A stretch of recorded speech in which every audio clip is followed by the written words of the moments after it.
I think if you live an interesting life, you'll write very interesting stories, which is also the beautiful thing about creative life overall. Learning can never stop. There is always something new, and I learn from my patients. And each one of us will use that choice based on the use that you have to put the technology to. The first film that made me sort of see how a human story and the layers of politics beneath.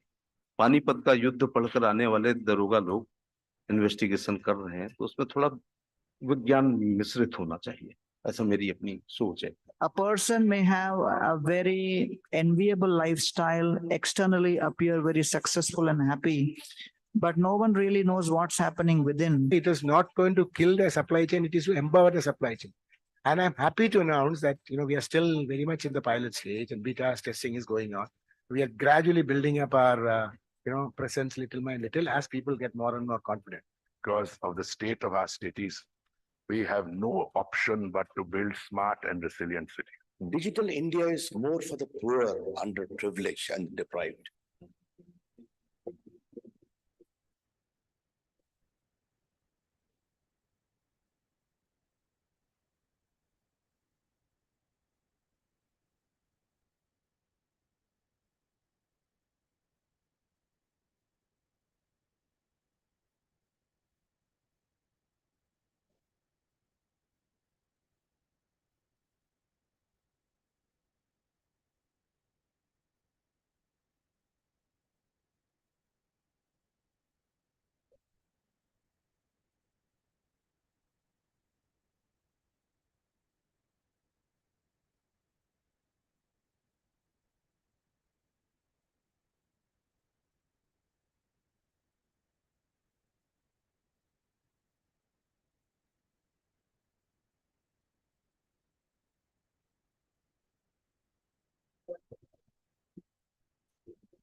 Ladies and gentlemen, a very good morning to all of you. It's my pleasure to welcome everybody to the inaugural edition of Nixie Presents BW Marketing World's Excel, Excellence in Communication and Engagement Summit, an initiative of BW Marketing World and also of BW Businessworld Group.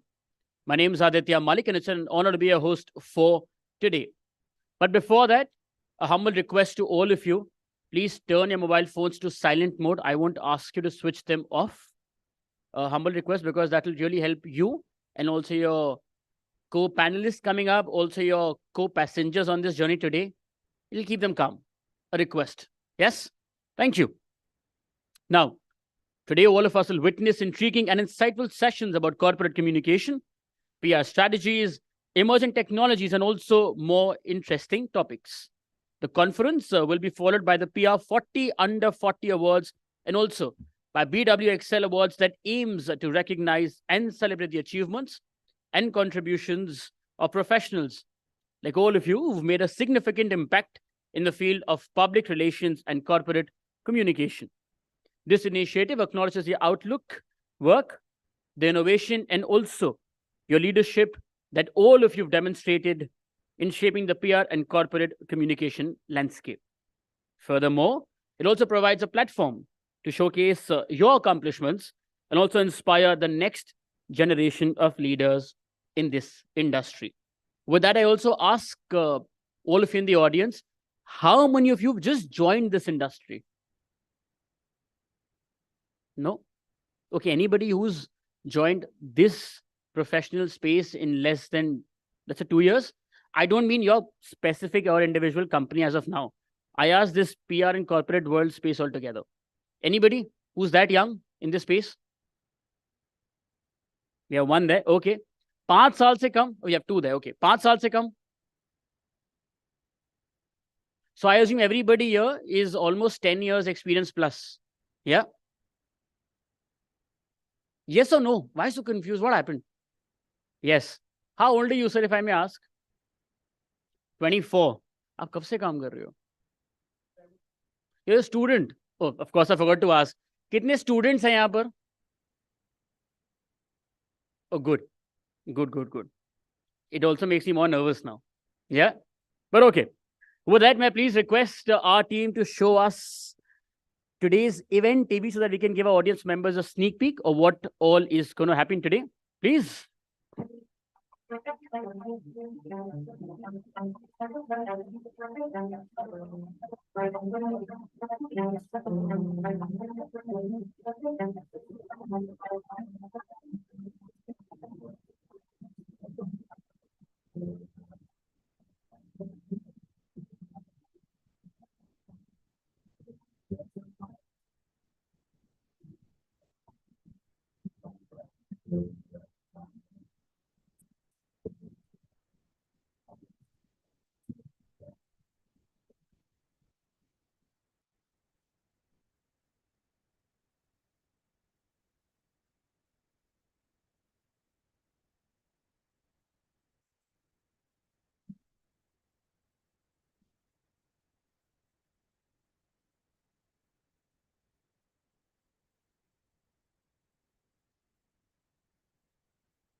So today's agenda will reflect various nuances of the theme for this year, which is BW Excel Awards PR and Comms, the mighty play.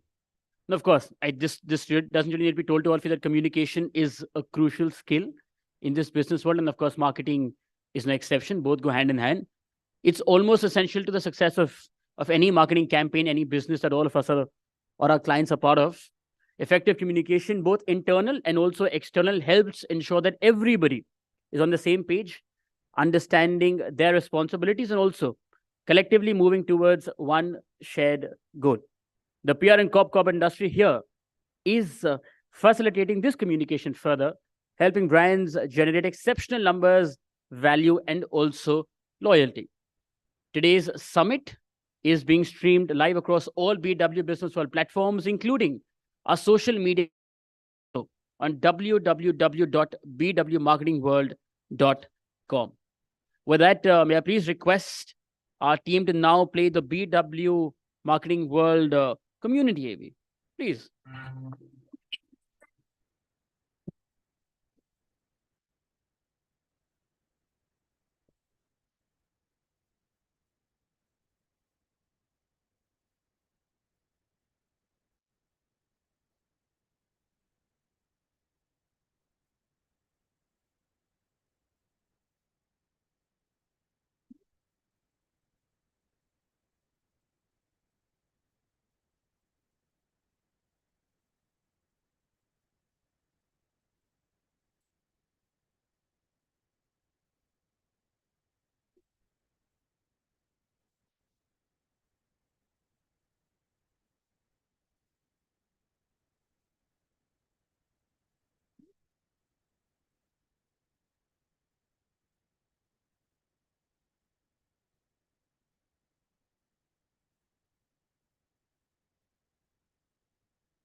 BW Business World, led by Dr. Anurag Batra, Chairman and Editor-in-Chief, BW Business World and founder of Exchange for Media Group, is the fastest growing business media house in the country. With a network spanning across 24 niche business communities and 8 magazines, BW Business World is proud to be entrenched in various verticals in the domestic as well as global business ecosystems. And with changing times, BW now has a massive readership in the digital space as well. BW in its portfolio has 24 niche B2B communities that organize conferences and forums to facilitate interactions between sectoral business leaders and also create a conducive environment for collaboration. To stay updated of all the developments, please subscribe to the magazines within the Business World group. Enhance your professional journey for knowledge and insights. The special offers for all the attendees today are available at the same registration desk where you registered for this event. Watch out for the latest issue, which hits the stand this weekend, throwing spotlight on India's most promising startups, the blueprint for the upcoming interim budget, Tata Play MD and CEO, Harit Nagpal, on his latest book and more. I also take this moment to thank our partners for working hand in hand with us for this summit. Our presenting partner, National Internet Exchange of India, NIXI, powered by PR Professionals, co-powered by Media Mantra. Associate partner, Flags Communications Private Limited. Our event partners, Joy Travels Private Limited, Fandrum, IWM Buzz, Exchange for Media, The Thick Shake Factory, Beanley Coffee, Reality Plus, Impact. And this summit has been organized by BW Businessworld. With that, may I please request our team to now play the partner AV?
And now to present his opening comments, to welcome all of you on this mega launch of BW Excel Awards 2023 and also the summit. Please join me in welcoming on stage Dr. Anurag Batra, Chairman and Editor-in-Chief, BW Businessworld Group and Founder, Exchange for Media Group. Morning, sir. Everybody, please. Thank you.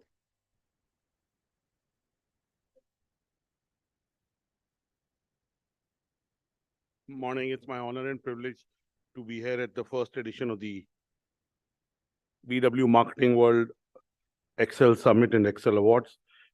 Today evening, we'll also have the BW Marketing World, PR World 40 under 40. This is the inaugural edition of both the initiatives. I'd also like to welcome all the speakers who are in the room, especially our keynote speaker in the morning, Mr. Anuj Dayal, who's the Principal Executive Director of the DMRC. He'll be talking to you on thought leadership and the power of corporate communication and how to unlock corporate influence through insightful perspectives. And I'm sure he'll engage in a very authentic and insightful inputs to all of us. This is the inaugural edition. Of course, Businessworld is B2C. We're growing in print format, in digital format, in face-to-face, in our B2C and B2B communities. We built 27 communities, and some of them are absolute leaders in this space.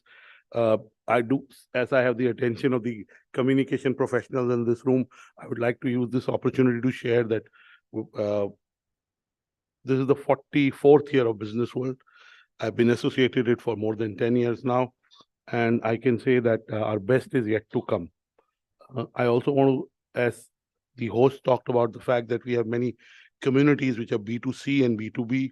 For example, BW Hotelier, which is our JV with the world #1 in hospitality, over the last 8.5, 9 years, has become the #1 editorial community for the hospitality sector.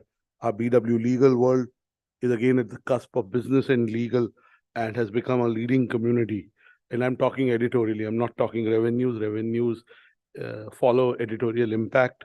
And I can go on about our smart cities, all the communities, our education community, well-being, healthcare. Tomorrow in the same room, we have the launch of a BW Security World, which we softly launched in September, but tomorrow is the first edition of the BW Security World 40 under 40. And on 1st Feb, the printed issue also comes out, and magazines are here to stay. I do want to say I'm also on the executive committee of the Association of Indian Magazines, and I'm also the treasurer of AIM. I do want to say that in a world where everything is becoming touchless, the touch and feel has a lot more value. Of course, we do consume a lot of content through digital forms of delivery. And we are in the business of content and brand. We are not in the business of print or digital. And tomorrow, who knows, there'll be a Business World television and there'll be an OTT. So we're really in the business of brand and content. This is a community of corporate communicators, PR professionals, and people who are in the ecosystem of communications.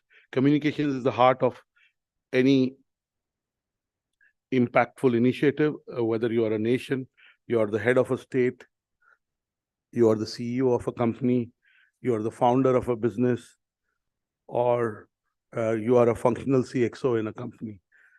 Communication about the products and services in a world where every dollar matters. As we speak, in the last 12 to 15 months, startups laid off 30,000 professionals. We're in the winter of funding. So every penny matters. India is growing. India's best time is ahead of us. And we've written a lot about it. However, the advertising, marketing, media spends are also growing on the back of traditional companies, large corporates, large brands that continue to spend. For the 18th year, we'll do our Pitch Madison advertising outlook in exchange for media in about 18 in next 2-3 weeks. And we'll know exact size of the advertising, marketing, communication pie. But we can safely say it's about $10 billion. The amount of which is almost 88,000 crores. We are more than 80,000 crores. But the size of the money spent on PR is not even 5%.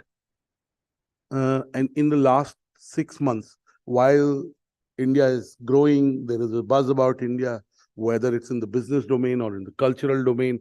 We hosted a very successful G20, but the spends on PR haven't grown in the last 6 months. In fact, if you look at the global data, the spends on PR have come down. If you look at the top 20 PR agencies in the world, most of them have shrunk on their top line and bottom line. Why is that happening? While we celebrate the success of the work that you do with your clients and the brand, we must ask, how will we be able to grow the investment in public relations and corporate communications? And it is directly linked to the impact you make. 3 years before that, COVID was there and we all became digital. But also what is happening in PR and corporate communications is that we grew. If we leave the last 6 months, we also we grew in every sector and subsector of the PR economy. I want to use this opportunity to say that I'm sure through today's deliberations, you'll brainstorm and see how the PR spends can be more effective and how the overall pie of public relations will grow. As I said, it is less than 5%, whichever number you take. I think in the COVID era, the efficacy of PR and the applicability of PR is what saved a lot of businesses and brands. So clearly, PR or organic media that you get through PR has a role to play and will stay as a very important mix in the communication repertoire. Today, we have 2 initiatives, the Excel Awards, which is the first year we got almost 300 entries. In the first year, that is not bad at all. So please give my team a big round of applause. And again, a lot of people, Chetan comes to me and some of you know Karan, who leads the E4M PR community, and saying, we are building BW Marketing World. Exchange for Media works independently. BW Marketing World, Soumya is there. Some of my other colleagues, Rima, I hope she's there. Neha and Pratyaksh is there. These are 4 on the editorial side. And Chetan, Shivam, everyone is on the business side. So we are building this community as part of the BW Marketing World, which will have the PR and communication community too. So I do want to say that this is the first year we got almost 300 entries. Also, in the BW Marketing World, PR 40, under 40, we got more than 120 entries. About 80 were shortlisted and presented to the jury. Today, the jury has chosen 40 winners. I think 38 of those winners are coming today physically. Some have flights, so I hope their flights land on time and they are able to make it. I don't want to stand between you and Mr. Anuj Dayal's address, and I know we started late. But like a lot of our initiatives, I'm sure with your patronage, involvement, and active feedback, this domain and this initiative will grow.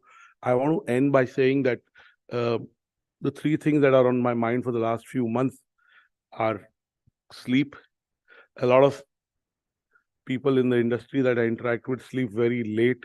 They sleep very little, less than 6 hours. I've done lots of research on it. So I want to ask you, how many of you sleep less than 6 hours in the night? I hope no one sleeps in the day at work. See, at least 30-40% of you in the room. That's not good. So one is sleep, the other is kindness, and third is sustainability. So I'll end by briefly talking about these. And I've been talking about these in my presentations. There are three pillars of health. One is sleep, the other is nutrition, and third is exercise. Yoga, walking, whatever you want to do, what gives you movement, right? But sleep is the most important. It is the foundational level. The better you sleep, the more you sleep. Human body needs 8 hours of good sleep. So please sleep enough. As you grow older, you need sleep. Even if you're young, sleep more because you'll be more mindful. You won't be distracted by your phone. You'll do better conversations. You'll eat better. It will impact every area of your life. And as you grow older, a lot of people I know, there's this famous case that happened 8-9 years back. A friend of mine, Ranjan Das, he was the CEO of SAP, a very fit guy. Used to go to the gym at 4:30 a.m., 2 hours, super fit, but used to sleep 4 hours in the night. So one day he had heart attack in his early 40s and died. So really, I just do want to focus your attention on the need for sleep. I sleep 8 hours, come what may. I also get up early. Now I used to get up later. Second is kindness. I have grown in the last 23 years. Mr. Dayal was asking about my background. I was candid enough to share my background, and I told him that I was lucky enough to found Exchange for Media, which became the go-to platform for marketing, advertising, media, and communication. And everybody in this domain copies us. Everyone is a Me Too. Every company, every initiative. We are the pioneers in this space. And again, we have a fantastic team. Even in Businessworld, we are growing in every sector. We are profitable. And I'm sure our best is yet to come. A lot of people have been kind to me in this journey. So being kind to yourself through good quality sleep, through being mindful in conversations. I keep my phone away in the night. It's not in the same room where I sleep. Keep it in the study. And, day before night, I kept my phone with me. I slept at 2 a.m. I reached home at 11:45. So keep your phone away. And last thing, sustainability. We've seen the last 2 weeks, it's been severe winters, last 3 days. Clearly, Donald Trump is wrong about a lot of things. He's also wrong about climate change. He said climate change is hoax. Like he says, a lot of things which are not true. Climate change is real. In lots of parts of the world, there is adverse impact of climate change, which is visible. You don't have to be an expert. Summers are coming 4 months in some parts of the world, 4 months earlier. Look at the wildfires in the US, in Europe, in Australia. Look at extreme temperatures in some parts of the world which didn't have extreme temperatures. Look at the shrinking of the oceans. All these impact the quality of our air. They impact the future of our children. So really, you guys are communicators. In whatever you do, make sure you do have the sustainability, sensitivity built into the communication. I do want to reiterate that it is our responsibility to be able to be more conscious about how we use the kind of resources we use, and whatever we can save in terms of water or in terms of energy. I came with a colleague of mine, he collected me, we came together, we came in one car. Okay, small thing, but does matter. So I'm sure you can, in whatever you do, focus on good quality sleep, focus on being kind to each other and to yourself, and focus on making sure that in your area of influence, you are able to add that layer of sensitivity towards this earth in terms of sustainability. I wish you luck.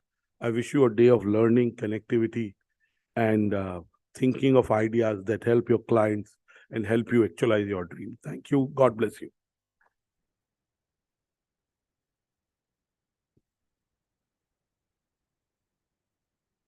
Thank you. Thank you so much, Dr. Batra, for setting the context and also for making sure that all of us know and are aware of our adequate amount of sleep that we really require about all that is happening. And of course, also to stay kind. Thank you so much, sir. Now, before we begin, two humble requests. First to our speakers, to our panelists, and also to our co-panelists, to our moderators joining us today. I know कि आपका wisdom जब आपके experience के साथ बहुत ज़्यादा है. You have a lot of knowledge to impart, but please make sure of the timer that's here. I really hate to say this because we love to listen to all of you who've come. But of course, we have to stay within the time limits. A humble request, please take note of that. Second, to all our audience members, apart from turning your phones to silent mode, because this hall was, it's a really old hall built in that era. तो उसकी जो flooring है, आप कुछ भी हल्की सी भी आवाज करेंगे, it surely, echoes till here as well. So please take note of that. If you wish to sort of communicate, you can do that outside in the networking area as well. Thank you. Well, now first, for the most anticipated session, I have 3 questions to ask you. And that will begin with the most important one. आप में से कितने लोग travel करते हैं by Delhi Metro? Oh, lovely. Okay. Now, please answer my next 3 questions, right? I've got the entire team looking at the questions here, yeah? First one. There are how many metro stations under the DMRC umbrella? Total. You can take a guess, it's okay. We aren't giving out any free tokens. Random guess. Who says 100? 100, sir. Okay. 550. No, that's the future. Yeah. Anybody else? We'll take one last guess. Chalo. 75. So that was the past. One final answer. Yes, sir. Okay. You said 350?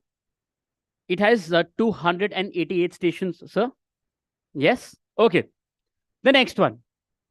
How many kilometers in total?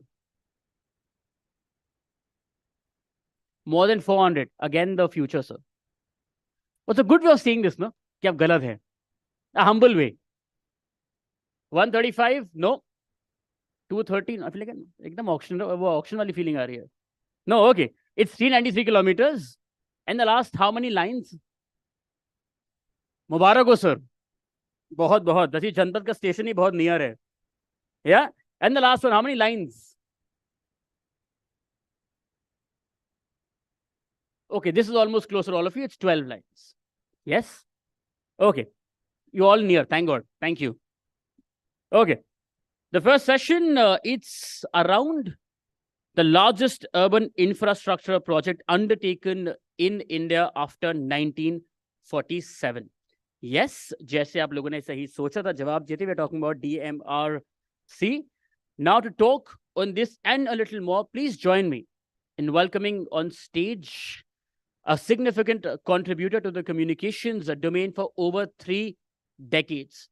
Last year, he was also honored with a Lifetime Achievement Award for his outstanding contribution to corporate communication and PR by the Press Club of India, Public Relations Society, Delhi, and Public Sector PR Forum.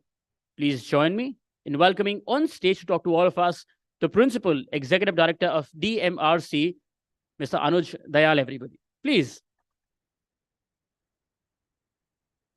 I really feel that his experience deserves much more love. Thank you. Sir, please.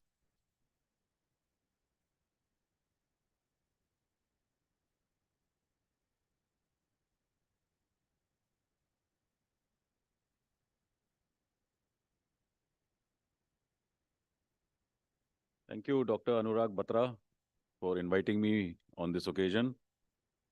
And I really enjoyed listening to you.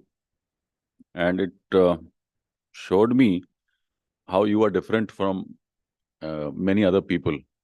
In fact, I saw certain parts of you which resembled my first boss, Dr. E. Sridharan, who is a Padma Shri, Padma Vibhushan, and who is actually the architect of building the metro in not only in Delhi, but in the entire country. He also used to insist that 8 hours of sleep is essential. Sleeping is very important. Morning, getting up early is very important. Reading a little spiritual literature is very important. And keeping physically fit is equally important. So in our training school, the yoga is taught to all the employees. And second, another characteristic of yours, which I noticed, which was very similar to Dr. Sridharan, was the way you were talking to your employees. You were speaking to Soumya Sehgal, and the way you were talking to her on one-to-one, you were inquiring about her child, you were inquiring about the family, and so that's a very good way of bonding. I used to get the same feeling when I used to go to Dr. Sridharan's room. At that point of time, whatever be the issues, Dr. Sridharan and me were communicating only with each other. There was no third person involved in the communication. His mind was totally focused on mine, and my mind was totally focused on his, which is the basic fundamental of communication. I think there must be about 80 to 90, 80 people in this room. Now, in this entire talk is a waste if I'm not able to communicate to the 80 to 90 people. Now, the last backbencher, we all have mobile phones, right? You will, whatever I say, you will be checking your mobile phones in between. If you want to take the maximum advantage of the fact that you are here, I request only that let us have a two-way communication. Listen to me. Some parts may not be so interesting, some may be interesting, but that is communication ultimately, and we are all involved in the communication industry. We are all communicators. The bottom line is what I am speaking, if you are listening, then it's a successful communication. If you are not listening, then it is not a successful communication. That is why I don't have any prepared speech. I could have had a prepared speech very easily, but I have no prepared speech. I will be speaking to you on my experiences as a communicator. I am a communicator by chance. I am from the civil service exam, the IAS exam. I was at the bottom of the list and I hated the job which I got in the railways. There are a lot of file work. And while I was preparing, I had done a course in journalism at Bharatiya Vidya Bhavan.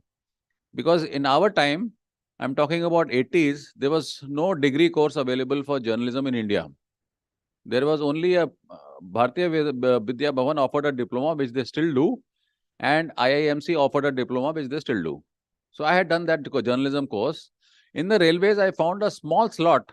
They had a small public relations department. I jumped into that public relations department. And since then, I never looked back. All of you are associated with the communication industry, whether be it marketing, be it brand building, you call it social media, you call it anything. But we are all basically part and parcel of the same pie. This, ladies and gentlemen, is the most interesting profession in the world. It may not be the highest paying profession in the world, but it is the most interesting profession because in whichever organization you work, you have access to everything that the organization does. And based upon that, what information you have, you can communicate any aspect. You can learn anything about. I am a political science graduate with a host of PR qualifications baad mein. And I did my master's, by the way, after I crossed the age of 50, because it was being offered by that time. Now, with this background in Delhi Metro, which is a highly technical subject, I learned a lot of technical information, and most of my stories are technical stories which come out on Delhi Metro. You must have seen a lot of coverage on the Delhi Metro, but when I came to join Delhi Metro, I was very strongly advised by very senior journalists, a gentleman called Atul Kaushish from Statesman. Statesman used to be a very good paper once upon a time. Its English was very renowned. In fact, people from Calcutta, even now Calcutta, Statesman was the leading paper. And most journalists used to start their career in Statesman. That gave them a very good foundation in English. Today, hardly 4,000 or 5,000 copies are printed. Now, the business houses have taken over journalism today. Journalism is no more what it was. Journalism today is a business. All newspapers, they are run by, run or directly owned mostly by business houses who, whether you like it or not, indirectly are promoting various interests, positive, negative, whatever suits. I mean, that is how the system works. In fact, Mr. Batra, he has started from scratch. But otherwise, if you see the history of Times of India, HT and all, they're all backed by very, very well-off Indian Express. They're all backed by Goenka. They're all backed by Birla. I mean, they're backed by very big houses. It is not easy to enter this field on your own and establish on your own. Now, I'm sure compared to an engineer, doctor, or to other professions, we are all not, the payment levels also here are not as good as it should be. Today, journalists are all on contract basis. They have to toe the line. There was a time when the editor of Times of India was a very important person. He used to hobnob with the Prime Minister. Everybody knew about him. Today, that is not the position. The journalists are not in such a comfortable position today. So the reporting is very, very straight. You will not find too much. The media is not able to make much of an impact unless there is some interest behind it. So the ball game has changed. Coming back to DMRC, why was I appointed? Because there was a Konkan railway line which was built by Dr. Sridharan, the first MD. Now that Konkan railway line, they encountered a lot of media difficulties in Goa section because the Goans didn't want a metro or train to pollute their environment. So there were a lot of articles and cases, and there was a lot of trouble going on in Konkan railway. As a result of which, Dr. Sridharan joined Delhi Metro with a very negative attitude about the media and the press. He felt having to deal with the press means to take them to court. Any article which they write, he said, you must sue them. But he realized that you should have a communicator because Delhi is the center of communication of India. All the media houses are available in Delhi, so you cannot do without a PRO. Hundreds of deaths have taken place during the metro construction in India, but we have made sure that this has been reported properly in a proper fashion. So I joined this place reluctantly because I was told that in the railways you were taking press parties to various parts of India, to Kanyakumari and all. Here you will be going to Chowdi Bazaar, Delhi. 90% people felt Delhi Metro will never come. Many times we were told that this project has failed. It is a failure. It is a white elephant. Many bureaucrats wrote against this, that trucks and buses will run on the metro. And many times we have been told that the company is about to close. I could not find a single person to come and join my team. I joined alone as the PR in the PR team here. Nobody wanted to come and join. All my ex-colleagues from railways, I used to request them. They didn't want to join, leave established organizations and come here. It was difficult for me to even recruit a person to join Delhi Metro. So literally for 10 years, I ran this department with only 3-4 people. But these 3-4 people worked very hard. We worked round the clock. And I have asked my team to attend this lecture to emphasize certain things. The work culture was very good. 9 o'clock in the office meant we were there at 9, 9:02, 9:01, 9, when the enthusiasm levels were very high. We encountered many issues and we did a very good job of selling a dream to the public. So when the metro was by the time the metro was coming up, the public was so enamored that Delhi Metro is coming, that in 2002, when we were opening a small section of the Delhi Metro, people felt that all Delhi's transport and pollution problems will be solved by this 8-kilometer stretch between Shadra and Tis Hazari. And why was this section chosen? Because this is the most densely populated area of Delhi. But you all must know that this is also a very socio-economically backward place in Delhi. Now, how, as communicators, do you communicate to them? They don't read Times of India. They don't read Hindustan Times. They don't read newspapers. Some Urdu papers are circulated in that area. So how do you communicate? Any suggestions from the audience, please? Yeah, you're very close. Anyone else?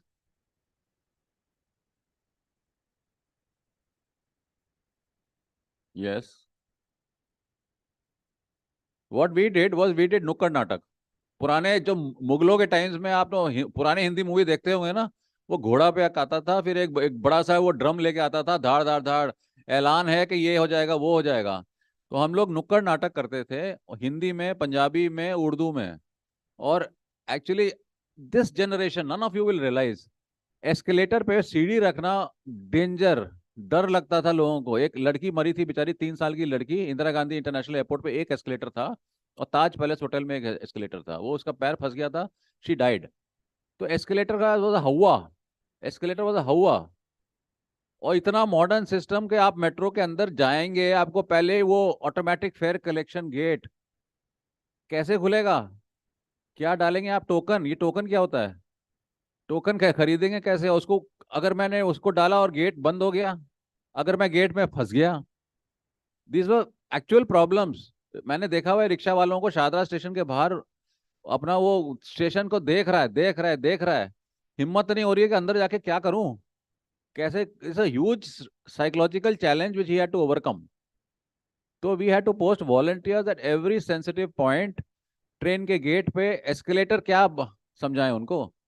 बिजली की सीढ़ी, ये बिजली की सीढ़ी है। Ladies India sari पहनती है तो साड़ी गार्ड लगाया हमने वहां पे कि वो ना फंसे।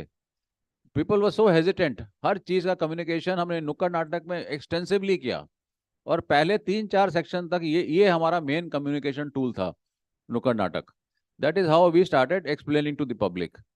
और सारी पब्लिक फर्स्ट डे पहुंच गई वहां पे। जिस दिन खुलना था, 1 डे बिफोर रात से लोग इकट्ठा हो गए। हमें एक एक just show that photo.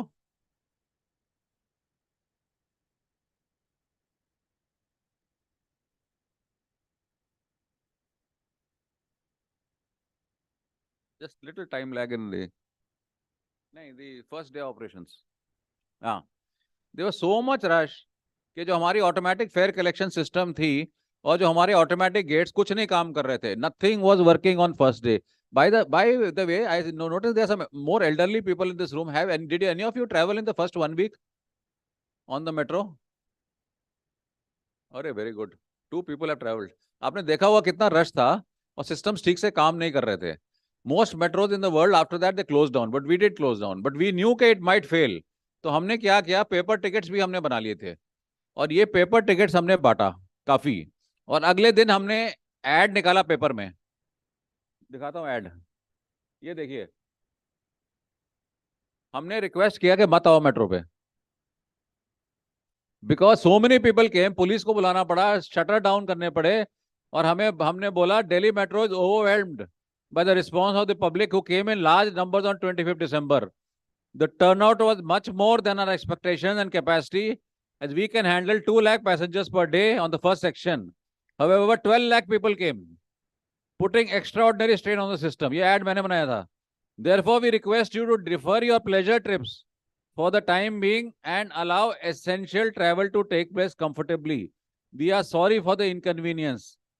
Rest assured, the Delhi Metro service is here to stay permanently. है भाई, कहीं नहीं भाग रही, and we look forward to the pleasure of serving you in the future. ये उल्टा ट्रांसपोर्ट ऑर्गेनाइजेशन अपने कस्टमर को उल्टा बोल रही है कि मत आओ भाई। अब क्या करें? There's everybody landed up on Delhi Metro in the first. So this is a part of history of Delhi Metro that we went.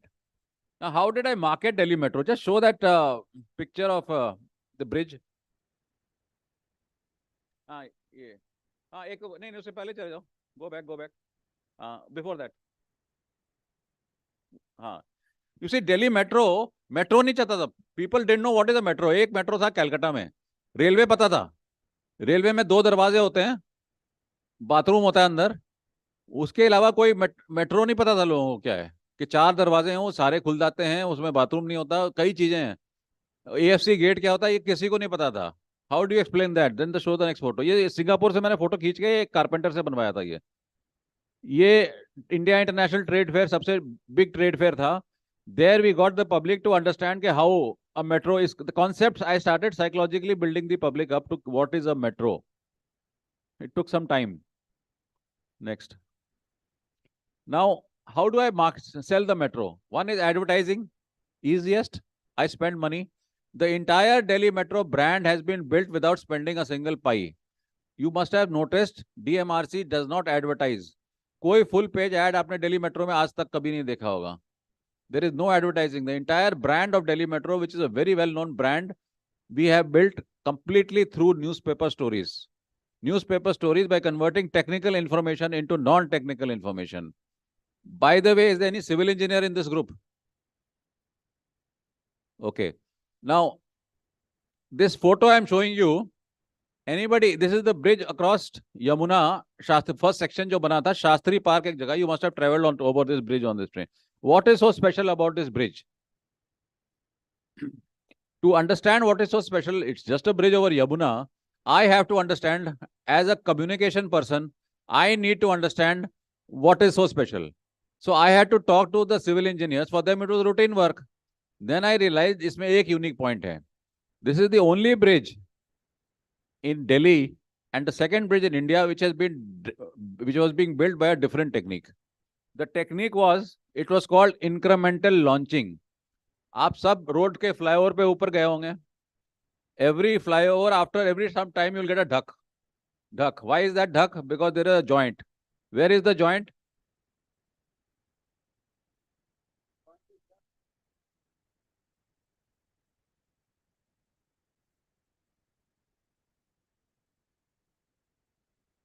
This is the only bridge which does not have a joint. वो पीला सा जो चीज देख रहे हैं आप, it's called a puller, a launcher. वो एक साइड से ये ब्रिज बनता था. जैसे जैसे वो ब्रिज बड़ा होते जाता था, वो that पीली thing used to pull the bridge across in a single piece. ये एक single piece में ब्रिज बना है. It's called incremental launching. Now the trick as communicators for all of you as brand builders is to build your brand by using your own advantage. For this, you have to know what is going on inside your organization. You all must be building various brands. Those brands have stories to tell. They have lots of information which you can use and you can market. It's your skill to take out that information. Once you take out that information, then you have to make the journalist interested in that information. You have to relate it to the common man and to the common public. Once you do that, this is all these stories are headline stories which I'm telling you. Times of India headline. CM came to visit. Lieutenant Governor came to visit. And उसमें मैंने एक बड़ा सा एक poster लगा दिया, The Moving Bridge. Next. आगे चलते जाओ. Go ahead. Anything else on this one? Okay. So this is how we built up this brand. Now the brand was built so well that people thought everything will be solved by Delhi Metro, and our company was doing very well. I think there's a paucity of time, so I'm going to do a little bit of jumping. You see, for first 10 years, we went very fast. We went on schedule. We went before schedule. Phase 1, government told us to build it in 10 years. We built it in only 7 years, 3 years ahead of schedule. Nobody heard that a government project being done 3 years in advance. उसके लिए कई techniques है. It will require a different lecture, so I'm not going into that, how we did it. But the company was soaring sky high. The brand, Delhi Metro, was soaring sky high. Though 300-400 people had died, none of them had died by a structure of the Delhi Metro falling. They died by, they're working on a height. किसी ने अपना harness नहीं पहना, वो गिर गया, या किसी ने helmet नहीं पहना. This sort of accident. But no, the Delhi Metro का बनाया structure नहीं हुआ till such time. Just come to the first one at Lakshmi Nagar wala. We had 2 setbacks after about 10 years of construction. That became a real communication challenge, which I want to discuss with you all.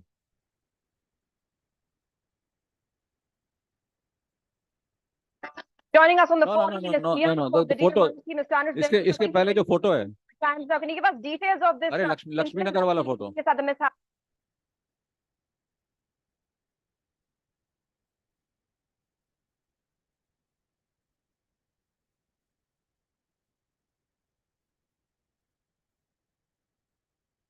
Do you have that photo?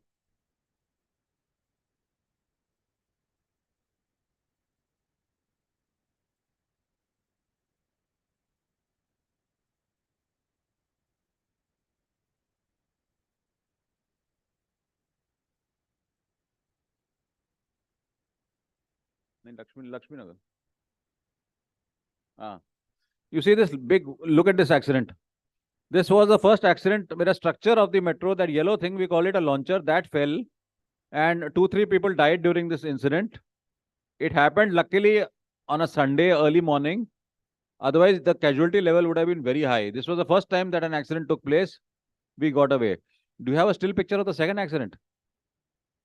Now, about 6-7 months later, this was an accident which took place in South Delhi. I don't know if any of you remember it. It happened in near Lady Shri Ram College. 9 people died in this accident. And after that, the company was under attack. Because this company going so fast, 3 years ahead of schedule, जितने bureaucracy, जितने लोग jealous होते हैं, आप, by the way, human nature है, कोई आपके success से, whether it's your own colleague in your office, nobody is happy with your success. आपके failure से सब मजे लेते हैं. Delhi metro में जितने bureaucracy वगैरह वाले थे, देखो, this company doesn't listen to anybody. They go so fast, they brag so much, they're doing so well. देखो what has happened. What is their safety standard? So many people have died.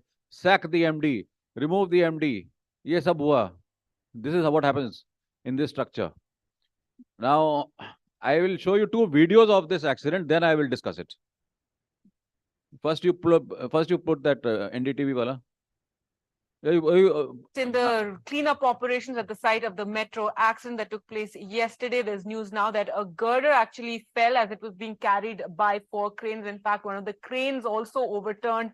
There you can see those visuals there as that girder falls down, and that crane also almost perpendicular to the ground there, and lots of workers in the area. This, of course, is the site of that accident that took place yesterday when the bridge collapsed, killing 6 workers, injuring many others. And the Metro Chief E. Sridharan, in fact, visited the site in the morning to overlook these cleanup operations. Well, Kulsum, we can see. Time now wala lagana. Joining us on the phone line is PRO of the DMRC, Mr. Anush Dayal. So thank you very much for speaking with Times Now. Can you give us details of this incident that's taken place at the mishap site? The rescue operation was going on. We were trying to dismantle and lift this launcher which had collapsed yesterday. 3 of the cranes which were involved in this rescue operation, they toppled over. Probably there was some issue regarding the weight of the launcher vis-a-vis the weight of the cranes. We don't know. We'll cross-check that. There has been no injury in the incident. Right. So what was it that went so wrong for as for 3 cranes to completely collapse? I won't be able to comment further. Whatever information I have got with me at the moment, I've given you. So also, how much longer could it take to now clean up this mess that has been created by the second mishap today? It will take time. It will take time. We don't want to do it in a hurry. It will take time. Let us assess properly. After that only we'll do it, but it will take some time. So also, understandably, this is going to cause further delays to this particular project. We'll still try to complete our deadline, but that is not something which we are concentrating on just now. The first thing is to get the area cleared up and assess the situation. Right. So also, could you confirm for us once again how many people have been injured, or if there are any workers who may be trapped underneath that collapsed beam? We have cross-checked it carefully. I am again reconfirming there has been no injury to anybody. Once a couple of TV channels have been flashing 2 injured. Some have even said 4 injured. There is no injury. Mistakes, learning things which happened with this accident. Number 1, accident had taken place at 5 in the morning on a Sunday. Commonwealth के at least 40 contractors काम कर रहे थे दिल्ली में. I did not know कि accident मेरे side पे है या किसी और के साइड पे है. फोन आने शुरू हो गए सुबह 5 बजे. I said I can't confirm मेरा accident है कि नहीं. आप 10-15 फोन आ गए 5 बजे. Then yes, I felt there's some information because it happened at such a time कि हमारा भी कोई engineer वहाँ पे नहीं था. Yes, an accident has taken place. Details I'm not sure as yet. Next, as a communicator, as a brand in charge, what do? If I do not give information to electronic media, they will do whatever information they have and they will flash. 9 लोग मरे थे, 50 कहेंगे and then say DMRC did not give any response. मेरे पास खुद information नहीं है, मैं उनको क्या दूं? 1 hour, I got all the board of directors of the company. I said in 1 hour, you have to meet me in my office. 5 बजे सुबह की बात कर रहा हूँ. And within the same time, my MD was not in town. बिना उनके permission के, I said 7 o'clock press conference मेरे office में होगा. All directors, I told them, you have to give me basic information, prima facie, what may have caused the accident, how many people dead, and announce an ex gratia. सारे हम लोग भागे. मैं रहता हूँ वेस्ट दिल्ली में, माया इनक्लेव, मायापुरी. तैयार भी नहीं हुआ था. भागा वहाँ पे. Directors were there. 50,000 उस टाइम हमने एक्स ग्राशिया. कुछ लोगों के नाम पते थे, कुछ नहीं पते थे. Prima facie cause of accident idea vaguely था. This is what has happened. And एक रिटन स्टेटमेंट मैंने बनाया. And I said, international media भी प्रेजेंट था. उस छोटे से कमरे में एटलीस्ट 150 लोग पहुंच गए थे टीवी. आई सेड, मेरा condition, Mohinder, you were there that time? Jamrud road में थे हाँ तो I said I will read out the written statement but there will be no cross questioning. Why no cross questioning? आपको सबको पता है इलेक्ट्रॉनिक मीडिया कैसा होता है. यहाँ इलेक्ट्रॉनिक मीडिया का कोई है भाई जो मेरे को पीटने आएगा? अच्छा एडिटिंग टेबल पे कुछ भी हैवॉक हो जाता है. Anything can go on the editing table. They can sensationalise and then अगर आप उनसे क्रॉस क्वेश्चन करो ना इलेक्ट्रॉनिक मीडिया में 1-to-1 कैमरा में ट्राई करिए. बहुत ही डिफिकल्ट है. You will not be able यार. The gentleman in this room, have you ever won an argument against your wife? It's like that यार. You can't. Their brains go too fast यार. Their brains go too fast. आप नहीं कर पाएंगे. तो I made it a condition कि भैया I will give a written statement and no questions and answers. I said I'll give you basic information. I told them 9 people dead, 8 actually dead. Us time 1 died later. This is the time when it happened. Prima facie, this may have been the cause. And I said, next information I will be giving you after 4-5 hours. They were happy with that. वो telecast होना शुरू कर दिया और हमने 4-5 घंटे बाद हमने इंफॉर्मेशन देना शुरू किया. अब प्रॉब्लम आई, गलती जो हुई. DMRC such a good company, doing so well, fantastic brand, ये वो, इतना बड़ा एक्सीडेंट हो गया यार. It's a big setback for us. तो हमने सोचा कि ये गर्डर जो गिरी है, just put that girder photo, हम इससे तुरंत रिकवर कर जाएंगे. We will immediately we will come back very fast. So next day we had a clean up. We decided at 11 o'clock, जब सुबह 5 बजे एक्सीडेंट हुआ था, कोई भी टीवी नहीं था वहां पे, किसी को पता ही नहीं था. So they only had this one picture. Next day when the cleanup operation started, हमने 4 बड़े-बड़े क्रेन 400 टन के हमने लगाए और जब क्लीनअप ऑपरेशन हुआ था सारा टीवी पहुंच गया था, बिकॉज उनको पता था ये टाइम होगा. जब वो क्लीनअप ऑपरेशन शुरू हुआ, एक वो क्रेन मैकेनिकल फॉल्ट डेवलप हुआ, वो बाकी 3 क्रेन पे गिर गया, वो सारा प्रेस के ऊपर गिर गया. तो आपने न्यूज क्रिएट कर दी. Such a foolish move.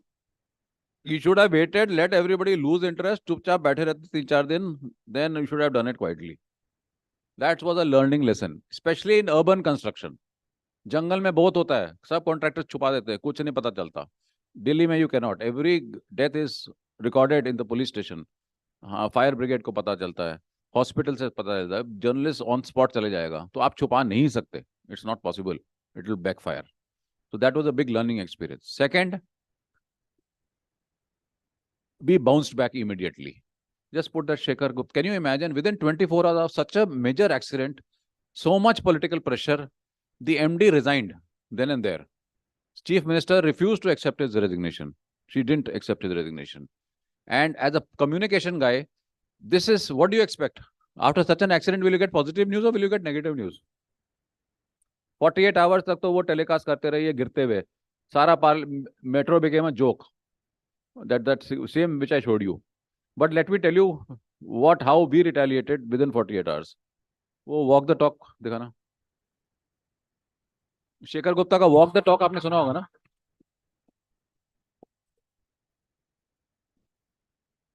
Well, I'm Shekhar Gupta on a very good morning in Delhi at a place where my guest this week perhaps would have last expected him to find. This is Dr. Mr. Sridharan. Sridharan, not the happiest spot for you to be at, isn't it? He was already 76 years old. Good morning. I'm really to be happy here because I can see what is going on. We are given certain instructions how the restoration work has to start, that is going on according to the schedule. So I'm happy to be here, no doubt. I'm very happy to meet you also at the work site.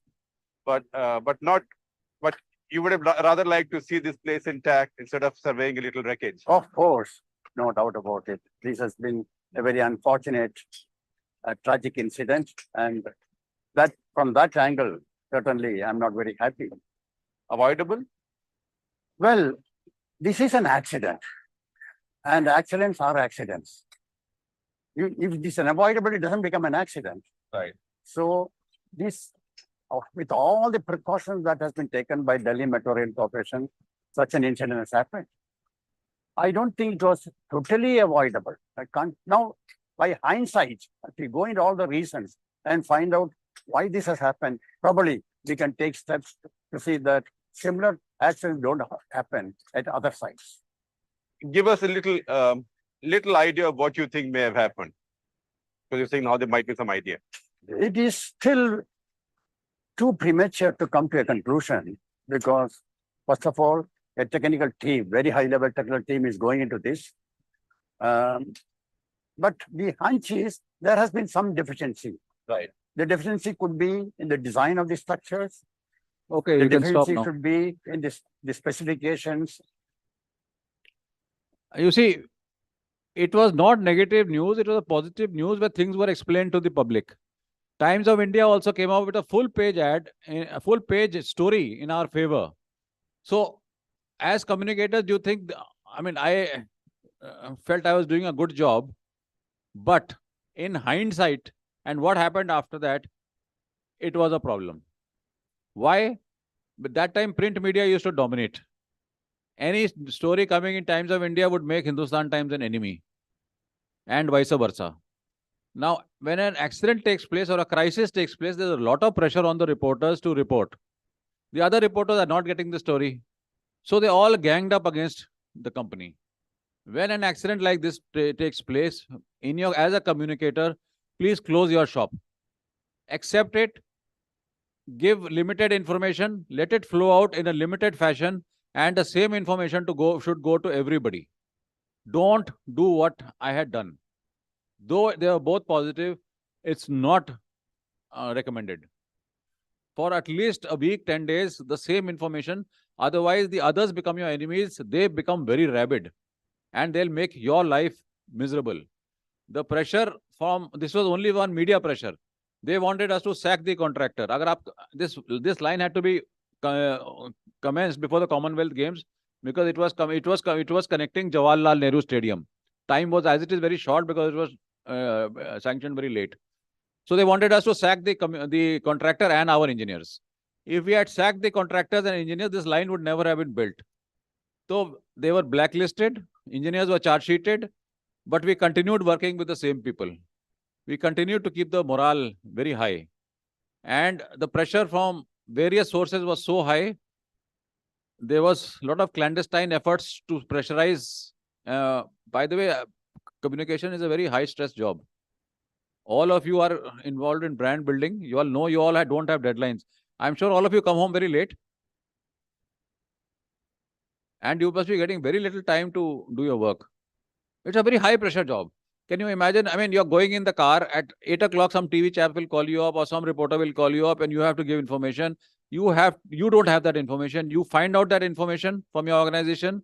Then you have to take a common sense decision कि public के हिसाब से क्या मेरे को बताना है. You have to have a very, very cool temperament to be a communicator. Very cool temperament. You know how a thing will impact the company, how it will impact the public. A person who is hot-headed can never be in our profession. हमारा जो profession में hot-headed नहीं चलेगा. You have to be very cool. You must have a very, very wide understanding of every statement. Many CEOs of companies also do not have it. They don't understand. Your job is to advise the CEO. You must have seen some British serials where the Prime Minister of England, his right, or even the President of America, his communication man is his man next to him all the time. 24 घंटा उसके साथ चिपका रहता है. In US, communication is a board level function. On the board of directors, most companies, they keep a communicator. That is how importance communication has got. India, it is now in the developing stage. Ab aa raha hai. Our salary levels are just not good enough today. We are being taken for granted because the number of people are available are more. But the salary levels which you all should be getting as communicators, the type of role that you're playing, the delicacy of the role that you're playing, your salary should be at least 3 times of what is being given to you by the industry today. Do you all agree with that? Because you're playing a very, very critical role. One mistake can tarnish the image of the brand of your company completely. So it's a very, very delicate type of situation in which we are dealing. We are playing a very, very fulcrum role as communicators. How much time do I have? Oh, 2.5 minutes. I don't have. So can I keep it open for question and answers in 2.5 minutes rather than going on? I have lots of stuff to say, but anybody would like to? Yeah. Yeah. Can you introduce yourself also? Okay. मैंने YouTube पे shorts देखे थे related to DMRC. Just because I'm in front of you, so I wanted to know your experience about that. I don't remember the metro station name, but I have heard and I have seen the video कि वो बहुत densely populated area था और वहां पे metro construction बिल्कुल ही ना के बराबर था, कि वहां पे चांसेस ही नहीं थे. चावड़ी बाजार. Yes sir. एंड उस टाइम पे वहां के लोगों ने प्रोटेस्ट भी किया था कि हम यहाँ पे कंस्ट्रक्शन नहीं होने देंगे. Yes. एंड बाहर से भी इंजीनियर्स आए थे, बट दे आल्सो डिनाइड कि यहाँ नहीं हो सकता है. अरे good, yeah, you read a lot about it. Yeah, right. वहां पे आप लोगों ने कन्विंस किया कि हमें आपको प्रॉब्लम नहीं क्रिएट होने देंगे, और आप लोगों ने डे की जगह पे नाइट में कंस्ट्रक्शन किया था. Yes, yes, good. I'm glad you have so much in-depth information. She's absolutely right. चावड़ी बाजार स्टेशन कभी नहीं बनता. हमारे जो फॉरेन कंसल्टेंट इंजीनियर्स थे, दे सेड वहां बन ही नहीं सकता. आप लोग सब चावड़ी बाजार गए होंगे, वहां जगह कहाँ है बनाने के लिए. तो हमने वो एक न्यू अमर सिनेमा हॉल होता था, उसको हमने लिया, वहां पे एक छेद बनाया, और हौस काजी एक चौक है जिसमें थोड़ा सा जगह है, 2 छेद बनाए और सारा इक्विपमेंट उन दोनों छेद से लोअर किया, और उसके नीचे से फिर हमने टनलिंग की. Foreign engineers had given up. Second, during construction हमने 3000 बिल्डिंग्स के सर्वे किए कि ये आपका बिल्डिंग का कंडीशन है. बाद में हमारे कंस्ट्रक्शन में ये मत बोलिए कि हमने डैमेज किया. और ड्यूरिंग कंस्ट्रक्शन वाइब्रेशन मॉनिटर उन बिल्डिंग्स पे रखते थे, बिकॉज उन बिल्डिंग्स में कोई फाउंडेशन नहीं है. और जब नीचे से जाते थे, हमारा आदमी उस बिल्डिंग के ऊपर रहता था. 1-2 मुगलों के टाइम के वेल्स थे, पुराने कुएं जो उनको भी नहीं पता थे, जो कवर कर दिए थे, वो इरप्ट किए थे. अभी इट वाज उन लोगों को होटल में शिफ्ट किया. Very very delicate construction we had done over there, and Chavdi Bazaar is there. Very good question. I'm glad you know so much about it. Thank you so That's much. a very important part of history. 90% of people in Delhi Metro, working in Delhi Metro, will not know. In my own team, many will not know, the youngsters. Thank you, sir. Good.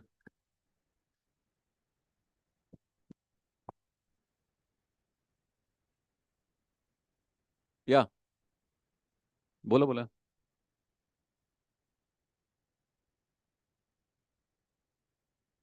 Beta, give me your name also. And I'm from Pasana Business School. So actually मेरा question ये है कि hello, जो DMRC है वो एक Yamuna bank station है metro का. वो इंडियन रेलवे को, मतलब इंडियन रेलवे का स्टेशन था वो, जो ट्रैक यूज कर रही है वो इंडियन रेलवे का क्यों यूज कर रही है? No, there is no interrunning between railway and DMRC. हमारा अलग टाइप का ट्रैक है. बट सर मैंने जो मतलब नोटिस किया है कि उनका जो ट्रैक है, आप देखेंगे ना, जैसे जमुना क्रॉस करते हैं तो एक ट्रैक आता है, वो बाकी जगह के ट्रैक से बहुत डिफरेंट है. नहीं, वो एक्चुअली हमारा ट्रैक इज नॉट पॉसिबल. हमारा जो एक्सेल लोडिंग वगैरह सब डिफरेंट होता है, लेकिन ये है कि मोस्टली एलिवेटेड है. कुछ एरिया में, जैसे यमुना बैंक में ना, it is like Indian railways, it is on the surface. तो वही उसको हम बैलेस्ट कहते हैं. वो जो पत्थर होते हैं ना, since it is on ground, it looks very similar. It looks very similar, same type of track, but only थोड़ा our lengths are longer. Yeah. Time's up. That has been announced. I'm glad the organizers are very systematic. यार, वो speaker के आगे ना 2 board लगाए हुए इन्होंने. Time's up. Thank you very much. I wish all of you a very happy future in this line of communication. It is the most exciting line. I'm sure you're going to have a wonderful life. Thank you.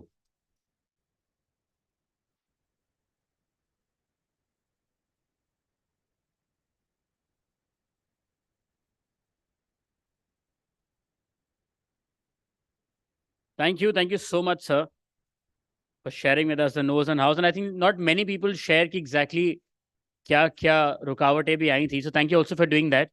They all act as a motivation. And building on from that, our next session will speak on how the winning combination of Twitter, of Facebook, and of other social media platforms is driving successful PR campaigns. All this and also more. Please join me in welcoming a panelist for the same. Nikhil Bharadwaj, Vice President and Head Corporate Communication, Bajaj Allianz General Insurance. Sonal Singh, Head of Corporate Communications, Jindal Stainless Group. Amit Arora, Head Corporate Communications, Housing.com. And this panel will be moderated by Reema Baduri, Editorial Lead, BW Marketing World. Can we collectively welcome them, please, ladies and gentlemen? Oh, what happened to your Josh? Roll from the back. Thank you.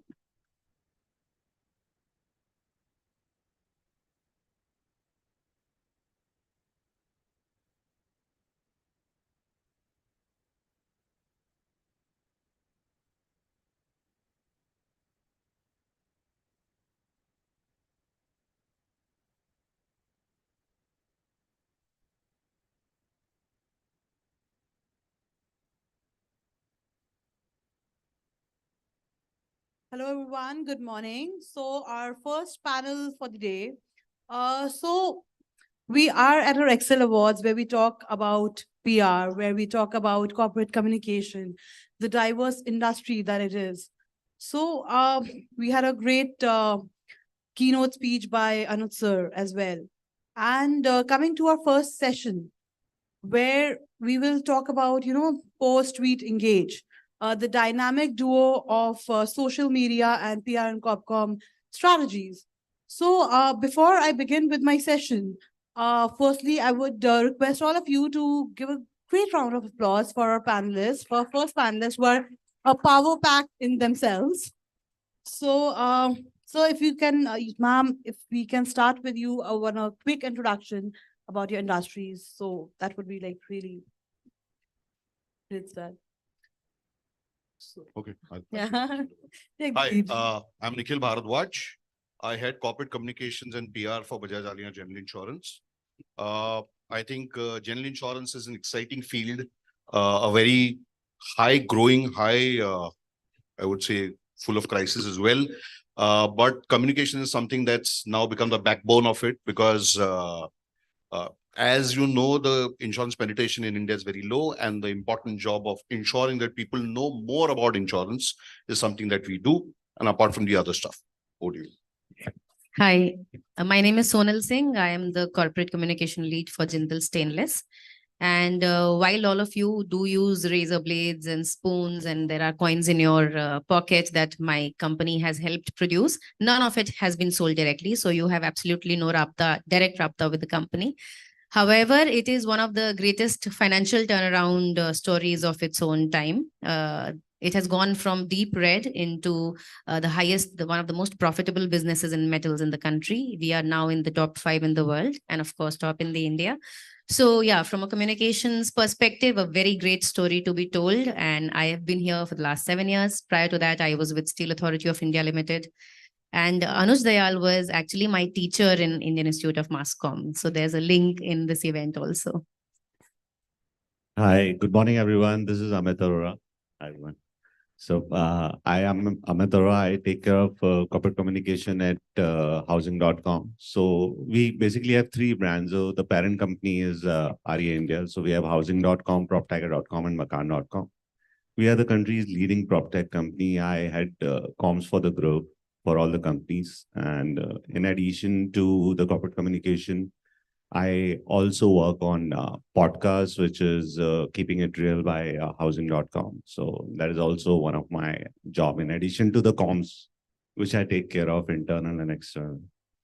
Glad to be here. Thank you. So firstly, thank you so much for your time and, giving out your crucial time of the people who are one of the backbones of brands, organizations to bring up with. Now, when we talk about PR and corporate communications, it has evolved over the years.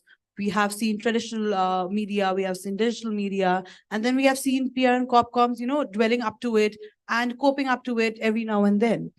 So in regard to our panel discussions topic, firstly, I would like to know, how do you ensure that there is a seamless alignment between social media and the objectives of PR and corporate communications? Nikhil, if I start with you, how do you ensure that?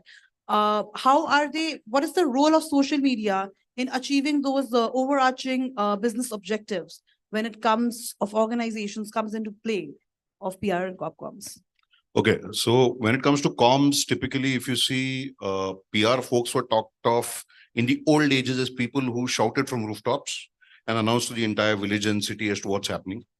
I would say social media is when you shout from multiple rooftops of multiple towns all at once. So I look at social media as an amplification sort of a mechanism or a media. And it's playing a very crucial role, and both of them are syncing together. It does a fantastic job.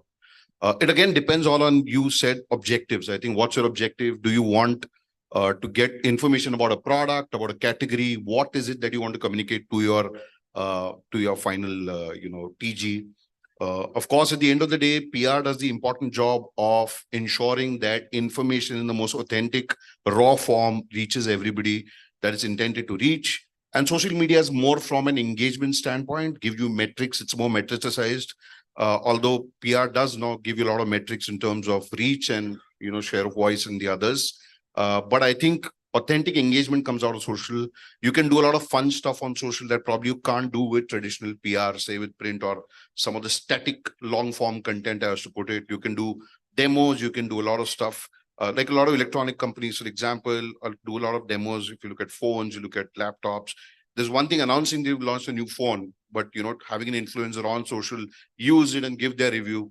That's how you can kind of connect the dots and make it work. For insurance, for example, I think if you launch a good product, you need to create awareness about it, how it works, because I'm sure a lot of people in this room, if I were to have a show of hands, how many of you all have an insurance policy, either a motor health?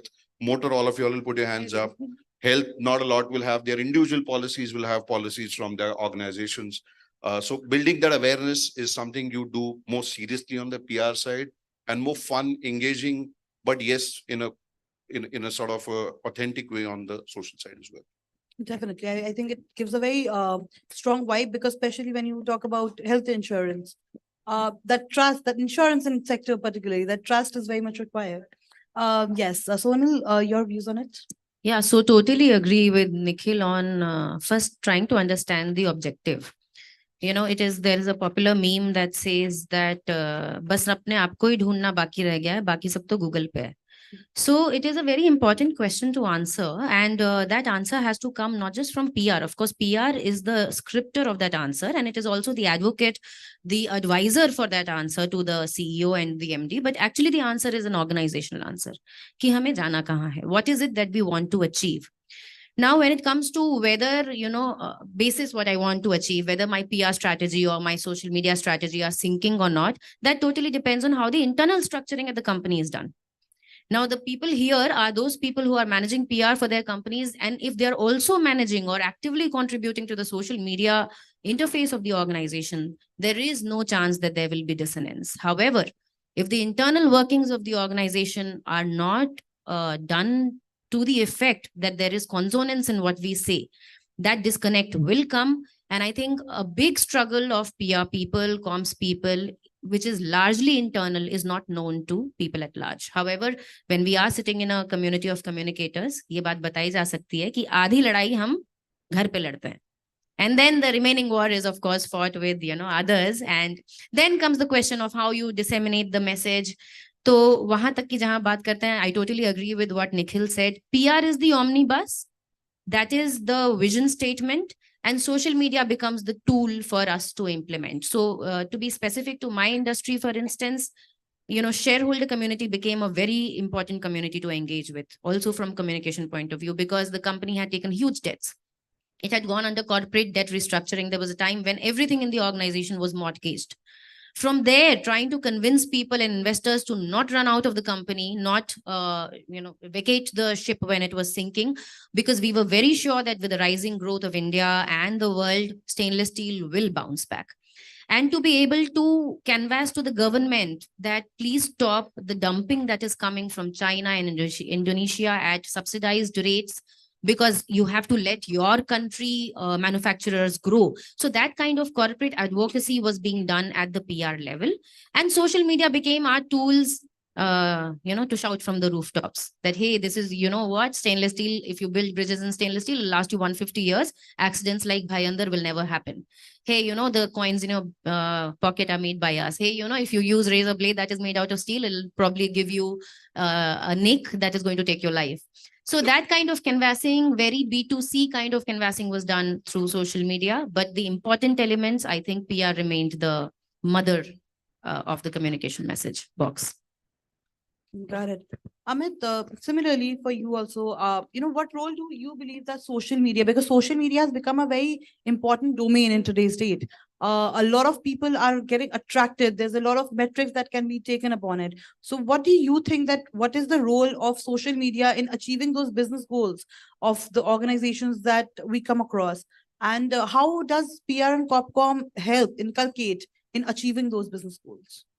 Thank you. And, I would like to take on from what my colleague just said, that, that the role has evolved, the social media, role in the PR and the communication industry per se has evolved. I think if we see that the social media is so dynamic, I would say that, we are currently in a screen age to an influencer age. So starting from, I would say, if we go back and starting from, I would say, Stone Age, which took us around over 3 million years to move from Stone Age to the next. So here we are living in a screen age where the scenario is so dynamic that, whatever we are talking today might not be relevant, when we meet tomorrow next, or maybe the next time when we meet. So the scenario is changing so fast, and the role of screen in our lives has evolved so much that, 5-10 years back, we were just talking that, everybody is on screen, everybody is on screen. We are on screen in our house. We are on screen in our offices. Then thanks to COVID, office joined our home, and the screen got merged. Then now the influencer age where everyone is an influencer. Hence, we were just talking before this session, Nikhil and me, and we were just talking that, how nowadays crisis stuck, you never know. So he was just giving an example that, anybody from any corner of the country, will call him and tell him that, I have, around 5 lakh followers, and I have this news, and this is what I think I should be running it. So he's the best person to give you that example, though. But yeah, so we are living in that age where the scenario is so dynamic that, we go to sleep at night, and next morning, what all things will be there, you will never realize. So we and comms industry, the social media has become so much part of our comm strategy, so much part of our very important channel based on, as my co-panelist rightly said, based on the objectives. But whatever objective you will have different channels and ways wherein you can explore social media to integrate with your objective and the comm strategy. Yeah, that's it. Thank you. Understood. So, since you mentioned that, we are in an era where everyone is an influencer today. So, and our topic about is social media engagement, corporate communication, PR, and also, of course, the brand guidelines. So, when we talk about social media, I think the most active right now is your Gen Z and your Gen Alpha that is also upcoming. Like the last Gen Z is 26 years old today. So, and plus Gen Alpha is the next generation, and they're also supremely active. Like I see 14-year-olds being influencers today. So, when it comes to comms professionals, how do you strike a balance between authentic engagement? Because all people in today's date, because even Gen Z is a influencer in your decisions, in the decisions in the family. So how do you strike that balance between authentic engagement by also adhering to the brand guidelines? We all are from different, sectors in the industry. Do you believe that there is a differentiation, or there are challenges in different communications when you try to, employ that authenticity towards your audience? Amit, if I start with you on this itself. You rightly said that, authenticity is something which is of prime importance nowadays. You got to catch the imagination of your consumer. You got to understand your consumer, and especially in a country like India, I would say, where culturally we are so bonded. So you need to understand the Indian psyche. I would say, I will not talk about global per se, but especially in India, we are so culturally strong. Hence, authenticity, trust is something which is always being taught to us. So it becomes prime importance for us. Hence, I think for every brand nowadays, every brand understands this. And that's why, they know that, whatever we do, whatever marketing we do, whatever PR we do, the bottom line is the authenticity and the trust, which like you cannot cross that line. So whoever has crossed that line, they have, they have seen the results. But yeah, I think that is culture is very important when it comes to for any brand. Yeah. True. I mean, like even when we speak about brand engagement, brand engagement, this authenticity, it gets difficult. I understand it gets difficult because there are certain, rules, there are certain sets where the brand says, okay, this is supposed to be done. There was a time when influencers were doing only what brands were telling. It was very scripted and people got bored out of it. They were not interested anymore. That why should we buy it? Like everyone is buying, like when you call FMCG sectors, like everyone is buying chocolates of different variations. So it got very natural. So does it get difficult? Or do you think, and there are so many social media channels. Do you believe that it gets difficult? See, you're absolutely right that, that I think that era is long over now. So now like, for example, brand like us, we are a prop tech company. So you will not find, many influencer talking about real estate industry per se. More so the leading influencers in real estate industry would be the journalists. Right. So they have the maximum reach or engagement per se. And then there are very few influencers in our space, especially on social media, very few influencers who will talk. But if we talk about other industries, what I have, what I have learned or what I have seen is that people have identified key influencers in their particular industry and they are just focusing on them. So they are earlier, they used to do that, let's call 100 influencers. Like, for example, a phone company launching their new phone, used to ask us that, we will hold a separate conference, press conference or separate conference just for influencers.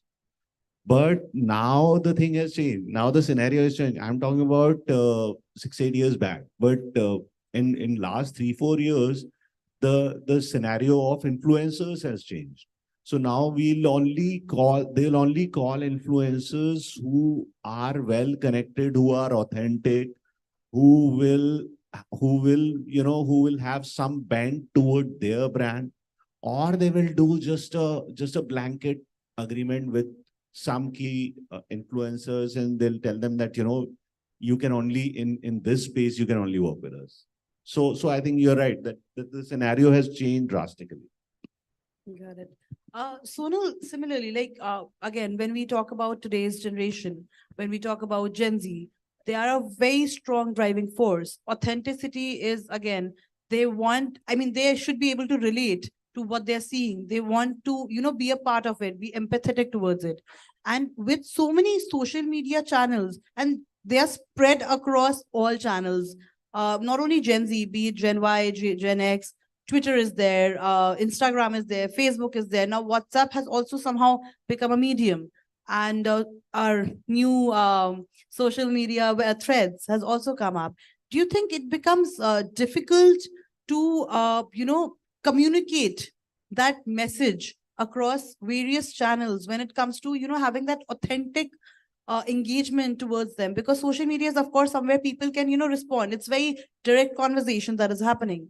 So do you think it becomes difficult, and how do you would say from your idea, you strike a balance between brand and the authenticity? A very good question, Rima. And thanks to you, I know about Gen Alpha. नहीं तो मैं अभी तक Gen Z समझ रही थी latest को. So whether it is difficult or not to have a consistent brand image across all channels, across new age platforms, it is tricky, and that's where the fun is. So इसमें मुझे एक example याद आया बहुत कुछ साल पहले. My team came up with a creative. It was a social media creative, and one of our key agendas in communication is to drive category differentiation. यानी कि stainless steel or aluminium का फर्क समझाना. And our importance is, the distinction is that stainless steel doesn't rust. So एक side of creative में there was a nut and bolt and it was rusted. And the other side, there was a stainless steel nut and bolt and it was together and it was not rusted. And the copy read, screw safe, world's aid stay. So now that was a tricky creative. अब इसका क्या किया जाए? So to say कि हम क्या हमारे पास हमेशा easy answers रहेंगे, is it a linear path? Of course it is not, which is why it is so much more fun. And if you are not thinking, if you're not taking chances, अगर आपकी मिट्टी गीली नहीं है, आप experiment नहीं कर रहे हैं, chances are that we are going on to become a very boring brand. Anyway, at that point in time, I could not take the call. So I upward delegated the question to Mr. Jindal, and the creative went to him and he looked at it and he said, ha, shoot. So what I'm trying to tell here is that brands are people. और जिस तरीके से एक व्यक्तित्व को निखारा जाता है across all platforms. For instance, if I'm a person, I am available on, my family WhatsApp groups just to be available there, right? I have no interest in, let's say, a lot of extended groups, but I'm there. Similarly, as a brand, I'm there on Twitter. I'm not sharing any political commentary. I am not telling you about a lot of product offerings. You're not going to buy my slabs and sheets and coils, even if I were to tell you about 100 things. But I'm doing what I have to do. I'm doing my namaste. I'm doing my, all the niceties that I have to do. But when I am on Instagram, I'm dealing with the future buyers. I'm dealing with engineers. I'm talking to architects. I'm talking to people who are taking decisions, or even students who are going to opt for stainless steel elective courses in IITs that I'm running. There I have a point to make. So there I will say, I'll tailor my message according to how I would do if I were a person. मैं young किसी से बात करूंगी तो obviously उसे किसी बूढ़े script में तो बात नहीं करूंगी. Similarly, if I'm on LinkedIn, I'm talking to a different professional set of audience. I have a different tone and tenor. So I think if you are very clear about the person you are, and hence the brand personality that your brand is, then there is absolutely no dharma sankat. Sometimes, of course, there will be tricky situations like these, and you've got to handle them on the spot. Great. Nikhil, similarly, thank you, by the way, Sonal, for reminding me that LinkedIn is also a social media platform now. So, Nikhil, coming to you. So again, social media platforms, adhering to brand guidelines, and PR and Corpcoms are actually, in a very stiff position that, how to communicate this further. So when it comes to so many social media platforms, there's, different, because as she mentioned that, when that screw wala example, it's screw safe. It was a very interesting one. Gen Z bahut relate karega. They will be able to connect with it. Okay, this is something interesting out of the box. But again, there are upper, leaders who have to, give that approval that, okay, this can go. How can it harm? And PR Corpcoms also have this in their head that will it harm? Can it backfire? So when you're communicating through so many channels, Corpcoms have to be very, crucial about it, that if it backfires, how do we handle that? So do you believe it becomes difficult in communicating in so many platforms? Because if even in an insurance sector, there are different variations. Instagram is undoubtedly the most popular when it comes to social media, being very vocal. Children are, showing their parents that, okay, mom or dad, this is it. Even I go to my parents at times that, you know what, this is a nice product. But again, it becomes different for, like, LinkedIn has a different approach. So how do you believe that the communication revolves around all those sectors? See, number one, we keep speaking of Gen Z as people who have short attention spans, and I completely differ with that. And it's backed by the fact that print is making a comeback. Yeah. And that is because Gen Z has a very beautiful bullshit filter. Yeah. They know who's speaking bullshit and who's authentic. So at the end of the day, online today, there's a lot of bullshit, very little authentic data. So obviously newspapers are construed as authentic. So they want to go back to them and kind of declutter that thing. Authenticity aside, I think social media has to be entertaining. Yeah.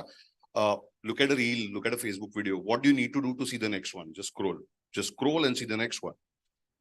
Attention grabbing is in the first 3 to 5 seconds. If you're able to do that, great. But if you're not able to do that, You play it safe. You don't want to offend anybody.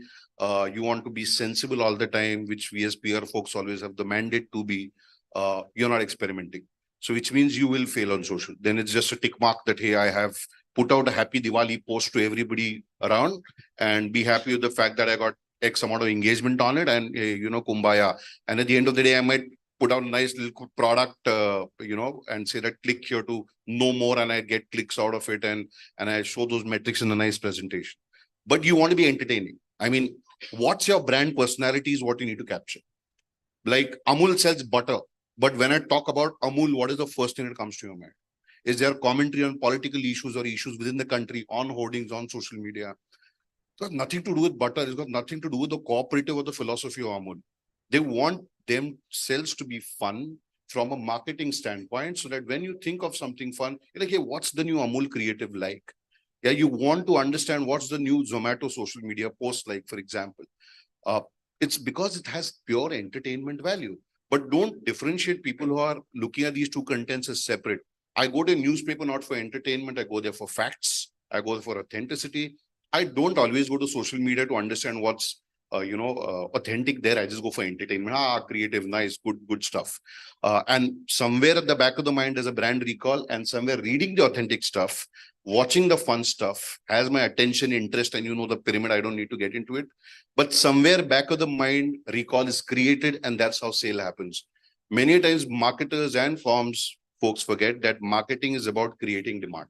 It's not just about saying that, hey, I am so-and-so, khareedna khareed, warna mat khareed. End of the day, I want you to buy because that's what's paying our salary. And creating that demand is a jugalbandi of all of this put together. And that's why there's no right or wrong medium. There is just ways of approaching. Got it. So, okay, now, Sonal, if I ask you this, that, when we talk about communication, when we talk about authentic self, when we talk about social media, Nikhil rightly said that, traditional media is also making a comeback. Gen Z, yes, they are said that they have a short time span, short attention span, but also they are very intrigued about what is knowing what is there. They want that credibility to be there. They're very much more aware than the previous generations.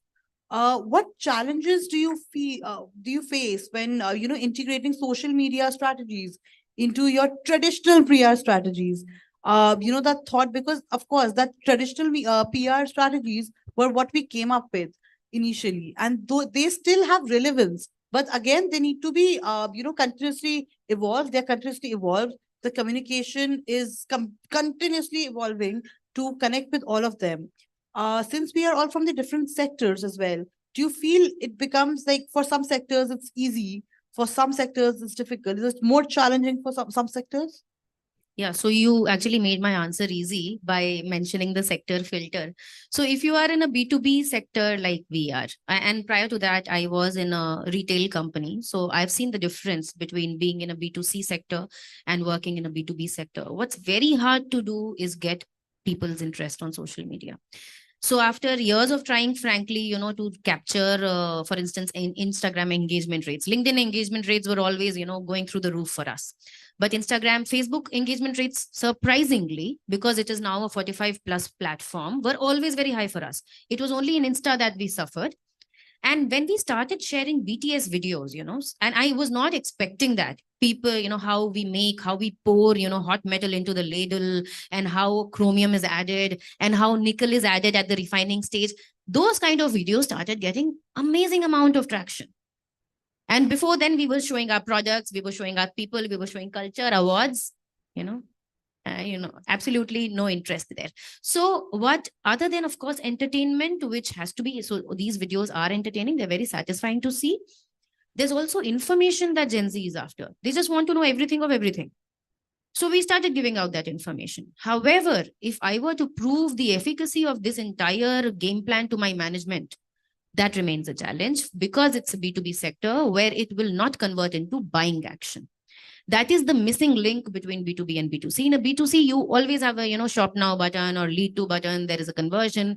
But in B2B, there is absolutely no way to prove that the increased amount of awareness is leading to sales, because 99% of people on the social media are not our buyers. And even if they were our buyers, B2B buyers in India are moved only by the margins. There is no such thing as customer loyalty. Customers are actively disloyal in a place like India, where grofers, if they drop 10 rupees, you'll go to Blinkit. If Blinkit drops 2 rupees, you'll go to some other channel. So that is the difference between B2B and B2C. And I still face that challenge. But yeah, there are little wins along the way. Understood. Amit, on your note, like what challenges do you see in this integration of social media and the traditional PR strategies with the Gen Z, of course, when it comes to that attention span as well as that credibility, authenticity again that they're looking forward for? Because as Sonal rightly mentioned, that they get excited or they get intrigued by things which are not very usual.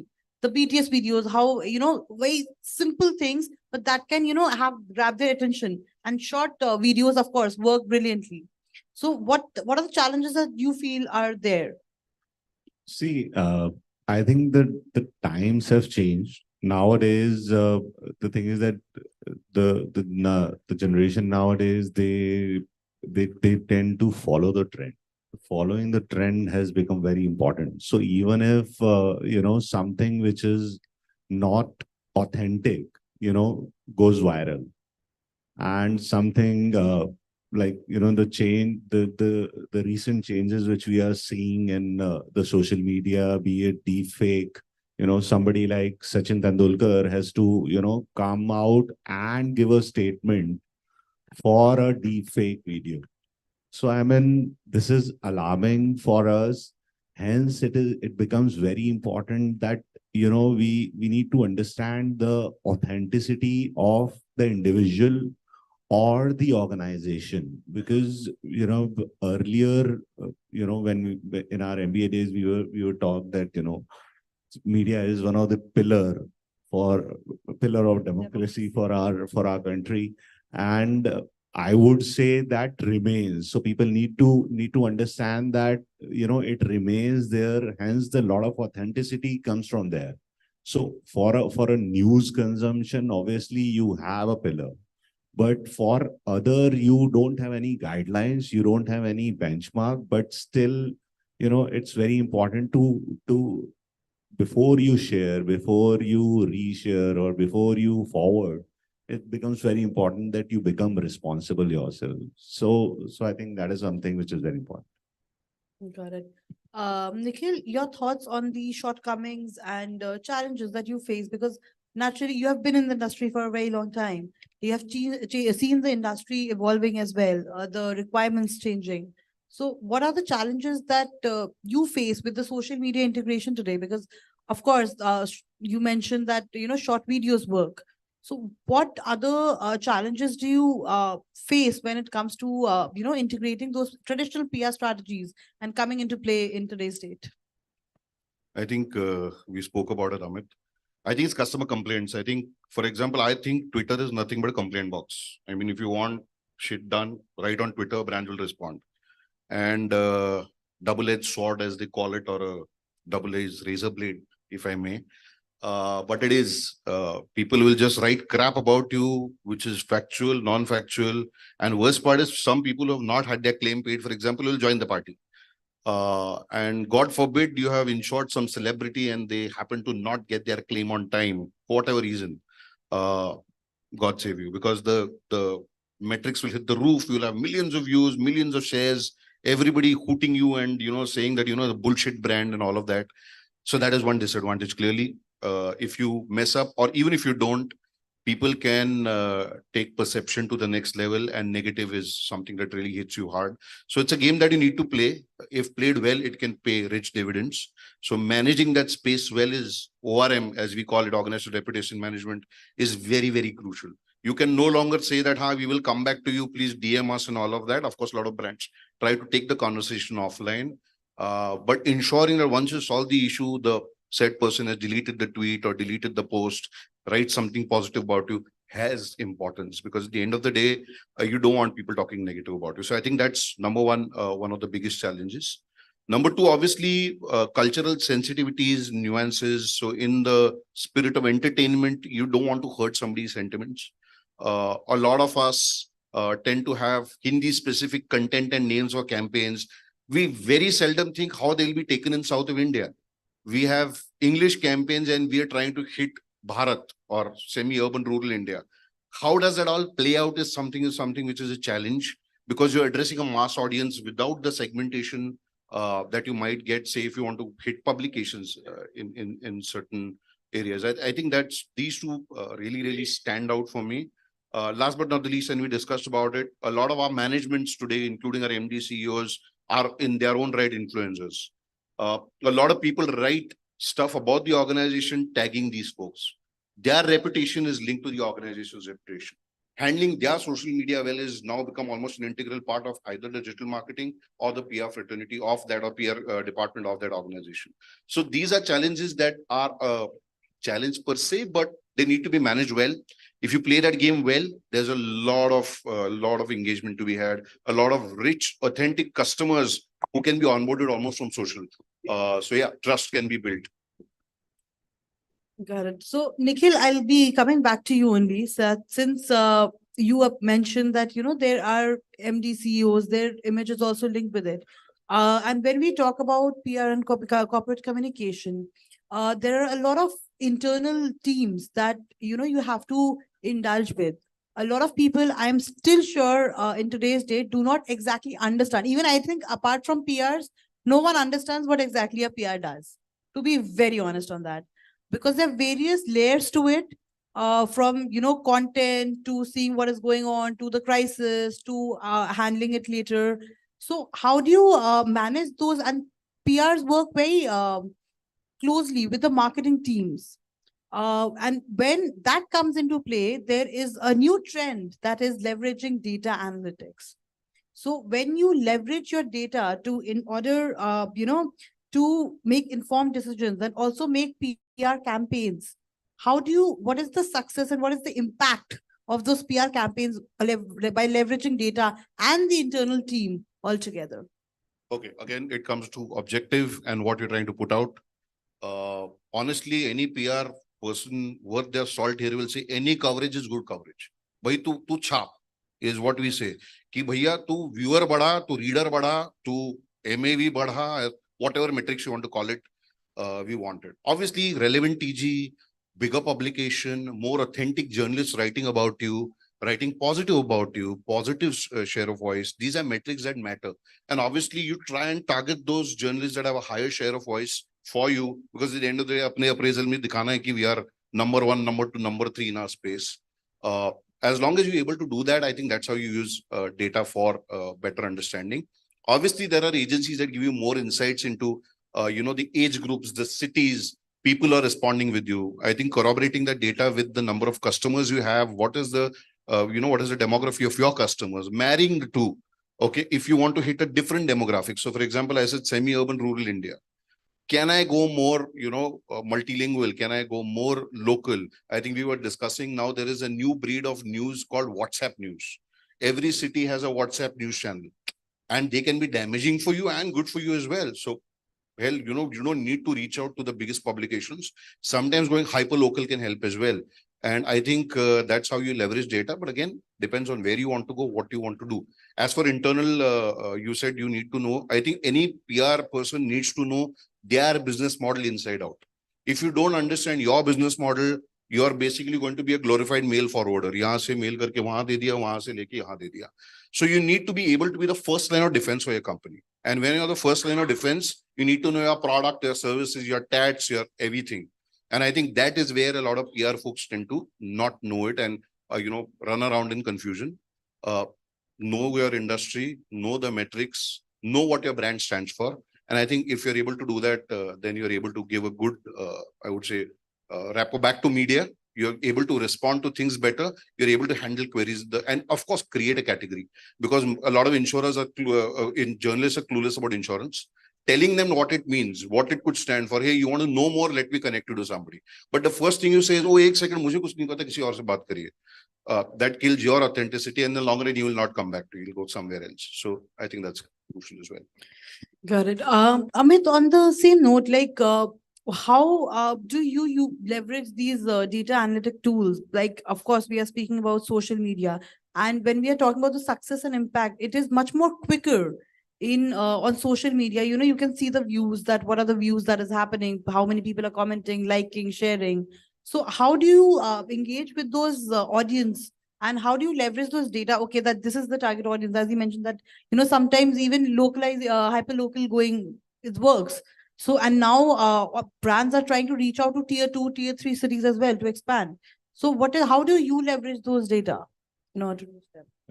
Yeah, I would like to start from where he left. So I think it's absolutely right that you need to engage with your consumer at the right platform and in the right language. Like for example, on our website we have 12 languages, and basis the query which comes to us on a social media platform, those are being responded in their respective languages. So India is a very unique market. So hence we need to understand that we got to have the queries responded, or got to have the communication done in that respective language. So even if, so to say, a basic thing like a press release, we as a brand ensure that in each and every market, we have, although we are a tech company, but we have sales people across the country. We have over 24 offices. So wherever we have to, whatever communication goes out has to go out in all the target markets. So wherever we are going, we ensure that it is going in their respective language. It gives, it shows the value of the brand, that you respect each and every consumer. And in today's Me Too kind of age, where the product moreover remains the same, if ITC launches something, that becomes hit overnight. So just an example. So you need to ensure that it is not just the product, is the consumer experience which matters. There are a lot of shopping portals, there are a lot of portals where you can search home, but the kind of experience which you get on a particular platform is something which gets you back to the same platform. Otherwise, everybody has a lot of option. We don't have time, and whoever gives us best experience, the browsing experience, the response time experience, the number of options, because we want options. We have become habitual of n number of options. Like I was recently reading HBR Harvard Business Review's article, wherein they publish a very interesting case study of Netflix, that in recent times how Netflix has used the data in tagging a particular OTT, that based on your surfing, they are noticing each and every, and the tagging happens automatically based on the way you surf. Hence you will notice, you go to any platform, the kind of suggestions you will get on Netflix, you will not ever get on any other platform, not just because they have the data.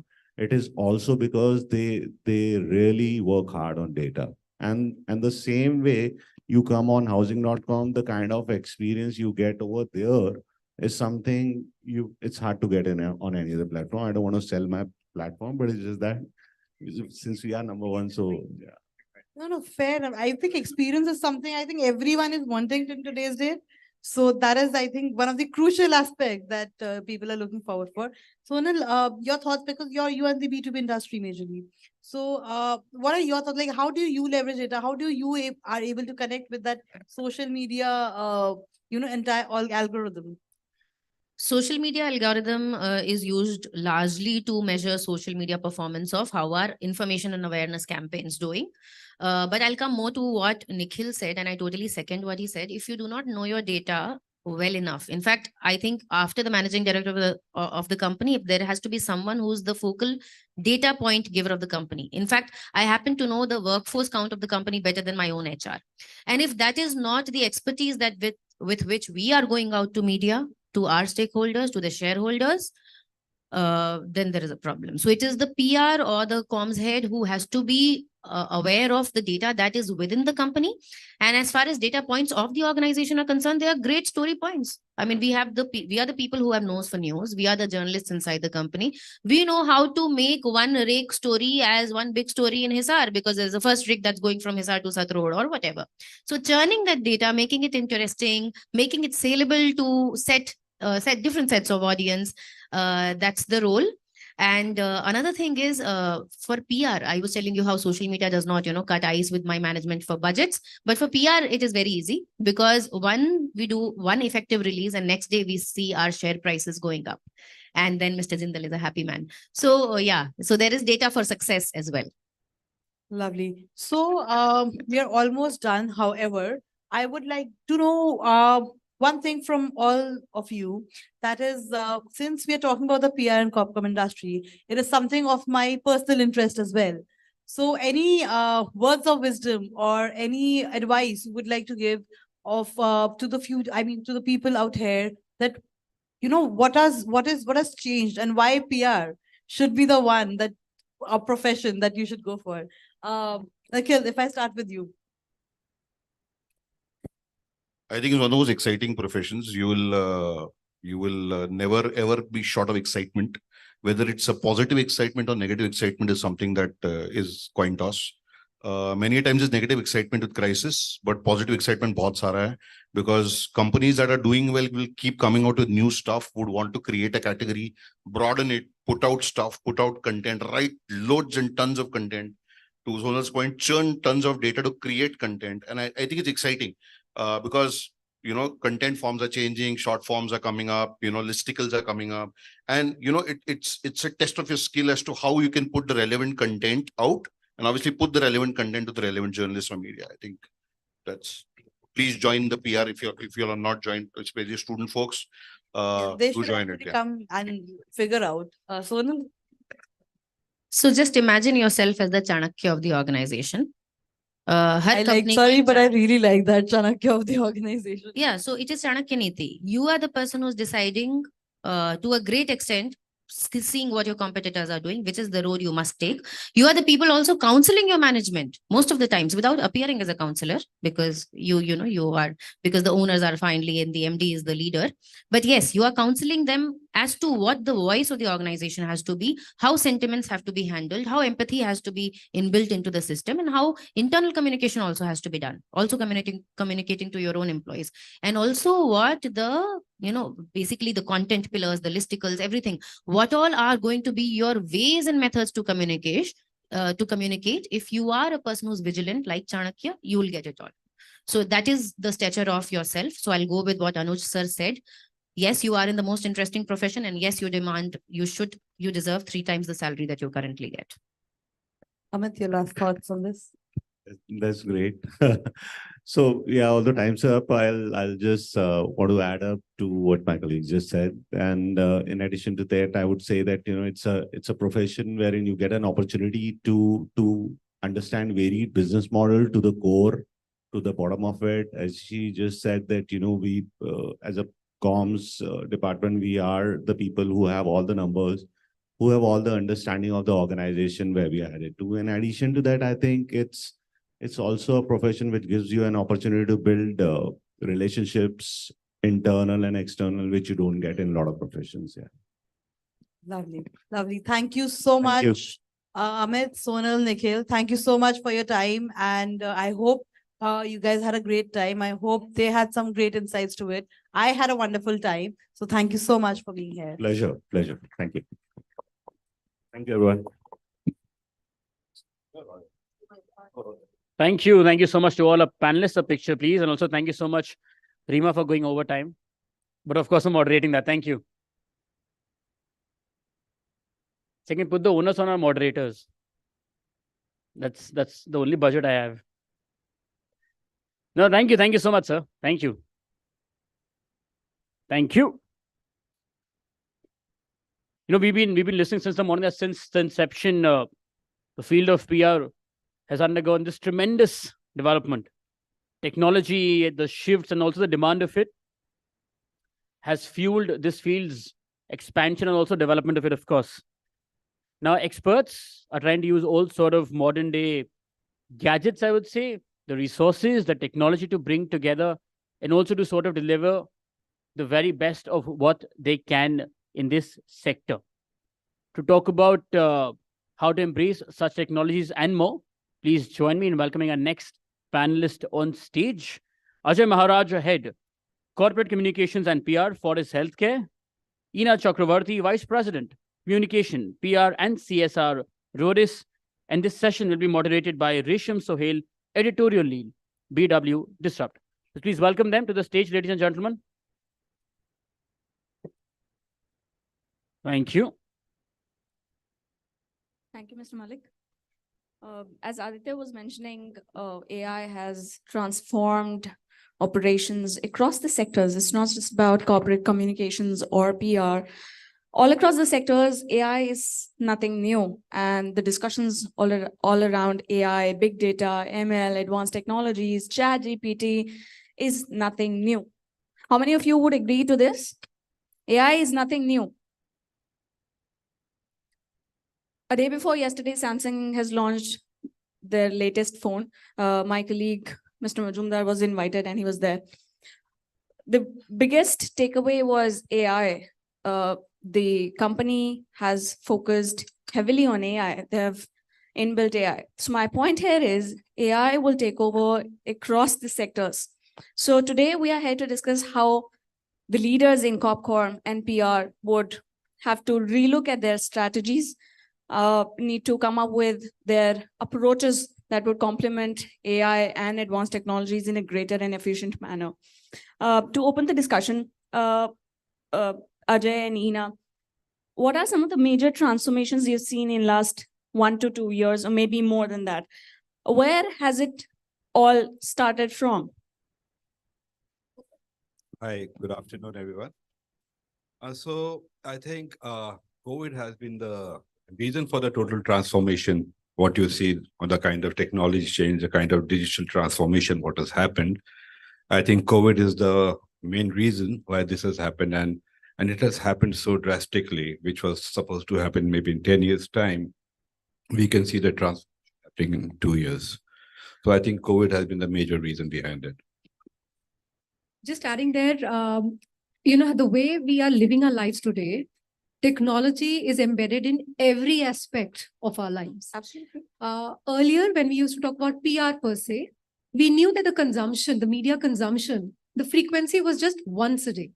But now the way the transformation or the technological evolution has happened, it's about now.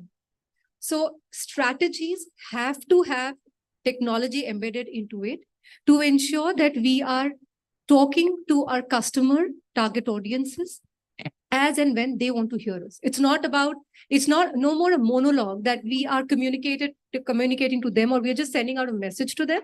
It's about hearing them, connecting with them, engaging with them. That is how the whole transformation has happened. And technology such as AI, chatbots, machine learning, all are helping PR professionals to kind of strategize in a much more unique way, which is targeted. I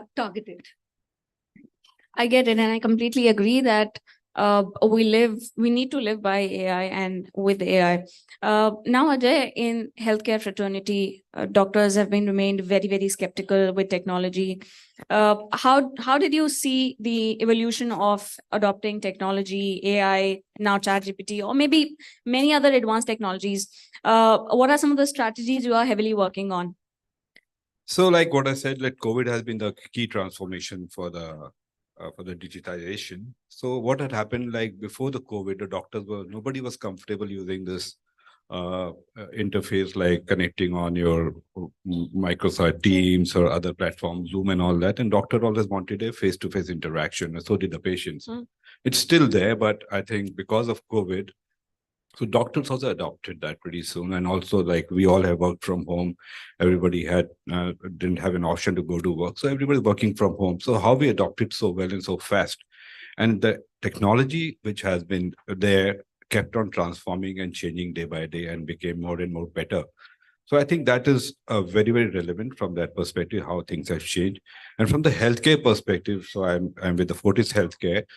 So healthcare is going to be very critical because from the emerging technology, the data is there and analytics is there. So it really helps the healthcare professionals because the kind of data what we are getting from the patients, from the social media, from our digital platforms, we keep on collating the data. So the data becomes a tool for us. And basically it helps us in strategizing, in having a strategy for our PR campaigns, or maybe how do we target a particular cluster. Like, for example, like a particular sector or maybe a particular demographic in India has particular problems related to maybe blood cancer, maybe because of diabetes, different things are happening across India. So when we collate this data and we get analytics and the kind of digital penetration what we have, so we get to know about what is required, where it's required, how it's required. So that's the way we strategize, and that's the way we have a PR strategy around it. So that's really helping us out. And also when we have a campaign which has been posted online, or maybe we have a digital campaign, because print campaigns are very limited now and the digital platforms have become the need of the hour. And too many platforms are there. So how best we can utilize that? Because I think what Ina was also mentioning, like so many digital things have happened. So we have to penetrate the audience. We have to see what is the right cluster for us, and how do we adopt a strategy which can touch that cluster. So these are the kind of things we have to look at, and we have the analytics tools which are there, which give us the right analysis, like how the campaign is featuring, how good is the penetration. So it's on a real-time basis. So it gives you an opportunity to also, how do you change your campaign if you want to modify it in such a way that it is not touching the right audience? So that's the best way. The analytics tools, what we get, and also the data, what we have is the key. And the way we are going to use it in a good way is going to help the PR industry to penetrate the audience and get the right kind of what you want to output out of it. I agree. And there is a report that says globally around 60% of healthcare organizations have been at the target of cybersecurity, and then cyber attacks. My apologies. This is a major concern when we talk about technology, AI.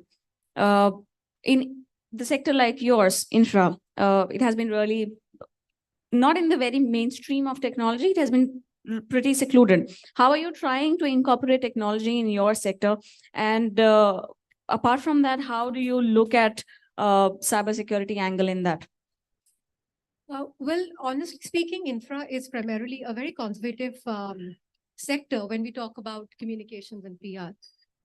Why so? Because there is so much of confidential and sensitive data that we deal on a very, very regular basis. Cybersecurity becomes extremely important for us, and therefore things like frequently changing your password, having your cloud secured, having two-factor authentication, all these become very critical and regular. But what I see has been a very critical aspect, not just in the infra industry as such, but also from a PR and communication standpoint, is continuous awareness and education. We keep talking about these bigger words, jargons like cybersecurity, deepfake, XYZ. But do our regular people sitting across the table who are not dealing with these terms on a daily basis aware of it? Do they know what threat it poses to them? Not really. Phishing, we keep sending out emails to our, from an internal communications perspective, we send out communication around phishing emails. Now, till the time we don't really explain what is phishing, how it can really affect the data that's there sitting there on your system, how it can be critical or detrimental to the confidentiality, how it breaches the data, how it breaches privacy. There are certain elements that people within an organization, stakeholders, both internal, external, need to be educated about. So I think cybersecurity is an important tool or needs to be taken care of. But and in most of the cases, people who are least aware about these happenings gets affected. Yes, absolutely. And while we say least aware, it has also happened so much so that technology is new. I mean, if I have to talk about my previous organization, which was a law firm, we can understand how much of critical information sits on a system. somebody as high as a partner or an executive partner is not so much educated on technology. So an email directing them for a OTP for a credit card payment can actually hack their entire system. And this has actually happened within the organization. Fortunately, it was on a timely basis that we could identify and rectify the breach, and no data was lost. But what we realized it is awareness, education, and a crisis communication or crisis plan which needs to be in place so that instant rectification can be done. So I think that plays a very critical role as far as cybersecurity is concerned. Very pertinent point, Ina. Now, Ajay, would you like to add to this? And also, what apart from awareness or educating people on how technology can impact your work, your data, what could be some of the functions, some of the strategy to actually make them aware, or let's say match the pace with technology? Basically, like in the healthcare, we are handling the very sensitive patient data, which is very, very confidential, like the information what we have from patients' perspective. So it becomes extremely critical. So you all must be aware in the past few years, you must have seen a lot of cyber ransom attacks on a lot of healthcare organizations, including AIMS also, I think, which has happened last year. And across the globe, there have been cyber attacks. And so these are the ransom softwares which they put it in the system. After that, they demand a huge ransom to take it away and just to open it up back for the system. So that has been very critical from that perspective. Ina has also highlighted like how do we encrypt and make sure that our softwares, our platforms are extremely security proof, and they have the right kind of encryption so that if even able to hack the system, they are not able to source the data out of it. So that is extremely critical. And regular audits also is important. Like we talked about education, the staff, everybody can't be educated on that. So regular updates, what we keep sharing to the internal comms, maybe the whatever platforms, what we have to circulate the information to the employees, that is important. Like they should be aware, like not to touch or not to open any links which seems not to be from the right source, because nowadays digital hacking and all this kind of things are happening, and it's going to continue. Nobody goes to the bank not to withdraw money, I think. So earlier we used to go with a checkbook and you withdraw money out of it, but now everything is happening digitally. So you have your password, the OTP comes, like we talked about OTPs, and the OTP can change everything. It can even like make sure that whatever is in the bank account is going to get out if you share the OTP with someone. So a lot of cases have happened. So that's why education is very important. People have to be aware. And from healthcare perspective, because it's such a critical data because of this thing, so that cyber laws are there, so many things are there. And so many cases comes up in our healthcare.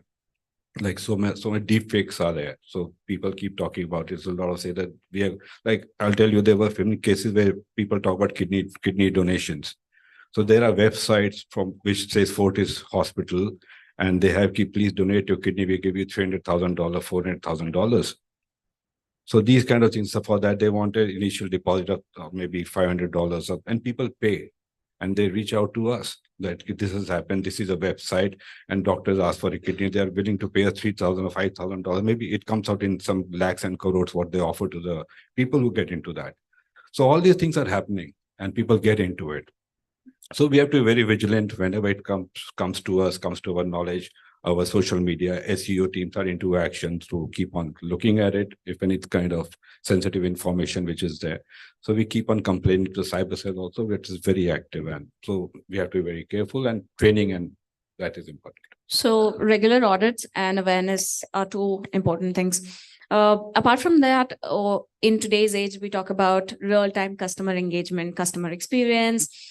Your involvement with social media gets higher in these days. We talk about advertisements, campaigns that are highly into audience page, their feeds. You are right into their activities, what they're doing, what they're following. Any reference to your recent campaigns, recent advertisements where the technology played a pertinent role?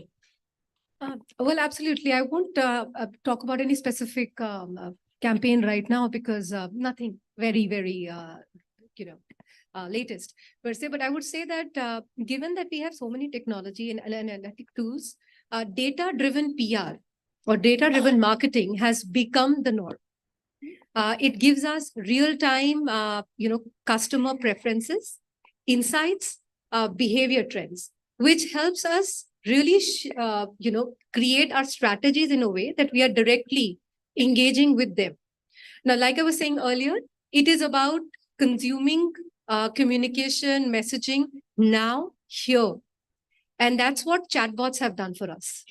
That is exactly where we are today. If I want to talk about any specific campaign that I'm running or a product that I'm selling, I don't really need to wait for a campaign to just run. If it's a social media campaign today, I will promote it through various marketing tools which I have available. I will directly engage with my target audience through chatbots. There are pop-ups that are happening. So there are various multifaceted tools, channels that are today helping communication professionals to ensure that their marketing communication campaigns are very, consumer-led. It is not, again, it's not just about what I want to communicate and once I'm communicating it, but it is about how I can modify my communication as per the consumer's preference. I'll just give a very personalized example.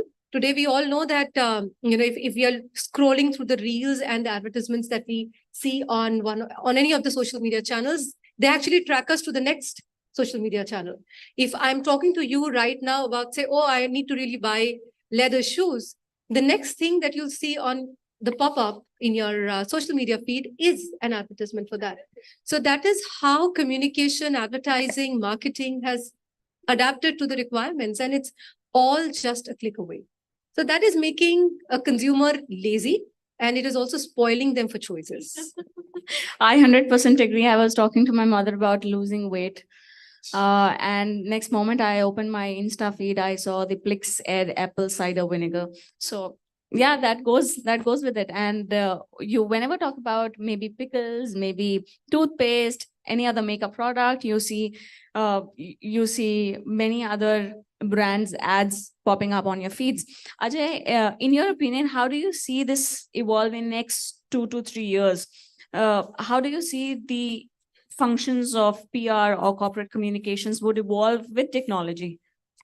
I think AI is going to play a critical role in this for sure. It's like we have been all talking about AI, and what you said, like AI is listening to everything. There's so many smart gadgets at your home and they're listening to you. So that's why this pop-up keeps coming up. And if you're searching, then it the search engine, what they have, it keeps on capturing your likes, dislikes, what you're looking at, what's the kind of stuff. If you search for a car, you'll keep on seeing different cars. And also they know about like what kind of car you're looking at. It's not that it's going to pop up with a Lamborghini or something else. If you're looking at a decent car, it's going to be something like that. So that's the knowledge, that's the kind of intellect it has now. And AI is going to play a very critical role in future. Like you guys must have read, 3 days back, there was a Google has launched Amy, which is a Google-based interactive, which is going to be consulting the patients. And as of now, the test is going on where I think they are consulting with 14 doctors and 14 patients. So they are having an interaction. As of now, it's like 90% accurate in diagnosis and the kind of prescription and other things which this platform is offering. So that's the future. Basically, like maybe as young adults or who are in the younger category might be able to adopt it in future. But I think for the older generation, being in healthcare, meeting the doctors, so people love to have that interaction with the doctor. They'll want to have that touch, that empathy. If I say I have pain in my hand to a artificial chatbot or maybe AI, so it's going to find, but until unless I'm not going to touch it, I won't get the feel ki what's the pain like, what's the intensity of the pain, how it's going to react, and how doctor also is going to consult. Basically, like my mother was, I'm in healthcare, mother used to be sick, she always wanted to go to a doctor. Some other people also, if you have an old family member, they love to go and see the doctor than to have an interaction on a video or whatever. So that's important. The AI is going to transform, but the human touch, that empathy, that emotion, that feel and touch is going to be required. So it's going to transform for sure. But I think that human touch is also going to be required, and that intervention is very, very critical to ensure that the right diagnosis and everything is done. Definitely, because after all, it's personal public relations. So that that humane connection, that humane empathy. You mentioned about empathy, that sympathy, that understanding with customers, what they're saying, what they're expecting, all across the sectors will remain at its space. Do you have anything to add to this? Absolutely. Like taking on from what he's saying, today we have something like a chat GPT. It is like, a wish granted to all of us, I would say. But when you actually write something on ChatGPT, this is my personal experience. While I've given commands to the best of my capability, the information I've got is very raw. I don't think I can really use it as is. I will have to use my own brains, my own understanding of the topic, my own understanding of the situation that we are in to really modify it. So while technology is giving us a lot of, luxury of doing job maybe faster from a time perspective, but it can never be or replace the human that we are. The human brain cannot be replaced. So technology will be certainly an added advantage. Data-driven PR is going to be the new thing. It's never going back to only traditional media anymore. It is going to be more and more digital, more and more social. Today, we are seeing even corporates like us, we are relying more on social media and digital media compared to traditional media like magazines, radio, and television and newspapers. So that is going to be the way forward. But PR strategies are going to certainly change. And it's not just going to be like, I am telling you this. The next question is, how? How do you justify it? So every strategy, every point, every message that you bring onto the table, moving on needs to be backed by sufficient insight, sufficient data that will make your strategy sacrosanct and foolproof. So I think that is what I would say is future-proofing of PR. Definitely, and a very good point. We have 2 minutes left. In quick 2 minutes, do you somehow feel that you just said that ChatGPT is like a wish granted for us, including all of us, the veterans of the industries, the youngsters of the industry. My point here is, do you somehow feel that it's going to impact and hamper the relations people hold?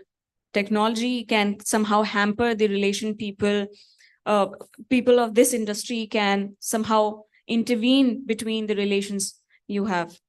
Do you have a feeling that using ChatGPT or AI as a shortcut can really hamper the relations, because it's all about relationships we have across the industries?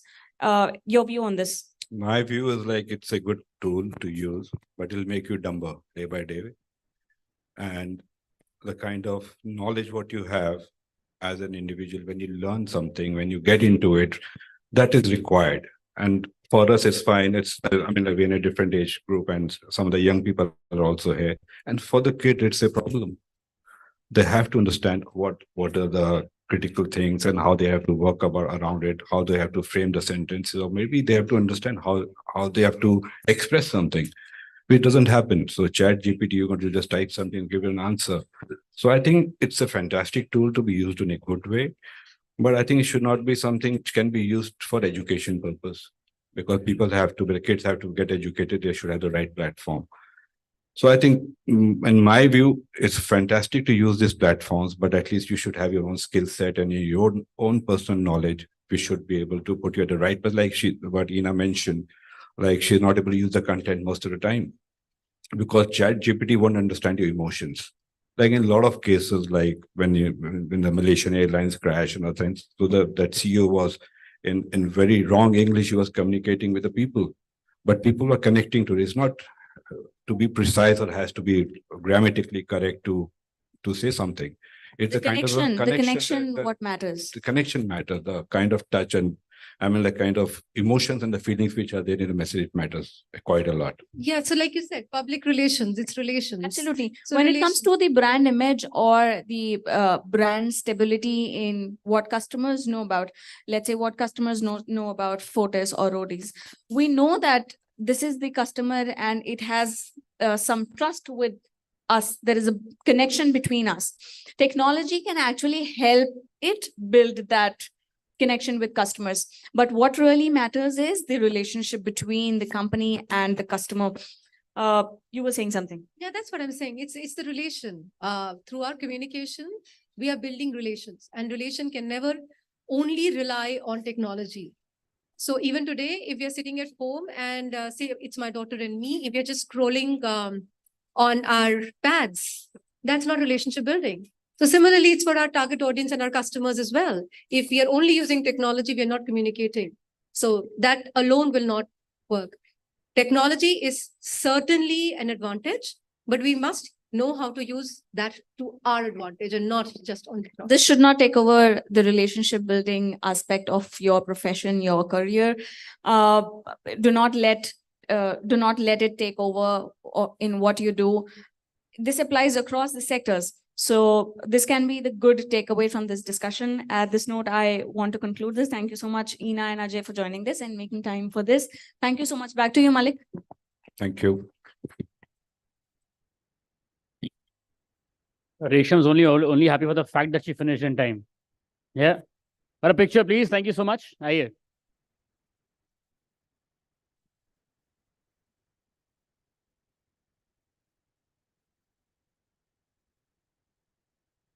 Thank you. Thank you so much. May I please request our team at the console to once play the partners AV before we break for lunch, please? It's the right time to start up India. And this is my office. I am in. I make in India, but get a global access. I'm in. अपना ये .in Bharat का अपना domain जो affordable भी है और जिसे अपनाना है बिल्कुल आसान हो जाइए डिजिटल .in डोमेन के साथ गेट योर ओन .in पर अपना .in डोमेन बुक कर आज ही बनाइए अपनी website Are you?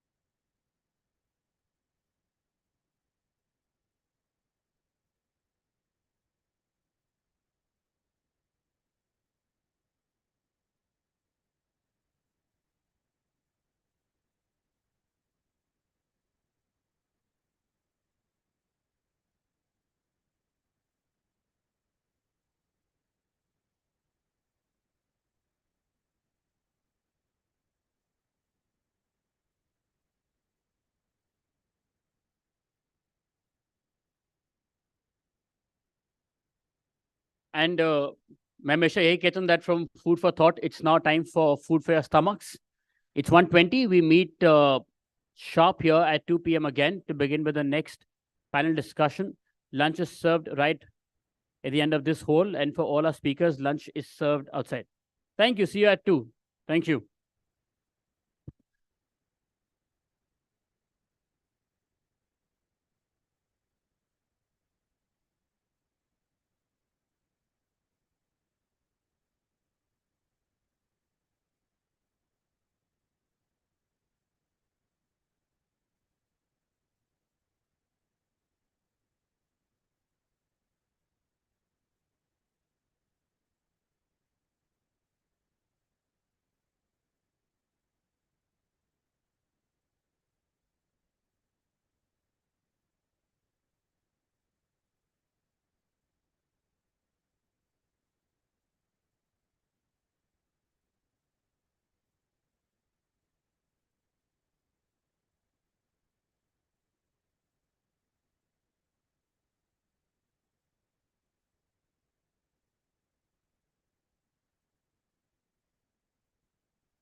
Hello.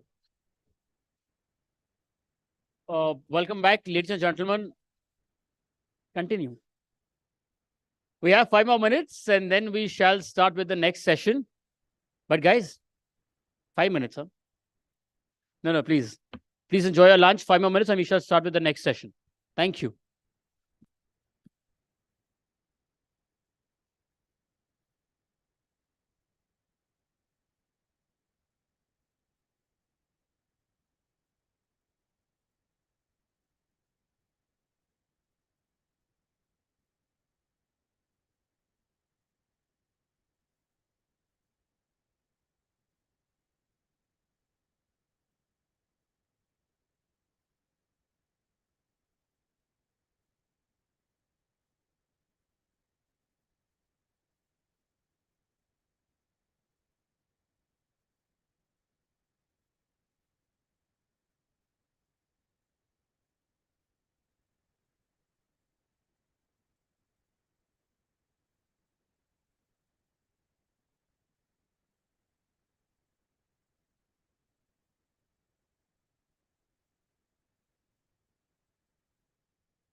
Hello.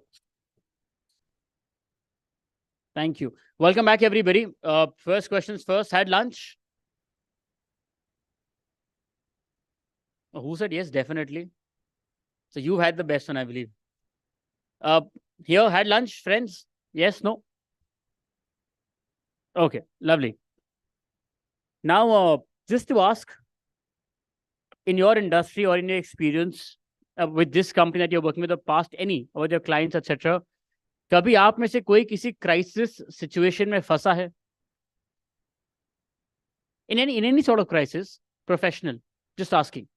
Yes or no? I mean, like I personally have in my domain. Everybody. Okay. Now, why do I say this? Because you all found your ways of moving ahead and navigating through from that crisis, and so have our upcoming panelists. And we'll throw questions at them regarding the same, and let's see how did they tackle that and how will they tackle this as well. Please join me in welcoming a panelist for our next session. Ashul Jain, Director, Corporate Affairs, Mars Petcare, India. Sadia Khan, Manager, Communications, MG Motor, India. Rahul Kashyap, COO, PR Professional. And this session will be moderated by Soumya Saigal, Senior Editorial Lead, BW Marketing World. Let's please welcome them, ladies and gentlemen. Okay, while they take their seats, just to let you know, right after lunch, एक बहुत ही nervousness कह लेते हैं, as for the lack of a better word, that the panelists usually have कि audience so तो नहीं रही होगी, just saying, in very plain words. So I think a little more warmer welcome will sort of give them the confidence कि हाँ भाई, हम इनको सुनने के लिए तैयार हैं. Can you please welcome them again? Thank you. Over to you, Soumya. Thank you, Aditya. Before we delve into the conversation, I would take a minute and ask our speakers here to please introduce themselves to the audiences. My name is Rahul Kashyap. I'm the Chief Operating Officer of PR Professionals, PRP Group. And I have the experience of more than 20 years delving in media and now in public relations. So I have seen both sides of the fence. And that is a transition that seems to be. So it's been more than 10 years in public relations now, strategy and crisis management. Sure. Anshul. Good afternoon, everyone. It's an absolute privilege to be here amongst industry peers. Some of you have known and some of you I hope to know better by the end of this summit. And thanks to Anurag and team for putting together a fabulous event. I'm really looking forward to the agenda and the award ceremony later in the day. Just to quickly introduce myself, I'm Achal. I've been the last 16 years. Started as a student in PR and communication, and then moved on to agencies, worked with the Formative Perfect Relations as my first stint, and then worked with certain big tech clients before moving to Max Bupa, where I was there for almost a decade, steering their corporate communications department. Post that, I worked with Amazon in the policy comm space for 3 years. And very recently, 3 months ago, I moved to Mars Petcare. And I'm not sure if all of you know, but this is the largest pet food company in the world and in India. And now I'm helped with the task of making that known to all the pet parents and consumers. So really happy to be here. Thank you, Anshul. Sadia. Hi, good afternoon. First of all, thank you for having me here. It's a privilege. Quick introduction about myself. So I'm Sadia Khan. I come from an auto background. I know, I mean, there are very few females in the automotive industry, but yeah, I take the privilege of saying that, yes, I've been there for 14 years. And in those 14 years, I've worked with various automobile brands, including Polaris, off-road vehicles, Indian motorcycles, launching Indian motorcycles in India, motorcycles in India, worked with Volvo Aisha into commercial segment, launched their buses and trucks, and then finally moved to MG Motor India. MG, I'm assuming that everybody here knows about MG Motor India. So I'm currently working with them as communications manager, and that's why I feel I'm here. And during these 14 years, I've been at various levels of communications, marketing, and PR. And I feel that, the topic that we all are here for is very important for us to discuss, because every one of us faces either of the way, in either of the ways we face crisis being an automotive, communication professional, it is very important for us to know how to deal with it. However, every crisis comes out to be very different. So yeah, let's see. I am looking forward for the impactful conversations here and have everybody's point of view. Thank you so much. Thank you, Sadia. I would set the tone and ask the first question to you. Help me understand, how do you really look at an internal and external crisis? What are some of the most important parameters that it holds, and how do you look at it from a communication specialist point of view? So Soumya, I feel like I just said, every crisis comes out to be very different. It's very difficult to foresee any crisis. And of course, their comeback strategy also has to be crafted accordingly. But yes, some protocols and some formats can be laid down. For me, I would say I first try and dig out the root cause, understand what and why first, dig out the root cause, grasp the challenge accordingly, check, assess the ripple effect, of course, how it goes.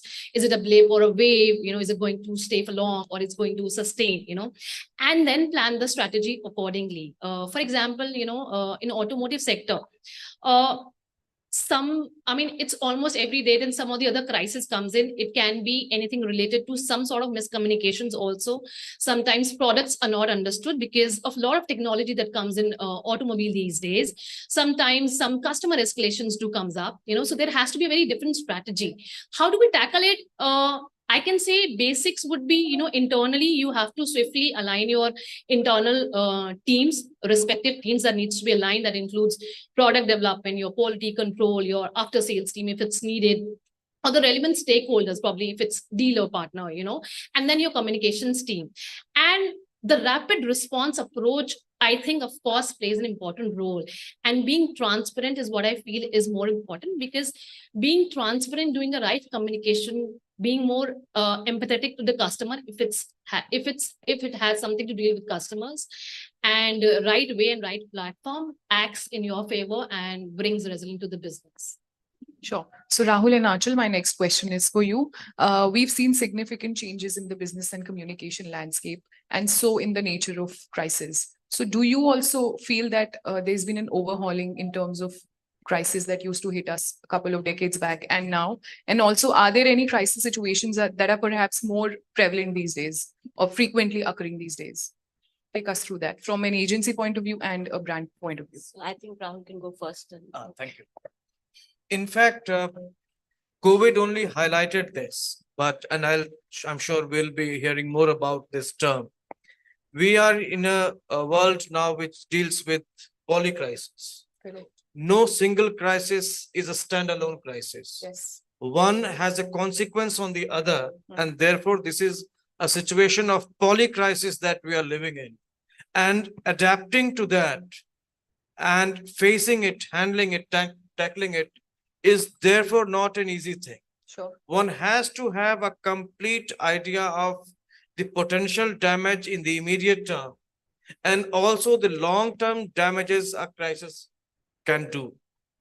By definition, crisis is sudden. You're not really prepared for it. For example, post-lunch audience, handling them is a crisis.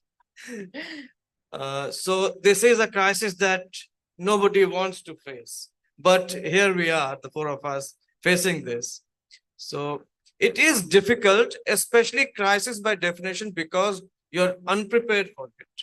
You're caught unawares, and therefore, unless you have your feet on the ground, a lot of common sense goes into it, and you realize the consequences. I think that is the most important part, whether it is an internal crisis or an external crisis. Maybe I should keep it. All right. Thanks for that, Sadia and Rahul. I think those are very enlightening views on how, the definition of crisis is evolving. And just adding a layer to what Rahul was saying. So in my experience, I think earlier crisis, when I entered the industry, and I was actually servicing brands on the other side, the time that they would approach an agency to help you tackle the crisis was when it was an external media crisis. Correct. you've got a negative coverage, or you're anticipating a really bad story, or you've got something that's really hugely damaging because your competitor has made a claim on you, against your business. So that would be called a typical crisis. I think as the industry has evolved, I think we know that crisis, not everything is really crisis, right? So I think, for example, if you look at Mars, we have certain, and when I say Mars, I mean Mars Pet Care, Mars Retail, across Mars businesses, we have devised, a crisis strategy where, we know what is going to be crisis for us. So one, if it's going to be something that impacts our people or our associates, as we call them, something that's going to impact our manufacturing, because we are heavily into manufacturing of confectionery and pet food, etc. So something that damages the plants or the ecosystem surrounding the plant, or hampers our operations within a specific country. We are present across many, many countries. So something that hampers our operations, or is something is going to be a massive threat to our reputation, or causes, sort of existential crisis in that particular country. So then those are the, reasons why we would pivot and say, okay, this is a crisis. So I think that's important to segregate. So you can have a strategy in place. I think what has changed now is that people understand that because crisis can come from anywhere, it's important to identify your stakeholders and how you communicate to them for that crisis. So for example, if I know internally somebody's been hurt at the plant, or if an employee has had some exigency, or has had an accident, before it goes outside, if you identify that as a potential crisis, then you will act accordingly. Similarly, externally, if there is something, there's a geopolitical tension or etc., your strategy will be very, very different and very long-winded, because there's no immediate way to address that crisis. And of course, if there's a crisis, it can be on social media. Because 10 years back when we started, the social media wasn't as big. And then the definition of social media has been evolving. First, it was all about Facebook, and then it was suddenly all about Twitter. Now the credibility of Twitter is going down, and a lot of it is about on other platforms that are emerging. So with social media coming in, crisis can be from one tweet, that cannot just be from outside, but can be from an employee who mistakenly did something. And that's something I've seen in my career. So crises exist in varied forms. I think the best way to tackle them is just culturally, you have imbibed it in your DNA that you're prepared to mitigate crises before they happen. So rather than waiting for them to happen. For example, at Mars, we have a huge focus on quality, on safety of not just how we manufacture food, but also of how we take care of our people who are working in those factories, or of employees who are working with us otherwise. So I think if you have that imbibed in your cultural DNA, the possibility of crisis arising out of incidents which can be mitigated is taken care of. But yes, having said that, if they do come up, then I think every company needs to have a certain strategy and involve all stakeholders to kind of manage that better. In fact, I'll just add one bit. Technology has decentralized and democratized a lot of communication that happens, but it has also put to risk because it has empowered everyone, and everyone becomes a potential risk for companies and brands. So the risk risk to the reputation of brands is constant. Absolutely. While earlier we used to think that it can happen once in a while, companies were not prepared for it. But now, and because we have a large clientele at PRP, I can tell you, right from real estate to crisis-prone and crisis-driven, companies in some ways. So it is very difficult to have, a universal template for crisis management. Correct. So it is very dynamic, and one has to, constantly keep updating oneself. Absolutely. Taking cue from the answers, we understand that the social media is a convenient platform for the naysayers to put forward their opinion, and they have the potential to drive, a crisis from bad to worse for a company, right? How do you ensure that no negative perceptions, at least on the social media, hover around your brand? And how do you ensure that the digital buzz is intact? So what is your strategy when it comes to a crisis on the social media? Do you have a separate plan? Or how do you deal with it, basically? So just, so I'm going to take a lead on this, because this is something I'm really, really passionate about, and also learning more about, because I don't think there is, like he said, it's so dynamic. You can't say that there's one solution, there's one strategy. But I think on social media, we have to, kind of be prepared that if a brand has put itself out there on social media, or if it's a brand which people are going to talk about on social media, you have to be prepared and have an appetite that, things will be good and things will go bad. You need to see what you need to react to, right? You can't 100% control and have a positive narrative around you. People are going to discuss you, but I think the right strategy is to become a part of that narrative and not try to over control it. So for example, in a couple of companies I worked with, without being very specific, I can say that we've always encouraged the leadership team. I personally told all the leaders that, if a conversation is happening about your brand, even if it's a negative conversation and you spot it, take ownership, say that, okay, I'm going to look into it. I'm looking into it. I'll get back to you. And then make sure that, there is an escalation matrix that takes care of it. Correct. Because then people know you're not here to only tom-tom about your brand, but you're actually looking after your brand and you take responsibility. Sure. So similarly, so basically, not just the brand handle being, being the sort of, the place where your brand is kind of projected, but making sure that the leaders behind the brand are also talking, involving your employees, because these days employees also are like, you can make them your proud brand ambassadors, but it's a double-edged sword, right? Because as we saw when the layoffs happened, a lot of employees were, they had genuine issues. So a lot of big brands suffered because of that as well. So I think it's always a double-edged sword. So it's very important to have SOPs and, basically social media communication protocols in place for every organization so that employees are cognizant of it. So I think having that structural processes has become very important because now more and more employees are on social media and they have access to that. Sure. Okay, Sadia, do you have any inputs here? Yeah, I think I echo what Achal just said. With social media, of course, having there, the crisis unfolds very swiftly and expects an agile communication strategy. Having said that, you can of course have an escalation matrix. Like for example, since I work with MG currently, so what I can say about the strategy that we follow is we make a cross-functional team which has all the respective people from all the different stakeholders, including some designated spokesperson, having rapid response protocols in place so that we know when and what to react and who is the right person to communicate, So at times it maybe has to be the communications head, or maybe it has to be our MD if needed, But what you need to really act on is this group all together acts within like minutes of when and as soon as we receive this crisis situation. It can be any customer escalation, it can be any review also that talks about the products, not so good quality of the products, let's say, for example, hypothetically, I'm just saying. So that has to be addressed well under that group.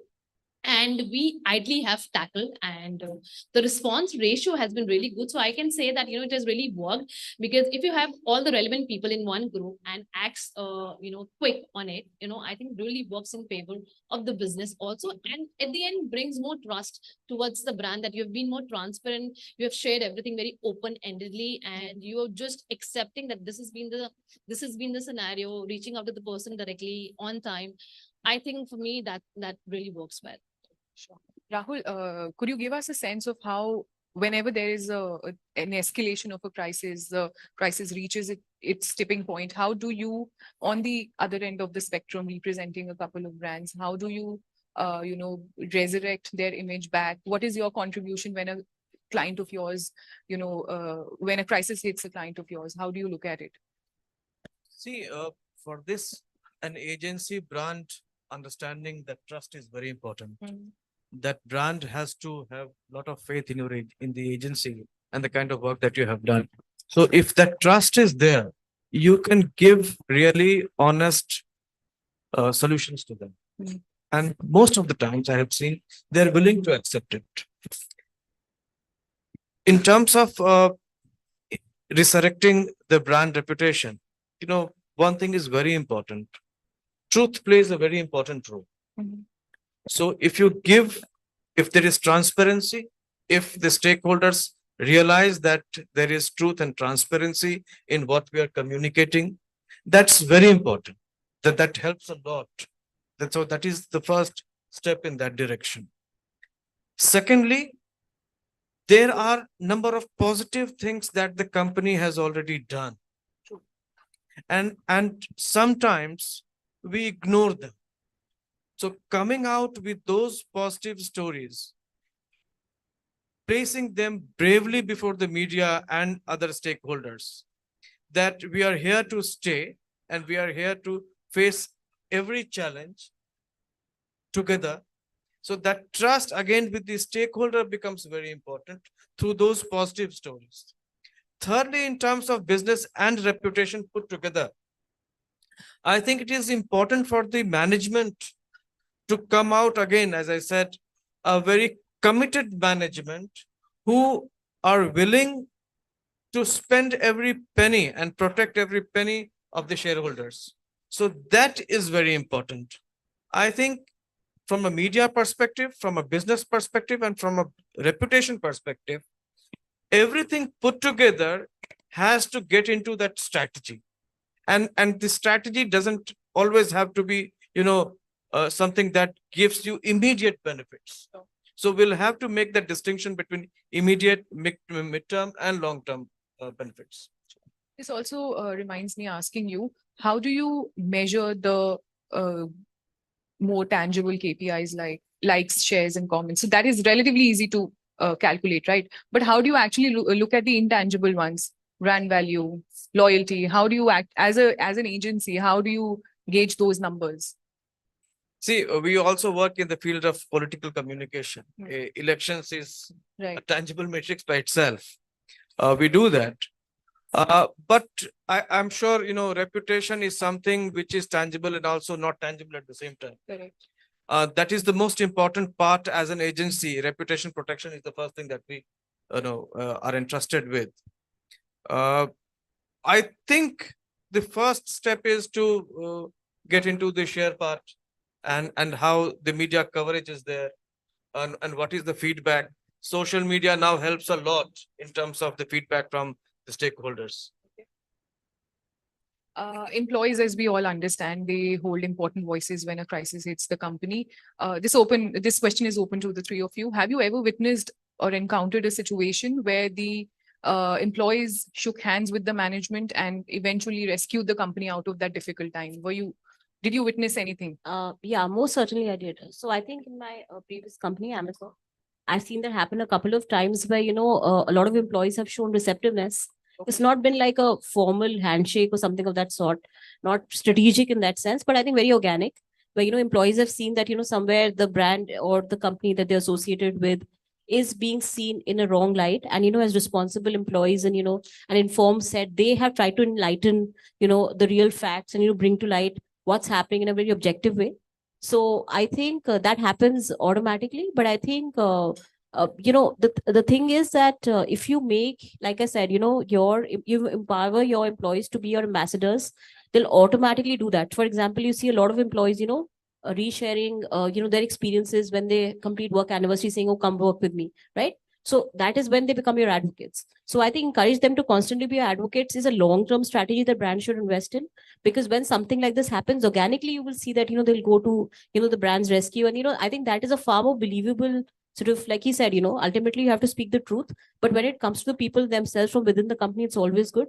But I also feel it's a double-edged sword, because when a crisis is happening, a company would want to speak a certain way, not speak a certain way, so it may not be the best thing to, always arm your employees with all the information, and you can't do that. At times things are sensitive, and there's, your employees are a part of your communication strategy. So you're also first speaking to them and then, speaking to the outside. But because I feel employees in most companies who have sales employees are, speaking to people on the ground, they're connected directly to the customers, making sure that they are your first stakeholders is critical when you face any communication. So they are armed with the right information. And when anything comes to them, whether it's formal or informal challenge, channels, or even grapevine for the matter, which is super important, right? So they can tackle it for you. So I think they are your army in that sense. Rahul or Sadia, do you have any inputs here? Sure. I would surely like to add, because besides communications, I also take care of internal communications, and I know how important it is to keep your employees and respective colleagues on the same platform. So I and the team, rest of the team, we ensure that before anything goes on social media, we try and do our best to inform our employees, because they should not get it. They should the first information that they get should be official from the official communications team, and they should know what is right to say and what is not supposed to be said. Sometimes a lot of scenarios that arises, which is being handled internally by a lot of organizations. I would not name any organization there, but I would say the employees and the teams all together plays a pivotal role there, because they are going to be a word of mouth externally, be it to anybody who aspires to join your organization, or be it anybody, let's say any friends or colleagues also from the different industry. So your employees are very important, and if they're your positive advocates, it really works in your favor. How do you do that? I think, of course, like for your external stakeholders, similarly, your internal stakeholders should also have that transparency. How do you communicate that? I think if it's coming from from someone who's a designated spokesperson like MD or doing various town halls, if you're keeping right information and sharing those right information at the right time, I think keeps them motivated. They have this trust which is built in the brand, and they feel more connected towards you because they really feel that they feel obliged that we have been shared this internal information first, and rather than spreading it out together. So I think that few small things that really matters, but I think should be a practice for every organization. Understood. In fact, in recent history, there is no bigger crisis to hit us than COVID. And that was a really testing time for all of us, both as individuals and as companies. Any company is driven by the people it has. So, and that was a truly testing time that nobody could have imagined earlier. And that was one time when our internal communication mechanism, I think at PRP, worked really well. One was to assure everyone that there is not going to be any retrenchment. So that was the first communication that went from us. That removed some bit of nervousness, and there was, a reciprocal commitment from the employees that will work hard. We had not experimented with work from home ever. And I think every employee, wherever he or she was, whether he was stuck in his place or he was in Delhi or anywhere, all our offices, they were willing to give more than 100%. So that was the first step that resulted in that, employee and employer trust that developed at our place. The third was also to provide trust to our clients, that these are very difficult times and we are with you.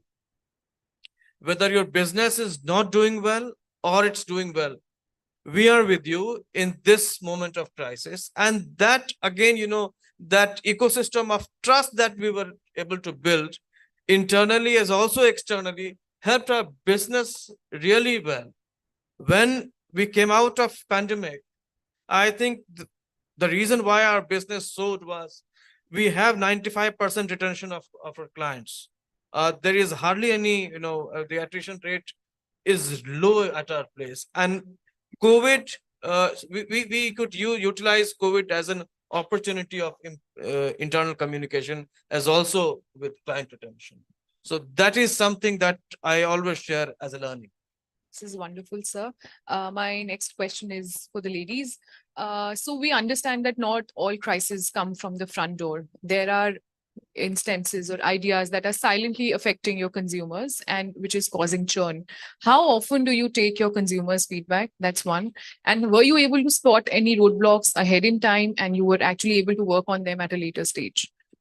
That's a very, very good question. Thanks for that. The thing is that especially when you are in a manufacturing business or in the business of food, like we are, which goes to the human chain and also the animal,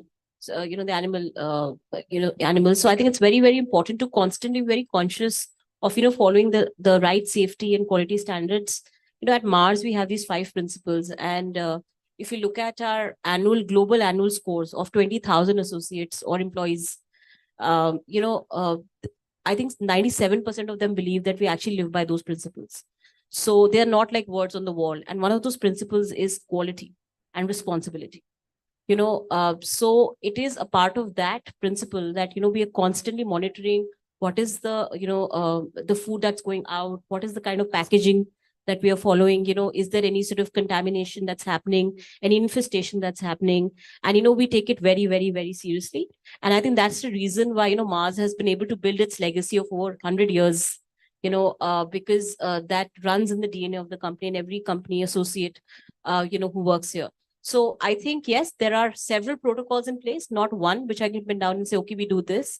But I think the way we are wired, I think there is constant, eye out to see if something is going wrong.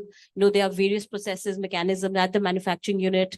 There are SOPs in place. There's daily reporting, tracking, everything that before it goes in the human chain or goes, to the animals is tested, checked. Even the raw material sourcing is not just, it's not just responsibly sourced, but, even the quality checks, etc., are in place.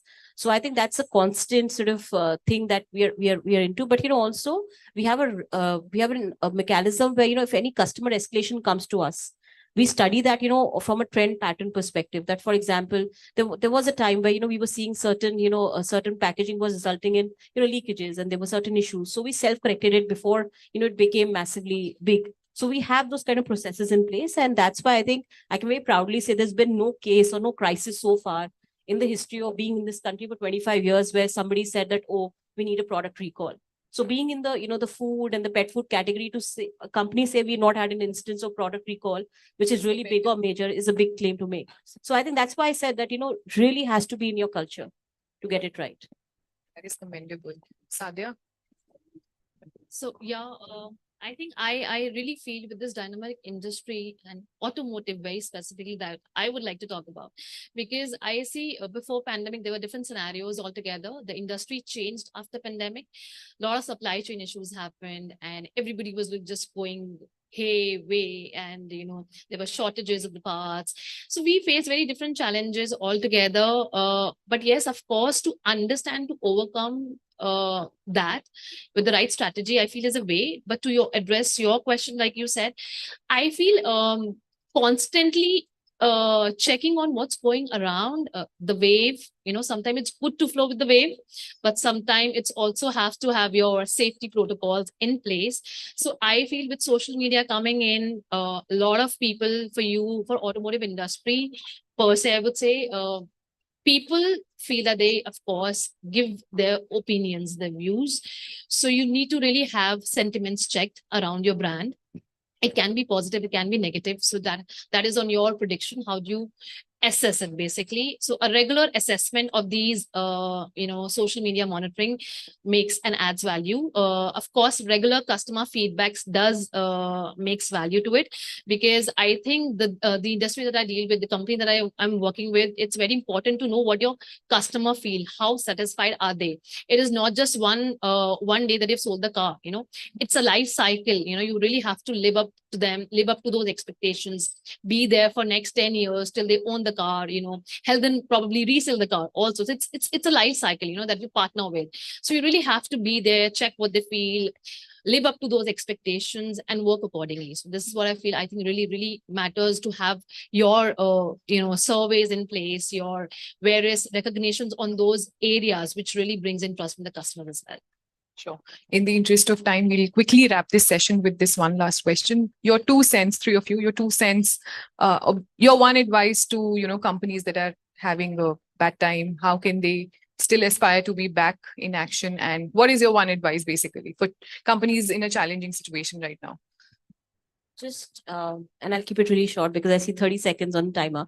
I think it's about the fact that as you want to scale in size, especially to startups, they're very, very hungry for growth. I think it's very important to make sure that you win the customer's trust, because that will bring the customer back to you and, have that sort of repetition value and retention value. So I think to win customer trust, you can't compromise on, your product quality, safety, etc., etc. So I think whatever business you're in, being sure that keeping your eyes on winning customer trust is super important.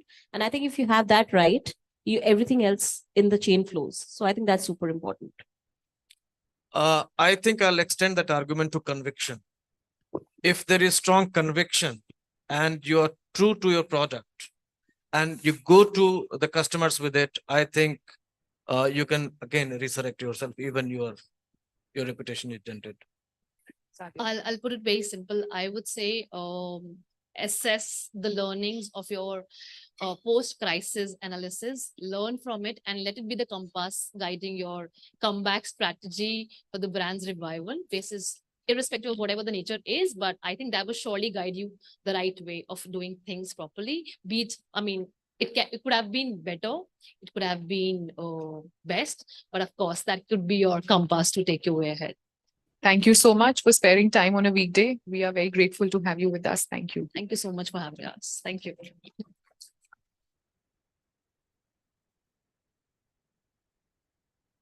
Thank you so much.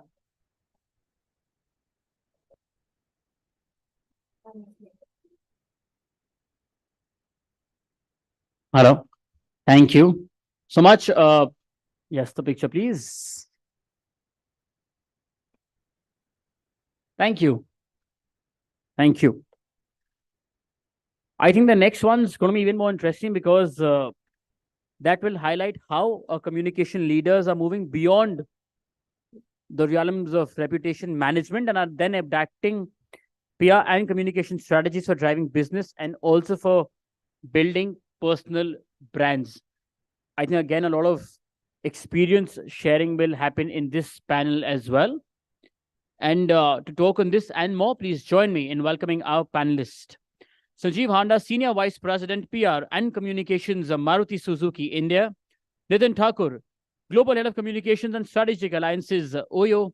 And this session will also be moderated by Rima Bhaduri, Editorial Lead, BW Marketing World. Please, let's welcome them, ladies and gentlemen, to the stage. Thank you.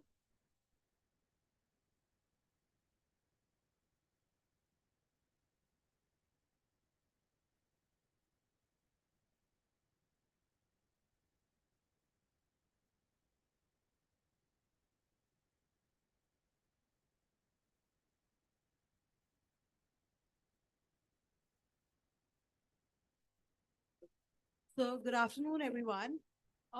So we had a really nice session right now on the proactive crisis communication strategies.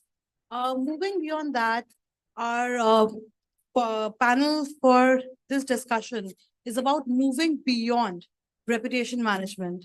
We have two experts from the domain who are in the industry over 2 to 3 decades, who are experts in this field, who are communication specialists.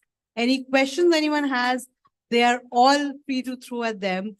But before I start with the panel, Sanjeev sir and Nitin sir, I would like you to, give a brief introduction on how this industry has inculcated in you. Hi, thank you, Rima, and good afternoon, everyone. So talking about the industry, I think today could not have been a better time for all of us to be here in India, especially with India poised where it is growing, where it's headed, could be the third largest economy as we go forward. And therefore, coming from a higher level to the industry level, all industries are doing well. I would say all by and large, especially the industry that I come from, auto industry, is done phenomenally well. In fact, last year has been phenomenal for Maruti Suzuki, where I work. We've sold more than 2 million cars in a year, which is the highest ever. And if that is something as a number to speak of, you can talk about the entire industry crossing 4 million very soon this year. That would be a way forward. Technologies are changing in a large way, and technology will make influence into everyday's life, everybody's work life, everybody's business life, everybody's engagements. And let's see how overall the coming 2 months really happen ahead. We'll really face where we take off from here, whether the trajectory is going to be a hairpin bend downwards or it's going to just be a hockey stick right up. That time will tell.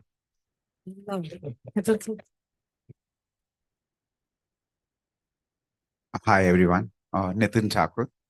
So, Sanjeev, I'd absolutely echo your thought. India is in a sweet spot or Goldilocks scenario, as some of the economists and stock market observers would like to say. We've seen that, of course, in Maruti, fabulous numbers, but also in our industry, which is travel and hospitality. And in our company as well, the occupancy levels in hotels are increasing. The ARR, as they say, which is sort of the average room rate, is increasing. You guys would have seen this happening across all segments in the hospitality industry. So right from aviation companies to even the luxury hotel segments have seen the best of times that they ever have seen. However, at the same time, we're living in different realities. While India is in the space that it is, by the virtue of me having a global mandate, we also see how things are really different in other parts of the world. How there's borderline despondency, I would say, in certain parts of Europe. Some are doing well, of course. And, US, of course, as you would have also seen, is middling. So mild recession, as some would call it, but still there are pockets of growth. But I think before we get ahead of ourselves, we missed introducing ourselves. We shouldn't assume that everybody sitting here would know us. So I would, since I am talking, I'll continue and then pass back to Sanjeev for his introduction. I'm currently the Global Head of Strategic Alliances and Communication at OYO. I have been here for about 2.5 years. For those of whom may not know, OYO is a global travel technology company. It's in 35 countries, and it's a technology platform which has about 170,000 hotels and vacation homes across the world. I have been in the profession for 25 years. Before OYO, I was heading brand and communication for the Max Group, which is an Indian conglomerate, which had multiple. At times, it's divested, but insurance, healthcare, real estate, senior living, and stuff. Earlier, I worked with companies like Microsoft, and I've also been on the PR agency side, worked with multiple agencies. Thank you. Nitin, thank you so much. I think you should never have a clock ticking in front of you. I totally forgot about it. Rima did hint at introducing ourselves, and my apologies to everyone seated here. My name is Sanjeev Handa, and I head the PR and communications at Maruti. Would have been evident in the answer that I gave. Maruti needs no introduction, so I'll save my breath on that.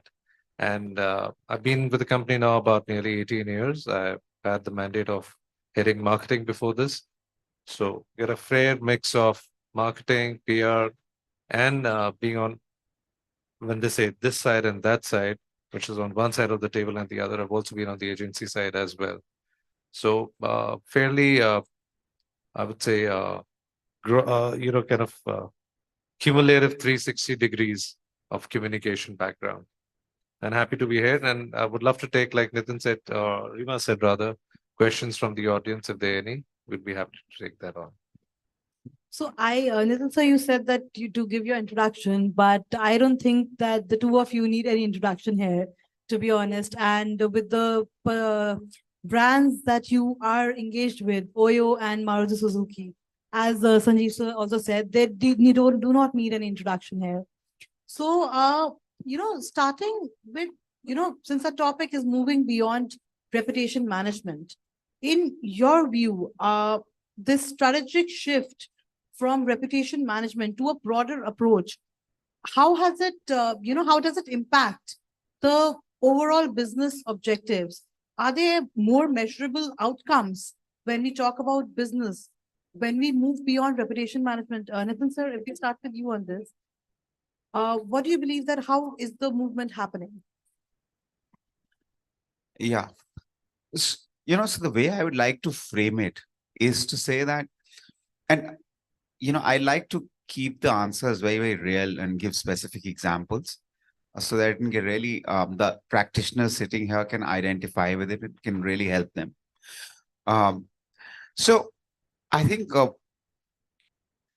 at one end, in a lot of organization, this area of PR, corporate communication, reputation management, whichever moniker you call it with, is given reasonable importance. In a lot of organizations, it's sort of a sub-function, not even a proper function.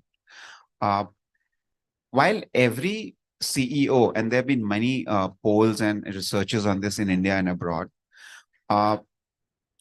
every CEO, CFO, and other CXOs give very high ratings to the reputation of their organization and the importance that it has on its business performance. However, they're always frustrated with the fact that the PR folks in their company end up talking a language which is slightly different. They can't reconcile They can understand the growth in tone of voice, share of voice, and other such matrices that we talk about, overall reach, engagement levels. But they're frustrated with the connect that they can form with it to the real business outcomes, right? And therefore, it is imperative for success of this function that all of us, over a period of time, as we grow and gain more experience, start driving the stronger connect between reputation management and mainstream business outcomes. And I think the starting point for that itself is to mentally start thinking of ourselves as a business function and not a support function. It is about having an in-depth understanding of what the levers and pivots that make business or the organization you are in work. How do sales happen? What are the legal implications? What is the regulatory minefields, etc., and so on.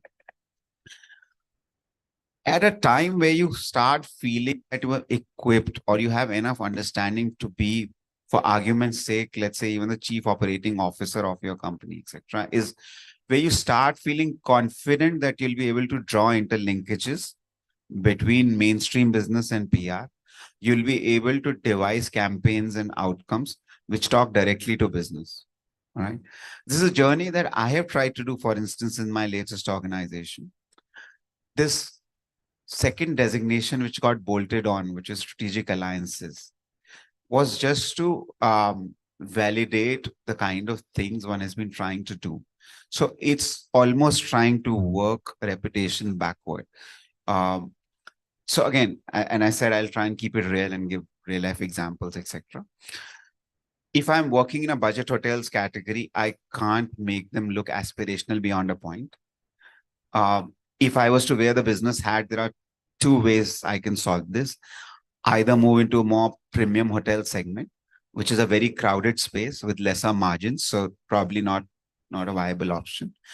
The other is to probably try and have uniqueness in some of the hotels that I do. Now, the business realizes that, but nobody has the time, to do this or the bandwidth. So as a part of the strategic alliances role, for instance, is trying to launch a chain of unique hotels. Each would be an Insta-worthy hotel in the budget segment. And it is the PR team members who are actually driving this new line of business from its inception onwards to its scaling up, right? So you got to get your hands dirty, not sit on the side and say, get us in the room at the early stage when you're trying to launch a new product or category. But it's actually to even go beyond and say, for my reputation to change, this is what needs to happen, but it needs to be viable as well. So if nobody else is doing it, we'll go ahead, pilot, experiment, and execute it. So that's the point of arrival that I dream most of us in the room will be able to do. So I'll pause here.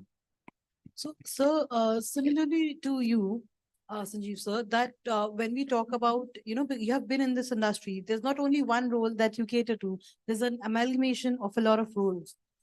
In your perspective as well, how do you move beyond that reputation management, and how does it impact the overall business goals? Do you see a measurable outcome, this impact of moving beyond reputation management? See, I don't really understand the term saying moving beyond reputation management. I really don't think there's anything that goes beyond a reputation. Today, a brand stands true for what it delivers and what it stands for. So today, let's say, okay, if I am a brand, forget about the company that I come in from right now. Maruti is a most reliable brand in the country today. But as a person, if you had to build your brand, the first thing that comes up is your reputation. You have to stand true for what you believe, what are your values, and what you deliver. And I think they need to be delivered in a very holistic and a very proactive way. For a brand like Maruti, we do it very, very stringently in all aspects of the communication, whether it's marketing-led advertising or it's PR-led, communication through various medias, whether it's social media, digital media, newsprint, anything. the message has to be consistent. If the word is reliability and trust, then it should resonate with the audience in the right way.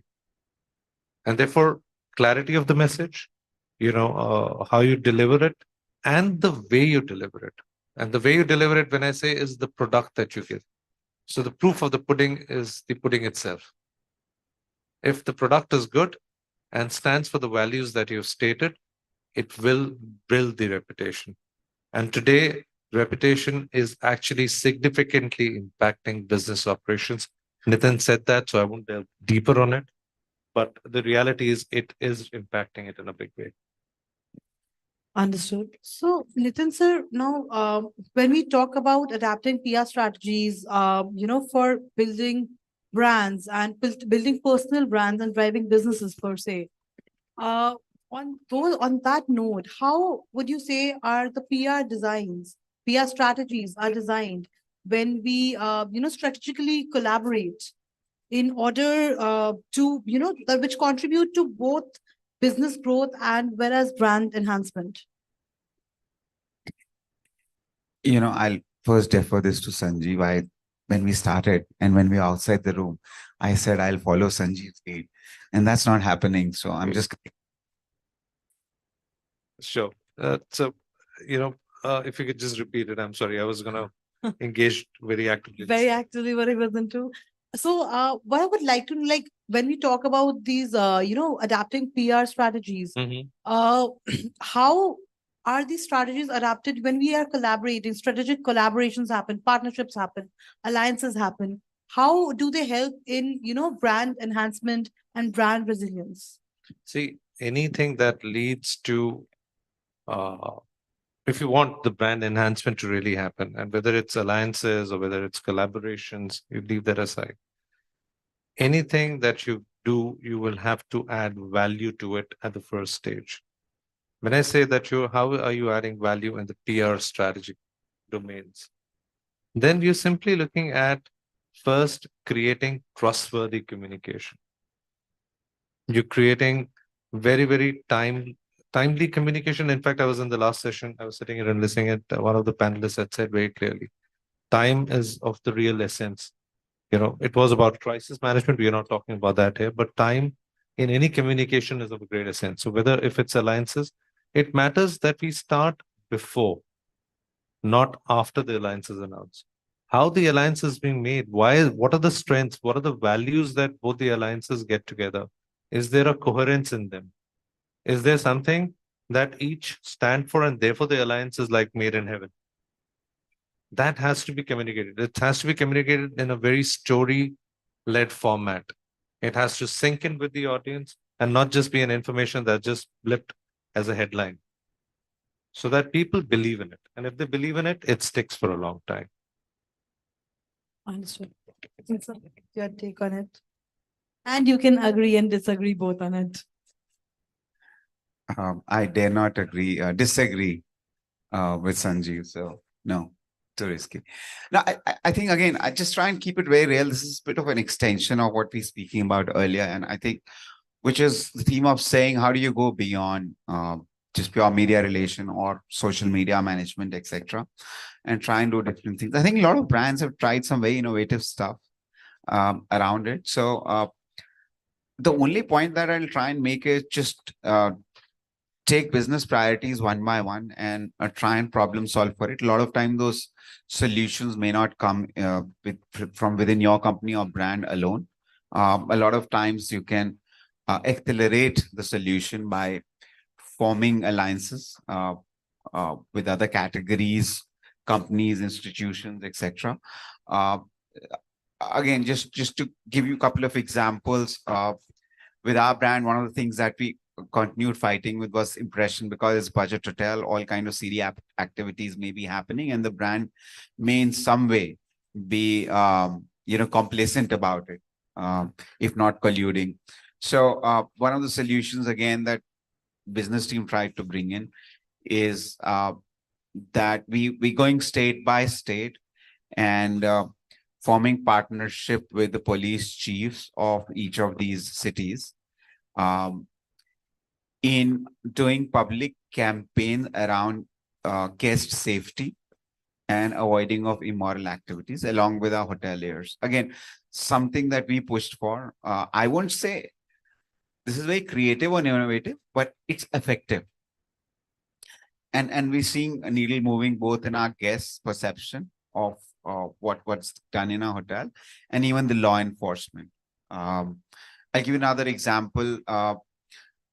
You can't make a budget brand aspirational, but you can then try and have some, other association which is a little more inspiring to people. So what we try to do is take a founder, trying to make his personality brand connect more inspirational, etc.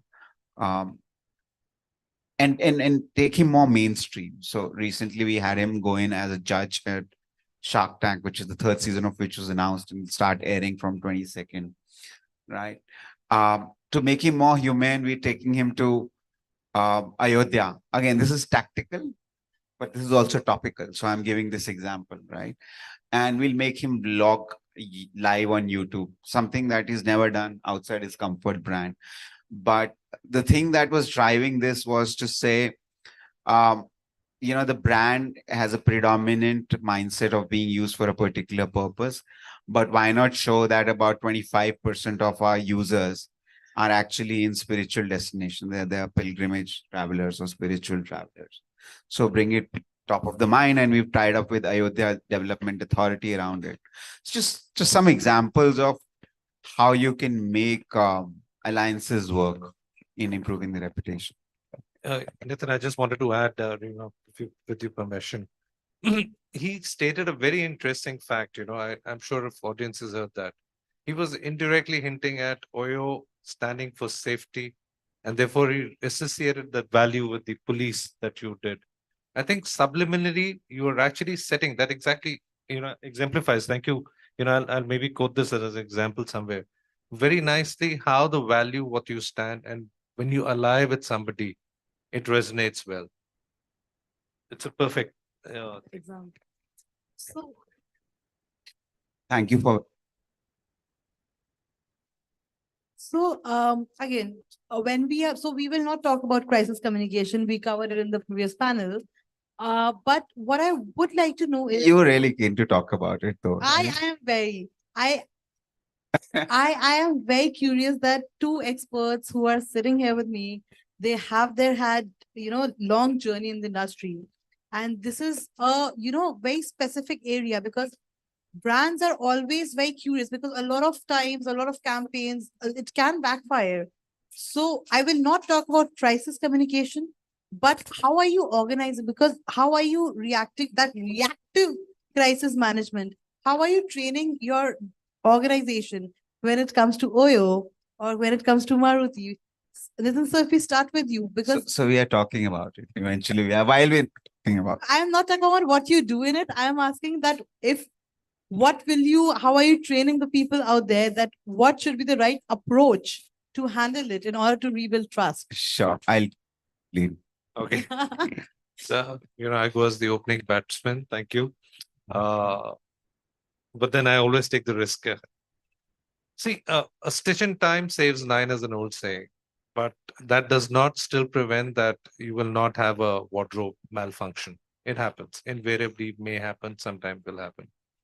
So crisis is similar to that. Crisis is not something that you want to happen and should happen, but at the same time, as an organization, you have to be prepared that should it happen, what would be the best way forward? You should not start thinking when the crisis happens. You should be acting at that time.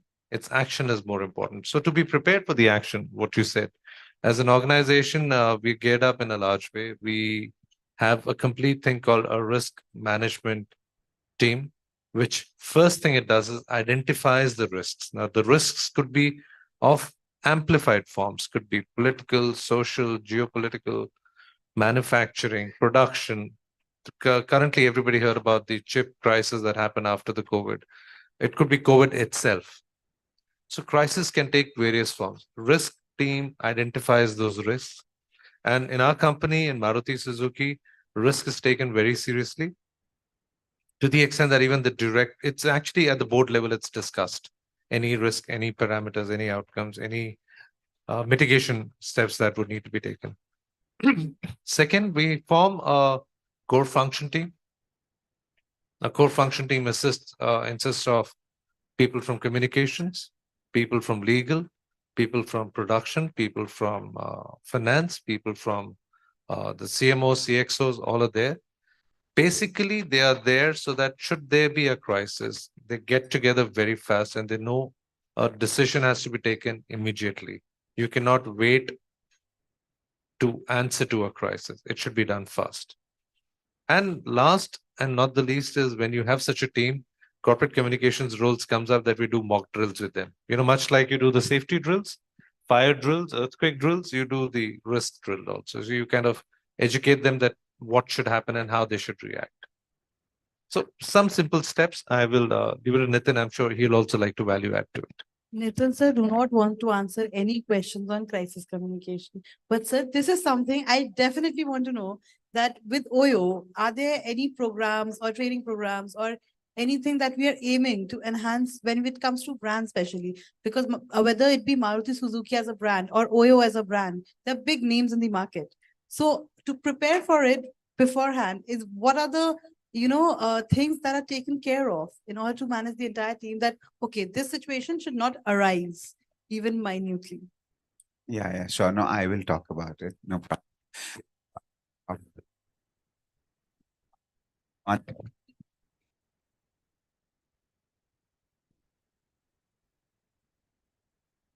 Yeah, I think this is more stable. So first of all, I think my perspective in this subject, tomes have been written about crisis management, right? How do you conduct triage? How do you form that virtuous cycle where you take on one axis people who are vocal and those who are not? And then, the ones who will speak in your favor.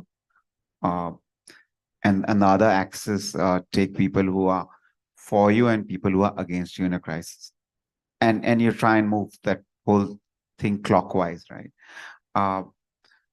So I'm not going to dwell on the theory. Again, as I said, I'll try and keep things practical and real. I have seen the maximum value that a corporate communication professional can add, especially when you heading the function at those senior levels, is to look at crisis preparedness and mitigation beyond what risk management committee does, right? On the internal audit team does and prepare for it, which is to be able to read the tea leaves or read the signs of what are the issues or crises your companies can genuinely be hit in, the high likelihood ones, and preparing ground, right? So that it lands smoothly. Now, this again may sound a little esoteric, but again, I'll try and make it real. If, for instance, this is more an issue management, not crisis management. If your company is expected, for a lot of startups, this used to happen now, not any longer as much, is about to make massive losses in the forthcoming quarter or a year, etc., and so on. How do you prepare ground for it? If your performance gonna suffer, what's the expectation? If there's a valuation markdown that you anticipate may happen in the next round of funding for a startup, in genuine sense, how do you ensure that when that actually happens, right, the market's not caused by surprise and you don't have suddenly an onslaught of criticism, right? We can do a separate session on how it can be done. We've tried and we've been reasonably successful in the last 1.5 years to do stuff like that. Coming to crisis, which is more accidents or problems that can happen. Again, when you have such a large portfolio of hotels, right? Incident will just keep happening. It's law of averages. Lakhs of hotels, something or the other would happen. And again, the trick is how do you prepare? And one of the alliances that I spoke about, for example, right? You're going to have all sorts of activities end up happening in your hotel. You can't keep a full check, right? But you can show your intention beforehand, which is why I said we tying up with police, making public statements that our intent is to make sure that don't happen, but they still may. So that when they do actually happen, the organization is not seen as somebody who's lackadaisical about it, or encourages in any manner, etc., and so on. So really, I think in this long narration is not able to really bring it alive, but anticipate, create perception or expectation in the market, and then let it land smoothly. Thank you, sir. Thank you so much. Finally, you spoke about it. I am very happy. So, however, our time is up, but if we have any questions from the audience, I can take one question if anyone has a question. Okay, no one has any question. So I think we are through, but thank you so much, sir. Thank you so much, Sanjeev, sir. Thank you so much, Nitin, sir, for sharing your time and being present with us here. Please, everyone, if you can give okay, you have a question? Okay, quickly. Get a mic, please. Can we? You can just stand up and speak. So the audience, they want that. Well, my question is from Mr. Nitin, sir. Okay. So my question is from Nitin, sir. As we all know that Oyo is a big brand, right? But there are still some families who are having misconception that Oyo is for couples. So what's your call on that?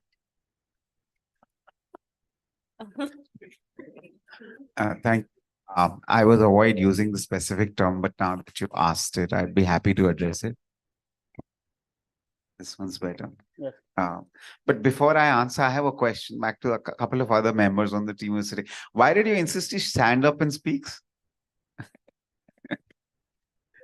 Okay, anyways, They're the new generation. Right. All right. So I think the question was, there's a very, very strong association with our brand. Absolutely admit and acknowledge that. I think it was a sign of the time when brand came into prominence. So this brand started growing 10 years ago. And at that time, I think there were no value for money places that youngsters could actually go and be away from prying eyes, right? So I think the market naturally sort of created this perception, just so you know that Oyo as a company actually never came out with such thing. And by the way, also this is an India-specific phenomena only. We present, for instance, in Europe, there are vacation homes. Those are always booked by the name of Dance Center and Belvilla by Oyo, etc. Those are always booked by families for, let's say, a week or 10 days long vacation. So different country, different perception that came about. These changes or course corrections take time.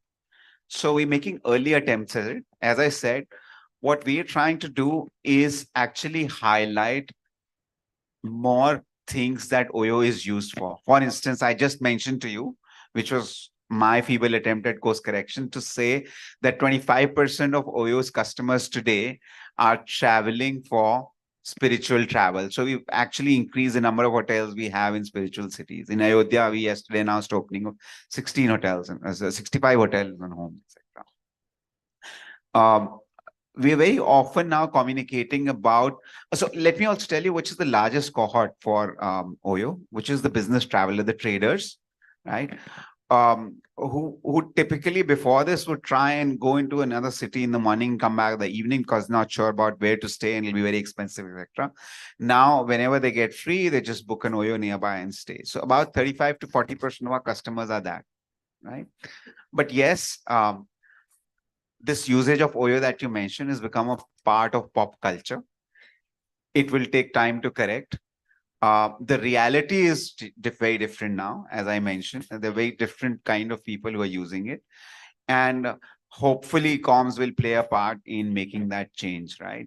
So even when I'm appealing to millennials, right? I give another example. I'm launching a sort of a brand or a chain called Shutterbug, which has Instagrammable hotels, which will be targeted towards the youth, but more to click photos and post and not to hide. Right. So hopefully if we meeting again in this room and we are talking to each other, you will have a different question saying, how did you do it? Right. All right, thank you. Thank you. Next time, also tell your parents about Oyo Homes. That is also a family place for you. Yes. But thank you so much, Nitin sir. Thank you so much, Sanjeev sir, for your presence. Thank you so much. Thank you. Thank you so much, gentlemen. Also, thank you so much, Rima, for moderating that. A picture, please. Thank you.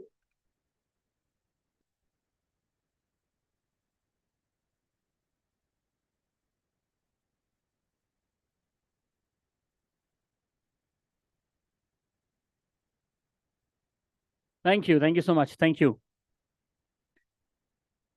Okay, just to ask, how many of you follow some or the other influencer on any social media platforms? Any influencer of any sort, doesn't matter. Yes, no?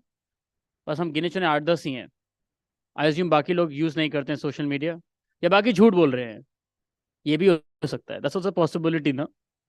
Okay, why do I ask that? Because, I think almost till now that we've sort of understood the broad strokes of the PR and com sector, it's now time to delve into one of the most powerful combinations, I think, in this domain, which is influencer marketing and PR. With influencer marketing redefining our approach towards PR, it's compelled us to believe that influencers possess tremendous power on social media, and I think also now off it, and that when you collaborate with them, they can be highly effective as brand ambassadors for you or the brand. Explaining the art of integrating influencer marketing into PR campaigns, we have the next panel waiting for us. Please join me in welcoming them on the stage. Ashim Gupta, Chief Brand and Communication Officer, Minda Group. Gaurav Singh, Head, Corporate Communications, DLF Home, and Assistant Vice President, Marketing. Tehseen Zaidi, Head, Communications, Syngenta, India. And this session will be moderated by Anup Sharma, Independent Communication Consultant. Let's now welcome them, please. Thank you.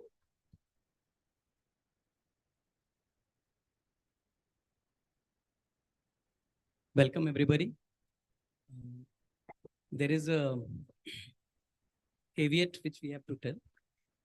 Most of us are influencers, but we are not getting paid for this session. The reason which we are saying is not because today the word influencers and creators are getting mixed. And I think this panel is actually trying to dwell on the fact that how we are going to integrate it. So thank you very much for taking the time and attending this. I know most of you come from different backgrounds and different cities for them. And thank you, my esteemed friends and panel.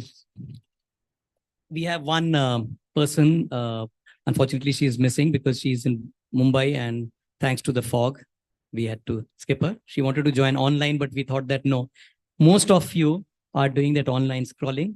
So you can always check Shalini there. With that, we start. Straight away, I'll start with Asim, just because you're sitting on the other side of me. When was the last time you bought a product based on an influencer or a creator? Never. I've been influenced by them. I generally get to know what they're doing, but they've actually never precipitated a buying behavior from my side. So maybe they help me in making a consideration set. For example, if I'm maybe looking for a car, maybe they could help me in identifying which cars are possible. But no influencer actually has motivated me enough to actually go for that because that influencer was recommending me that product. So that's quite of an irony because we keep on talking about influencer in communications, but I personally, as a consumer, have to a large extent not been influenced to that extent of buying a product because of them. We'll circle back to it because I'm sure that there will be certain point. Tehseen, what about you?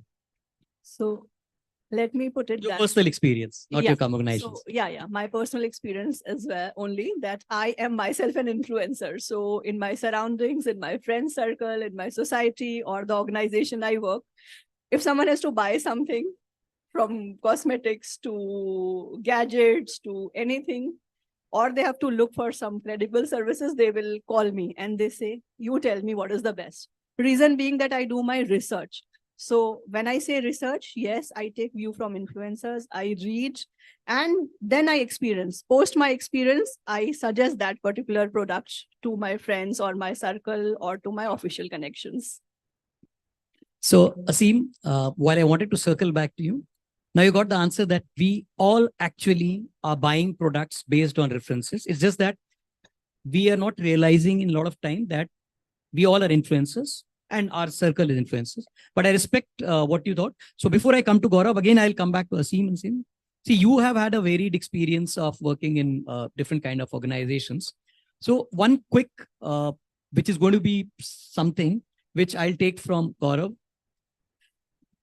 How do you think that today this word of PR is redefining and how are influencers coming into it? The reason I'm asking you this first is because you have a lovely experience of Uber to Samsung and now of course with Minda. So the question specifically is, how do you think that a brand are actually using influencers and why is it coming in the PR domain? Well, I'll give you an example of when I was in Samsung. So Samsung, we were handling the communication mandate for the brand. And in about 2014 or 15, that's when the influencer was coming up in a big way in the consumer electronics and the mobile category. And I still remember till about 2013, we used to have a press conferences. In 2014, we used to have an influencer conference and a press conference on a back-to-back days. So that is when influencers actually made it big. And just to add to what you just said, Anup, it's sometimes what happened was that influencer used to lead the complete communication narrative. Earlier, they were actually dovetailing with PR campaigns, but now in some cases where the product differentiation of mobile phones was coming down and there was no big story to be told to the media, the only way we could put on the positive narrative outside was through the influencer community. So that is when the influencers started taking predominance in our PR campaigns in certain category of products. And now suddenly when I'm working the auto component sector, I was a bit surprised that even for products like wipers and clutch plates, people bank upon influencers. Like even like mechanics and repairmen in the mechanic shops, they're influenced by the influencers who are recommending a certain wiper or a clutch plate. So there's been a very gradual transition from being a part of a PR campaign in 2011 to being the mainstream in 2015, in 2024, in certain categories, which I was a bit surprised, they're still making a big difference in the actual purchase decision. So it's been a quite transition of how the influencer industry has moved in the past 10 to 12 years. Wonderful. Before I move to Gaurav, how many of you own a property or are staying in Gurgaon? If I ask like, which is the first name which comes to your mind in terms of the real estate giant who has been pioneer for Gurgaon? See, so that's Gaurav, your influences.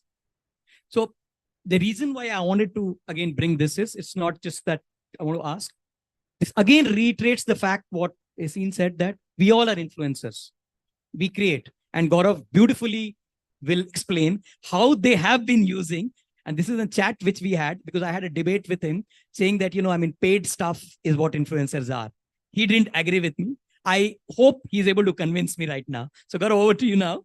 Why do you think DLF as a brand needs influencer and who is an influencer for you? Because that's more important, because that's where our disagreement was, that I didn't know what you meant was influencer. For me, that's not an influencer.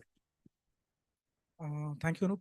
I think everybody needs an influencer. DLF, small brand, big brand, consumer brand, non-consumer brand, everybody needs an influencer. I think it's also about understanding who an influencer can be or is for each category of product, industry, and brand. In case of DLF, what I was talking about, Anup, was that, you know, we don't use a conventional influencer, so to say, like most automobile brands or a cosmetic brand or a, you know, phone brand would. For us, an influencer is somebody who's able, see, we're not selling a product which is a 50 rupees, 5,000 rupees, or even a 5 lakh product. It's a 2-3 CR plus product. We're selling a home for which an individual saves all their life and they invest into it maybe once or maximum twice or thrice. Very few people can buy more than that. We're talking about influencing a community which really is going to influence another person to make the biggest investment decision of their life. For DLF, when we talk about an influencer, we really have never spent a penny on anything which is a social media conventional sense of influencer. For me, my biggest community is the buyer group itself, which is the reason why a lot of my marketing effort, marketing spend, communication effort goes into constantly engaging with our homeowners who come back to us to buy again and again. And that goes back to the product. The product has to be superlative. I mean, the age-old adage that, great marketing kills a bad product.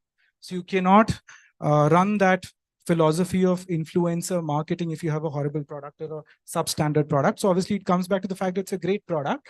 But for us, every home buyer becomes an influencer for me.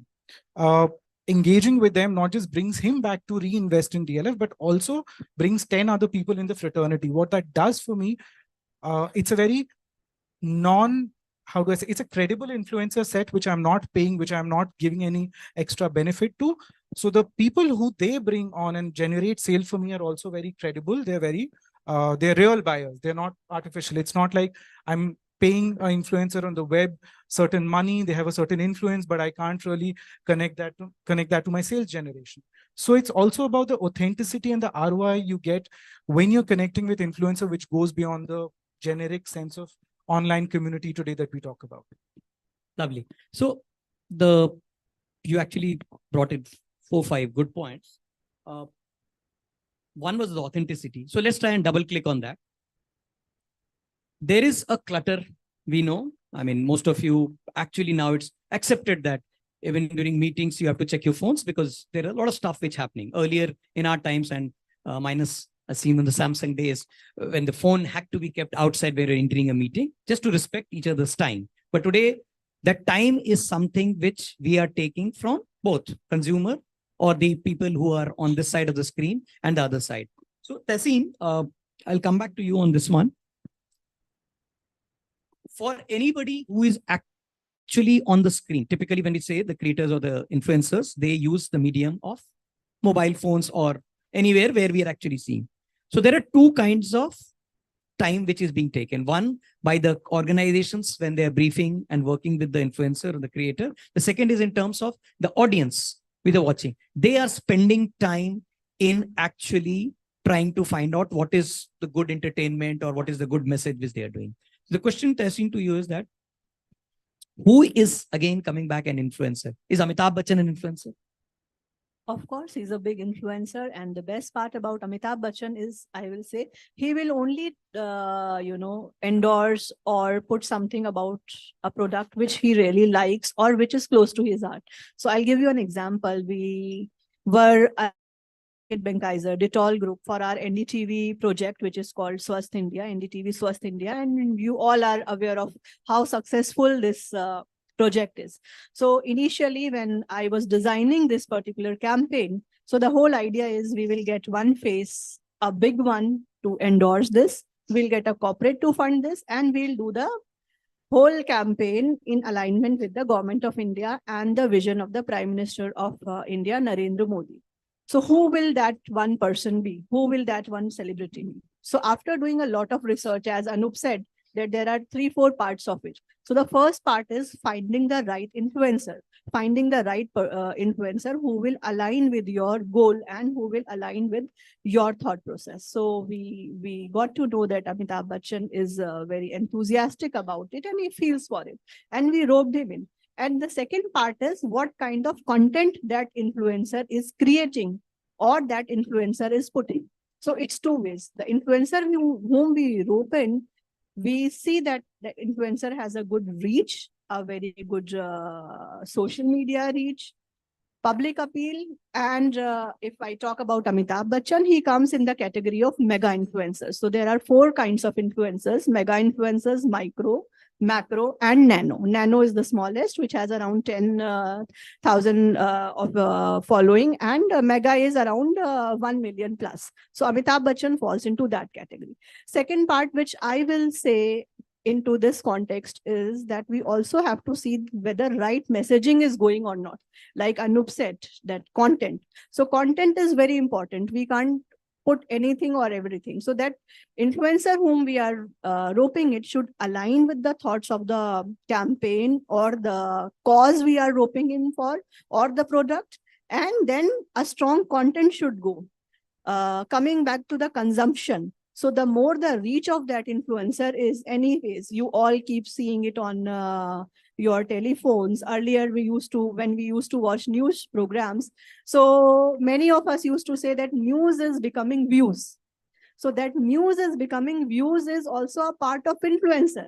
So if one day someone was debating me about a particular news anchor, so I will not say the name, but I was told, and I totally agree. And I said that the person was not able to put thoughts to what it is. So I said, no, that particular news anchor or reporter is converting news from being merely news to views, his own views. So that is very important. So when we talk about this, so influencer has a very, very strong view and a very, very strong thought about that particular person. So that is called credibility. So we also have to see that we have the right influencer at the right place. I'll give you another example. Marketing and public relations work hand to hand, and we support each other. And we know that, these days it has to be integrated communications. So my marketing team reached out to us where I'm working currently. I'm the head of Syngenta India Private Limited, and my organization is into farming. And we are into agriculture, crop protection products, vegetables, and seeds. And we also encourage farmers for drone spraying. So within 3 days, we were supposed to plan an event where we have to rope in an influencer that our sales should also increase when the influencer is particularly promoting that campaign. So I was asked to identify one influencer who can be part of it. So as an organization, how do we identify that influencer? We can't take anyone randomly. We can't tell a lifestyle influencer to basically write about agriculture or promote drone spraying. For that matter, we did a thorough research, and since we had to promote it in North 1, which is, Punjab, Chandigarh, Haryana area, quickly we got to know that Vijender Singh will be the right fit. Why Vijender Singh will be the right fit? I know he's not a very, very big player now, or he's doing much, but why choose him? Because he is from Punjab, Haryana. He belongs to a farming community, and farming is something which is close to his heart. And he is passionate about spraying through drones. So our objective and the influencer's objective matched. We got him, and as a result, when I asked my marketing team, they said that there was a lot of visibility, and that visibility turned into campaigns. And we ourselves, and include that when I say we, I am also included, that I got so many queries from that particular area after that press conference, and when Vijender did that drone demonstration in the field, that we have a significant increase in our customers from that particular Punjab Haryana belt. So that is the importance, and this is where we have to choose who our influencer will be, what kind of a content we'll be asking to that influencer, and whether that influencer will be able to attract the target audience. In case of NDTV, Banega Swasth India campaign, it was Amitabh Bachchan, because it was a mass campaign for the entire India. Vijender Singh, while working with NDTV, we chose, while working with the Syngenta, we chose Vijender because he belonged to a farming community and he felt about it. So we have to get the right influencer to reach the right target audience, so that the marketing and sales team also benefits and we have a good ROI. Great. So couple of stuff. I think in our esteemed audience, we have a lot of students. How many students around? Yeah. So right from the first bench. I think I met 2 or 3 of them outside, and few of them are studying the mass comm and PR. So I think in your curriculum, you must be saying what is PR and what is advertising. One of the fundamental difference was that PR is unpaid. Now, Tessin, you actually explained very well that Amitabh Bachchan is a mega influencer, but he comes with mega bucks. I mean, like, to hiring Amitabh Bachchan, which literally you hire Amitabh Bachchan because, I mean, you go through that whole process, etc. It's there. And luckily, yes, in this case, the brand salience, etc. and the purpose is something of the organization which is doing. And in the drone example, yes, I mean, earlier we used to say, I mean, just taking the drone thing only, that, I mean, you spray and then pray. I mean, that was in the typical media. So, Asim, do you think a journalist is an influencer? Of course, yes. Can you, I mean, can we double click and go deeper in? Well, if you talk about a business editor of Times of India, and if you've got a business store to sell, I think he's one of the most key influencers for us because the authenticity is there. The platform is authentic. Times of India is a platform. So for us as a business communication professional, a journalist becomes an even more critical influencer if you're doing a business story. It also depends upon what kind of narrative you want to put it out in the media. In case it's a lifestyle story that you want to put out, then influencers and journalists makes a lot of sense. But if it's a business story, to matter the authenticity and the platform in which one is going to come, I think journalist becomes an even more key influencer than the normal influencers that you see in the market. So it all depends on the narrative you want to drive, and the narrative will define which influencer would be relevant for the brand. So thanks, Tasim. Before I come to you, Tasim, Gaurav, just taking that, what, from a perspective that, I mean, just integrating what Naseem said, that it is, I mean, one thing which is coming out very straight away is that, like any of the marketing stroke PR campaigns, PR supports marketing initiatives. One thing is that you need to identify the message and the narrative and then do it. In case of DLF, I mean, I don't want to just stress for DLF. I mean, your past experience even with the auto industry. I mean, let's take Enfield. You guys hardly came. I mean, there was advertising. There's a Enfield. I mean, for most of us going in, but it's a cult. Okay, that cult feeling. I mean, you are a brand ambassadors across there. So, how do you think that we marry that when we say, okay, journalist is also an influencer, creator is also an influencer, like, and then of course you have the celebrities like Amitabh Bachchan who influencer. So, when you identify your target audience or the stakeholders, whether it be, I mean, if you can elaborate something from the Enfield days, how do you think that the influencer, when we say that the journalist or the influencer, how they have to be engaged without losing the trust factor? So I think interesting example I'll give you. I think if you look at the automobile industry at large, any brand by far, the biggest marketing buck they spent is on advertising, right? And today, after a conventional advertising, whether it is ATL, BTL, whatever, then they spend on influencer marketing because they are the biggest reviewers, this, that, jazz, everything. When I was in Royal Enfield, my mandate, I was heading the communication for the rest of the world, not India, but all markets across the world. And I launched the brand in about 18 countries. Now, anybody who's been following the brand in the last 8-10 years, where it has really become the cult, it's been a 125-year-old brand, but in India, anybody and everybody who is a motorcyclist or a follower of a motorcyclist will know the brand in the last 10-15 years with its big emergence. The biggest challenge given to me was that when the brand was to be launched in a fresh market, whether we talk about Southeast Asia or South America, or for that matter, relaunched in Europe and UK and USA, which are very evolved motorcycling markets, there wasn't a penny available for advertising. So the biggest challenge was, how do you launch a consumer brand, that too an automobile brand, which as a category, as an industry, is primarily led by advertising as a mode. I mean, public awareness is what is the starting point, and then comes storytelling, this, that, jazz.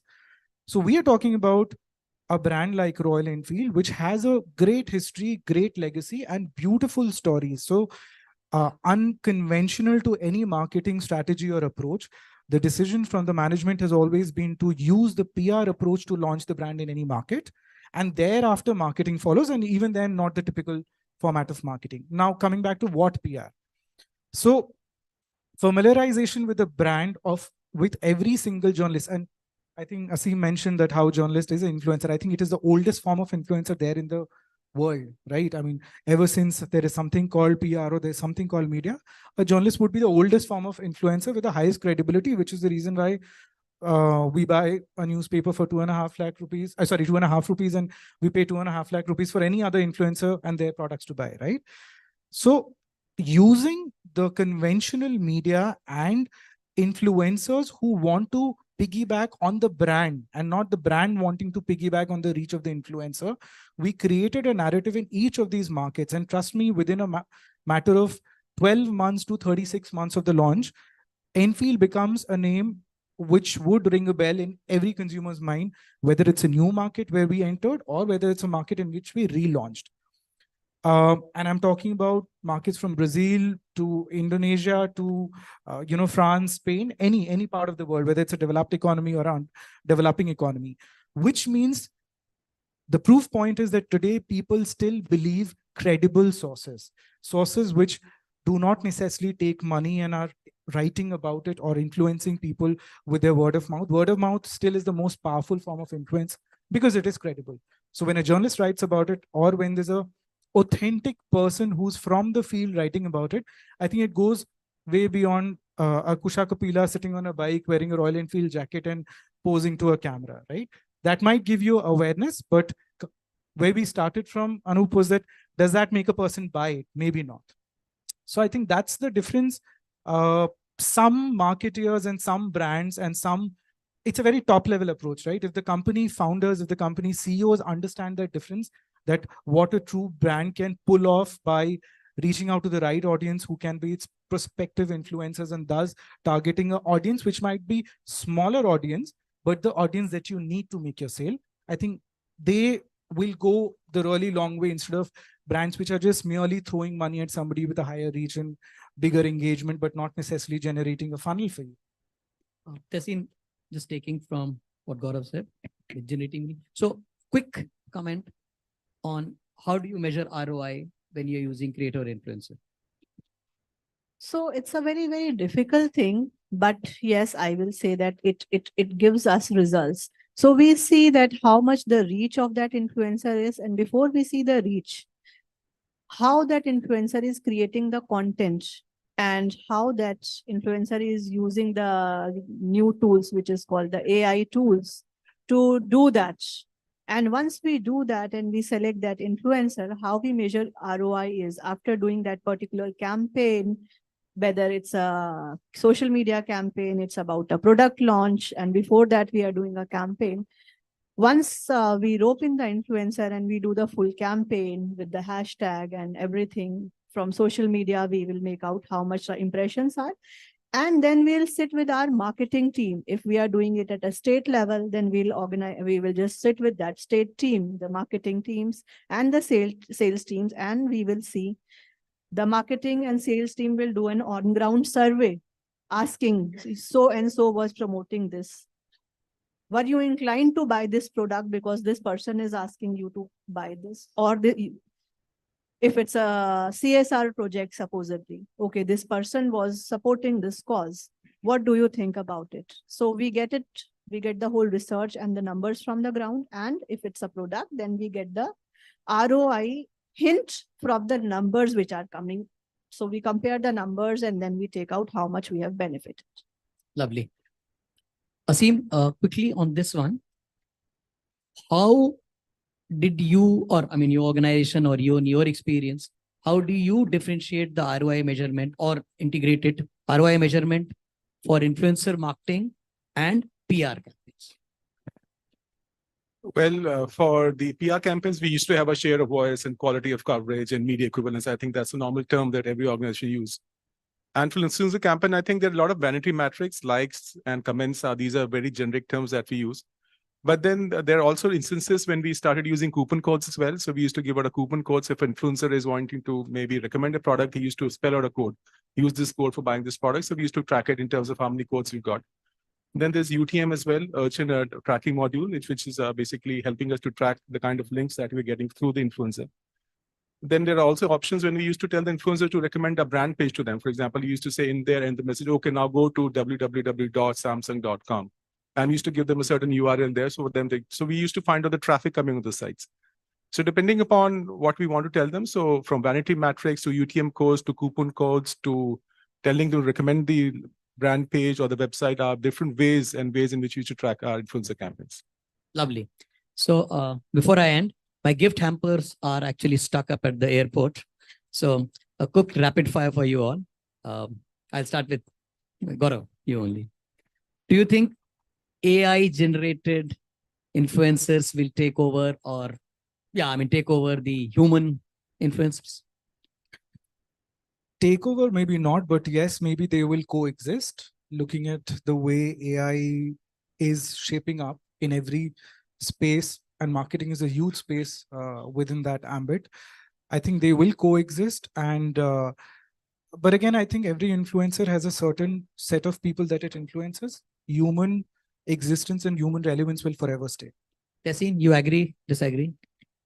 So I will say influencers will never take over, because what influencers are? Influencers are human beings who try or who support that cause. So no one can replace this influencer who has a human touch, who has a personal touch to this. So while AI can generate some traction, I will still say that no one can replace influencers because they have their reach, they have their target audience, and they know what kind of content exactly their audience will connect to, and they give it a personal touch. So AI might not be able to give that kind of personal touch per se. So, okay. Asim, for you, if AI can complement or add on to them, do you think that we will, with the algorithm based today, all this, the push by algorithm, do you think that like the way many of us are shunning away television news, etc., there will be people shunning away the Instagram reels and this kind of stuff? If so, when? If not, why? Well, I was reading a very interesting article when I was coming for this panel discussion. India has the largest number of creators in the world. We've got 100 million creators, and only 20,000 people are making money. So I think over a period of time, the number of creators will definitely increase, but it's only going to be a very minuscule number of creators who's actually going to have an influence on the buying purchase behavior for a consumer. I think that's what's going to happen. It's like the consolidation is happening in different sectors. Like if you see in the auto sector, a few companies are consolidating, few are exiting India, and the top 4 or 5 companies are going to exist. Similarly, in the influencer community as well, I think this the top ones is going to consolidate and are going to have a hold on the market. While India will have the largest number of creators, but I think it's only a minuscule number of 0.5% or 0.6% who will continue to influence the people in terms of making a change in the buying behavior. You know, for once I thought that you were saying traitors, that we have the maximum number of traitors. So in a way, actually, that could have been justified because the way we keep skipping from one, I mean, you know, for some of the gray-haired ones like me, there used to be something called Orkut. It disowned. Then there was something called Facebook. I think you kids are sitting out there must be saying, what Facebook is? So we are a world of traitors, but in a positive manner. So with that, we close this session with just one remark to you all. Keep following Tehseen. She's one of the biggest influencers around. And also us and also yourself. Every time you see yourself in the mirror, think that how you are contributing to the society in a real manner. And this is not just a preach, because we all are actually today, if at World Economic Forum, things are being discussed, or at COP28, things have been, it's actually us. And the creator economy actually is us. People want to see the real us talking and really. So every time you see in the mirror, think that what you can do, not only for the brand, society, your parents, your spouse, your partners, etc. Think what you're doing it for yourself. And that is the biggest creation we all can get. And then we can integrate the world around it. So thank you very much. You have been a wonderful audience. Sorry, we didn't ask questions from you because that's something which we just have 15 seconds for us to go to you all. Thank you very much.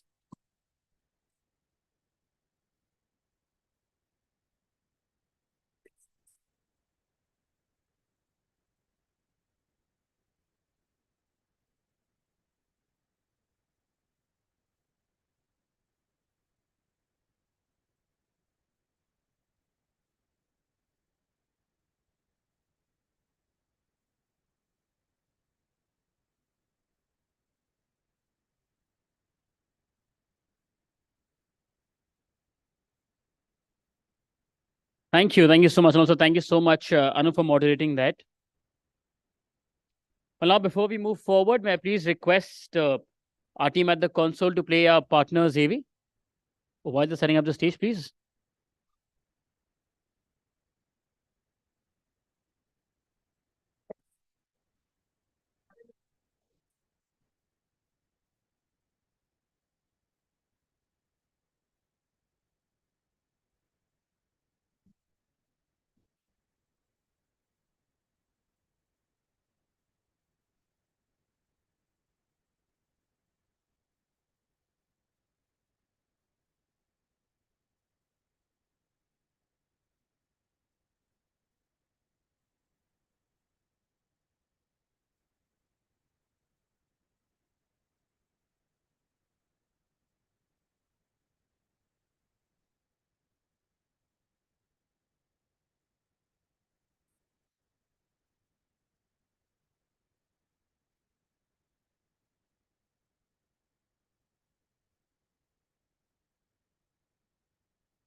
It's the right time to start up India. And this is my office. I am in. I make in India, but get a global access. I'm in. अपना ये .in Bharat का अपना domain जो affordable भी है और जिसे अपनाना है बिल्कुल आसान। हो जाइए डिजिटल .in डोमेन के साथ। गेट योर ओन .in पर अपना .in डोमेन बुक कर आज ही बनाइए अपनी website. Are you? Thank you. Thank you so much. Well, after understanding what really the dynamics of this field, this profession is, and also then discussing influencer marketing along with PR, we now sort of come to the matrix part of this business. Our experts will now help us understand the metrics that truly matter in PR campaigns and also how they navigate the intricacies of measurement and analytics for meaningful insights. For this, please join me in welcoming our panelist, Akansha Jain, Head, Public Relations and Corporate Communications, Bharat Pay, Hemang Tripathi, Chief Communications Officer and Spokesperson, Bazi Games. Joining them is Sumati M, Director and Senior Partner, PR Hub, Sunita Patnaik, Director, Corporate Affairs, Mars Wrigley, India, Amandeep Arora, Head of Communications, SEO and Content Marketing and Cash. And this session will be moderated by Avantika Mohan, Community Lead, BW Businessworld. Let's please welcome them, ladies and gentlemen. Thank you. Hello, everyone. Good evening. Before we came here, we were discussing that PR metrics, measuring them and analyzing them is definitely a very important topic. But it is also very debatable because there is no as such universal measurement metric that one can say that, okay, this is like the short metric that you can use to measure the ROI of a PR campaign. So, Hemang sir, I would like to start with you first. And Sure. I would like to know, like, does PR really work? Now that's interesting. And let me give my answer by giving you an example. So I work for a company called Bazi Games. We are leading when it comes to online gaming. I work there as chief comms and spokesperson. And recently, someone from my team reached out to me saying that, hey, we are having a problem. We committed a player, people who play, online games on my platform. We committed that we gave him a nice hoarding in Jaipur, but we cannot due to some technical issues or whatever. Now, this person is really pissed. We committed, right? He actually went there and had a conversation with his entire loved ones and say, hey, I'm going to be part of the hoarding. Wait and watch, and nothing is happening. You know what we did? I said, okay, fine, let me figure this out. I had a conversation with the person, figured out some nuances that makes him very unique. And we reached out to only Jaipur media, traditional person. And we got a bunch of stories because the story was really compelling. We had data, we had valid points, and this guy has actually won medals for us, representing India at international events. And an interesting thing is the person, the player, within 2-3 days called me up and he sent me a bunch of screenshots. You know what he did? What he said is, Hemang sir, my mama ji, my mami ji, and few of my family members always used to bash me up. They never believed in me. They used to make fun of me saying that, hey, ye bacha to gambling kar raha hai, sattebazi khel raha hai, patte khel raha hai. That's the reality. And the same relative actually took a screenshot of all the newspaper clips and sharing it on our WhatsApp family group, saying that, dekho bete ne kya baat kar di. And by evening, when my father came back from office, he said, shabash beta, tune meri chhati chauड़ी kar di. Do you see what? No, what I'm trying to say is, PR is always about changing the whole behavior, the way we think. It's not just about what company wants me to get it done. It's what's right. We'll stand for it and we'll try to figure out various tools and things to get it done. Now, the effectiveness of that entire campaign, and according to my leadership and everything, is way bigger than what we have done so far. It's changing the perception, right? Getting a newspaper with your picture and talking about what the person has done, the whole part of it, where Jaipur and the star of Jaipur is there. And till date, he says that, you know what, I still have people recognizing me when I move, when I go out. So yes, PR absolutely works if you do it in a right way. It was not easy, by the way. You know, someone who plays poker professionally, they are on a different level. Their decision making is really fast. They can evaluate who's talking and what kind of a caliber that person is basis the body language very quickly. And that's a fact, huh? We have reports from IIT and IIM verifying that.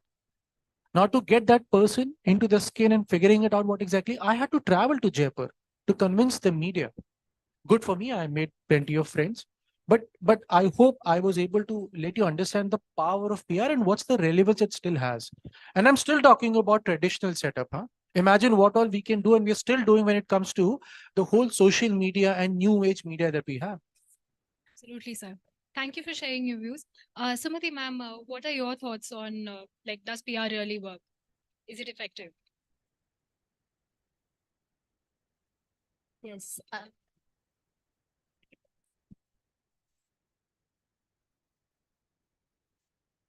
Yeah, hi.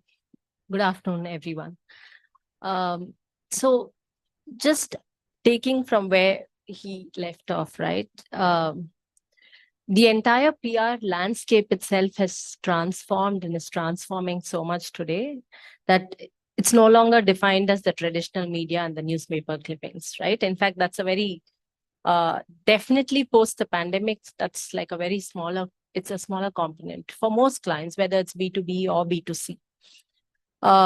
And that is probably also what, I mean, you've not yet come to measurements, so I'll talk about it, but there has definitely been a strategic shift in both marketers, business heads, CXOs, the way they look at PR and the relevance of PR today versus, you know, a decade back when there was always this debate about ad spends versus PR and PR being the poor cousin and getting the smaller budgets. We still get the smaller budgets, by the way. But I think the difference is that we are called today.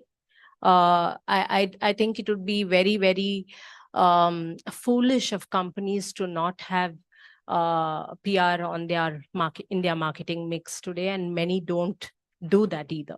That's the big difference. So yes, the changing landscape makes it even more relevant. And there are questions. I mean, we just had an industry event yesterday and we spoke. There are questions about what and where PR itself is moving. But needless to say, it's a very important part of the marketing mix and for organizational reputation building. Absolutely. Thank you, ma'am. Amandeep, ma'am, what are your thoughts? First, tell me, what do you think? Does PR really work? Well, I would say yes, it does. And what does the audience think? Does PR really work? So you got the answer. But anyway, so so the profile of PR professionals have really, you know, evolved in the past 10 years now. It's more, it's not about the earned media space. It used to be earlier. It's, you know, the role is more towards the owned media space. And this question is, I'm being asked every day by my founders, does PR really work? And what if I do this article? What if I do this release? What if I do this corporate story? How is it going to help me in? Because every company right now is looking what business ROI are you driving from this PR? Because in the startup culture, that is the only thing people want. So Nitin was earlier talking about that whether PR function has really been, you know, has become the, you know, business function.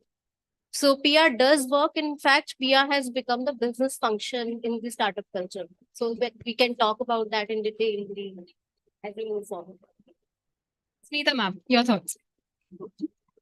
Yeah, sure. Just to so if you had asked me this question maybe a couple of years back, the answer would have been perhaps yes, absolutely. But now I think we need to bring in a caveat of what everybody has said. Is it purposeful? Is it able to achieve the purpose that you have set out to? Is it able to achieve the business objective? Because PR today does not exist in isolation anymore. It's part of the business and business conversations. I sit in the leadership team, and every time we discuss our objective beginning of the year, the question is, how do we measure it? So we measure it, let's look at it backwards. How am I really contributing to the business? how is PR, what is your business objective, and then bring the PR leg to it, right? Not the other way around, that I'm doing PR of something which does not matter to the business, which is not part of the business objective. So the moment you integrate PR with business, you show results to the organization, to the board. And I think that is where the game is changing. Ma'am, your turn. Akanksha, ma'am. So I think if you look at some of the traditional companies also, this question actually takes me back a few years. So I think more than a decade back, I was given the mandate to build reputation for Nokia business phones when they were launched in India at a time when BlackBerry had already taken up the market. And let me tell you, the marketing budget for E-series was zero. So it was purely built on PR. So traditional brands at that point in time also, they thought that, by bringing about a change, by bringing about a transformation in the way people live, we can actually bring about a sea of consumers who are engaged consumers, who are loyal consumers, and build a community around it. And it worked very well for us. We used various mediums. Digital was very small, social was very small at that point in time, but we leveraged community, we leveraged, the Dilbert series on office gossip and a way bunch of different things to kind of build that brand. Now cut it to today. I've been with startups for almost 10 years now. And this question comes to us very frequently that, what does PR really work? But I think over the years, I've seen that there's one thing that founders understand, that PR helps me to raise money. Because people know what I do, people understand the value of what my business model is, how scalable it is. But, it's important for us to keep pushing it back, because a lot of times our budgets get squeezed and we're told that, it's not okay, we can just lie low. But but I think PR becomes extremely important. It's the foundation when you want to build trust. You cannot build trust by just running marketing campaigns. So PR helps you to build trust. It helps you to build credibility. And it comes in really handy when you're going through a crisis. I'm sure everybody in the room will agree that when there is crisis, the first person you run to is your communications head. So somewhere you understand it works, but yes, some of the leaders, you have to keep pushing it back to them. I think that's what I would like to say. Your Akanksha, ma'am. I would actually like to start the next question with you, Akanksha, ma'am. Sorry. So you mentioned about building trust through communication and PR. And I would like to know from you, like, while it's very easy to measure the KPIs such as website traffic and social media engagement, how does one really measure the traditional and the intangible metrics such as the brand loyalty, customer loyalty, and brand image? So if you go to brand loyalty, customer loyalty, especially, you will have to rely on some primary research to kind of understand what is the impact you have created over a longish period of time. But if you want to showcase metrics in terms of how your PR campaign is faring, it's also evolved from just kind of putting out your ad value or your PR value to things like there are, a lot of tools available, AI enabled, tech enabled tools that we use even at Bharat Pay to kind of understand how we are faring, not only in terms of how many stories we are getting, but also in terms of the impact or the effectiveness of these stories. So there is a tool that we use called Meltwater, which helps us understand, which evaluates something called an M score, which our leaders find very interesting, because it kind of maps the effectiveness and the impact and the reach of your every story. And it puts you into one of the 4 quadrants that it has defined against competition. So you can actually track progress over the period of time.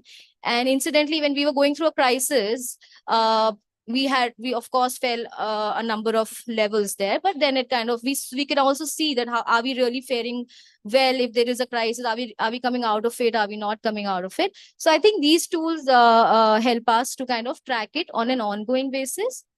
But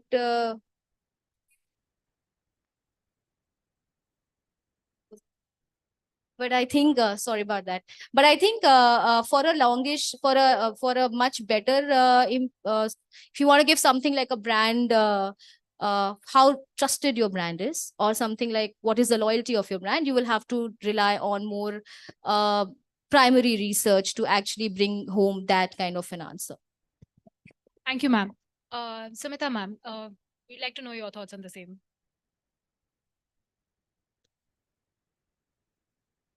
The big shift happening in measurement.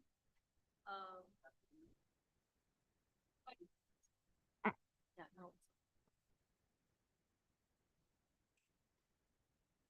Sorry. The big shift happening in measurement is from the traditional ad equivalence model, which to a large extent, I mean, is redundant based on the Barcelona principle, though agencies still do use it, is the shift from mere quantitative quantitative data to qualitative, right? And there is data and there's data in abundance. And that's why I have, a slightly different opinion here. Tools help us. They are extremely helpful, especially when you're mapping social and digital, in kind of putting them all together, giving you the volume of impressions, giving you the keywords that have been used most, and so on and so forth. But I think what helps measure the impact on business and business goals is the qualitative analysis of that data and insights from that, right? For example, it's not just about the reach, right? It's about, is that messaging resonating with the target audience depending on your goals? Like she spoke about how startups, for example, one of the key goals we work with many startups could be like reaching out to the investor audience and raising funds and better evaluations for the company. In that case, the PR approach that you would take would be extremely different from, let's say, a consumer brands company and a mass consumer brand. So I think defining of those goals and the target audience, and therefore the messaging, and then the qualitative analysis of that is what makes it extremely critical and moves the needle towards actually assessing if it is impacting business and growth and the goals that were initially set. Thank you, ma'am. Hemant sir, we would like to know, like, how do you measure customer loyalty and brand image? That Jaipur incident that I shared with you is the biggest testimony I can have, where the person is now saying that the kind of love and affection and the kind of respect I have right now, there was only one brand that was focusing on it. Everybody gave up on him, right? He is the biggest endorser. We're trying to do some more activities.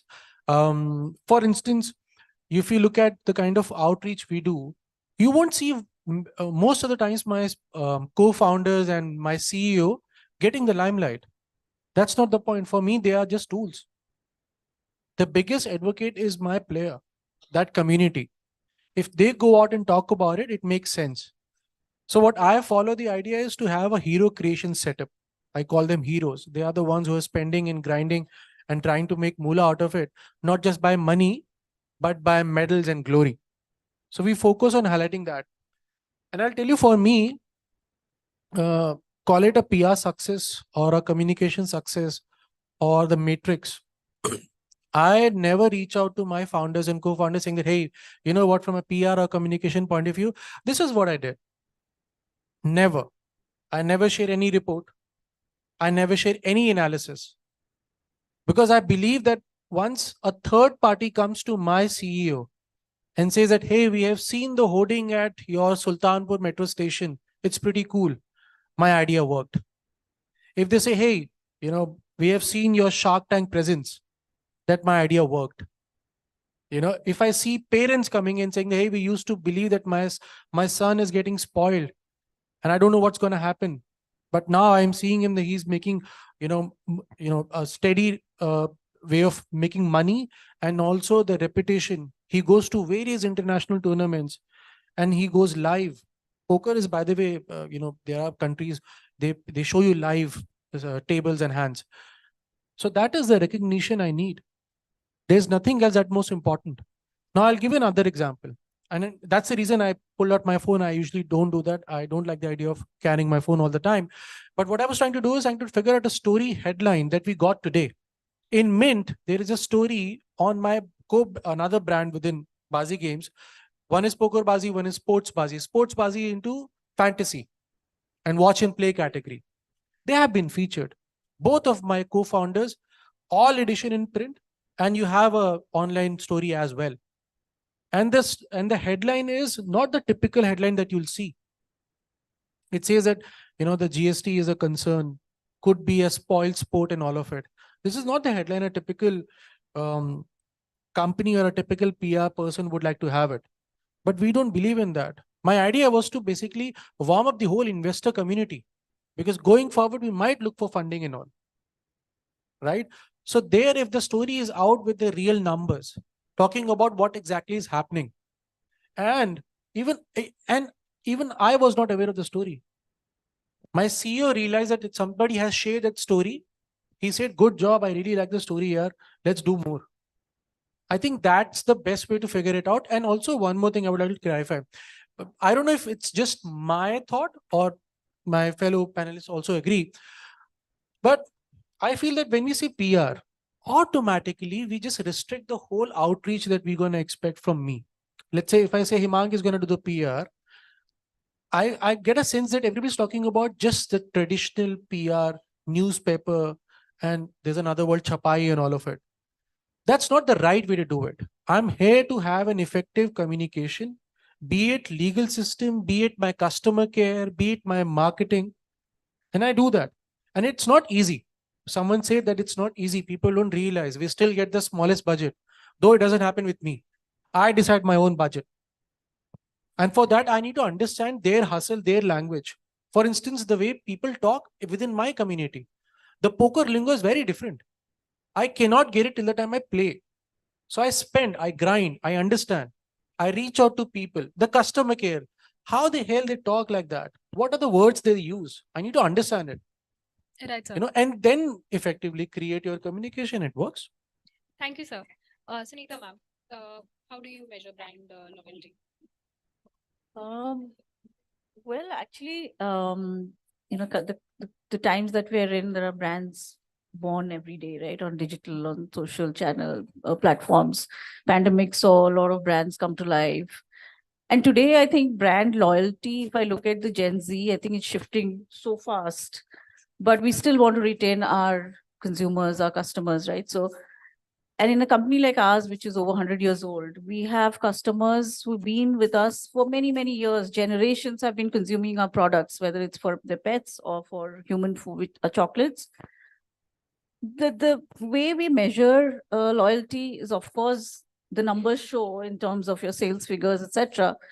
But also our own in-house data or the captive data that we get, which is through our consumer care portals, through CRM, which and it's not about just looking at that dump of data of how our consumers are telling us what is wrong or what is right in our product, what are they asking, what are they complaining, what are they suggesting, but it's also about reacting and responding to them. So a consumer is writing to you because he or she is genuinely concerned about your product, about that particular product. So if you do not respond, then you've lost that consumer.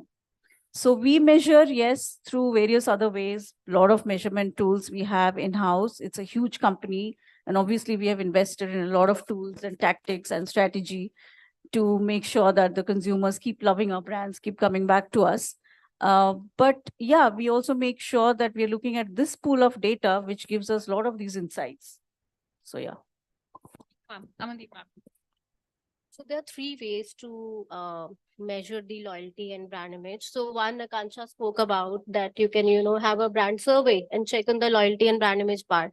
The second is, handy tools you have internally. So I work for a B2B fintech where, PR is directly linked to the business goals. So it cannot work in isolation. So the tools, if you have access to the tools like Google Analytics or Search Console, and if you don't have access, go to your marketing team, go to your analytics team, get the access and find how many, out of organic traffic, how many new users are there and how many returning users are there, how many logins are happening. So if, for example, we have 4 products in the, for businesses.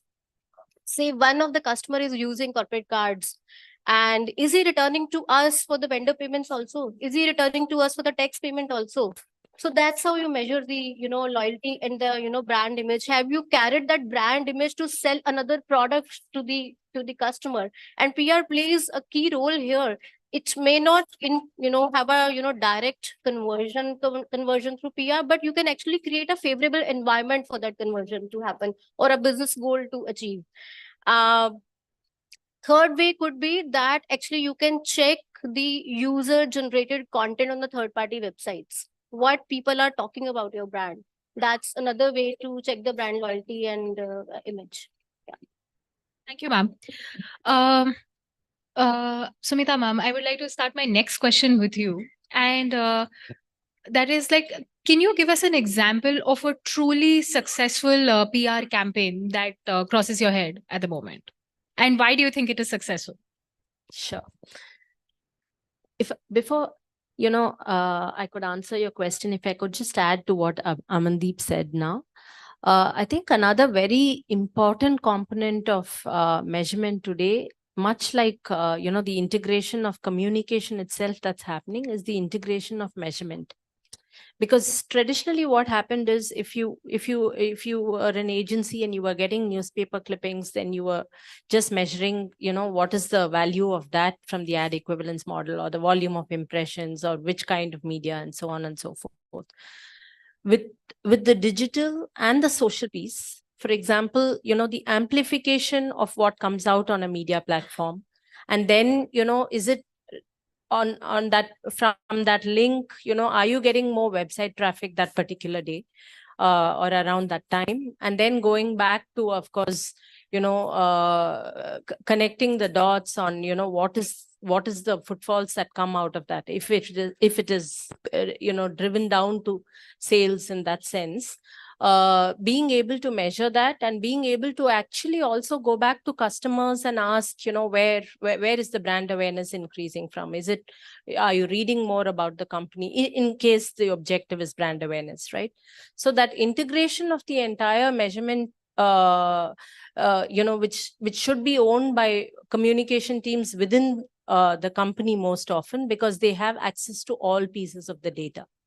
Right. So like she rightly said, whether it's from marketing or internally, because agencies sometimes, and since I come from the agency side, may not have access to that data. So, often, you're slightly handicapped on how much you can give.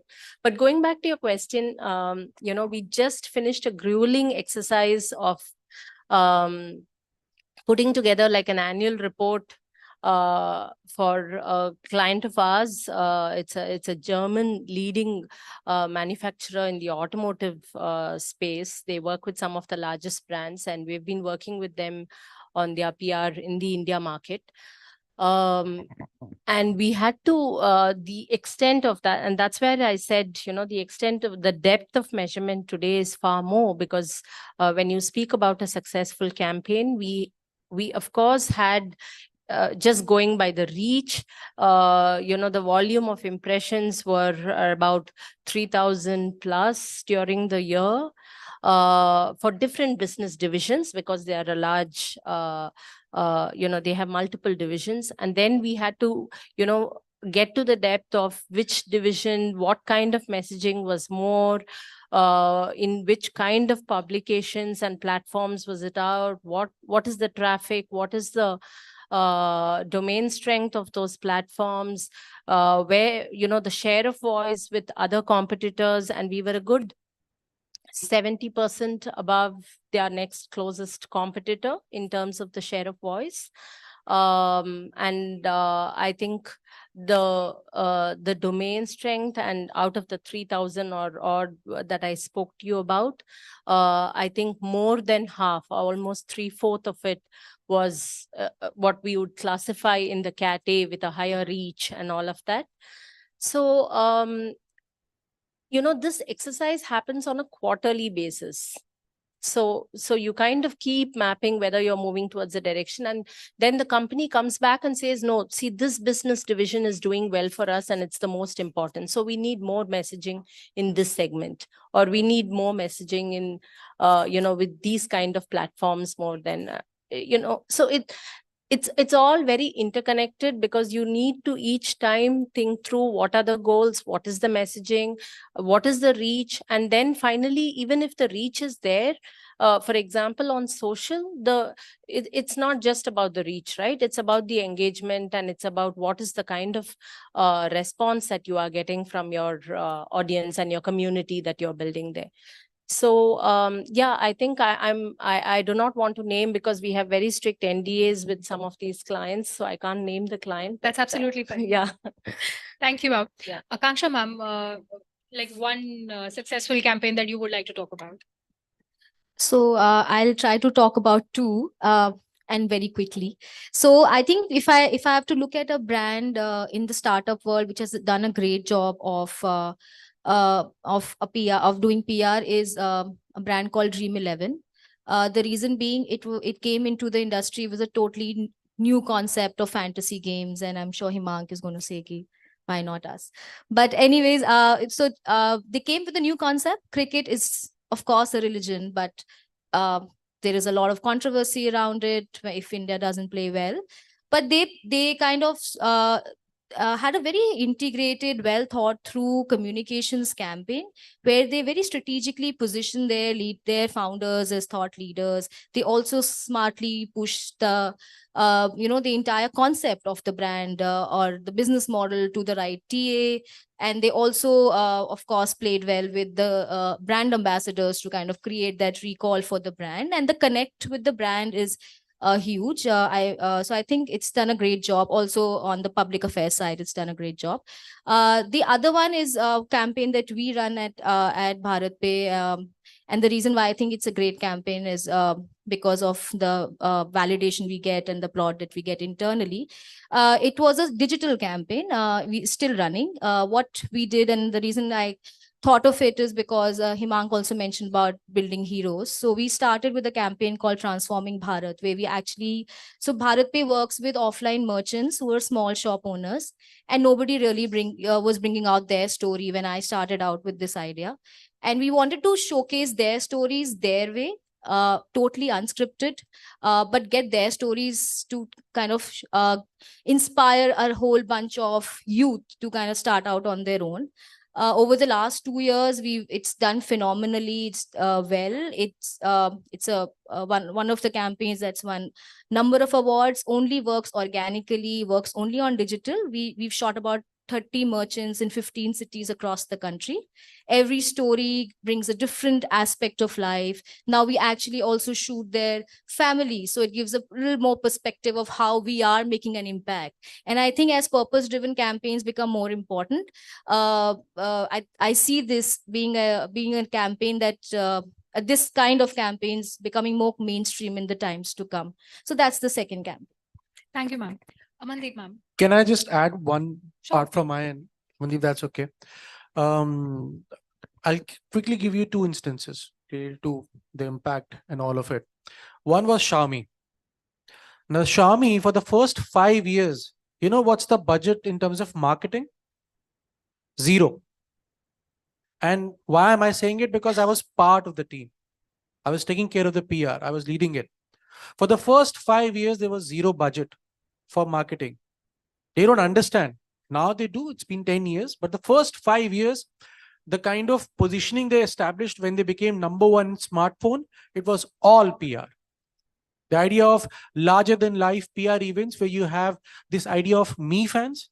You won't see anybody in terms of consumer tech apart from Apple that can call as Xiaomi fans, me fans. You don't see Samsung fans. You don't hear Haier or Huawei fans. No other brand has it except for Apple and Xiaomi. That's the whole legacy we built on. So it's all PR for the first 5 years. The testimony is that within 5 years, they became #1. They don't have that position now because that's the game it happens. And last but not the least, the recent Maldives, if I'm saying it, pronouncing it Maldives, right? The whole Maldives incident and how Ease My Trip leverage that idea, I think that was beautiful. Now we can debate that it could be a partial PR, partial marketing driven idea, but the effectiveness and the way they've communicated, it was beautiful. They did not need to reach out to anybody. It was a pull mechanism where I've seen that story getting featured in a prime time. So you just need to be, and the reason I mention all these things is I believe effective campaigns maybe started with PR, maybe started with marketing, but they all need to come together to work, in a balance to achieve that kind of recall. So yeah. Amandeepa.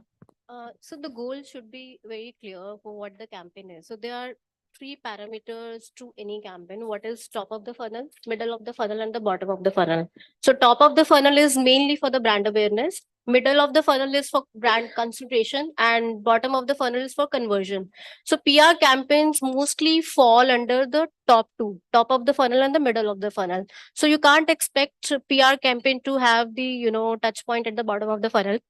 I would like to give an example. When I was in Policy Bazaar, so one of the project was given to me to build the category for 4G ULIPs, because the ULIPs before 2010 had a very bad reputation, because 40% of the money was going to the insurance agents and there was not much returns on the ULIPs, and people were simply not buying ULIPs because of that.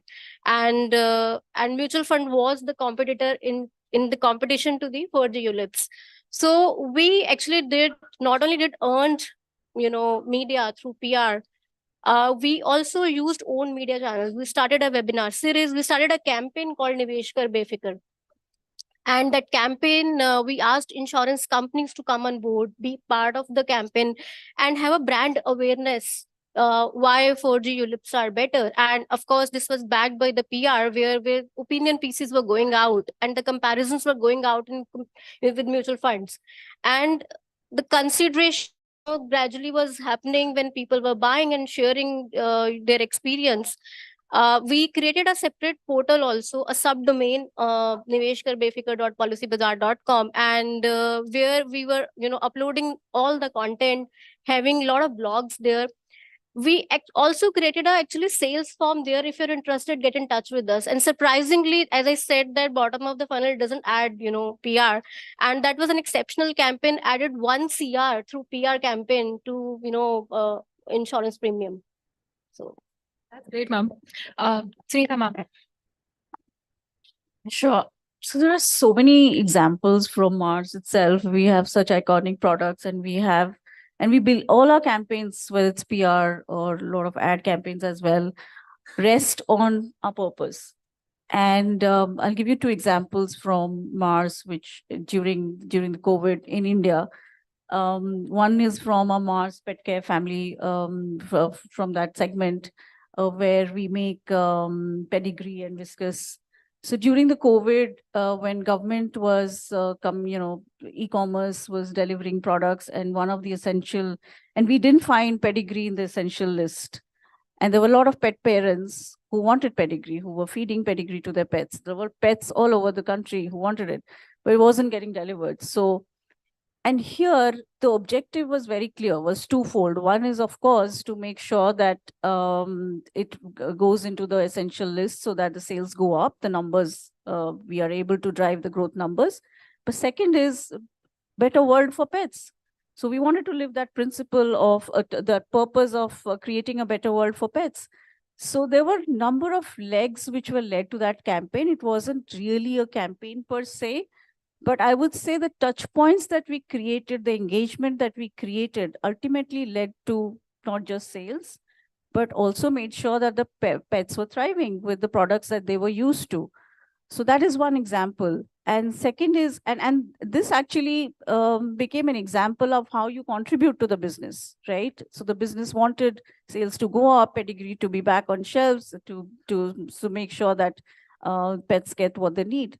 And the second example is again from our confectionery, the gums portfolio. During the COVID, people had stopped chewing gums, and we were not able to sell gums as well. Again, it was not part of the essentials list.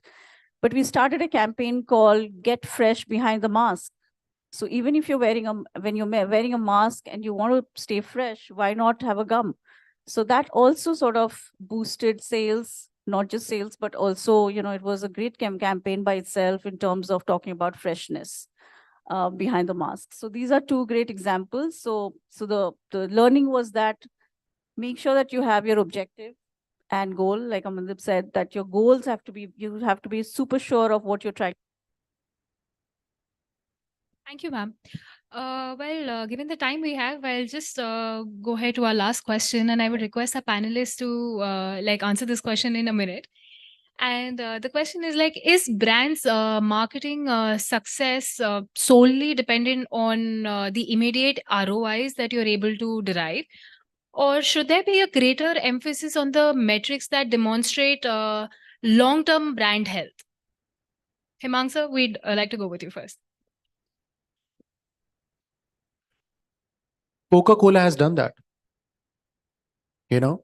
and I'm sure you guys are aware of it. If you go to a restaurant or say a movie hall, you mostly see Pepsi.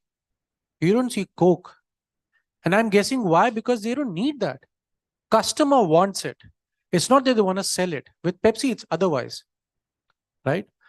So that's the biggest thing that, you need to take time, build on it. And it's not just happen by pumping in billions of dollars, by just flashing ads across TV channels and wherever the screen is available. There are, you have specific, significant, and all collaborative efforts that have gone into to build that kind of a brand where you rely on it. Apple has done that. There's not even a single thing. I was just writing something. My last article was on that Samsung has actually been dethroned from being number one. After 12 years, worldwide shipment, Apple has become number one in smartphones. And it didn't happen just like that. And Apple, if I'm not wrong, they don't make or initiate something for the first time. They always adopt. They always take care of it. They take inspiration. And most of the time, it's Samsung. But look at the way I've done it. Be it touchscreen, be it the whole integration of services, whatever they do, people follow that. They don't start in the beginning, but they lead it. And it takes time. So honestly, if you ask me, I don't think any communication idea or a plan should have just very small short-term thing. You should always have short-term, mid-term, and long-term results and the kind of ROI, the kind of impact you feel. And we have these brands to look up to. Thank you, sir. Akanksha ma'am. So I don't think it's any longer about immediate ROI, even like he rightly mentioned. Even, a lot of ad campaigns nowadays are not like what is the immediate ROI, but they are built with a larger vision in mind and a long-term brand building, brand equity building standpoint. Coming to PR also, I think the measurement, of course, you should measure every campaign from the standpoint of did it deliver in terms of effectiveness, did it deliver in terms of the reach. But what is important is to kind of track it from a long-term perspective, understand, are you really getting the return on communication objectives? Are you able to build the reputation of the brand? Are you able to drive trust? Are you able to build an image that, can kind of stand tall when there is a little crisis that comes your way. And hence, it's important to look at it from a long-term perspective, because I'm sure you will be hit by little roadblocks here and there. There might be a customer complaint that might come, which just kind of gets aggravated. There might be something negative that comes in the news. So, if you track it over a period of time is when you will be able to really understand the impact of or measure the brand loyalty, brand image, is what I think. Thank you. Srita ma'am. Yeah, I agree with what Akanksha has just said, that, it's built over a period of time. It can't be instant gratification. You can't really measure the ROI of a brand immediately. But in a crisis situation, it differs. In a crisis situation, when you launch a PR campaign, you need to measure it, maybe 3 weeks. You need to have a short-term window for it to really see whether it's working, whether you're able to turn around that sentiment. So yeah, while in a general sense, your PR campaigns have to have that long-term vision and that timeline, but when it comes to crisis and you're running a PR campaign to mitigate that, I think that requires a short-term window. Yeah. I will tell you the practical scenario. We work in a fast moving business environment, and where, of course, management is looking for short term results because board is sitting on your head and asking for numbers every month and the impact every month. That is definitely important, but it has to be a combination of both long term and short term. It cannot be you just have short term results, because that is not going to sustain your business. And with the long term, you can, the way I mentioned earlier, you can have a loyalty built for the customer and the business to grow organically. So thank you. Sumita ma'am. Yeah. So PR, by the nature of it, the key goal is to build trust and reputation in the long run. Yes, it's important today to show ROI, and like all of them said, there need to be short-term and mid-term goals, and each campaign we can evaluate. But it needs sound business leaders and communication leaders to know that the real purpose is to prepare for growth for the future and to build an institution out of organizations. That's the primary goal of that lives on beyond your marketing campaigns of today. And that builds a personality for your brand, which resonates over multiple years. So given that as the key goal, and multiple stakeholders at all points of time, your stakeholders are never your customers alone. It is your investors, your shareholders, your employees, and multiple others. The larger society, you're doing a lot of work in sustainability. Today, ESG has become important. So there are so many different aspects to PR and building reputation for an organization. And therefore, it needs to be long run. And the answers are never in the smaller midterm and short-term metrics. The answers will always be in long-term brand equity, which has to go through the traditional research mechanisms as of now. The tools don't capture all of that. Thank you, ma'am. Well, we'll quickly head to our audience for some questions. Does anybody have a question for our panelists over here?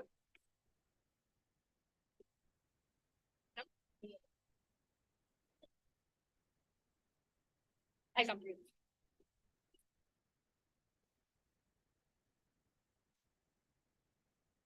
Thank you, all the panelists. I think this is very enlightening because while we've all been in the industry for some time, I think this is one question we all grapple with every year. How do we measure success? So I think any information, intelligence, and chat on this isn't enough. And thanks for a very, very nice session today. My quick question that, if you have to drive consensus around, and my question is to no one in particular, around top 3 things that any PR person making decision in a company or agency has to invest in. 3 things in today's age. We know all social media is there. We know every company is looking for business ROI. So what are the top 3 investments they should make from a metric standpoint? So, Anshul, thanks for asking that question. So, I think it's very clear. It should be very clear that for what you are doing the PR, is it for only the brand awareness? Is it for a fundraise the company is looking? Or, the goal is, something else, or to drive sales, because PR can't, you can't directly measure the sales impact. You can create a favorable impact. In some cases you can, but I think PR professionals who are working especially on the agency side, I would request them to ask this question from their, client lead. What is the objective of the PR they are doing? That is very important. Because when I was in the agency side, we used to do a lot of stuff, but the objectives at times was not clear. And secondly, which I at times feel that the right product knowledge, because agency people are working sometimes on 4 clients at once. The right product knowledge you should definitely have. That's how the goal can be linked to your PR campaigns. Can I just add to what you said? I think looking at one's own owned channels and how well you leverage them, and putting out all the right messaging that reflects you as a brand, as a company on your own website and social channels is extremely important, because otherwise you're wasting your own assets. Even if you were not investing in, a whole lot of others, just from that perspective and searchability and putting out the right message there is like the first, it's hygiene today, no matter which space you are. Thank you so much, Sumita ma'am. Thank you, our respected panelists, for sharing your insights and for giving us your time. We're really grateful to you for that. Thank you.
Thank you so much, Avantika, for moderating that.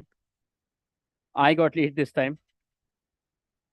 Bani, how much time do we have?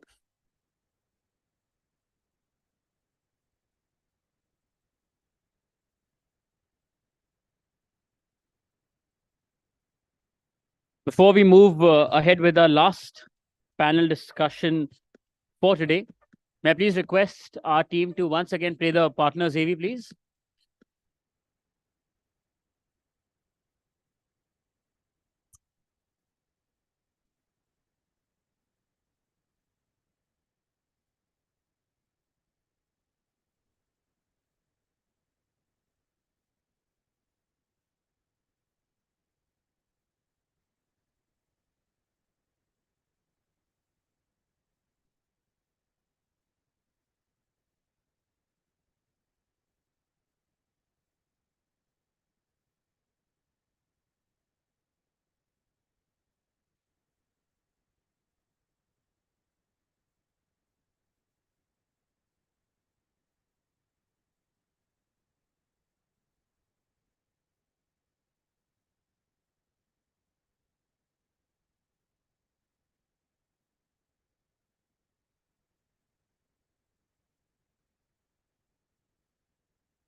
It's the right time to start up India. And this is my office. I am in. I make in India, but get a global access. I'm in. अपना ये .in Bharat का अपना domain जो affordable भी है और जिसे अपनाना है बिल्कुल आसान हो जाइए डिजिटल .in डोमेन के साथ गेट योर ओन .in पर अपना .in डोमेन बुक कर आज ही बनाइए अपनी website Are you?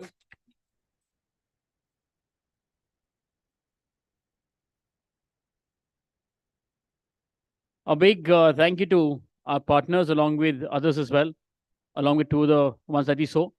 Also, we've almost come to the end of the first half of this event. Of course, awards await us. But before we move forward, we sort of want to give you a glimpse of all that that happens in this community along with this initiative. ऐसे और बहुत सारे initiatives हैं BW Marketing World के. May I please request our team at the console to play the community AV, please?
We're just waiting for our next panelist to walk in and I shall introduce them.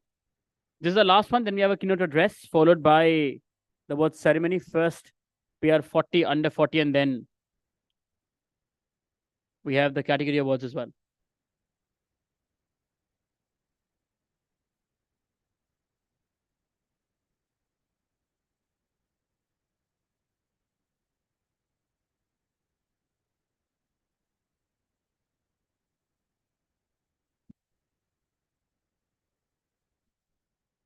Any, just to ask, any nominations present here in the hall?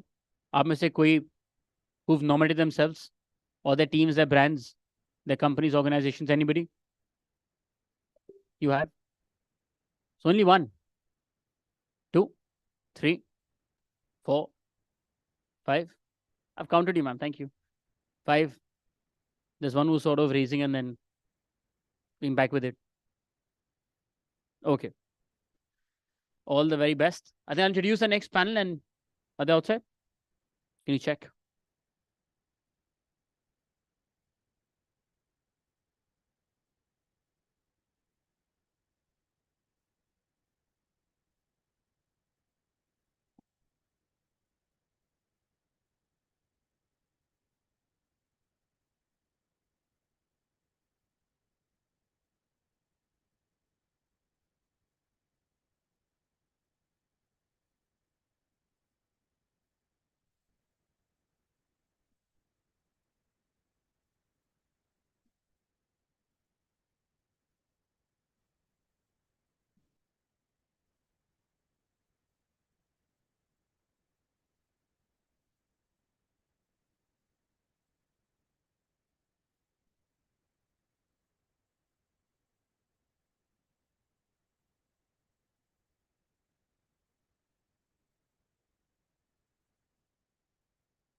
It's the right time to start up India. And this is my office. I am in. I make in India, but get a global access. I'm in. अपना ये .in Bharat का अपना domain जो affordable भी है और जिसे अपनाना है बिल्कुल आसान। हो जाइए डिजिटल .in डोमेन के साथ। गेट योर ओन .in पर अपना .in डोमेन बुक कर आज ही बनाइए अपनी website. Are you?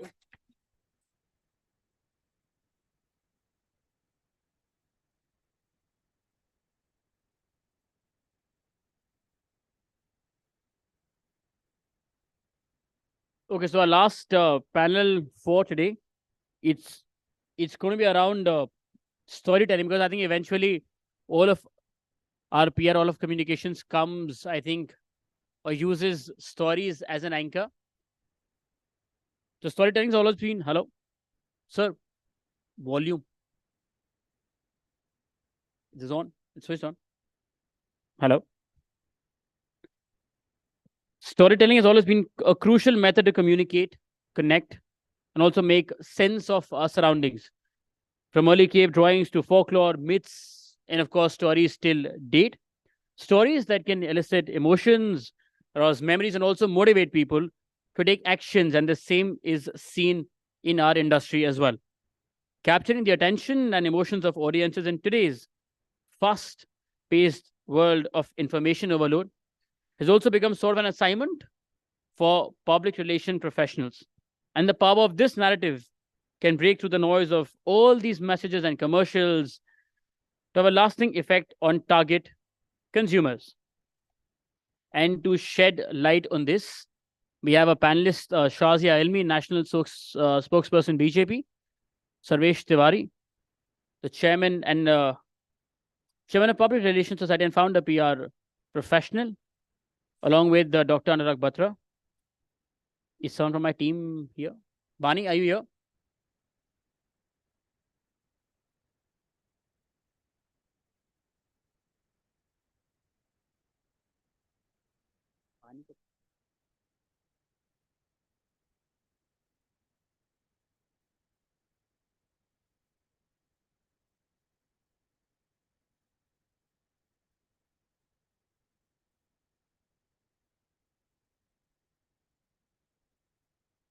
So for our last session, let's say on storytelling and how and what its impact, benefits, etc. are. Please join me in welcoming our panelists for the same. Shazia Elmi, National Spokesperson, BJP. Sarvesh Tiwari, Chairman of Public Relations Society and founder, PR Professionals. In conversation with Dr. Anurag Batra, Chairman and Editor-in-Chief of BW Businessworld and founder of Exchange for Media Group. Let's please welcome them collectively now. I thought हम awards की तरफ जा रहे हैं. Just supposed to build up your appetite for sharing some तालियां for each other. I think we can welcome them with a more, let's say, nicer way of doing it. Yes. Thank you. Thank you so much. Good Yeah. evening. You know, this is election time. Elections are around the corner. I mean, these days in India, it's always election time, but now is the big Lok Sabha elections. There's a lot of, so Shazia ji is the national spokesperson. She has some responsibilities, but she's made time today to be here. Please give Shazia ji a big round of applause. Why don't you settle in? Settle in.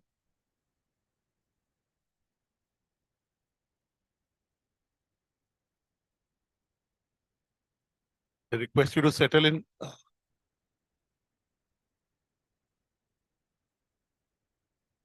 To Shazia ji's left is Mr. Sarvesh Tiwari. Sarvesh ji, thank you for being here. Our panel is, I mean, we've had a day full of, this is the last panel between the PR 40 and the 40. We've had a full day of discussions on the growing importance of PR in corporate communications, the role of technology in era of artificial intelligence.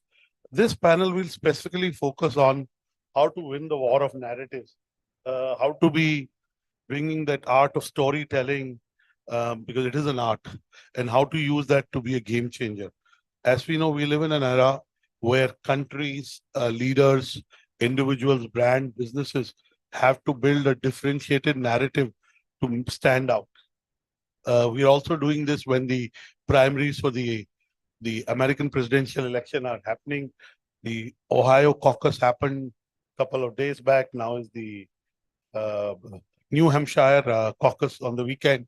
And if you look at the American elections, and we in the media and we in the communication fraternity can learn from them on how they make sure that their messages, the candidates are very differentiated, and how do they stick to their core message and to their core teaching, even if it means alienating a certain set but energizes their own base. They build a certain narrative, and I can say that the brands and the leaders that are winning in the political domain are the ones that are setting the narrative, that are doing storytelling in a way that it involves everyone in the story. So with that background, let me ask Shazia ji her opening remarks. Why is it so important in today's era to be a artist of storytelling? And do you think a narrative and storytelling can sell a bad product or service? No matter how good the narrative is, it cannot ever sell a bad product. So I believe if you look at any art form, we have to talk about content and form.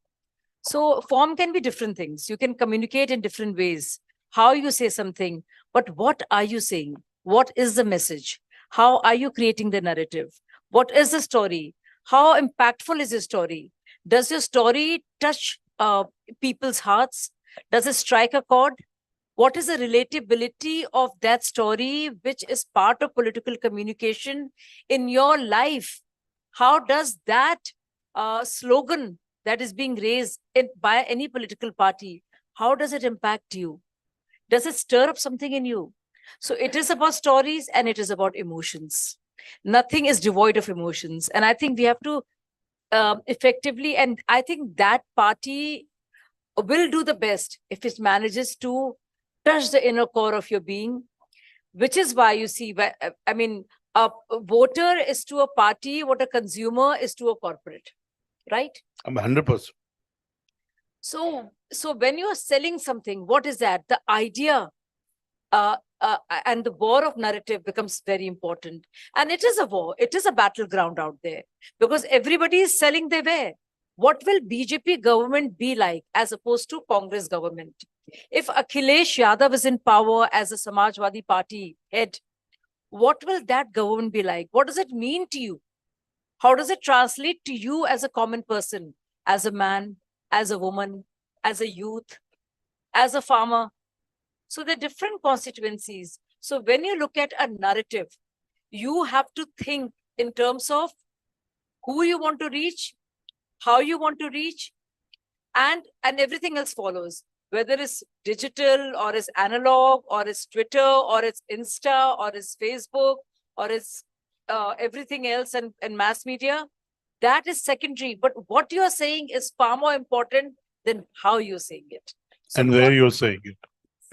So Shazia ji, let me go to Sarvesh and come back to you. जब you're talking about bad product, Rahul Gandhi ji के बारे में तो नहीं बात कर रहे थे? Because there is a while I may say jokingly, but there is a certain amount of, there is a certain section of people who see Rahul Gandhi as their hero. They may believe very different, and so that product appeals to a certain TG. You know, that's the point I'm trying to make, and I'll come back to that. That a narrative setting exercise on the other side is also there. But is it working, not working? Why is it not working? If it's not working, why is it working? But Sarvesh, you've done a lot of work in crisis management. And when a crisis breaks, there is a certain narrative. And it takes a lot to change the narrative once the narrative is set. Can you give us some inputs on how you can change a negative narrative into a positive narrative? Thank you sir. सबसे पहले तो sir कल एक च्यवनप्राश का add मैंने देखा था. उसमें था कि अगर आप ये खाएंगे तो साजिया इल्मी और अनुराग बत्रा के साथ बैठ के अच्छा बोल पाएंगे. तो आज सुबह मैं वो खा के आया हूँ. दूसरी बात, पहले मैं मैम से शुरू करूंगा कि मैंने इलेक्शन खुद लड़ा है. आई कंटेस्टेड लास्ट इलेक्शन और गुड प्रोडक्ट और बैड प्रोडक्ट की बात हो रही थी. तो मुझे लगता था मैं बहुत अच्छा प्रोडक्ट हूँ, बट मैं बिक नहीं पाया. ऑल्दो मैं बसपा और रालोसपा से ज्यादा वोट मैं निर्दलीय जीत के आया था, लेके आया था. सो मुझे ऐसा लगा कि आप दिल पे राज करना चाहते हैं कि दिमाग पे राज करना चाहते हैं, ये भी बहुत मैटर करता था. मुझे ऐसा लगा कि मैंने दिल जीता है. Everybody used to say that अगर सर्वेश तिवारी पार्टी से आए होते ना तो ये पक्का जीत जाते, कोई नहीं हरा सकता था, क्योंकि उनके दिमाग पे पार्टियां राज कर रही है। So even for the product also, आप किस तरीके से, या फिर even for the crisis also sir, crisis में क्या हमारा काम, हम बहुत सारे रियल एस्टेट कंपनीज के साथ काम करते हैं, गौरव भाई हमारे बैठे हुए हैं, डीएलएफ को रिप्रेजेंट करते हैं, तो ये एक ऐसा सेक्टर है जहां रोज क्राइसिस होती है सर, कुछ ना कुछ, बिकॉज जहां भी आप whenever you are interacting with the masses, crisis is bound to happen, be it politics also ma'am, every day is a crisis। और आज मीडिया क्या हो गई है जिसको हम डील करते हैं, डिजिटल मीडिया, सोशल मीडिया, आप ज्यादा डैमेज करने के लिए तैयार बैठी हुई है, so they hit you in a lot of manner, and आपका ऑपोजिशन आपको तोड़ने की कोशिश करता है। वहां पे आपको हमेशा संजीदगी के साथ उनके दिलों को छूना होता है, सही बातों को बार बार, एंड उनकी मेमोरेबिलिटी को आपके दिमागों में बसना होता है कि हम सच हैं और सत्य हैं। So That is very reinforcing the important. message is Reinforcing is very important. Shazia ji, Sarvesh made a very important point that how do you stay true to your message, consistent, reinforce, because sometimes because of a certain kind of messaging from the other side, you sometimes think about changing your messaging or tinkering around or responding. But if you respond to somebody else's message, you're actually amplifying their message. So what do you have to say about this when you're on television screen, when somebody has made a comment and the news cycle is built around that comment? How do you move away from that narrative? So very good question. And I think the war rooms of all parties are constantly dealing with this. There is always a struggle to, if there is an accusation that is very salacious, do you respond to it? Do you ignore it? Do you become aggressive on it? Or if being aggressive about it, encountering it, do you actually amplify it? So this remains a big challenge. In many situations, take it because it needs to be done. In many cases, you mock it and say, oh, we don't have to dignify it. But, you know, clarity, consistency is very important of delivery. And then also clarity of your message. That's why a tagline matters. I mean, you know, and every company would tell you that. What do you stand for? Essentially, who are you? What is your product? You translate, let's say if a party was to be a human being, what kind of an experience you'll have meeting that human being? What is that human being about? You have to visualize that. And I think that's how you prepare, because how do you personalize a very general, generic, political message for masses? So I think that's very important. So, you know, it's like, and I think I don't know, a lot of people might disagree, but I actually believe that at this point of time, in terms of political messaging and social messaging, our Prime Minister is the best communicator. And I tell you why. You know, small things like there's this talk of caste census. Everybody's talking about it. This is a new thing that Rahul Gandhi ji talks about. PM delivers on those 3 big states, comes to office and says, for me, the importance of caste is not lost. For me, there are 4 castes. And he talks about Gyan, which is Garib, Yuva, Annadata, and Nari Shakti. So there's clarity there. So he's talked about caste and redefined it. Then the new thing is Modi ki guarantee. So because there has been consistent delivery, we can go with this message with clarity, and that becomes our narrative. So it is about dominating the narrative, and how much the narrative affects people, and also the credibility. So it is just not consistency and clarity. It is also credibility. You can promise everything, but will you do it? What is your track record? So it is working on many, many levels, you know, because the stakes are huge. Just like for a big company, it is the profits. It is your word out there. It's much more for a party which is there in governance, administering the entire nation as large as ours. So we're looking at the third. Rajesh ji, let me ask you a little tougher question. You know, Sure, I read an op-ed in the print,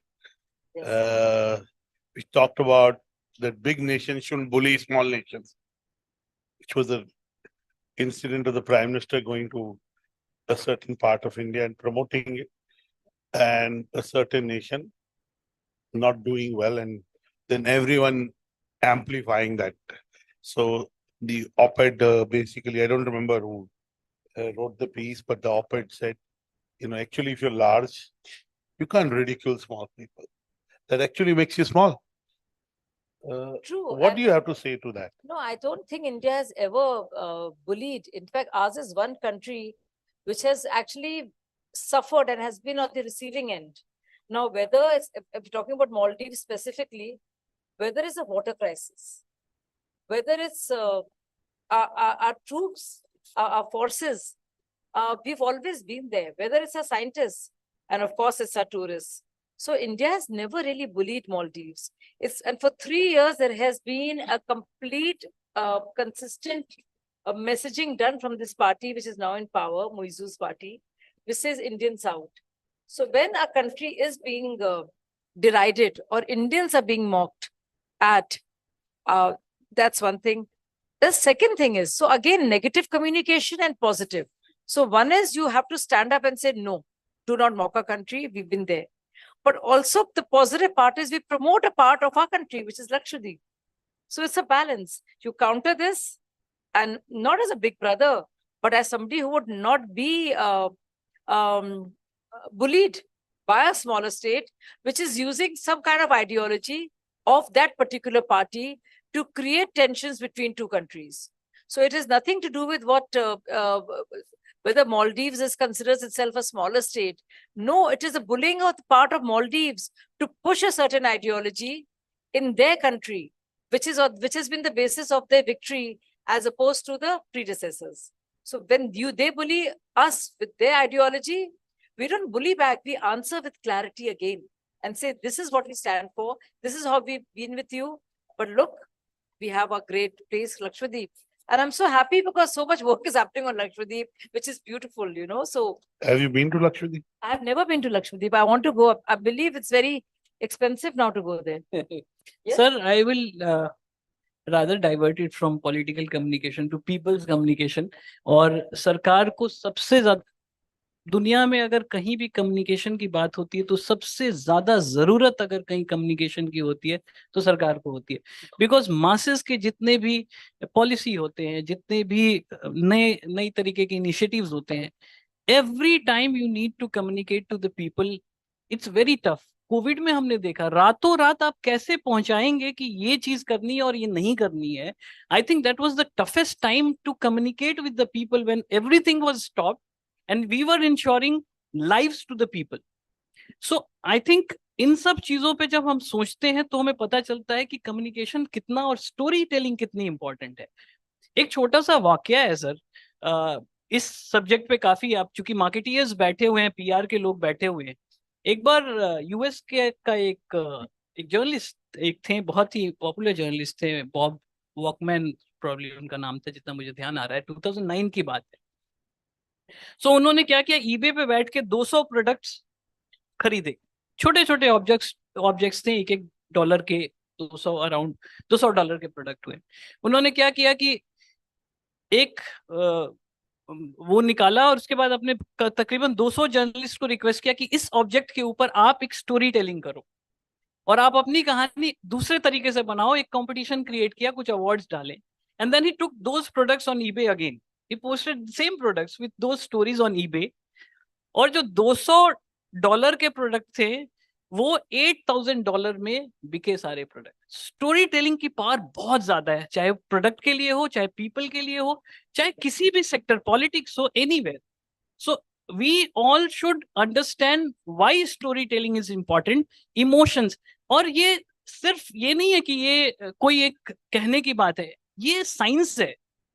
oxytocin जैसे मैं ma'am के साथ बैठा था एक बार मैं channel पे और आप सब भी अगर सुने निर्भया चूंकि Nirbhaya ma'am general secretary of Nirbhaya trust तो हम लोग बात कर रहे थे. मैंने कहा कि निर्भया की माता जी आशा जी रोज टूटती हैं और फिर अगले दिन फिर उठती हैं उसी ताकत के साथ कि मुझे लड़ना है.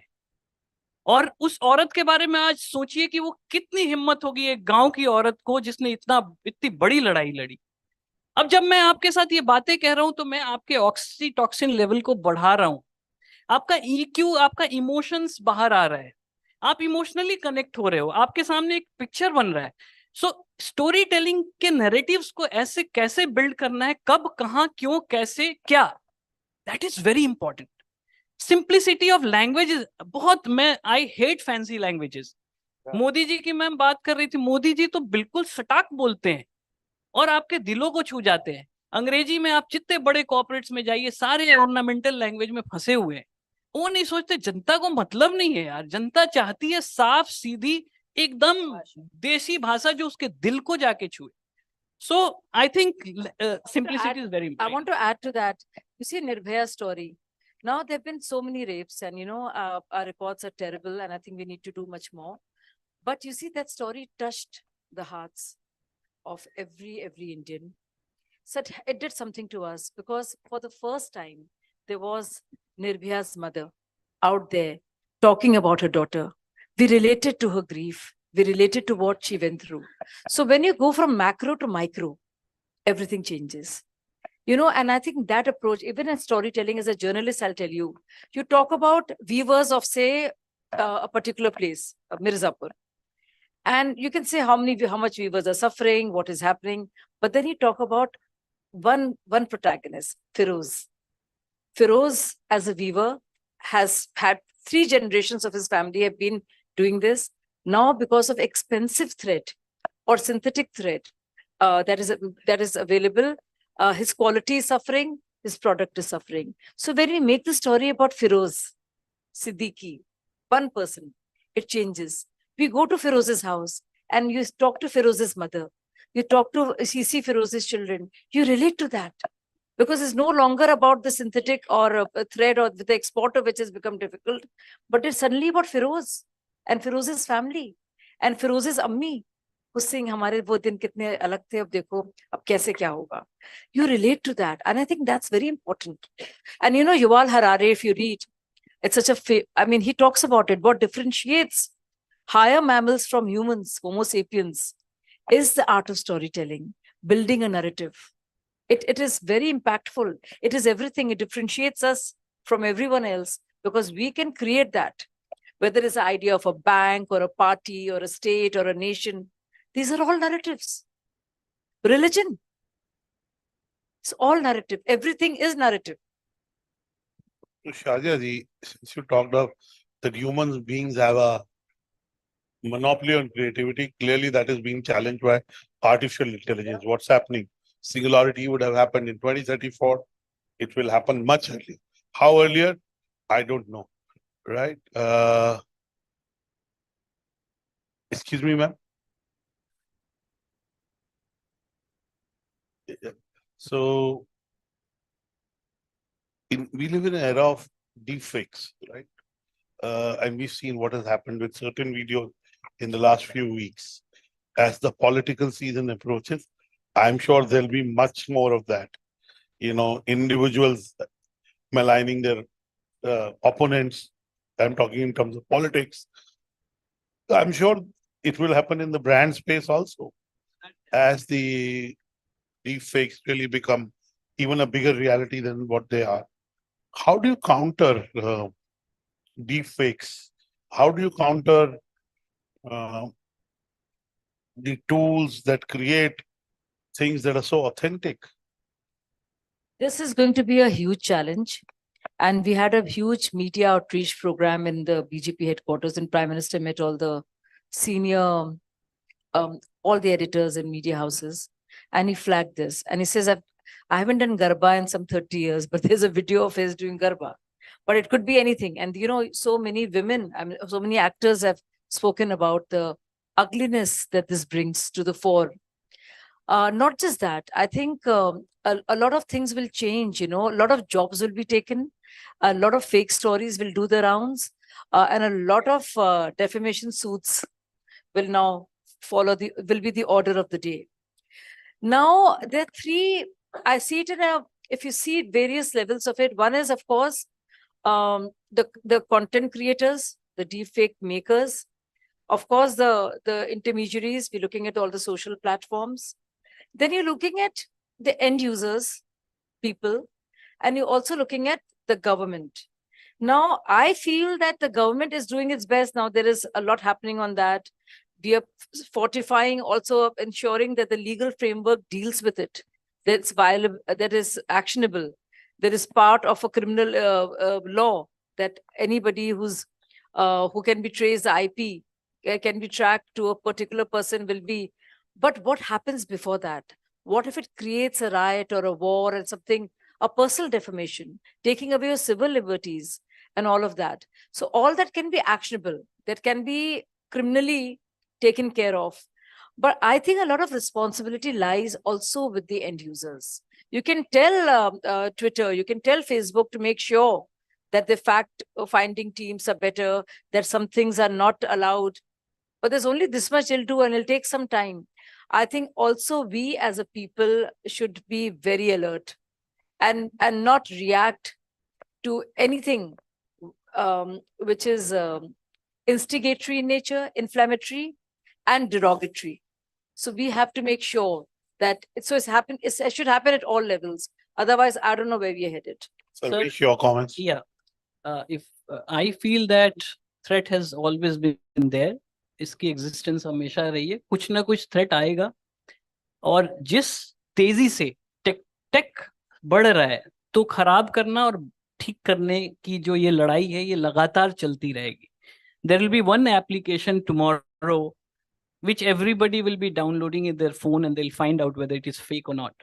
So I'm not very much worried right now, because मैं जानता हूँ बच्चे आज के इतने होशियार हैं, वो 10 दिनों के अंदर एक ऐसा टूल बना देंगे कि सारी फेक चीजें खत्म हो जाएंगी. चैट जीपीटी आया, फिर sir next day I saw उसको ह्यूमनाइज करने का एक दूसरा आ गया, तो तीसरे दिन कुछ आ गया. So we should only be worried about what is right, what is wrong, और वो दिल से होता है. सर आप हर आदमी को, आई फील दैट, जैसे मैम ने बोला कि पर्सनल लेवल पे, इंडिविजुअल लेवल पे, we all need to be very very aware that what we have to do, what we don't have to do. And हर आदमी को प्रयास करते रहना चाहिए कि कोई भी ऐसी इश्यूज अगर पता चलती है तो डिसेमिनेट इनटू देयर पीयर्स. हम गलत चीजों को फटाफट फैलाते हैं, बट अच्छी चीजों को हम रोक देते हैं. व्हाट्सएप के ग्रुप्स पे आप देखोगे, एक सेंसिटिव चीज जो डैमेजिंग होगा उसको तो बहुत जल्दी फैलाया जाएगा, और वही सेंसिटिव होगा जो सही में बहुत इमोशंस होगा, बहुत केयर करने की बात होगी, उसको बहुत टाइम लगता है लोगों तक रीच आउट करने के लिए.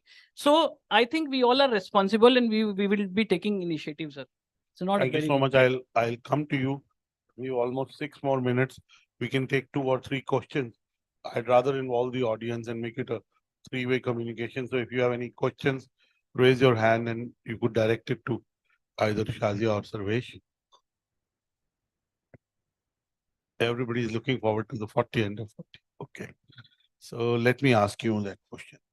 Shazia, is there a tool book that you evolved? You saw the 2014 elections. Before that, you were, you were involved in a movement which brought you into politics, first into AAP and then into BJP. What is different about the 2024 election in context of communication? Only you saw the 2019 elections, you saw the 2014 elections. What is different this time? And is there a playbook to kind of approaching it? See, there is a playbook, and I think the playbook of BJP I can speak about, which is constantly evolving. Constantly, it's very dynamic. Like you see, when it comes to different states and within the states, it changes. So it's completely according to what's needed. The response is totally in accordance with the issue. So there is nothing fixed or standard about it. It changes from constituency to constituency. Yes, there is a broader guideline. And where that is concerned, whatever our manifesto has been consistent, whether it's Ram Temple, Article 370, Triple Talaq, Uniform Civil Code, we've adhered to that. So we'll go with that. But I think this elections, yeah, it is actually going to be battle for Bharat when you look at the present scenario.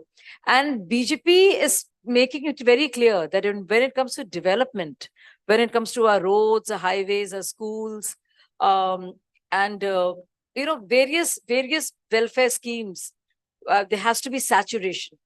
Whether it's the thing of Mudra Yojana, where 70% women are beneficiaries, or 11 crore toilets, or the whole think of rations, which is 80 crores and more people getting food from the government. So whether is that, but at the same time, there'll be respect for the sentiments of Hindus and the decolonization. So very much this is about reclaiming the narrative.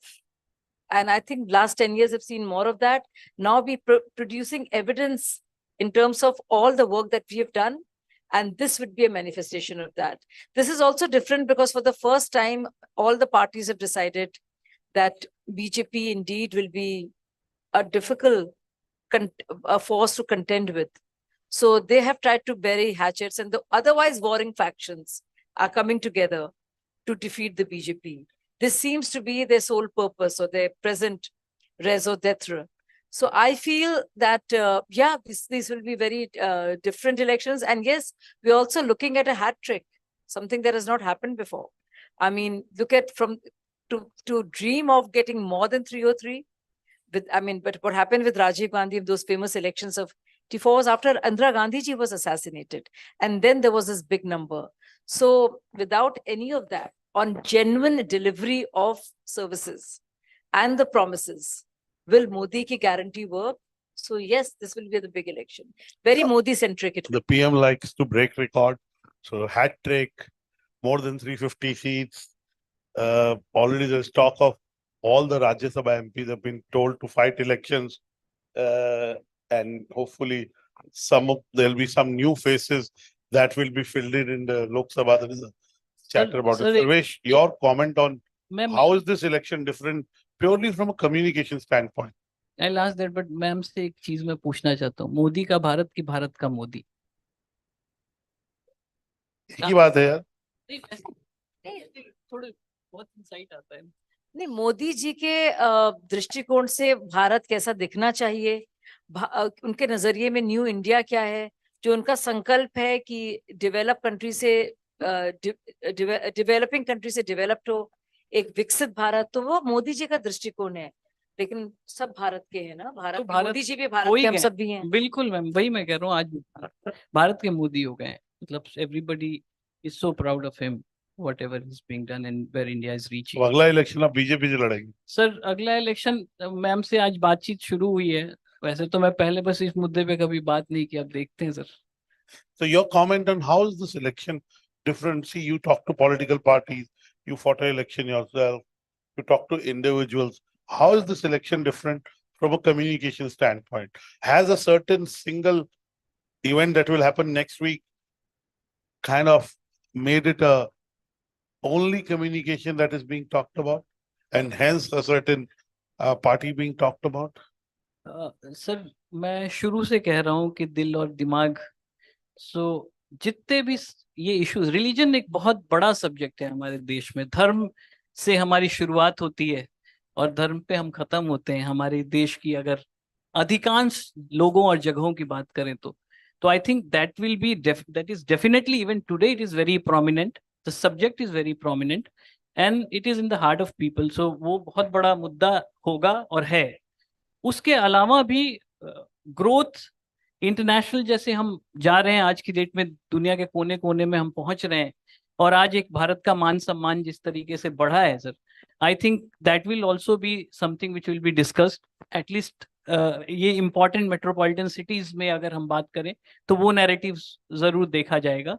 और गांवों में काम और religion, धर्म, राम की महिमा जरूर रहेगी, मुझे लगता है, और कृपा भी बरसेगी। Okay, let me say that yes, in messaging, emotive messages stick, and they make an impact. Not just messaging, but conversion, call to action, so to say. My own hunch is that I think this single narrative, at least for now, is the dominant narrative, and everything else is not sticking, and it is happening possibly 45 days to 60 days before election. So it will carry its weight at least through some. And then you look at the activation that is being done around in it. If you look at all the temples, I live in South Delhi, so I go to the Ram Mandir near, Sai Baba temple. And he told me 20 seconds. So I asked him, what is on 20 seconds? नहीं वहां पे मंदिर में तो हम यहाँ भी पूजा कर रहे हैं, right? So I said, okay, of course I should have thought about it. So point is, that's a big thing. But we don't tend to. You live in Delhi. आप दिल्ली में रहती हैं. सबसे बड़ा इशू कौन सा है दिल्ली में? Air quality. Air quality. Why are we not talking about the air quality in Delhi? Every year we talk about it. It impacts my parents. It impacts my children. It impacts me. We don't talk about air quality. We talk about it for a very little time. We forget about it. And next year again, we talk it for 1 week. So I'm not saying I am a guy who goes to a temple every day. I've been saying Ram Ram for 30 years. So for anyone who thinks I'm only doing, if people who know me for more than 20 years know that, so why are we not talking about such issues? Because sir, dopamine, endorphin, ये बहुत important चीजें हैं. रोज आप जो देखते हैं, आपको रोज जो दिखाया जाता है, आप वही सोचते हैं. मिसाल के तौर पे सर, मैं लोगों को कहता हूं कि एक प्रेम एक बहुत बड़ी चीज होती है. बहुत सालों तक एक लड़का और एक लड़की एक मित्र रहते हैं, दोस्त रहते हैं. आप देखेंगे जब 10 साल बीतता है और वो रिश्ता कहीं ना कहीं बिखरता है, तो उस दिन अकेले बैठ के वो सोच रहे होते मेरे दोस्त कहाँ गए सारे, क्योंकि उतने 10 साल के पीरियड में कंप्लीटली ऑक्यूपाइड होता है वो आदमी कहीं ना कहीं. सो आप कहाँ ऑक्यूपाइड हैं वो बहुत इंपॉर्टेंट है. और मीडिया बहुत बड़ा रोल प्ले करती है, डिजिटल मीडिया बहुत बड़ा रोल प्ले करती है. मैं बहुत कुछ खुल के नहीं बोल सकता. I think it's a simple case of demand and supply. If more and more people will clamor and ask for this kind of news to be there, or for this kind of policy to be there, the more the governments and media will. So I always push back when people, because I've been on both sides, you see. So I really think that, and media channels highlighted it for some time and it was forgotten.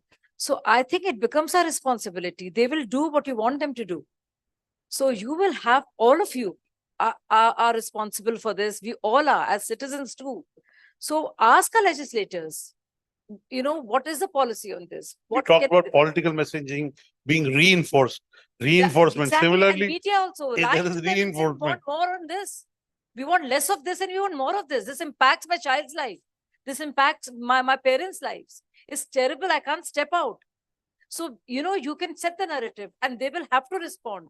So if you want, centre की responsibility है कि दिल्ली सरकार की है? दिल्ली में तो there's an environment minister for this. So किसकी हो सकती है आप सोचिए? Okay, I think I got my answer. Of course, you have a certain official position, so you'll have to stick to it. You believe in it also. But I think the people who create solutions ultimately win hearts. Okay, in any, building a Ram temple is also a solution to something that existed for many years. But I'll not go into religion, and those are matters of discussion. I'd like to end by asking you my last question. How do you prepare? Do you get time to prepare? Because you're called to speak on a very wide variety of issues. So it may be a law and order issue, a women dignity issue in some village of UP. It may be the pollution issue.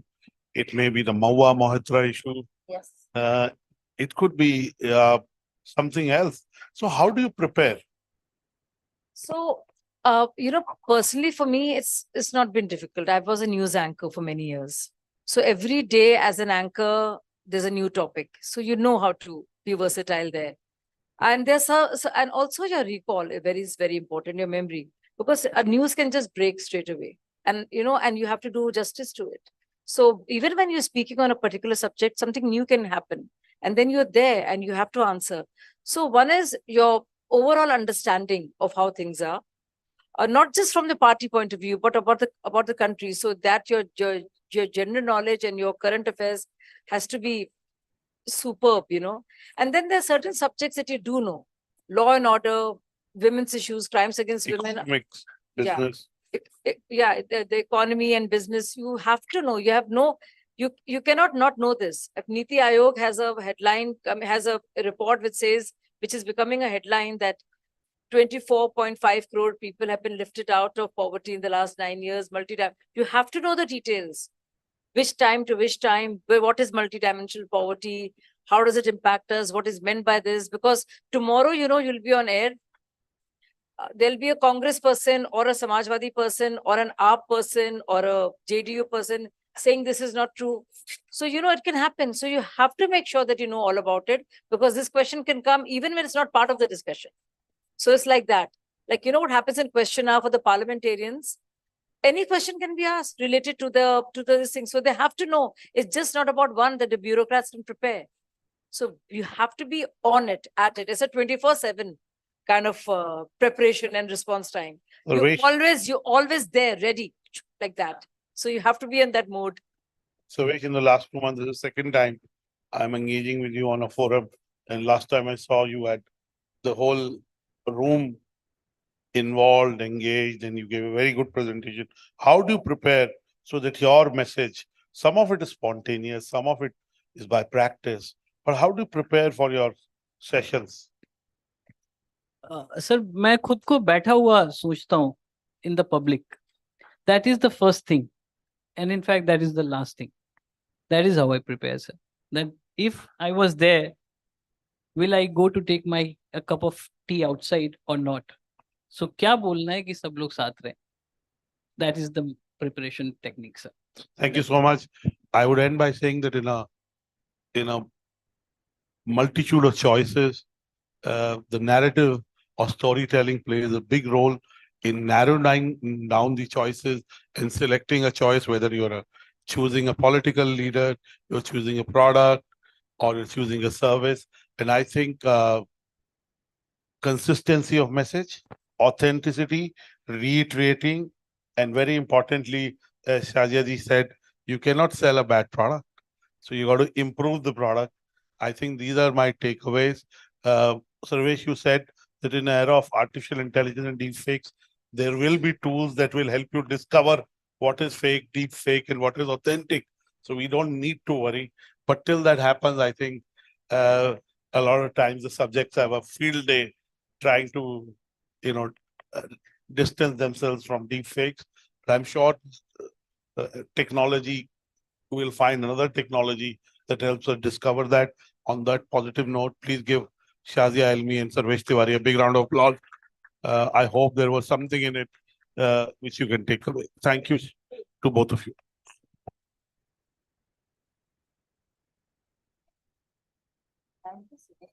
Thank you. Thank you so much. A picture, please.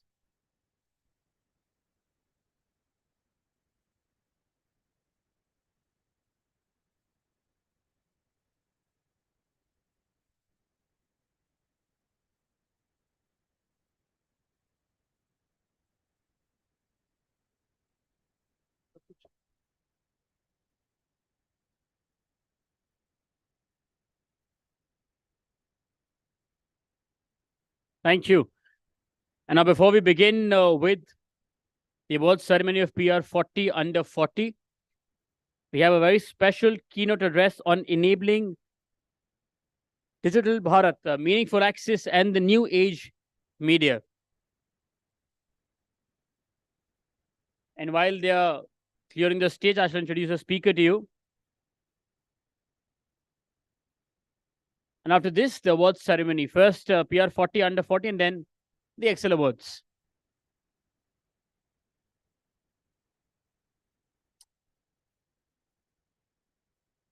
It's okay. I think कांच टूटना शुभ होता है.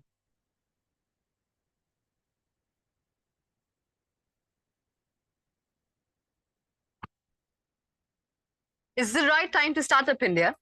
And this is my office. I am in. I make in India, but get a global access. I'm in.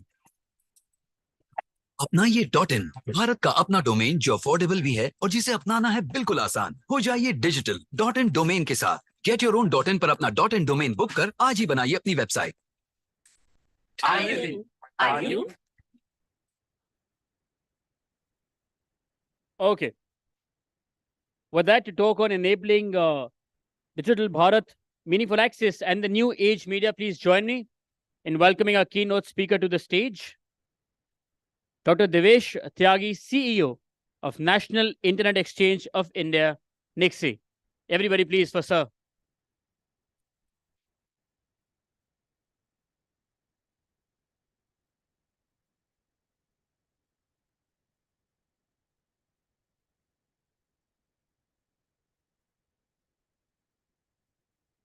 Thank you. A very good evening to all. First of all, let me thank the organizers to give me opportunity to be with you today.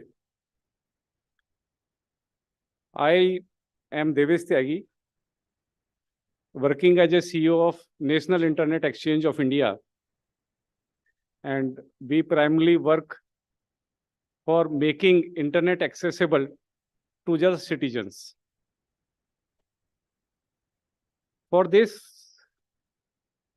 we had 3 domains to deal with. One, you just see that .in domain, the management, we call it top level domain for our country, that is .in. And this domain is maintained by us.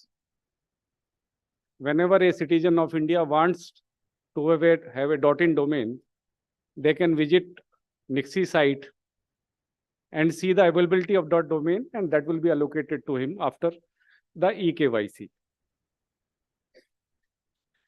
Another thing which we do is setting up of exchange point in country.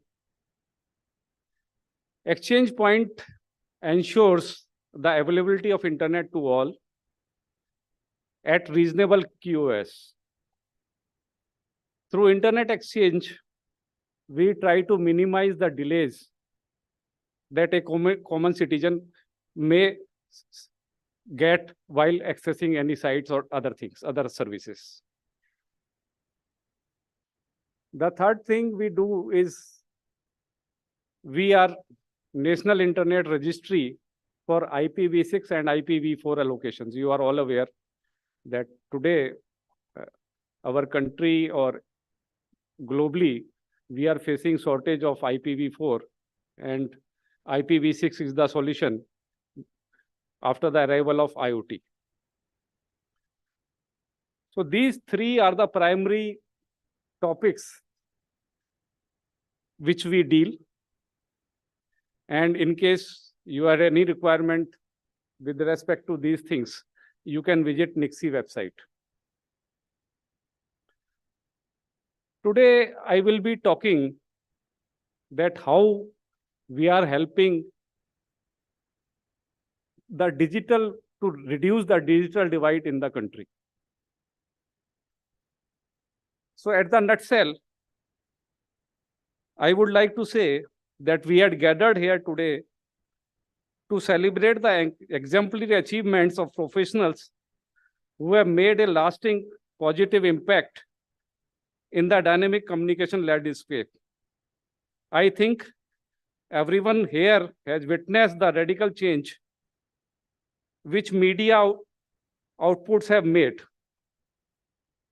We are now transiting from print to audio and new pepping up of our all screens 24 hours a day.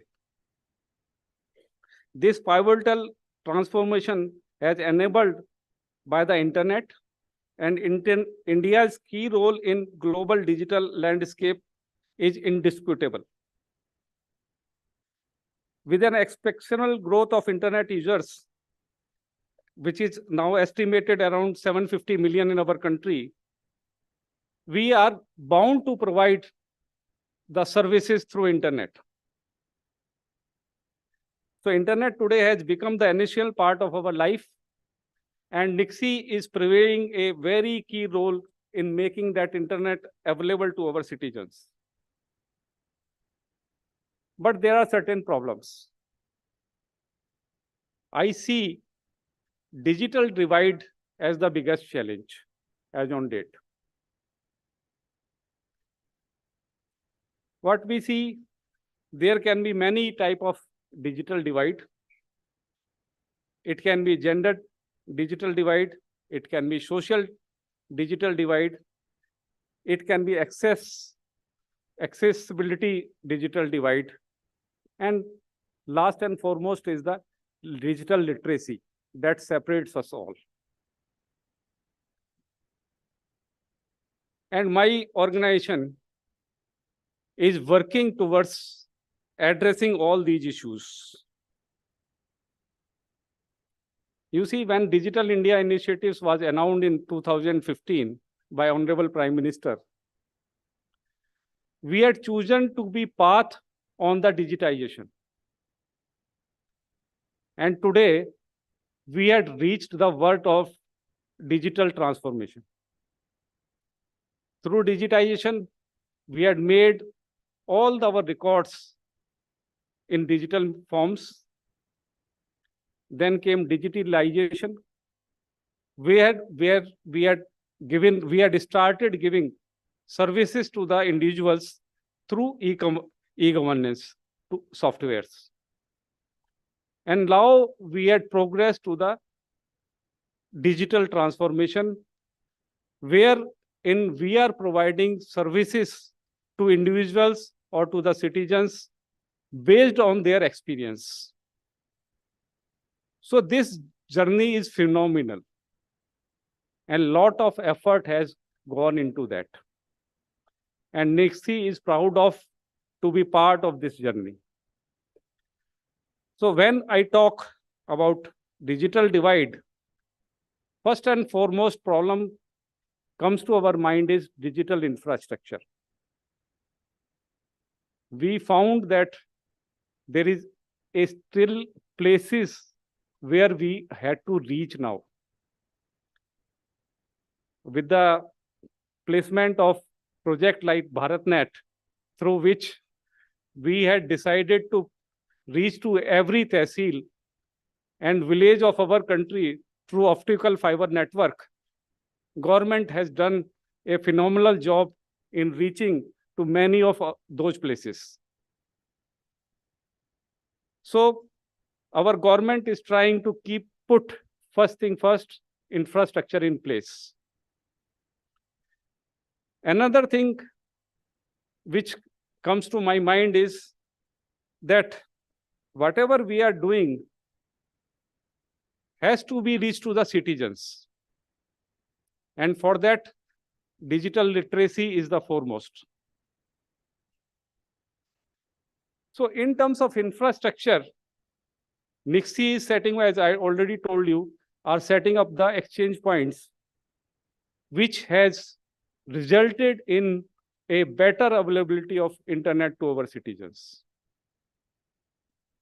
We at present, we are having 77 exchange points across the country. And with the advent of OTT, we are now going into edge computing as well.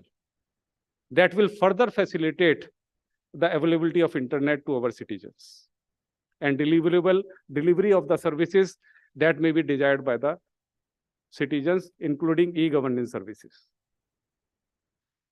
For promoting digital literacy, we feel that transition of the access to IPv6 addresses, from IPv4 addresses to IPv6 addresses is the foremost, since IPv4 addresses are scarcity are not available that much.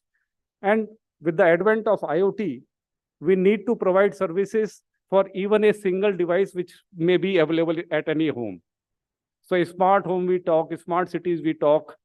The problem, we know that scarcity of IPv6 addresses, v4 addresses are there, and the solution is IPv6 address. For this, Nixie is providing 3 or 4 services. We had started IP Guru Academy, wherein a particular service is given to individuals as well as institutions in case they want to migrate to IPv6 addresses. From start to scratch, we educate them that this is the way and this is how to put the things in place when they are migrating from IPv4 to IPv6 addresses. And in other service which provide is that we even ask them to configure first the dual stack configurations where IPv4 as well as IPv6 both works. Another thing which we had started is Nixie Digital Academy. Through Nixie Digital Academy, we are providing digital literacy in terms of the internet technologies to the internet users. So for this, every month we conduct certain courses. These courses are online. You can visit our website and you can also take advantage of those courses. Till now, we are able to we are able to reach out to at least 5 lakhs people. And those people we are providing with the certificates as well, so that they can say that they are now ready to take on the internet technologies at their level itself. Another thing which we can do for mitigate the problem of digital divide is promotion of regional languages. As of now, around 80% of content which is available on internet is in English. But to mitigate the regional divide, we have to now reach the citizens in their language, and we have to facilitate them. They can use or access the internet in their native language itself. For this, NIXI has already taken the initiatives, and we had initiated a program which we called NIXI UA, that is NIXI Universal Access Program. And for this, we had already launched a BhasaNet portal, as well as we had initiated a program with Ministry of Culture, wherein we are providing domain name in the native languages, that is 22 of the native languages, to all the villages across the country. So at least we'll be providing 6 lakhs villages the email address and the portal address in their own native language. So this is a phenomenal task along with Ministry of Culture, NIXI has undertaken. So through an universal access, we'll be providing the access to all the citizens so that they can use the internet as per their native languages. Last thing which comes to what we can do for digital divide is the providing with the cyber security. You see, the more applications, the more vulnerabilities. But only because since government vision is that for solving a mass problem, we have to use the technology. And since we are making use of technology to reach of the citizens, we call it that government want to reach where they are not able to reach, reach to unreached and serve to underserved. This is the primary motto of the Digital India initiative which my ministry has taken. So these cyber security, cyber threat are on rise, and NIXI is there also. We are providing a mitigating solutions along with other department of my ministry. We are tied up with certain, wherein we identified all the vulnerable domains. Or what we do, we provide a whitelisted domain as well as through that. So that in case, suppose you want to access a bank, you can visit the NIXI CDEC site and find out whether that domain is a correct domain or not. This is the first service we are providing. Another service which we are providing is that through our, whenever a person comes to visit, to make a registration in .in domain, we ask them the purpose and we ask them all the documents for which they need that domain. So this way we are trying to make our citizens secure. And I am sure that these initiatives of NIXI will definitely play a keen role in totally digital transformation of our country. Thank you very much.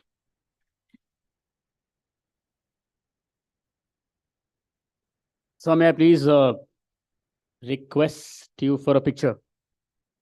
And I would also request Aparna Sen Gupta, Group Director Revenue from BW Businessworld, to join us on the stage for this picture as well. There she is, please, ma'am. आइए।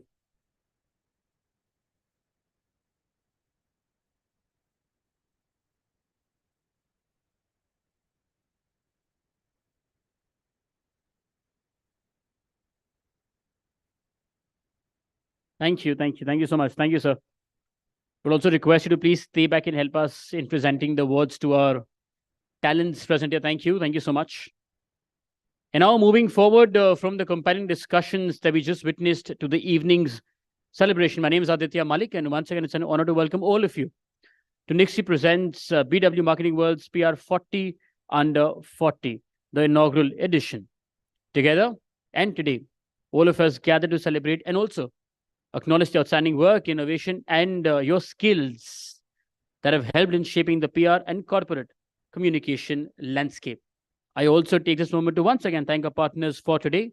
Our presenting partner, National Internet Exchange of India, Nixie, powered by PR Professionals, co-powered by Media Mantra, associate partner, Flags Communications Private Limited, our event partners, Joy Travels Private Limited, Fandrum, IWM Buzz, Exchange for Media, The Thick Shake Factory, Beanley Coffee, Reality Plus, Impact Weekly Magazine, and Pitch.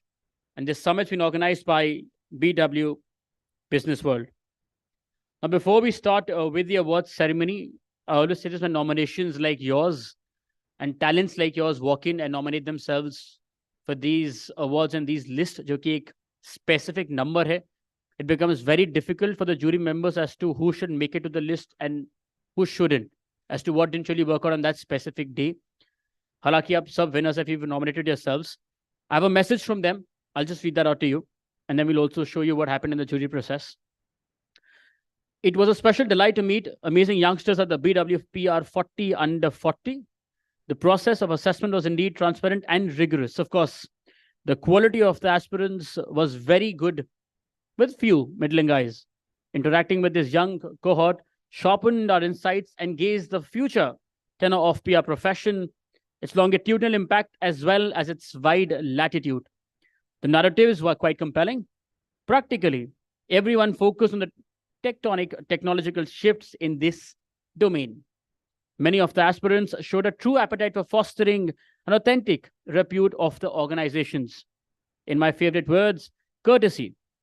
Raj, nothing but the truth. A very good pointer to the conscience compass being their North Pole. One would like to deeply acknowledge the top-class jury panel: Anu Sehgal, Archana Jain, Mahesh Jairam, Nandani Basu, Sanjeev Handa, and Tehseen Zaidi. All of them have remarkable personas, largely veterans in the field. They played a stellar role in the selection of the 40 Under 40. And also, one final slate. Kudos to Dr. Anurag Batra and also to Chetan Mehra and the entire team for this initiative. They have the reputation of raising the bar year after year and making the BW Awards aspirational and inspirational, regardless of the domain.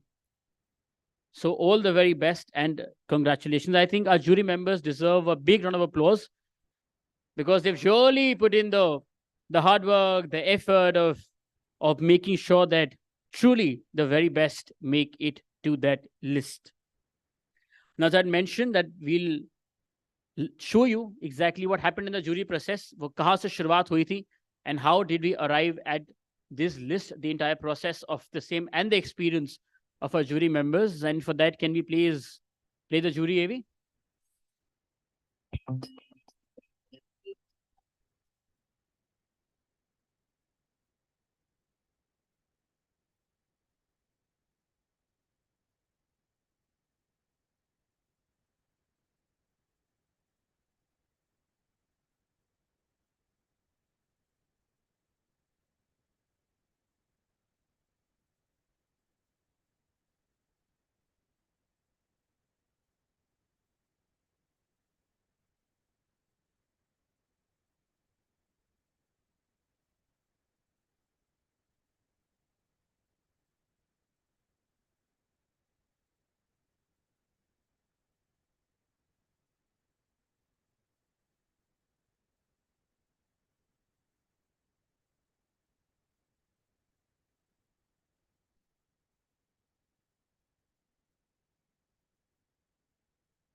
is my pleasure to be a member of the jury for this year's Businessworld's PR 40 Under 40 Awards.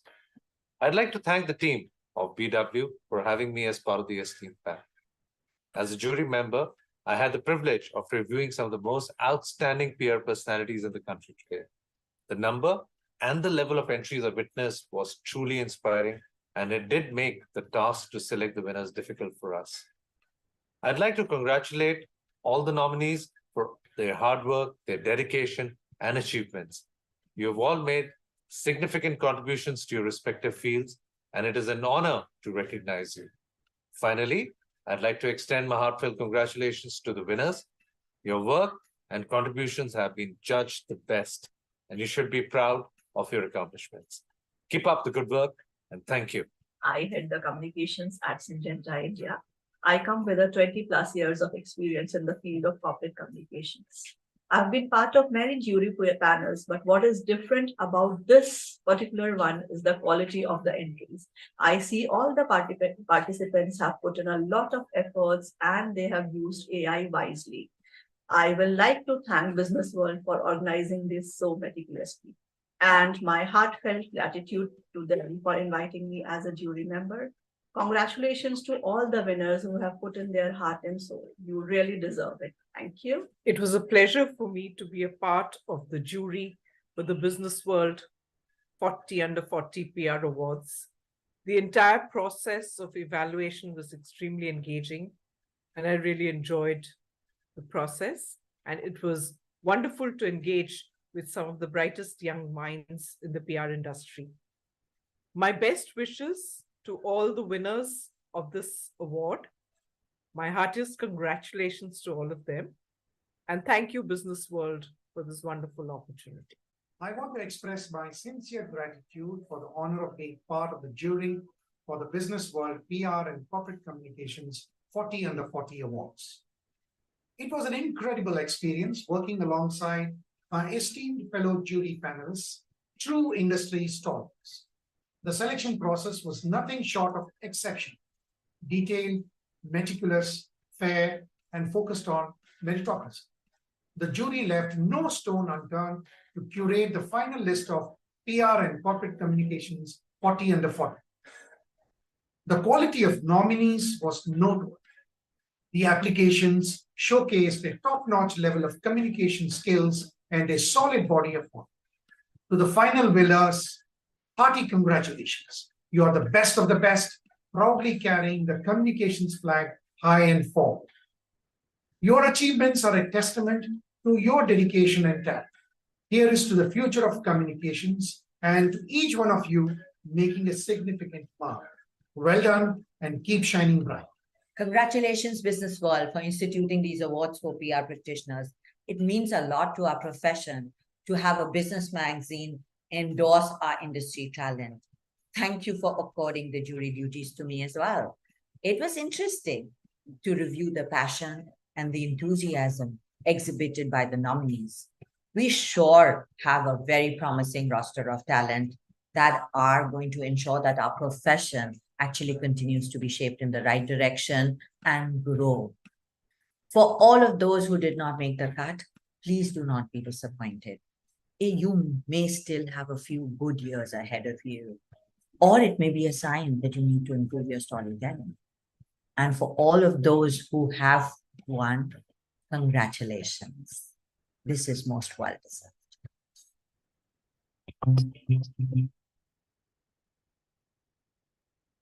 Can we please have a huge round of applause for all our jury members?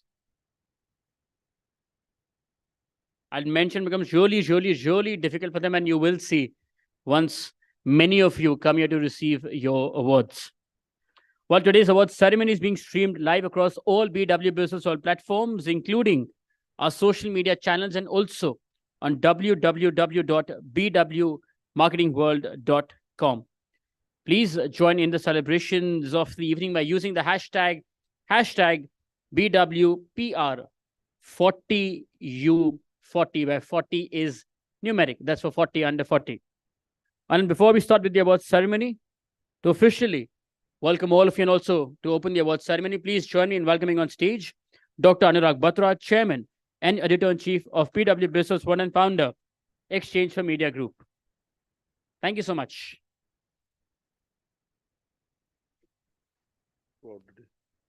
Good evening. Let me say what Elizabeth Taylor said to many of our suitors. I won't keep you long. This is the first edition of the BW Marketing World, PR World 40 under 40. You saw that everything we do is through a jury process. You saw some familiar faces on the screen, industry leaders, both agency owners, PR agency owners, and corporate communication leaders. Our awards are about the process and the jury. And the best thing is you're being recognized through a process jury and at BW Marketing World, which is our young community to build a marketing, communication, advertising community. I was lucky enough to be able to build with my friends and colleagues, Exchange for Media. And Karan keeps calling me. People get confused between, is this a Business World initiative or it's an exchange? This is an Exchange for Media initiative. What Karan does, this Chetan and her team, his team do. So it is a BW Marketing World initiative. I just want to say that Archana very nicely summed up saying that if you haven't won, some of you are young enough to be able to apply. Awards are a process of elimination. And awards are close to perfect. They're not perfect because they're judged by human beings. So on that day, how you presented matters, and sometimes what you do on that day in those 3 to 10 minutes can make sure you're in the list or you're not in the list. That doesn't mean you're not good, and I don't mean it as a cliche. I would say a lot of you watch cricket. Virat Kohli is a great cricketer. So is Rohit. So is Tendulkar. Tendulkar doesn't play now, but sometimes they get out at less scores. That doesn't make them any less cricketers than the one that score more on that day. Similarly, the ones that have won today, of course, have been able to impress the jury and be in the list. I just want to say that you saw the spread of, how many women leaders, how many male leaders. You saw that the winners are pretty much throughout the country. I just want to say that some of you who won are from the corporate communication domain, some are from the PR agency domain, some are from the larger ecosystem of digital and influencer marketing bordering on PR. I also want to say that to all the young people, and some people say 60 is the new 40 and all, I won't get into it, but definitely you're under 40, you're young. I can only say that today's recognition for some of you is the first recognition I know, because I do track all this. I'm involved in finalization of the list. It is the first time you are winning. So congratulations to you. For some of you, you have been recognized in the past. So it is a continuation of your accolades that you are getting through the body of work you're doing. I also want to say that as young people, I keep saying that we can learn from young people. So I don't want to talk down to you. I think the young people that I see are more driven. They do work a lot and they understand technology better than a lot of us. So I can say our friend from Nixie is here. We are .in, businessworld.in. More power to you as you grow, as you get recognized, as you get more responsibilities, be more humble. That's what I'd say. Put in more hard work. And last but not the least, live on hope. Believe that whatever work you'll do tomorrow will build on the work you did yesterday, but hopefully will be better than yesterday. Also, you're in the PR and corporate, you're very opinionated. I know you have opinion on everyone, every product, service, media company, editor, journalist. But I do want to say that stay away from the 3 C's. It's not the 3 C's cinemas I'm keeping you away from, but stay away from complaining, because you're doing well, we are doing well. After COVID, if you're alive, we are doing well. I think everything else is a bonus. Don't compare. Your journey is very unique. Each individual is unique. So wherever you are, you should be grateful for that. And last but not the least, criticize. Sometimes individuals criticize individuals or organizations without knowing too much about them. And as I keep saying, nothing is perfect. Everyone is striving for perfection. But as long as you can make progress every day towards perfection, you're successful. I don't want to stand between you and the awards. So congratulations to all the 40 winners. I'm told by my team that 38 of you are here. We have the Excel Awards after this. We've clubbed the 2 awards on a single evening so that you each can collaborate with each other. You can engage with each other. You can get to know each other. So all the best. Keep doing the work that you do. I just want to reiterate what I said in the morning. India is growing. The stock markets are growing. The GDP is growing. The amount of money being invested in marketing, advertising, media, and communication is growing. But in the last 6 months, the billings of PR agencies have fallen globally and in India. And I have data. So I speak from data. We have to introspect why have they fallen. What can we do better to be able to, we are almost a 5,000 crore industry, right? The service fees is a little less than 5,000 crores. So how do you grow that pie? The responsibility to grow that pie and to get more respect for what each one of you does is your duty. So I just want to say that I'm sure after today's recognition, you will take what you do even more seriously, though I know you take it very seriously. I want to reiterate the fact that some of you are very night birds. I asked in the morning how many sleep less than 6 hours. Almost 40% of you, definitely more than 35% said less than 6 hours. So sleep 8 hours plus. Whatever you do will improve if you sleep more. Sleep is something we don't talk about. And with the mobile phones and the constant bombardment that we have on our WhatsApp, it keeps us awake sometimes. So keep your phone away in a different room. Good sleep is a way to excellence and long life. I just want to say that all of you are kind. All of you are incorporating consciousness towards the earth and planet. You have a sphere of influence. You work with brands, you work with businesses, you work with business leaders. So make sure whatever you do, make sustainability part of your conversation so that it has some impact on the environment around you. Thank you so much. God bless you. Look forward to celebrating your success. Please give yourselves a big round of applause. Clapping is also good for art muscle. It's very good for art muscle. So when the winners come up here, 38 of them are here, please clap loudly because you're doing yourself for a favor. If you haven't gone for your walk, it will compensate for a bit of that. Okay. Thank you. Good evening.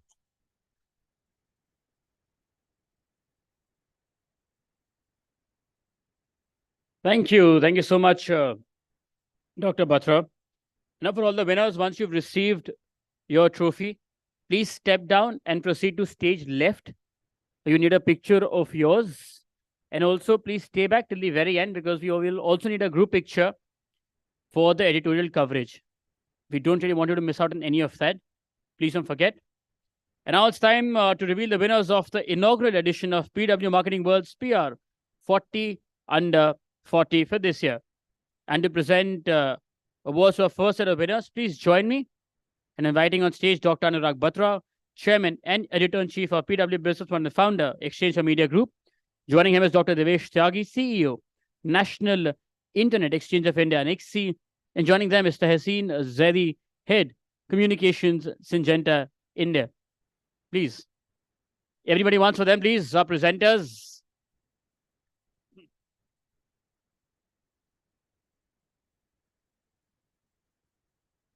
Okay. The first winner to join the lead club of PW Marketing World PR Future Masters for this year. Please.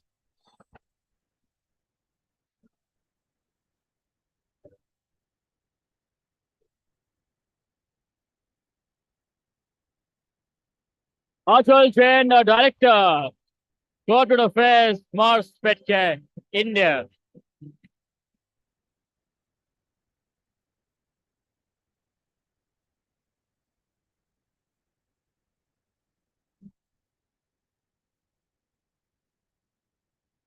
Everybody for Achal, please.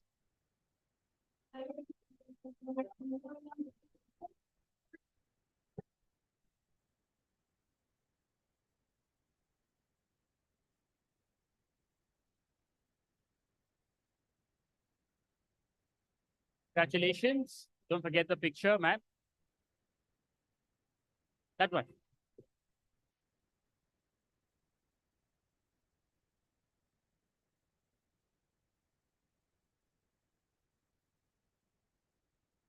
Moving ahead, the next winner to join the elite club of PW Marketing World PR.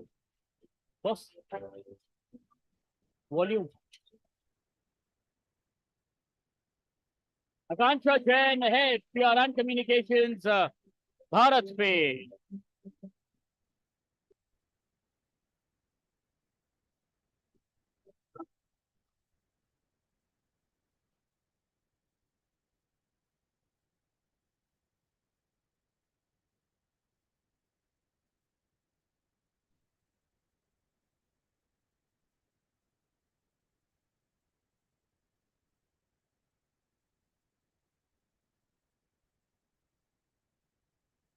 Congratulations. Moving ahead, the next winner to join the elite club of PW Marketing World PR. Future Masters for this year is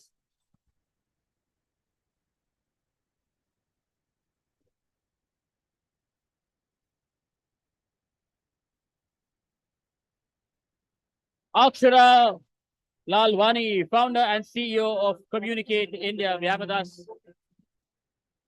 So let's coordinate better. And we have with her sister, Shanvi, who's come to receive the award on behalf. Please, aye.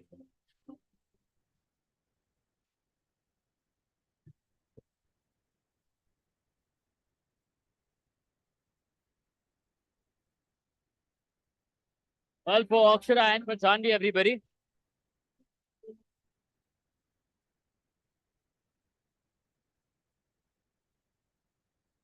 Congratulations. Moving ahead, the next winner to join the elite club of PW Marketing World PR Future Masters for this year. Please.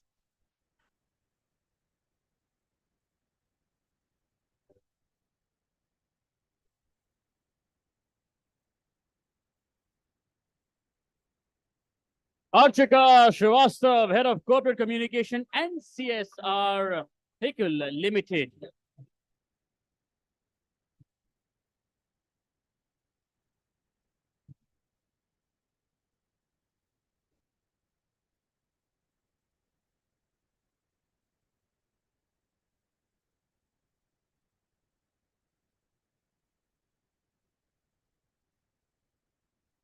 Archika, everybody, please.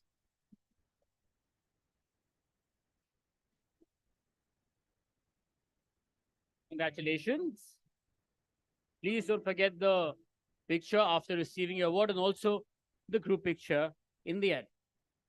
Moving ahead, the next winner to join the list and the league club of PW Marketing World PR Future Masters for this year is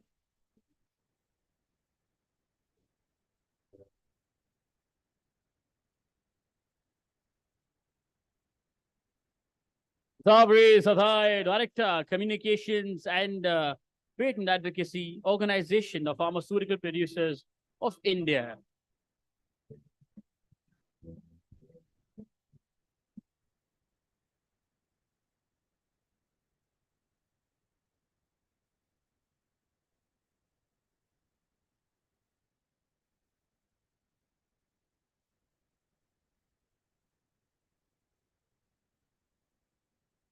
For her, please, everybody.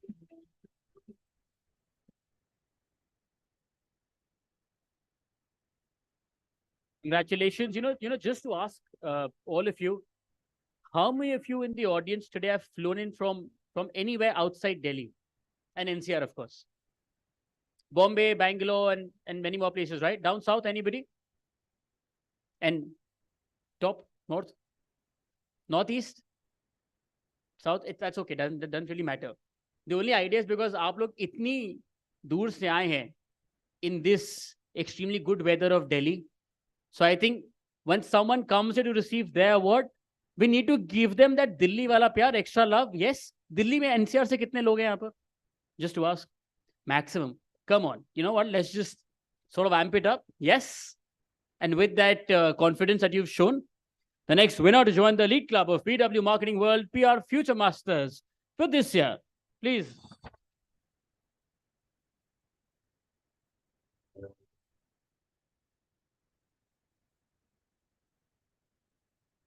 Ashish Rao, DGM, Business Development and Marketing, REC.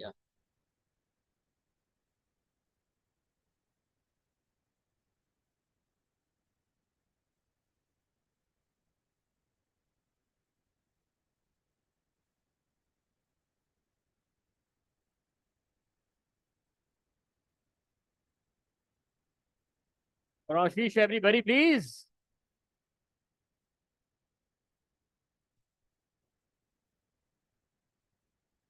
Congratulations, congratulations. Moving ahead, the next winner to join the League Club of BW Marketing World PR Future Masters for this year. Please.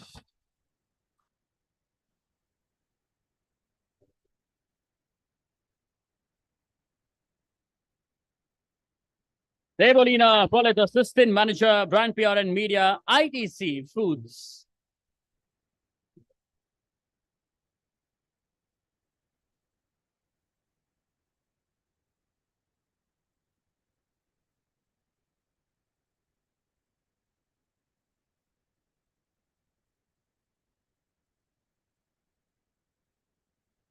Please. Congratulations. Congratulations. Don't forget the picture. Moving ahead, the next winner to join the list and the League Club of BW Marketing World PR Future Masters for this year is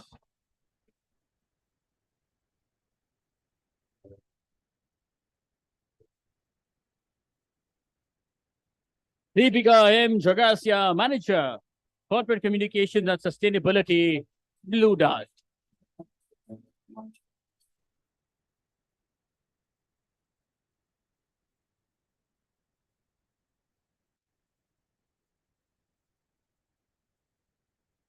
For Deepika,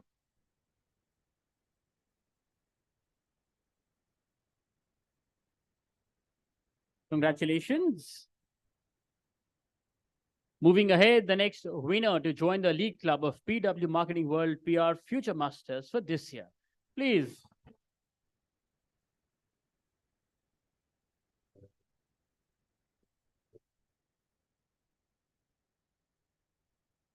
Diksha Gupta, Senior Manager, Public Relations, Kardeko Group.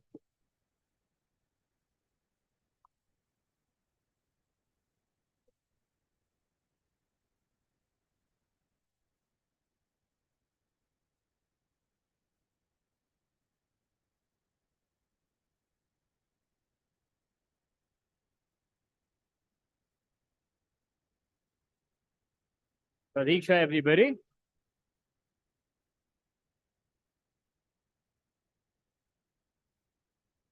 Congratulations, congratulations. And with that, thank you so much, ma'am, for helping us with the awards. Thank you. Thank you so much.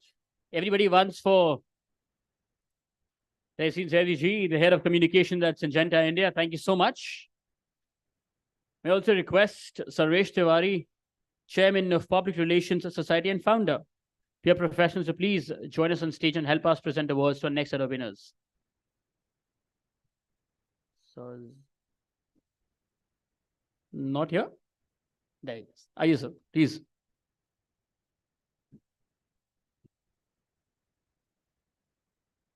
Moving ahead, the next winner to join the League Club of BW Marketing World PR Future Masters for this year is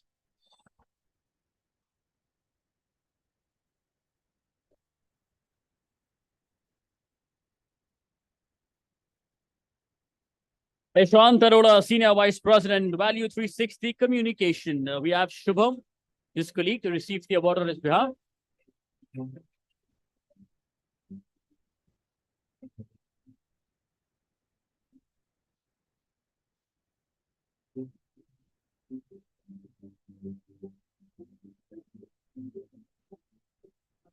For Rashan and also for Shubham, his colleague, let's please give them a big round of applause. Congratulations. Moving ahead, the next winner to join the League Club of BW Marketing World PR Future Masters for this year. Please.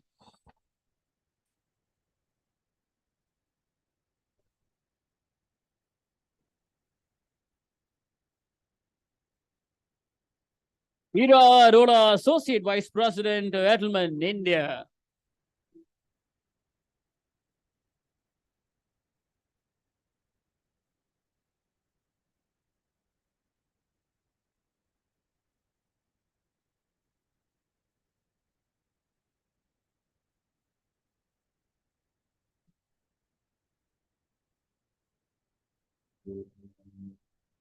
Are you everybody? Associate Vice President. Congratulations. Moving ahead, the next winner to join the League Club of BW Marketing World PR Future Masters for this year. Please.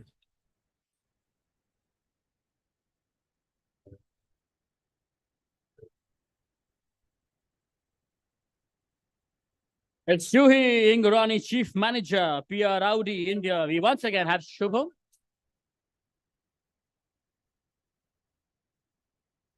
We have Meghant from Audi India to receive the award on behalf of Juhi.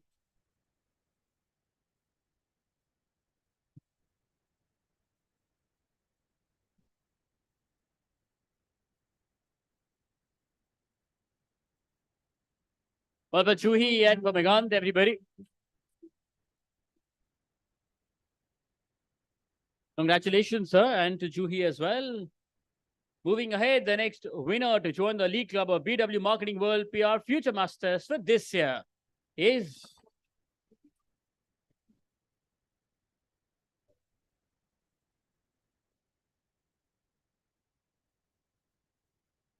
Karan Chauhan, General Manager, Corporate Communication, QDES.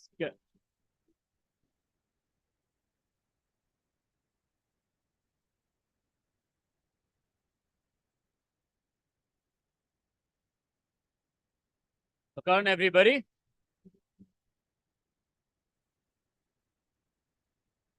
Just to also let you know, along with Tali Bajana Dil Ke Liye Acha Hai, it will also help you keep warm in Delhi. Just saying. Tried and tested. Works well. Moving ahead, the next winner to join the League Club of BW Marketing World PR Future Masters for this year. Please.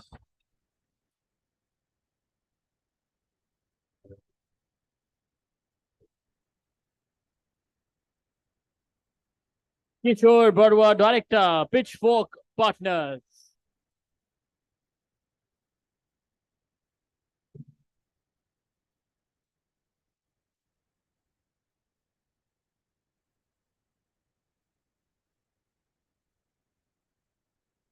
For him, please.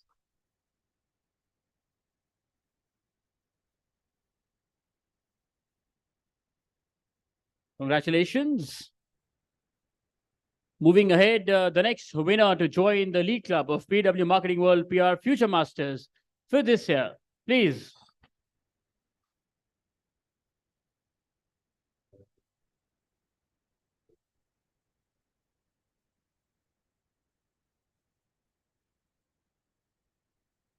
It's Kritika Lalchandani, founder and CEO of Apostrophe Communications.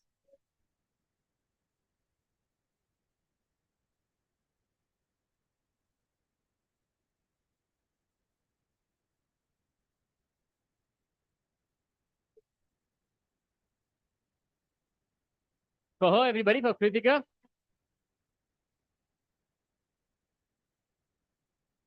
Thank you. Congratulations. Moving ahead, the next winner to join the League Club of BW Marketing World PR Future Masters for this year, please.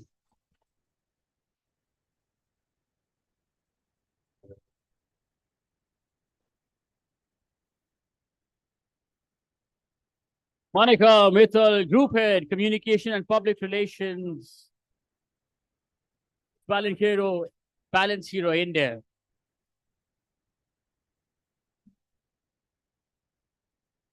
There she is.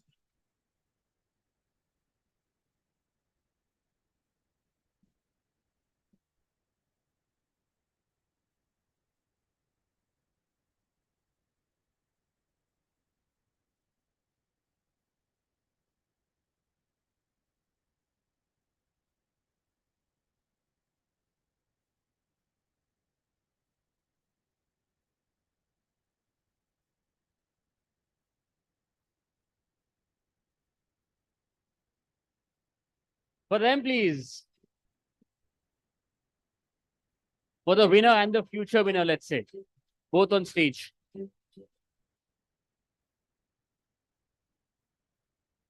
Congratulations.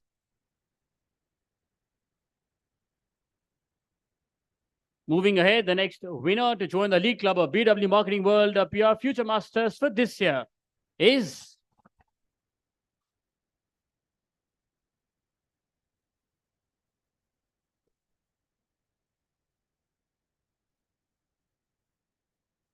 Joel Francis, Associate Vice President, Godrej Industries and Associate Companies. We have Mishika, who received the award on her behalf.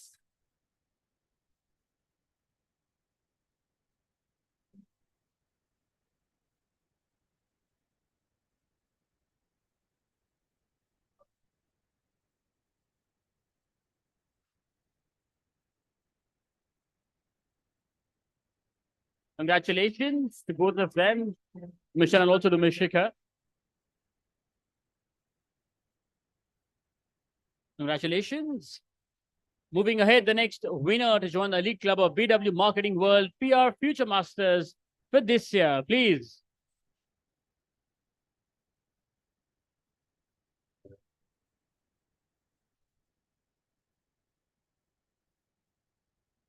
Murtaza Sadriwala, Head, PR and Sustainability, Sefi Burani Upliftment Trust.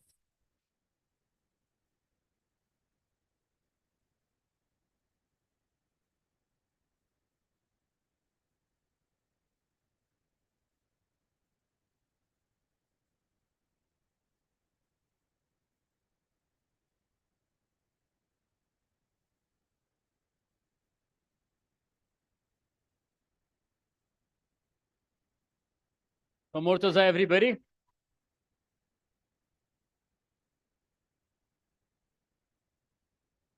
Congratulations. And with that, thank you so much, Sarvesh, for admins of the awards. Everybody once for Sir, please. Sarvesh Tawar is the Chairman of Public Relations Society and founder of PR Professionals. I please request Soshi Gaswala, CEO of BW Engage, to please join us on stage and help us present awards on next set of winners. I think he's backstage helping the team. Oh, you've already come. Wow. Yes, sir, please.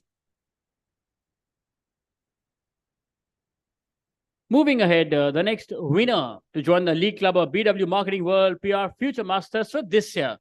Please.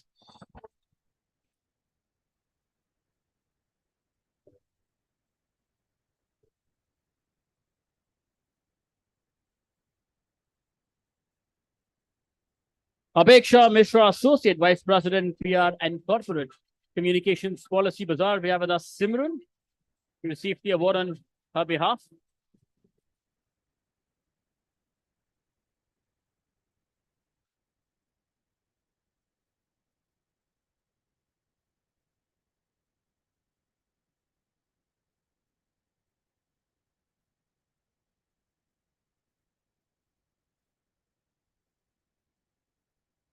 For Apeksha and the team, everybody, please. Policy Bazaar. Congratulations. Just a quick reminder to all the winners, please don't forget your individual photographs right here. And also stay back till the very end for a group picture. Don't miss out on that as well. And now the next winner to join the Elite Club of BW Marketing World's PR Future Masters for this year, please.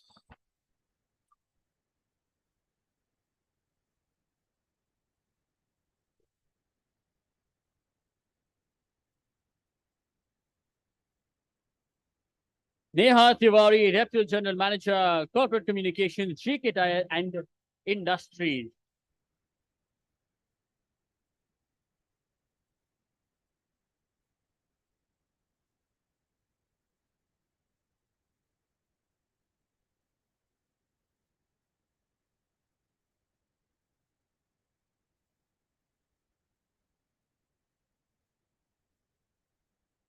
Everybody for Neha, please.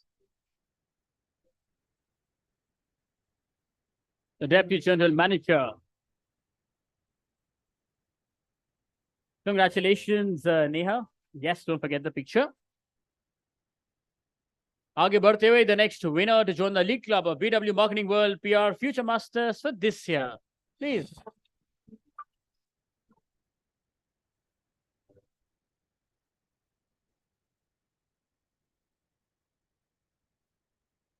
Nidhi Agarwal, founder and CEO of Ebony and Ivory PR.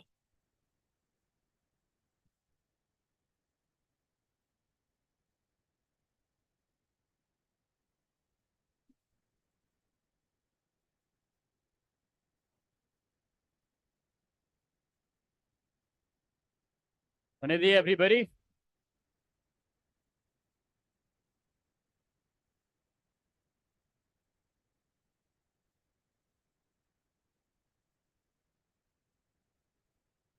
Congratulations. Congratulations. Moving ahead, the next winner to join the League Club of BW Marketing World's PR Future Masters for this year. Please.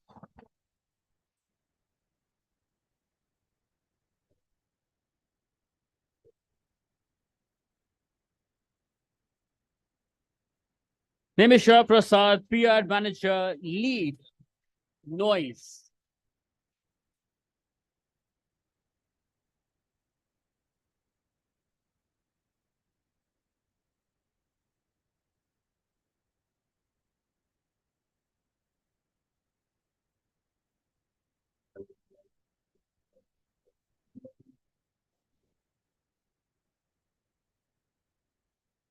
For Nimisha, everybody, let's please give her a big round of applause. Congratulations. Moving ahead, the next winner to join the League Club of BW Marketing World PR Future Masters for this year. Please.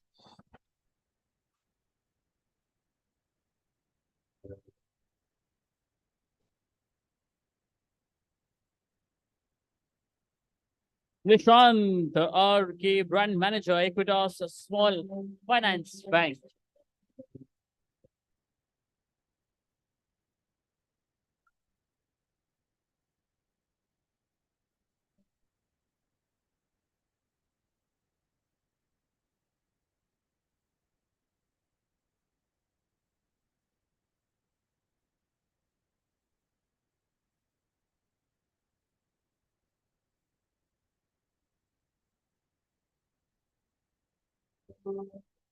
Nishant, everybody, please. Thank you. Thank you so much. Congratulations. Moving ahead. The next winner to join the League Club of BW Marketing World's PR Future Masters for this year. Please.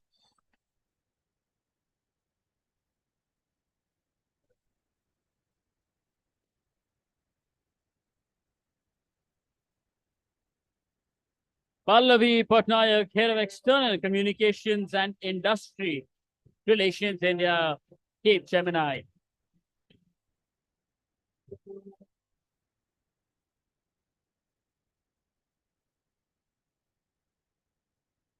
For Pallavi, everybody, please.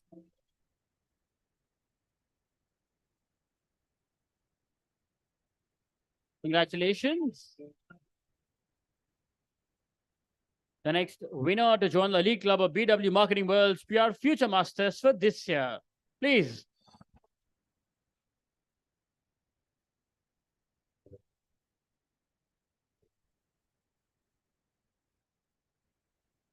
Pallavi Lamesh, Lead, Corporate Communication, Lionsgate, Play.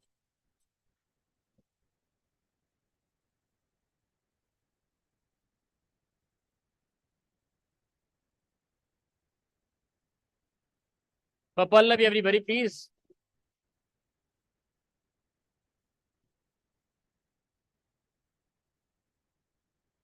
Congratulations, Pallavi. A reminder, winners, please don't forget your picture here first and then also stay back for the group picture. That will happen in the end of this award ceremony. Moving ahead, the next winner to join the League Club of BW Marketing World's PR Future Masters for this year. Please.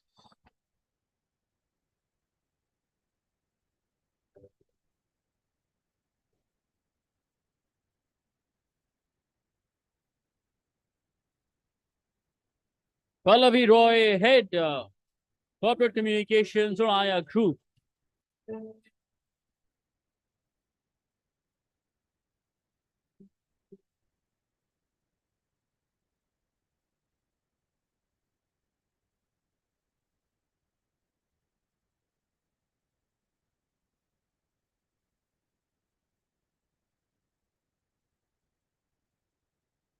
For Pallavi, everybody.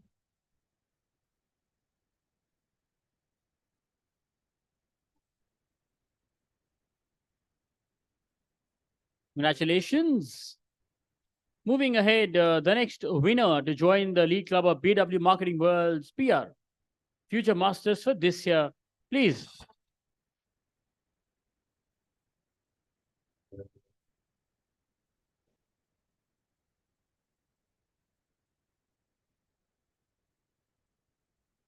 Paramita Kundu, Senior Manager, Corporate Communications, PNG Health.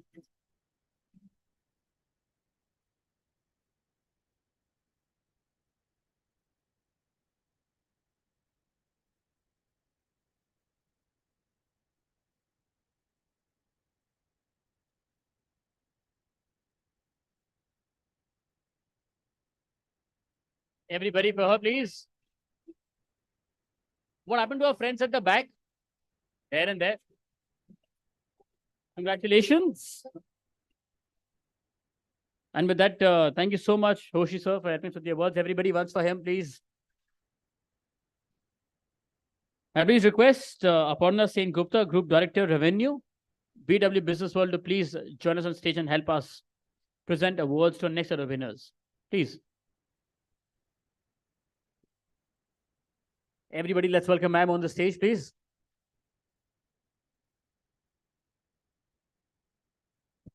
Moving ahead, the next winner to join the League Club of BW Marketing World's PR Future Masters for this year. Please.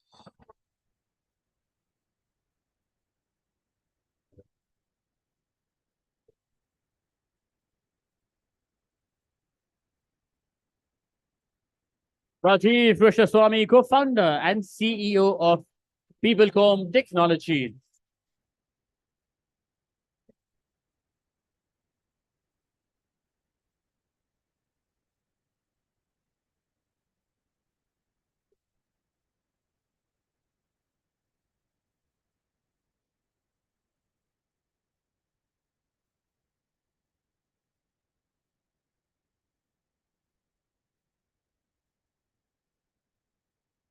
For Rajiv, everybody, please.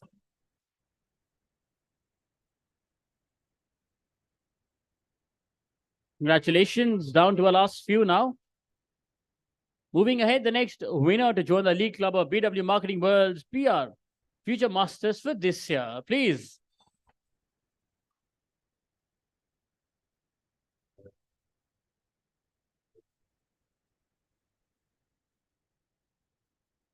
Sadia Khan, Manager, Communications, MG Motor, India.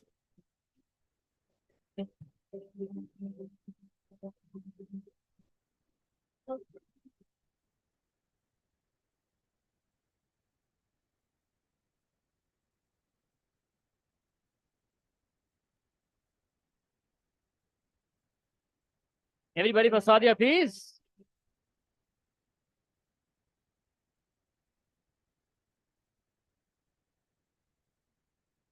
Congratulations.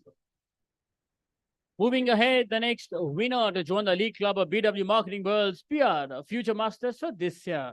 Please.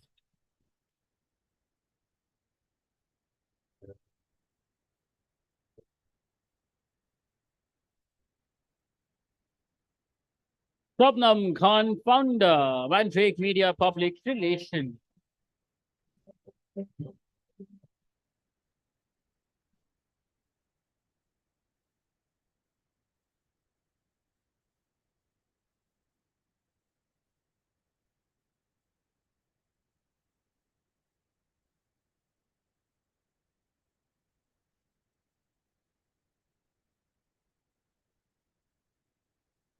For Shabnam, everybody, for entire team that awaits this trophy back home.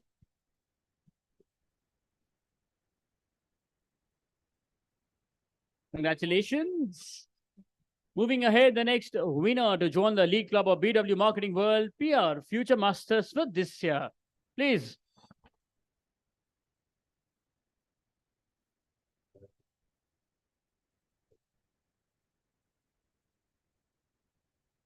Priya Ganguly, AVP Customer Success, Viziki.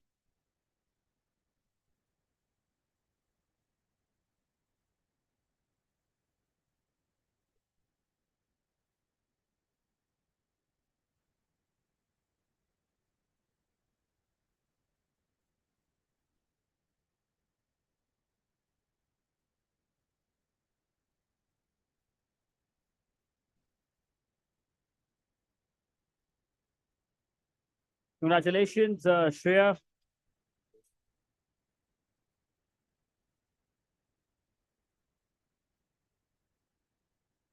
Moving ahead, the next winner to join the League Club of BW Marketing World's PR Future Masters for this year. Please.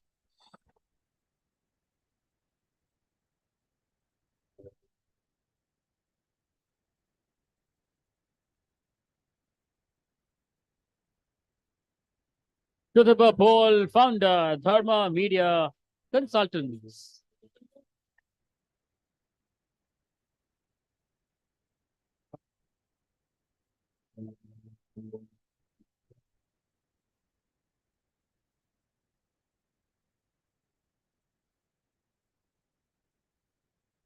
For Shotaba, everybody, please, let's give her a big round of applause.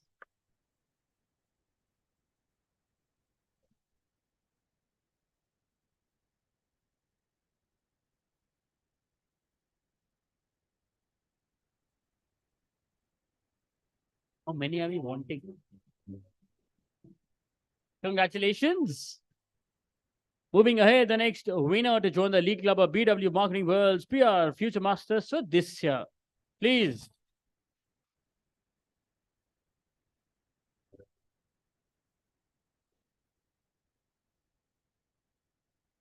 Greta, with Senior Manager PR, Clans.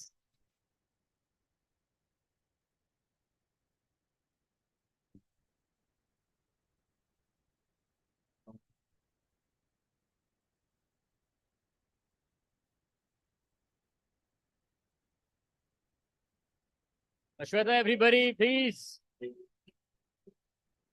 Senior Manager PR. Congratulations. Moving ahead, the next winner to join the League Club of BW Marketing World's PR Future Masters for this year. Please.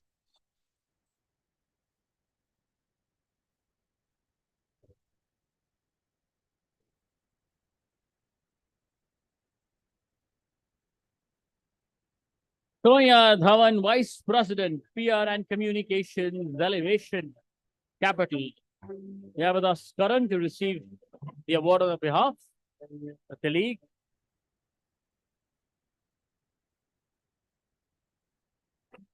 For Sonia, for Karan, and everybody at Elevation Capital, please. Congratulations.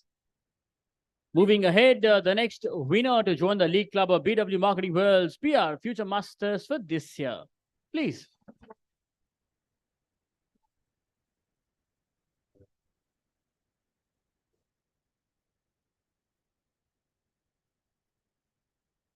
Preet Sudhakaran, Deputy General Manager, Group Communication and Brand, Aditya Birla Group.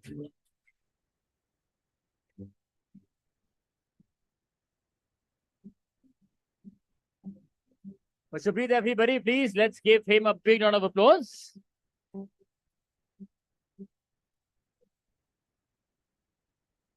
Congratulations.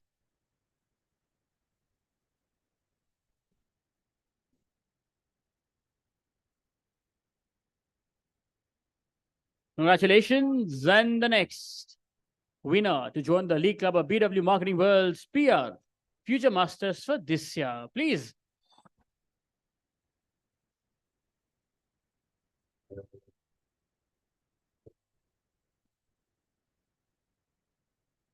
Vignesh Shankar, Product Innovation Manager, Good Day, Britannia Industries.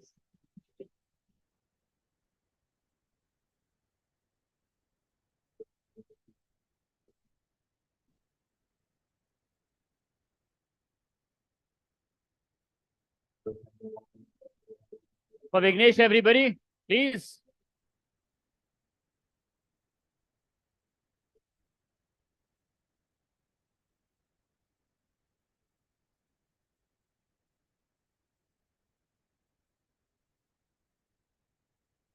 Congratulations.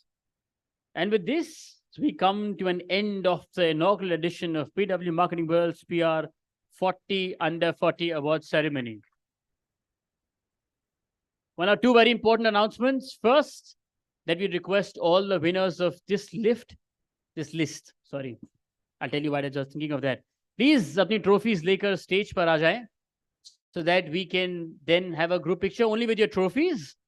And the second most important announcement, after the next awards ceremony, please join us for dinner as well. Yes, all the winners, please, with your trophies, we request you to come on the stage. Aye. With your trophies only. Please.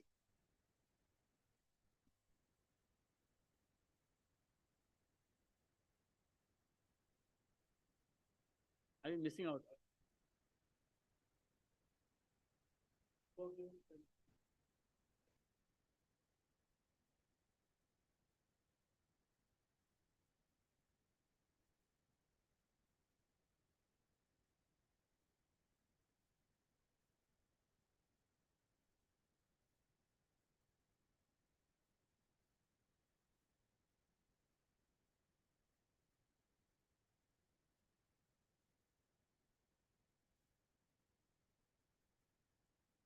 Yeah, yeah.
Congratulations to all the winners. Please stay back and join us for dinner as well.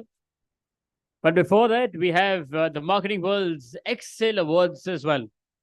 I would request all of you to please settle down so that we can also start with them.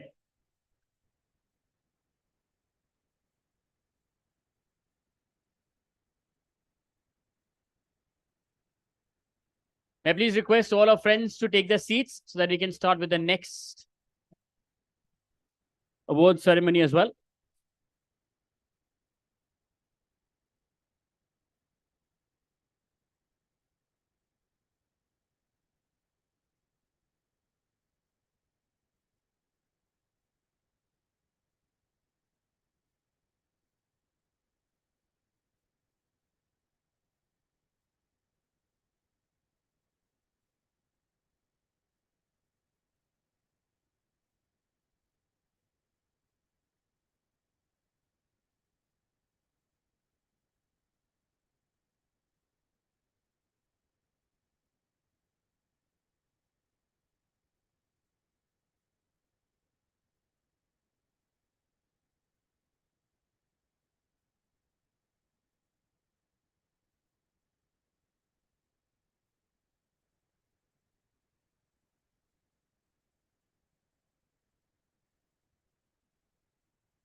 Okay, may I please request all of you to take your seats if you find them vacant.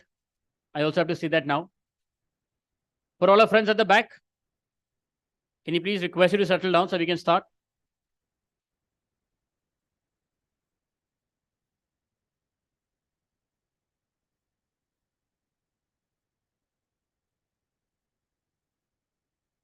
Okay.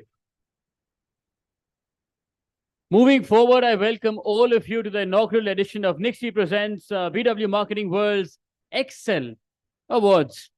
We gather here to celebrate and acknowledge your contributions, initiatives, aiming to inspire others to strive for excellence, innovation, and also for leadership within the dynamic world of PR and of corporate communications. I would once again like to thank our partners for today. Our presenting partner, Nixie, that's the National Internet Exchange of India, powered by PR professionals, co-powered by Media Mantra. Associate partner, Flex Communications Private Limited. Event partners, Joy Travels Private Limited, Phantom, IWM Buzz, Exchange for Media, the Thick Shake Factory, Beanley Coffee, Reality Plus, Impact, Weekly Magazine, and Pitch. And this summit and the awards, those have been organized by BW Businessworld. Well, now that this is about Excel Awards, यहाँ पर भी एक jury थी, which of course I'm sure all of you had a chance to meet, to speak with, to share your experience with, and what eventually happened in the entire process and how did we arrive to this list today.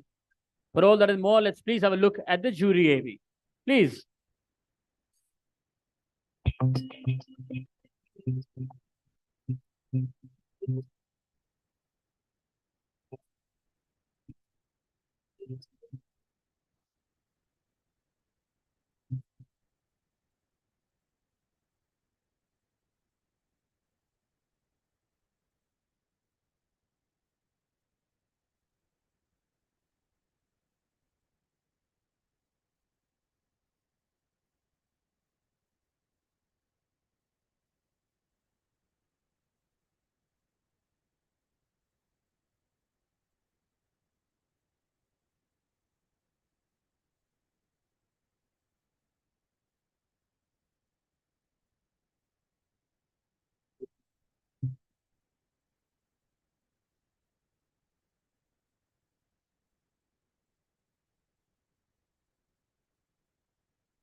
Exciting being a part of the jury for the BW Excel Awards. And it's just been outstanding to see all the entries that we've received. It really shows that marketing and communication still very much has innovation as an integral part of it. Very exciting to see the entries and really inspiring in some way. It was lovely being a part of the distinguished jury and meeting other jury members. And we had a lot of deliberated discussions, and obviously then we did our own round of judging. And I am sure all of you are excited to find out who's the winner. All the best to all of those who have applied. And of course, congratulations to the winners who made it and have won the award. And I was a jury of BW Excel Awards. I must say that I had an amazing time looking at the fabulous entries. The kind of work which is really happening in the communications industry nowadays is really exemplary. There is just so much new things which are coming up. And I'm really looking forward to who are the winners.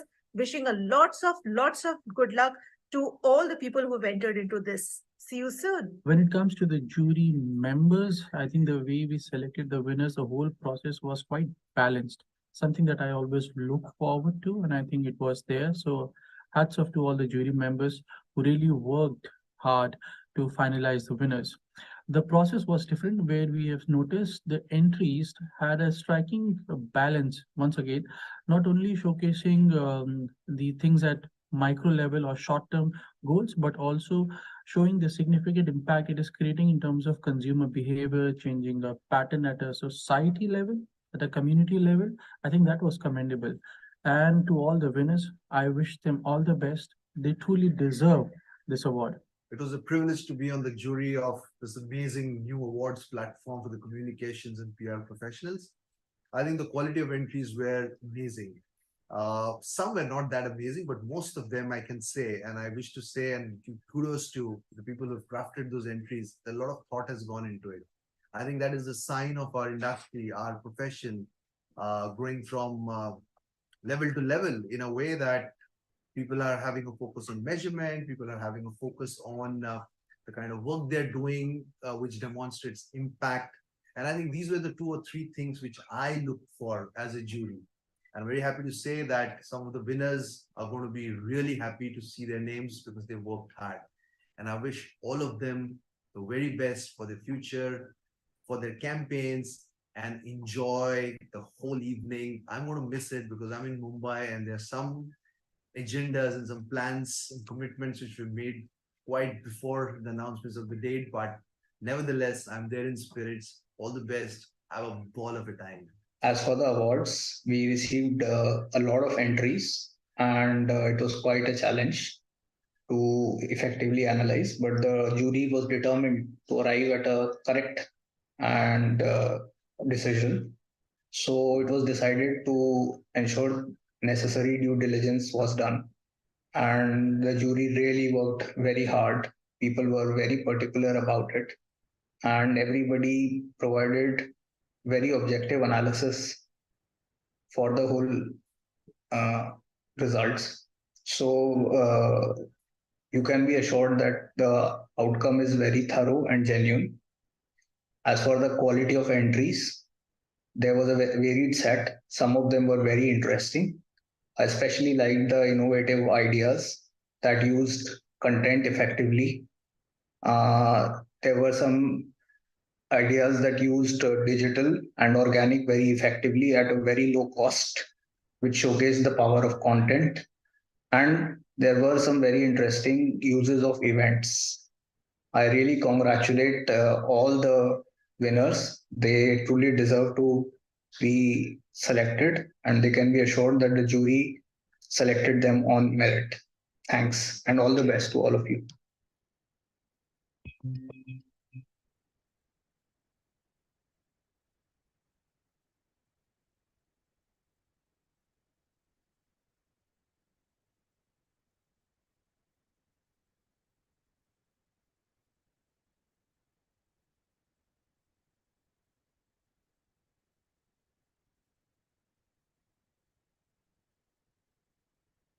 Okay, I was just making some change to the list.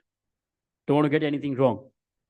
But today's award ceremony is being streamed live across all BW Businessworld platforms, including our social media channels and also on www.bwmarketingworld.com.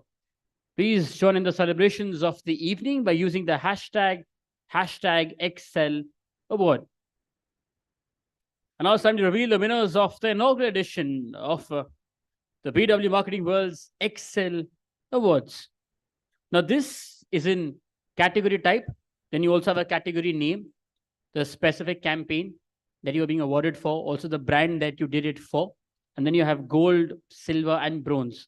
Which categories में 2 bronze हो सकते हैं, 2 gold हो सकते हैं, etc. That we'll see as and how the list moves forward. And to present awards to our first set of winners, please join me in welcoming on stage Dr. Anurag Batra, Chairman and Editor-in-Chief of BW Businessworld and founder, Exchange for Media Group. Joining Sir is Raja Tabi, Head of Communication and Marketing at Schneider Electric, and joining them is Rahul Gusain, Chief Strategy and Brand Office, JSA.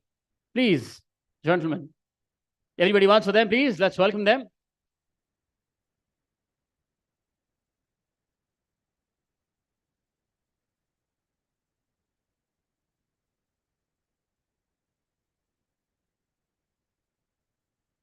Well, okay.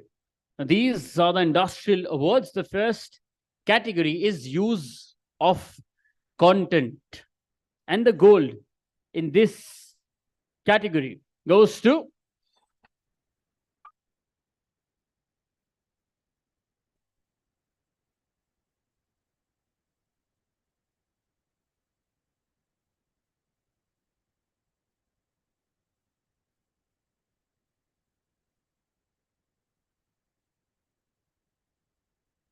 okay.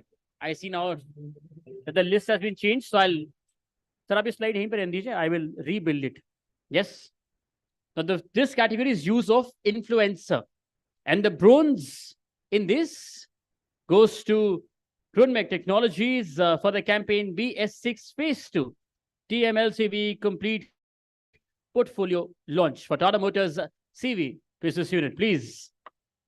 Now let's give it up for them.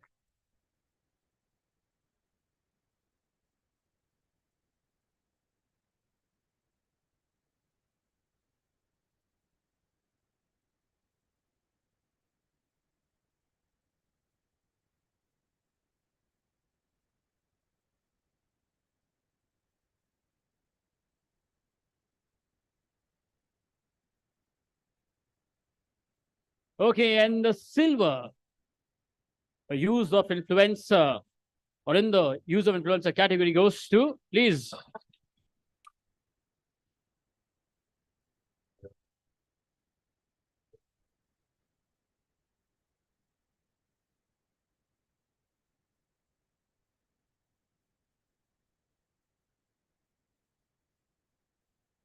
It goes to Pitchfork Partners for Yuva, My Papa campaign for Yuva from the House of Navneet Education, please.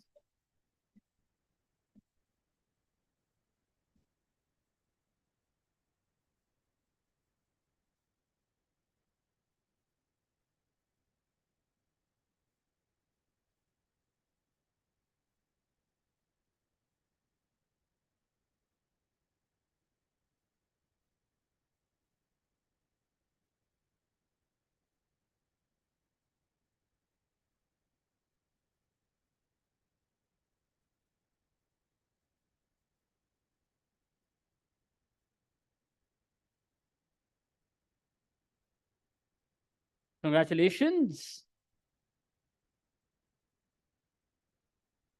And the gold in this category goes to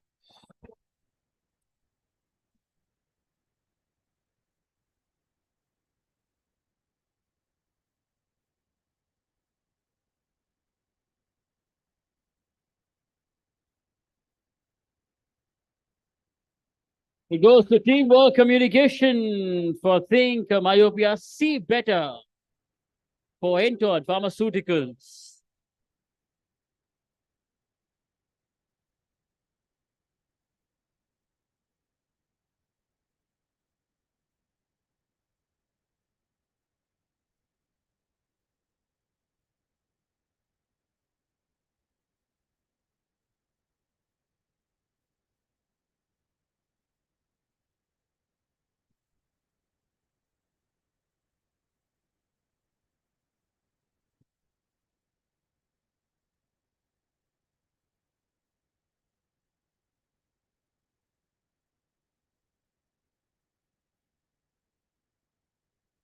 Congratulations, Teamwork Communication. Congratulations. With that, we move ahead with the next category, which is use of media. And the bronze in this goes to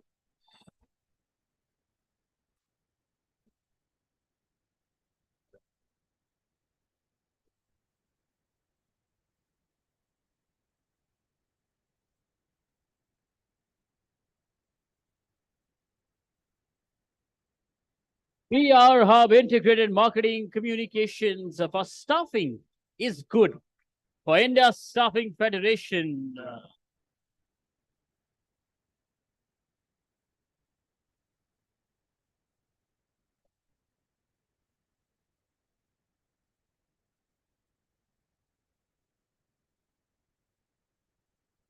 Everybody for them, please.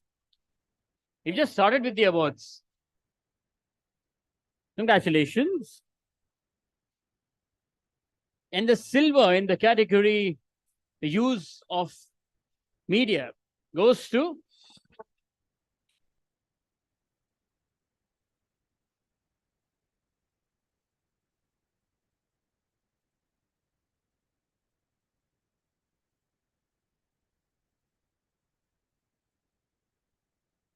PR professionals for JSL at COP 28 for JSL.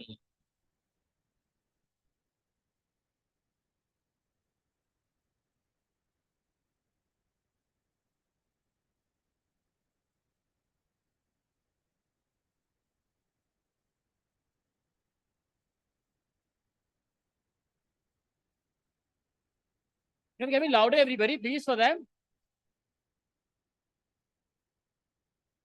Congratulations. With that, we move ahead with the next category, which is Best Digital New Product Launch of the Year. And first, the bronze in this category goes to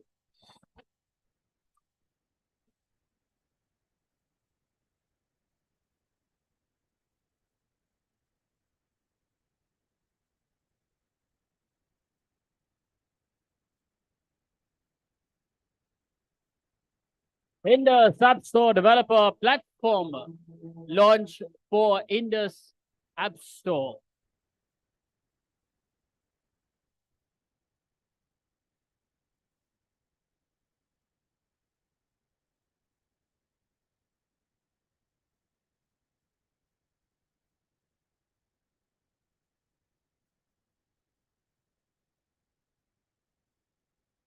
For her and entire team that's won this award. Everybody, become louder. Come on, please.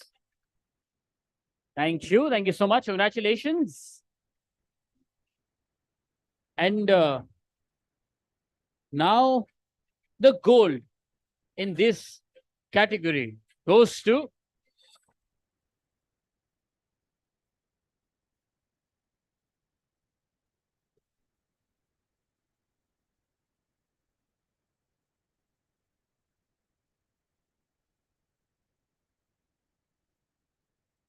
Crying and the Womb for Jim Jam Pops product launch biscuit of the future for Britannia Jim Jam Pops.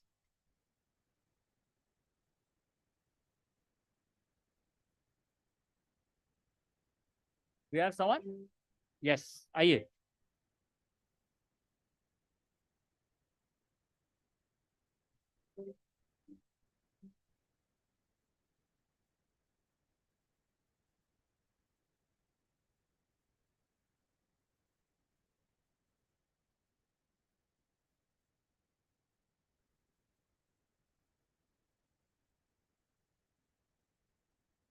Everybody for Shubhang and the Womb, please.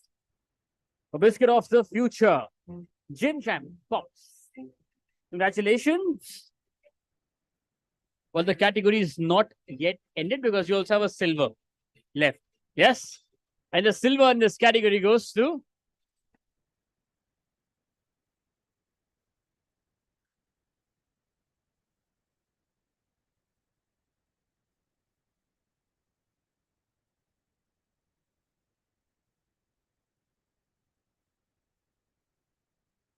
Wiziki, the launch of Wiziki AI Labs, Zimara AI, world's first AI avatar for PR and also for comms. Please.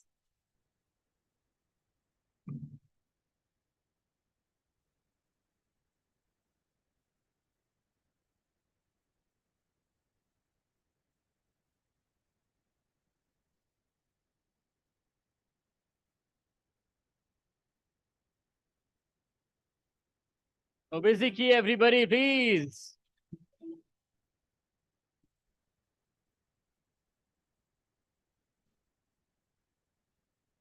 Congratulations. And with that, we move ahead with the next category, which is campaign in corporate social responsibility. First, we have the silver in this, and that goes to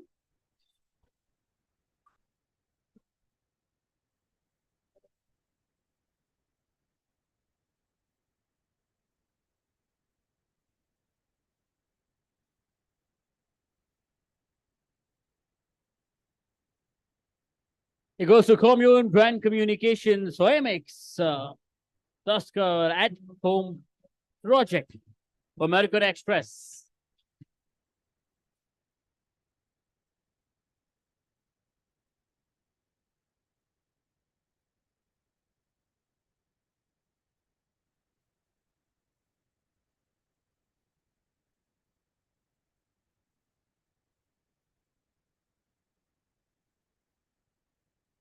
For Commune Brand Communications, everybody, let's please give them a big round of applause.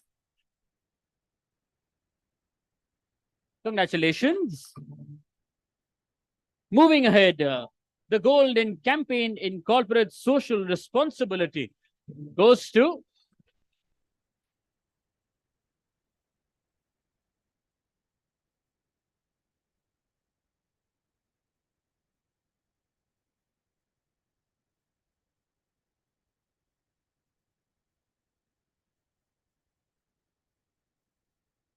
it's for Shikshit Bharat, 197 Communications, Paytm.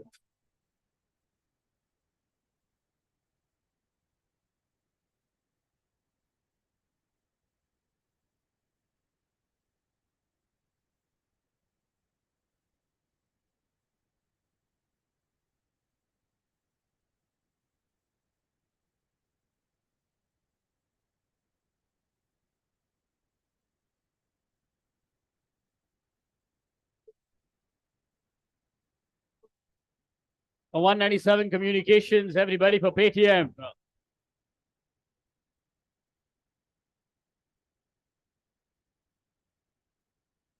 We've done the silver, we've done the gold, but we also have a bronze in this. Yes. Please, now for the bronze.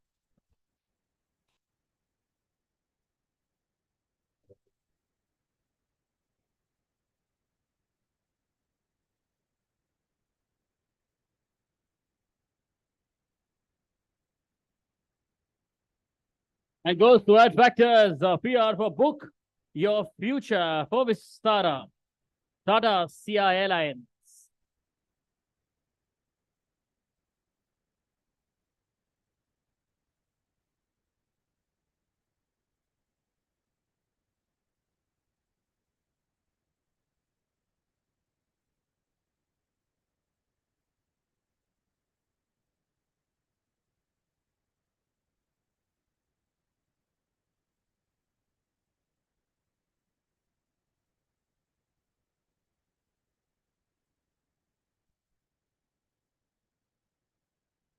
Congratulations. Moving ahead, next category is campaign not for profit. And the gold in this goes to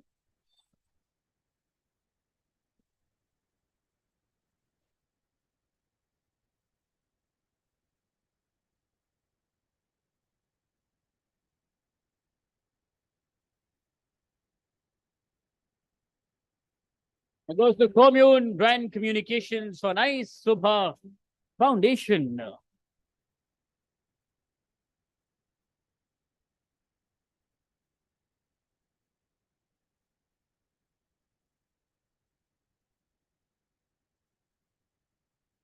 For them, everybody, please.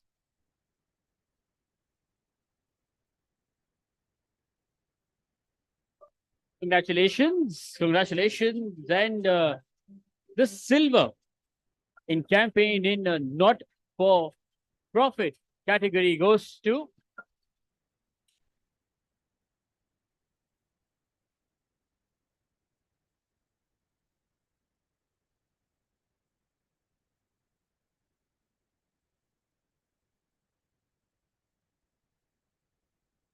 and it goes to teamwork communication for ride for saviors for IHW Council.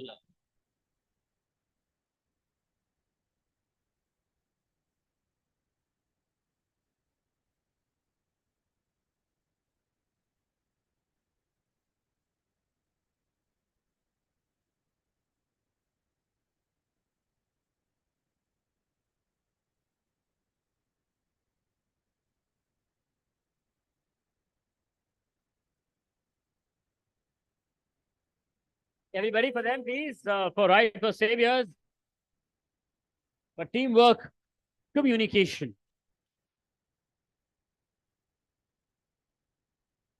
Congratulations. Congratulations.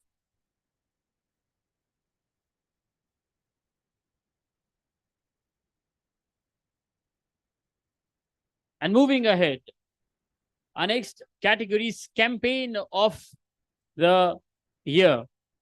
Well, first, we have the gold in this. And the gold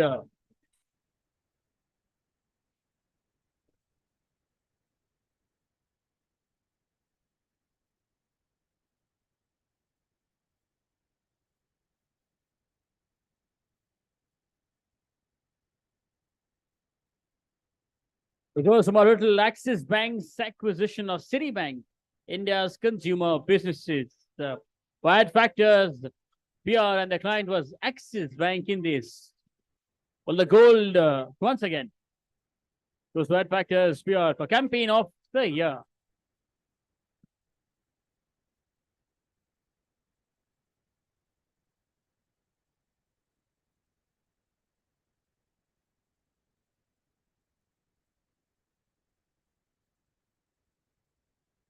Anybody for that, please?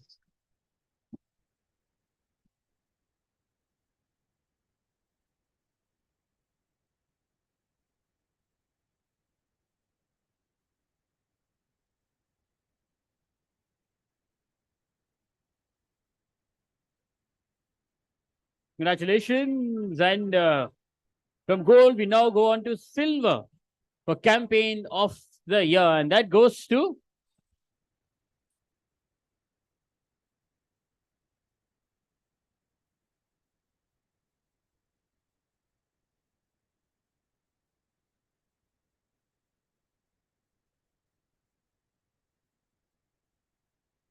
and this one goes to integrated brand com for curious case of Way Cool Foods. And the client was Way Cool Foods, the silver in campaign of the year.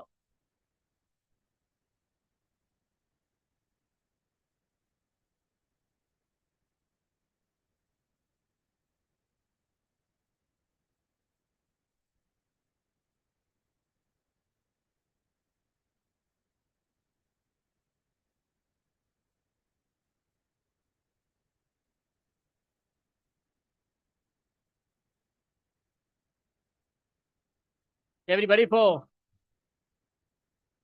integrated brand com silver for campaign of the year. You know, becoming louder. This is campaign of the year, I'm sure. Those who deserves your love.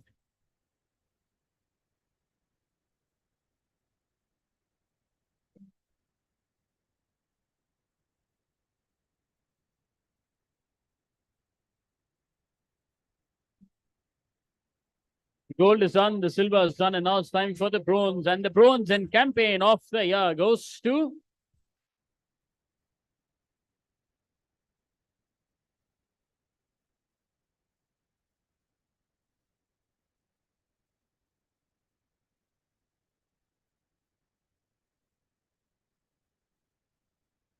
it goes to Madison PR for King's Duty continues. The client was Turoflex.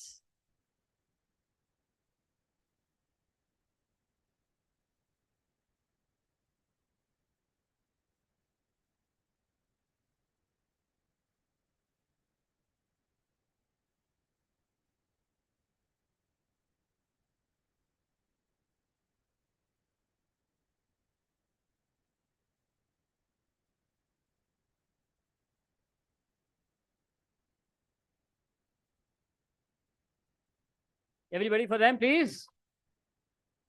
Bronze in campaign of the year. King's Duty continues. Congratulations, gentlemen. And with that, thank you so much, Rajaji and Rahulji, for helping us with the awards. Thank you so much. Everybody wants for them, please. They've been instrumental in helping us. And इसी के साथ मैं please once again request the presence of Hoshi Gaswala, CEO of BW Engage, and of Aparna Singh Gupta, Group Director Revenue of BW Businessworld, to please join us on stage and help us present awards to our next set of winners.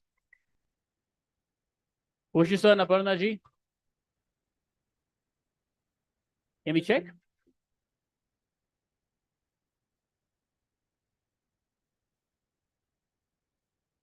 Okay, while they're coming, let's proceed, sir. With your permission, Ji.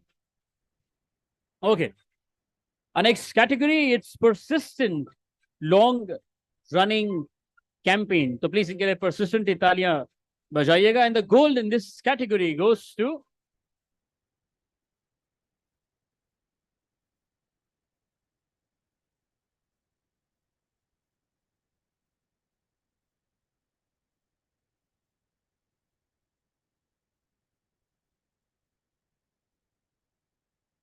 first round Hillard for driving beer moderation in India for AB InBev.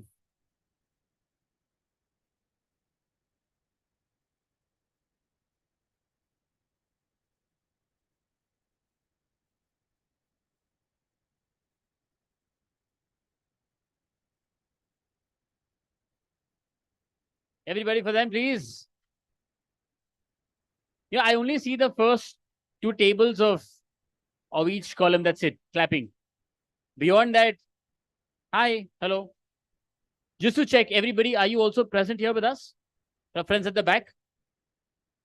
Okay, let's just do a small test. Everybody, your left hand in the air, please. Your left hand. Right mat uthao. Piche, left. Yeah. And then right. Your own hand. And you come with your team. Both the hands, yes. This aakhri table ko bilkul bhi, the ones here. Come on, everybody here. You want to wave, but I think let's just clap. Try. अच्छा लगता है. What? अरे 3 seconds तो बजाओ. You need to take a second and you came down. बढ़िया. A mock drill of what we are supposed to do. Yes, for all the winners, please. See, eventually it's one big family, the same domain. Let's do that. Koshisa, Aparna ji, please आइए. Let's try our claps by welcoming them. Working well.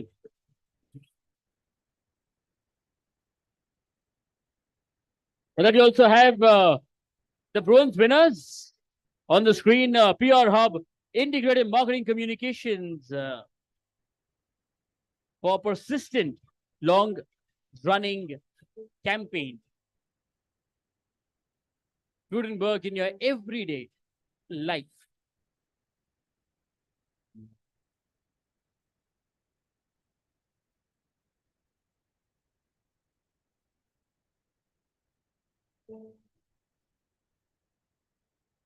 We can now. For them. Thank you so much. Moving ahead, the silver and persistent long-running campaign goes to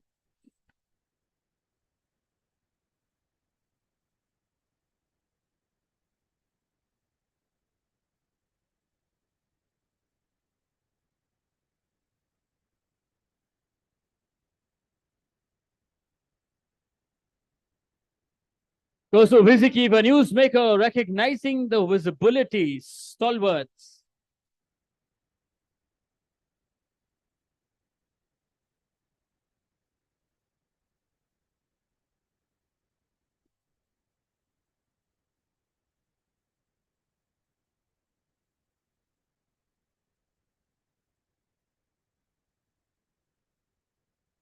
For them, please.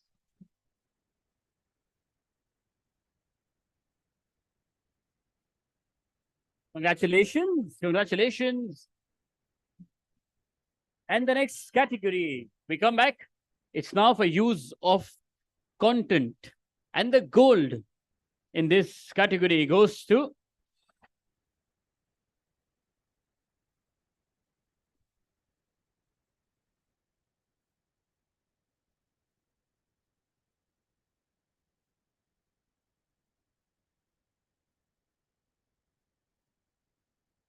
Edelman India for democratizing courage in the world's largest democracy, a Mountain Dew story. For Mountain Dew.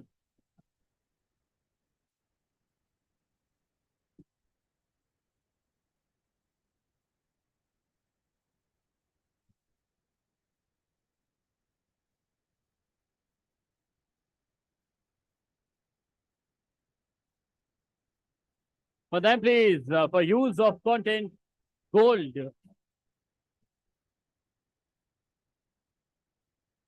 Congratulations, congratulations. And the silver in use of content category goes to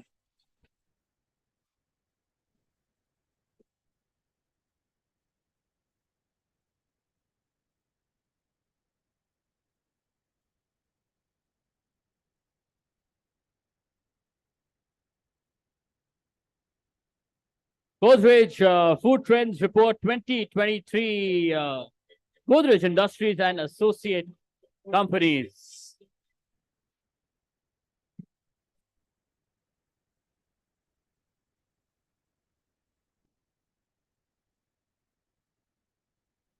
Everybody, please.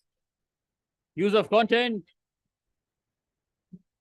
Congratulations. And with that, we move ahead with the next category, Best Integrated Digital Campaign of the Year. And the silver in this goes to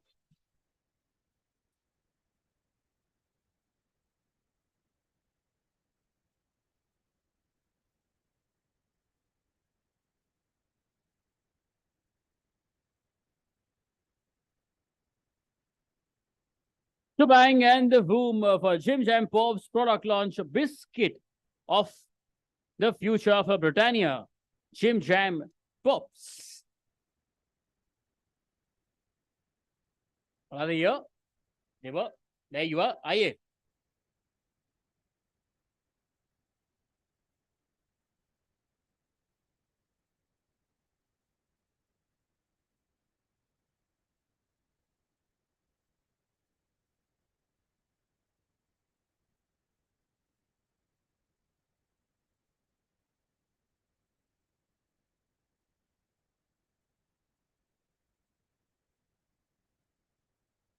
For them, please. Him and his entire team back home. Congratulations. Well, next, that was the silver. Now we have the gold in Best Integrated Digital Campaign of the Year category. And that goes to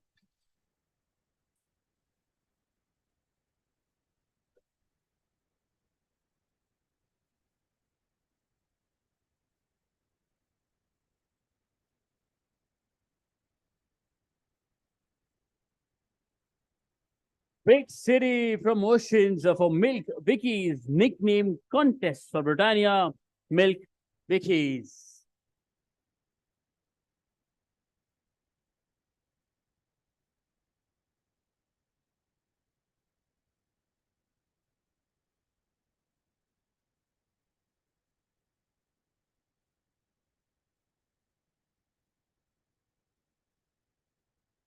For her, for entire team, for Britannia, for Jim Jam Pops, and also for Big City Promotions.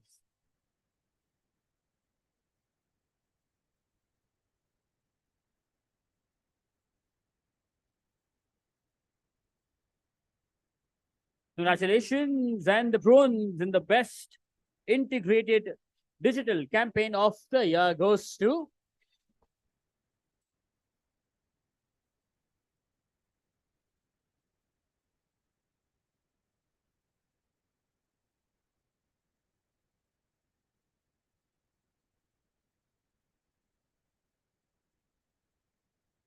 Incognito India for ये दुनिया गोल है for Aditya Birla Group.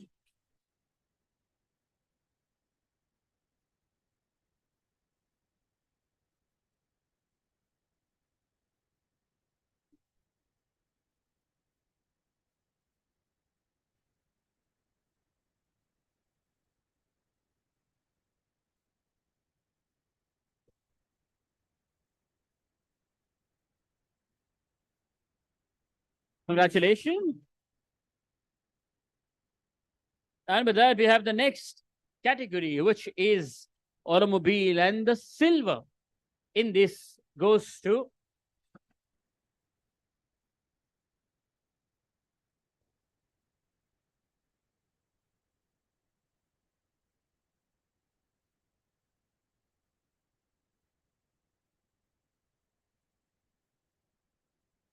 Concept PR for Jeep India celebrates unstoppable women of Indian Navy for Jeep India.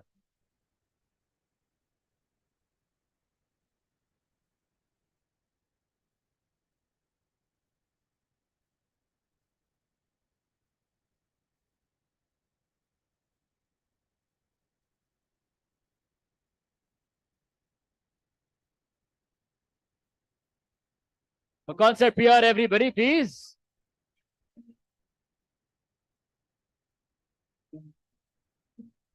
Congratulations.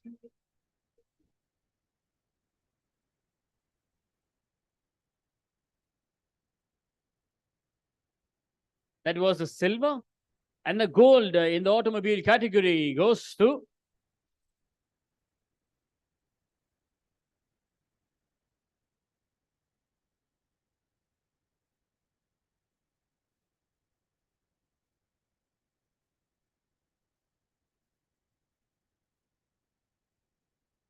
PR Hub Integrated Marketing Communications for Continental Automotive.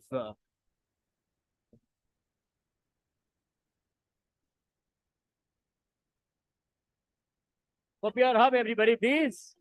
And for Jeep India. And also for the unstoppable women of Indian Navy. I think that deserves a big round of applause. All the ladies from the Indian Navy. Continental Automotive as well. And now the bronze in the automobile category goes to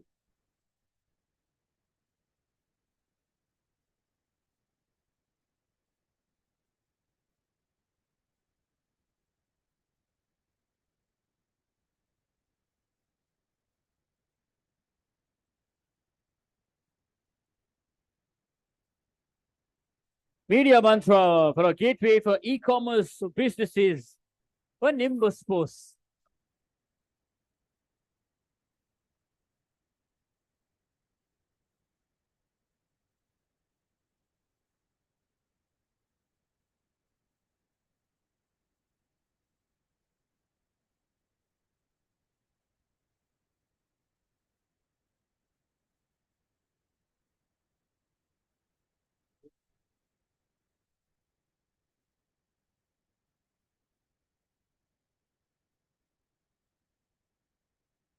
Congratulations. And with that, thank you so much, Hoshisa and Aparna, Chief helping us, everybody. Everybody wants for them, please. Thank you. And I please request Indu Sharma, Corpcom Head, Schneider Electric, and also Wade Shukla, advisor to BW Retail World, to please join us on stage.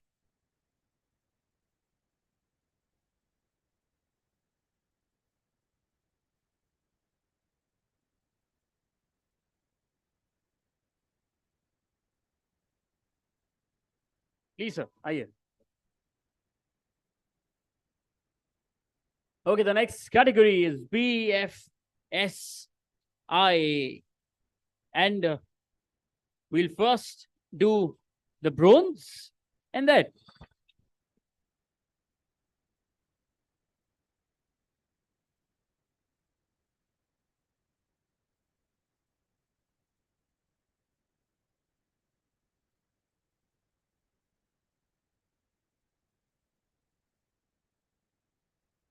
okay, it's for organic social media marketing for EOS Globe. There we have a gentleman coming up on stage. The bronze, please.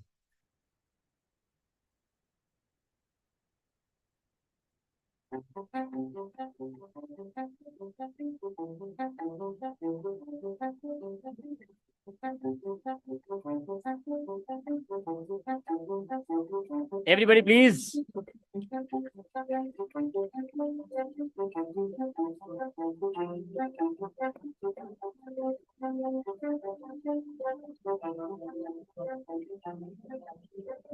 So the category is energy, power, oil and gas, and also renewables. And the silver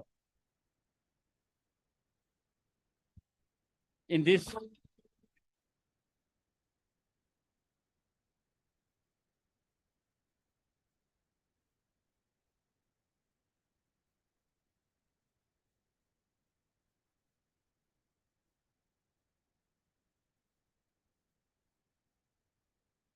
Okay, goes to ATDB Communications for JBL World Music Day Survey 2023 for JBL.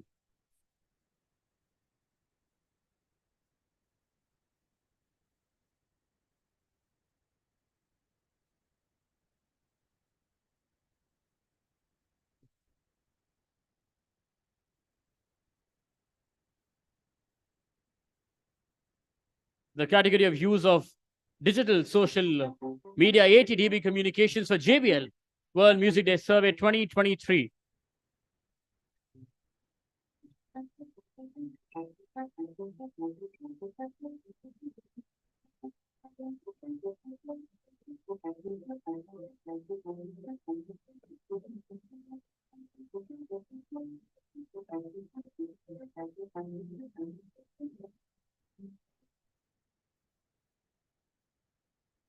And then please, for ATDB Communications and for JBL World Music Day Survey 2023. Thank you, congratulations. And in the category of use of digital and also social media, the gold goes to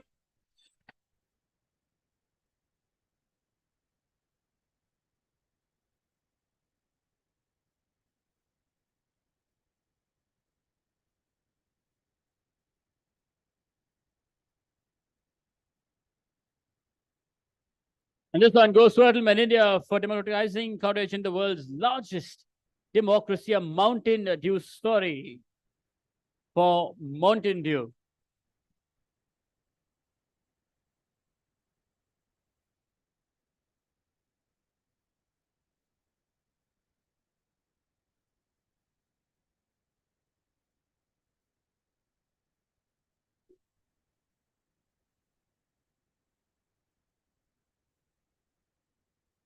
Congratulations. I mean, now come back to BFSI category. And the bronze in this goes to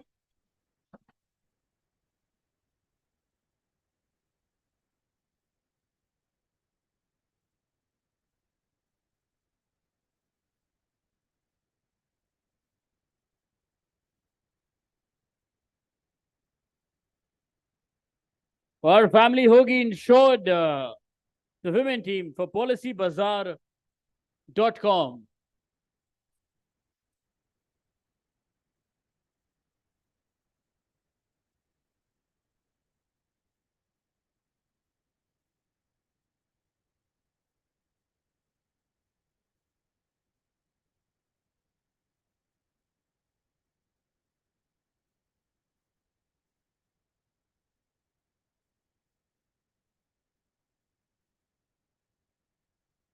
Everybody, please, Policy Bazaar.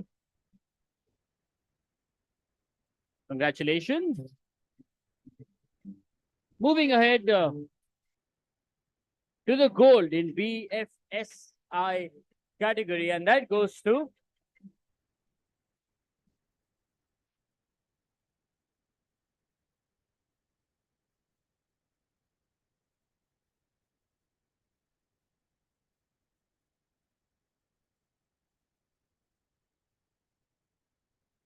once again, it's time for Ad Factors PR for Roshni, illuminating home ownership dreams across Bharat for PNB Housing Finance.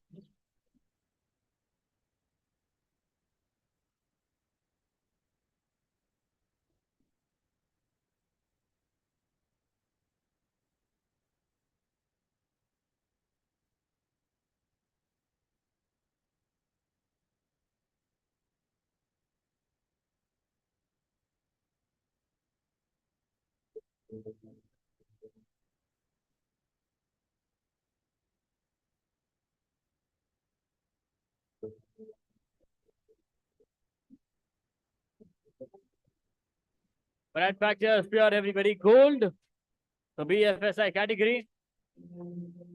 Please don't forget the drill. Thank you. Congratulations. And the silver, the BFSI category, goes to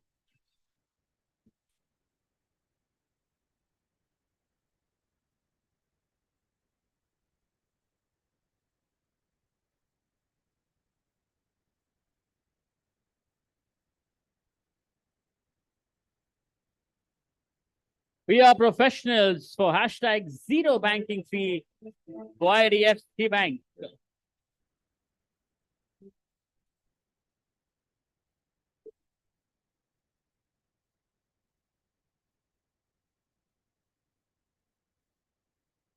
Everybody, please, for PR professionals. For the front and the back. If you really need your support in this, thank you. Congratulations. Our next category is use of event. And up first, we have the bronze in this, and that goes to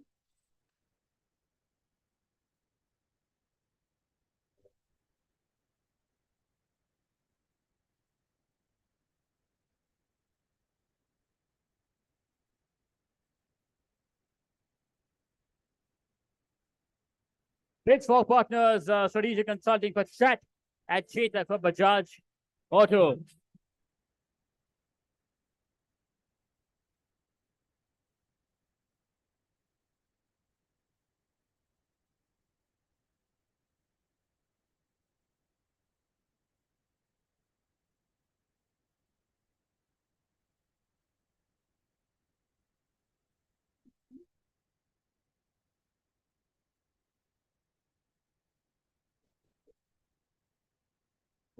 Everybody?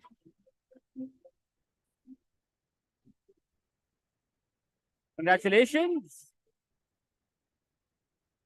I also request Anup Sharma ji, independent consultant, to please join us on stage and help us present awards. The winners, aye, sir.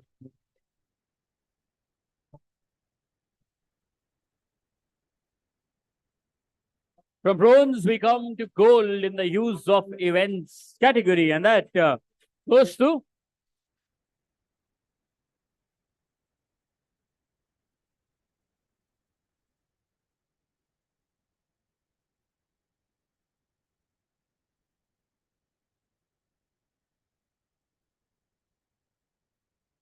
and this one goes to Rensu Creative PR for launch of Motorola Razr family for Motorola.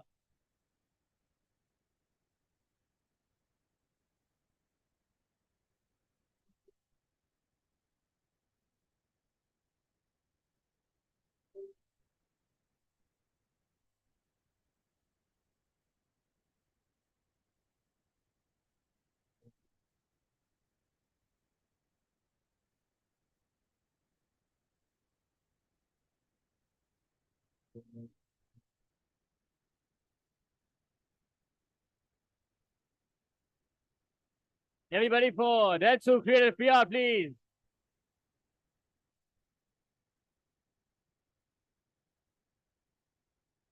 Congratulations. We run with the bronze, the gold, and now it's time for the silver in the use of event category. And the silver.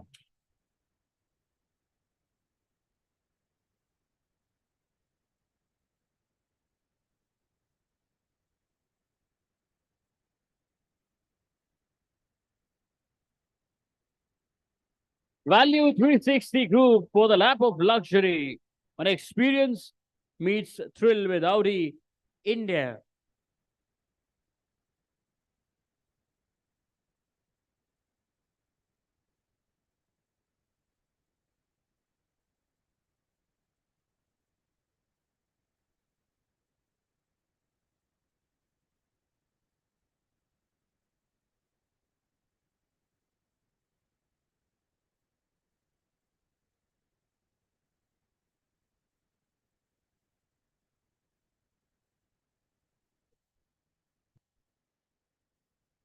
Congratulations. And with that, we move ahead with the next category, which is FMCG, food and beverages. Up first, we have the silver in this, and that goes to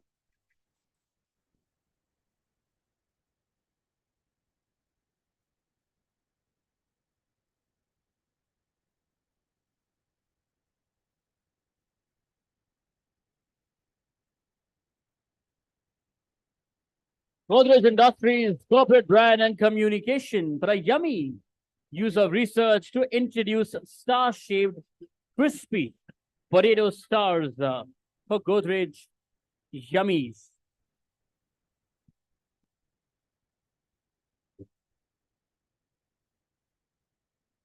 Everybody, please. And from the front and a back especially. Thank you.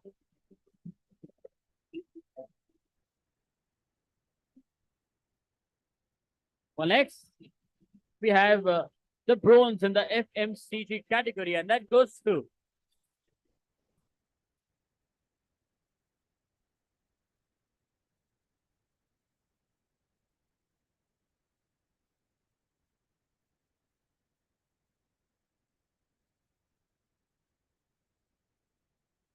Media Mantra for Brewing Coffee Industry for Barista Coffee Company.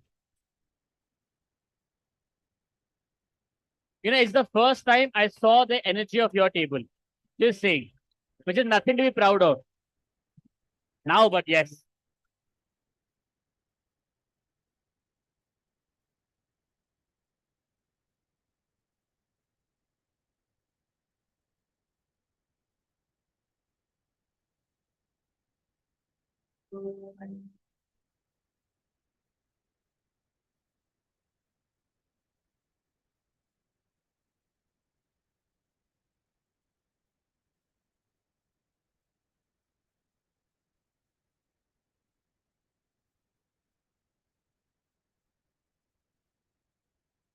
A media mantra, everybody, please.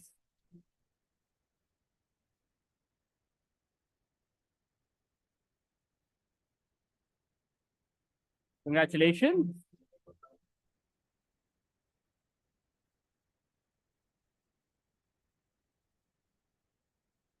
And now it's time for the gold. The gold in FMCG, food and beverages, goes to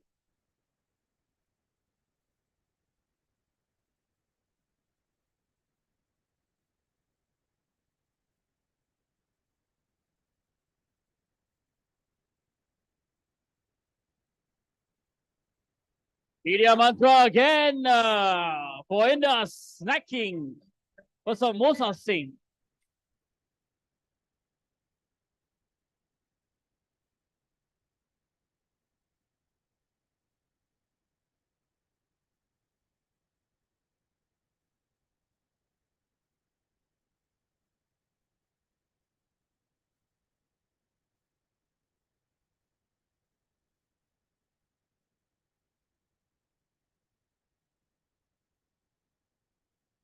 Once again for Media Mantra, everybody, please.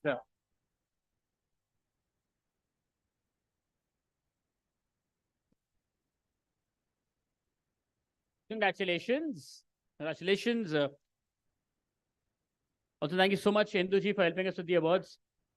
Thank you so much, ma'am. Thank you. Everybody, once for ma'am, please.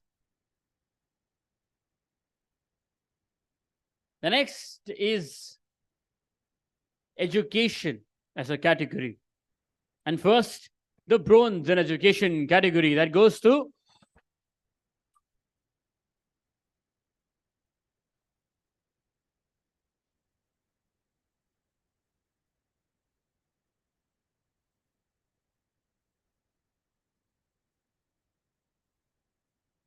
Commune Brand Communications Education for Mahindra University.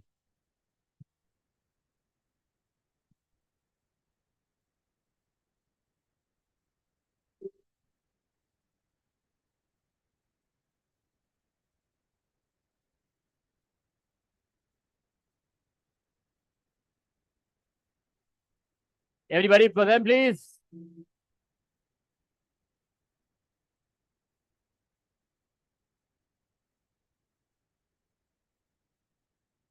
Congratulations. And from bronze, we come to the silver in the education category, and that goes to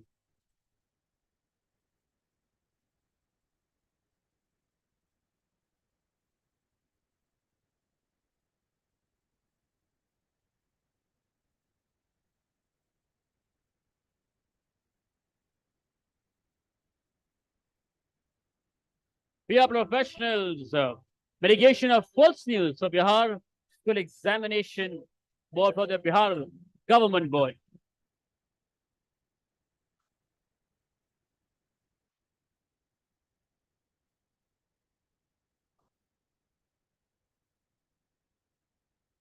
Everybody for them, please.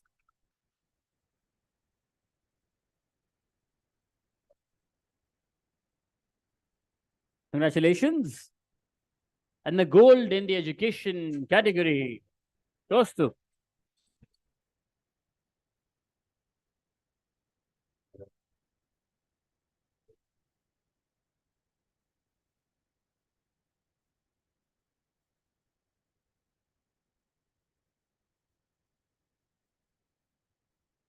Media Mantra for a pathway to learning. Lovely professional university.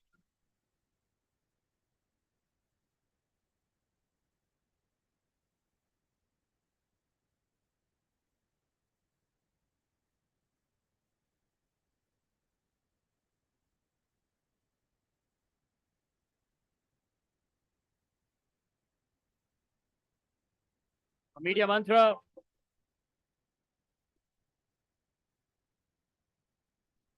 Congratulations. Our next category is consumer durables and electronics. The silver in this first, please.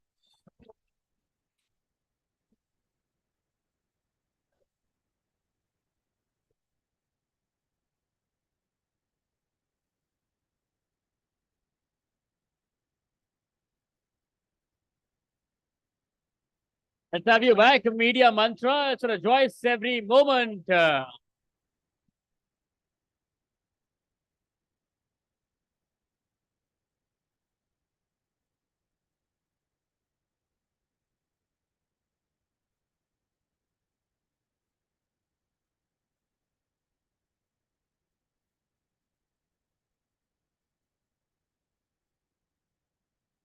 Again for Media Mantra, please.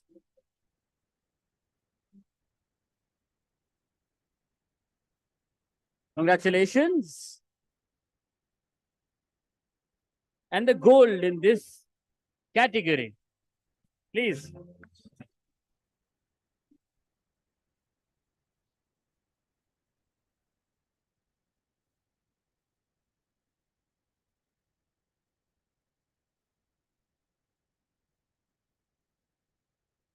Let's have you back. It's Media Mantra again. Forget our cheesy phone for senior world.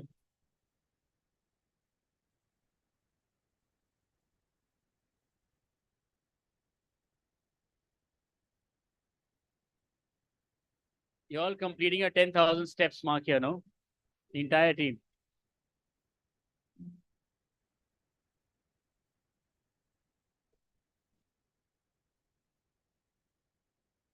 Media Mantra again, everybody, please.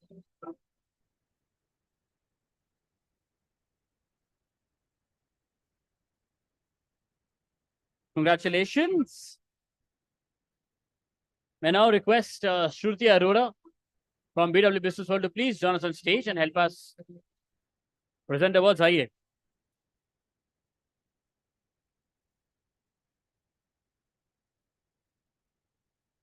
Our next categories. Everybody wants to Dr. Batra, please. Thank you. Thank you so much. Also, thank you so much, Vedji. Our next category is Enterprise Tech, B2B. And the silver in this goes to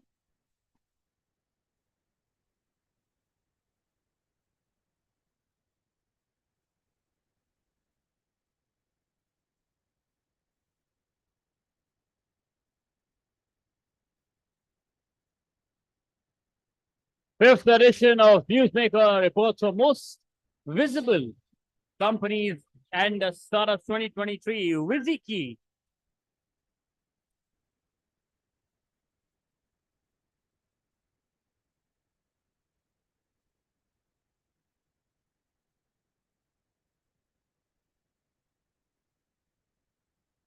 Everybody, please, for Wiziki.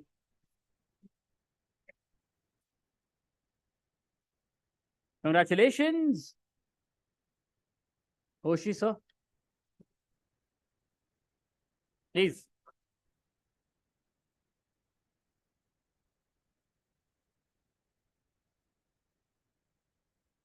Our next category is Best Organic Content Campaign of the Year. First, we have the silver in this. Please.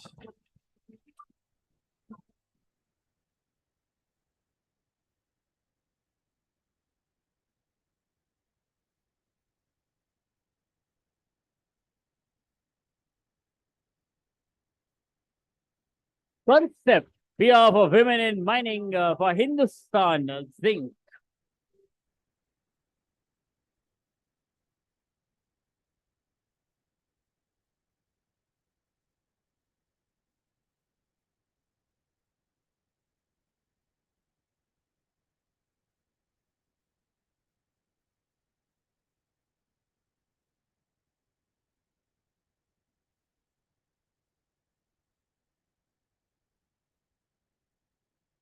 For calls of PR, everybody, please.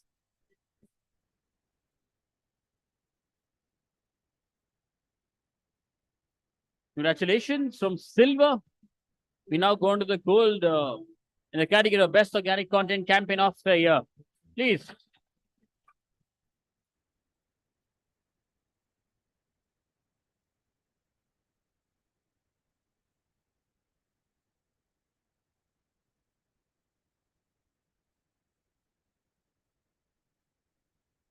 Davidson, PR and Communications for Kerala Hospitality and Tourism Promotion Campaign.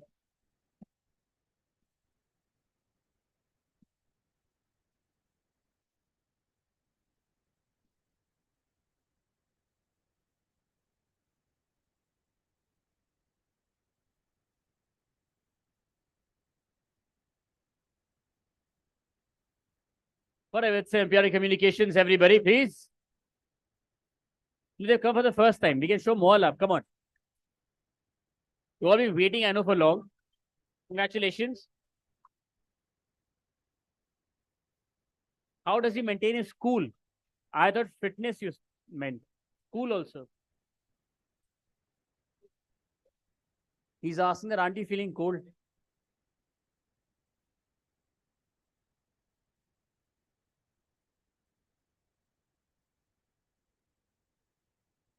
Sir, Kerala means old monk rump. I don't really know how did you relate, but ठीक है. but तो थोड़ी देर में आते हैं. अभी पहले खत्म इसको खत्म करते हैं. Okay. Well, the bronze in the Best Organic Content Campaign of the Year goes to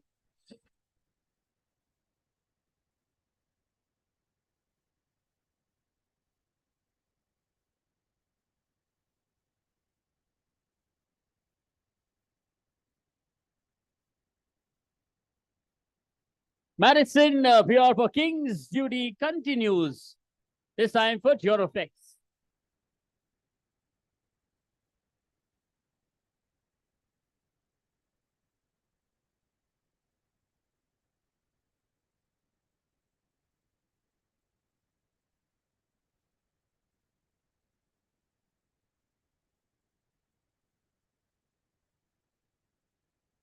Everybody from Madison PR, please. Congratulations. Let's move ahead to the next category, which is now energy, power, oil and gas, and renewables. First, we have the gold, and that goes to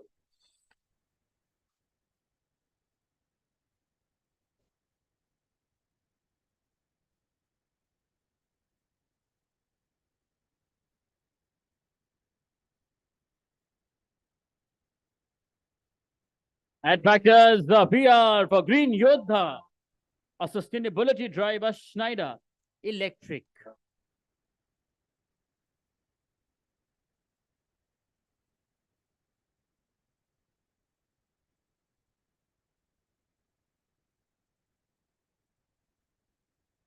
The Schneider Electric team, please.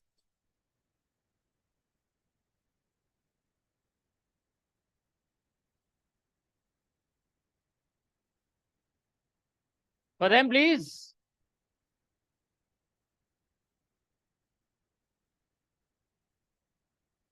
Congratulations to the team. Next, the bronze in the energy, power, oil and gas and renewables category goes to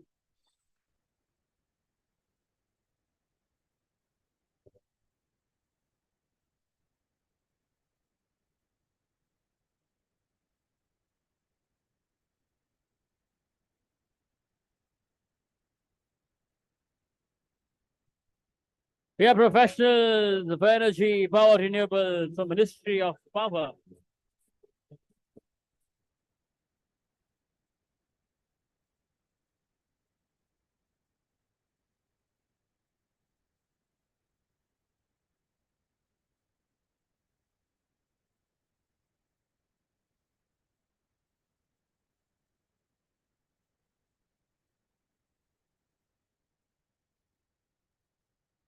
Congratulations. Thank you so much, Doshi sir. Thank you. Thank you. May I please request Soumyajit Singh Gupta, Associate Vice President, Sales and Partnerships, BW Businessworld, to please join us on stage and help us present the awards. Aye. For him as well, everybody.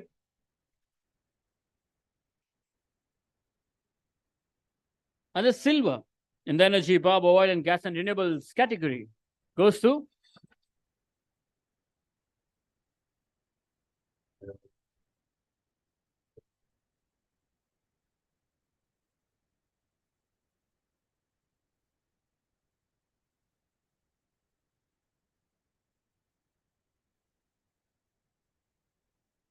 we are professionals, renewing power horizons, Jindal Stainless and Renew, JSL.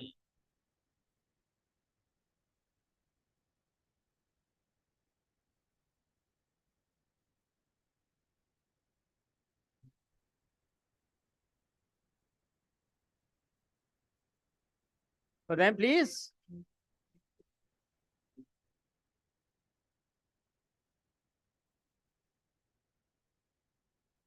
Congratulations.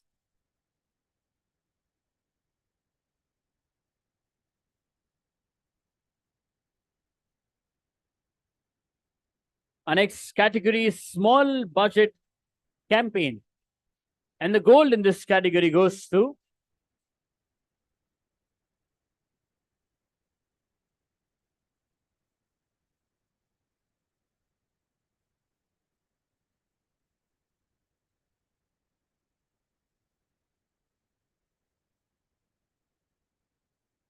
Switchboard Partners, Strategic Consulting, Navneet, Education, Training for Teachers.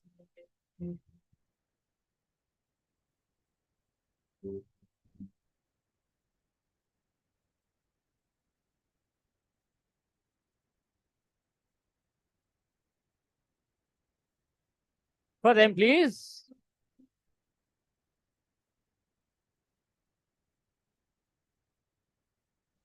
Congratulations. And the bronze in small budget campaign goes to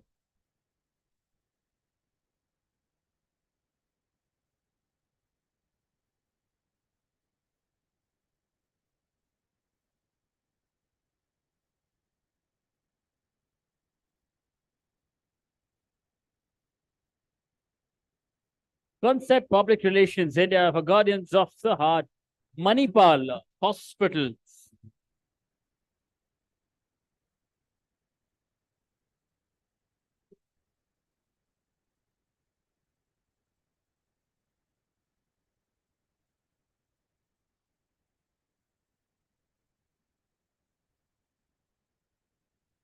For them, please. For our friends at the back, let's also have you join in. Okay, so that's the medium on the table, right? No, just not pointing out. You, आपसे लेके अगर मैं वहां तक देखूं तो a request on you to please join in, because I think all of you who will be winning from now on in the second half, I think they also deserve the same energy that we showed to the first set of winners. I think it's not fair to them. Let's just also do justice to them, please. A humble request. With that, our silver win in the small budget campaign category, please.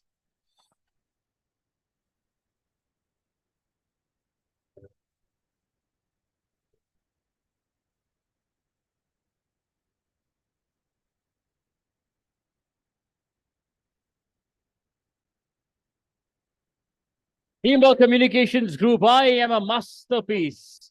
Alma Laser.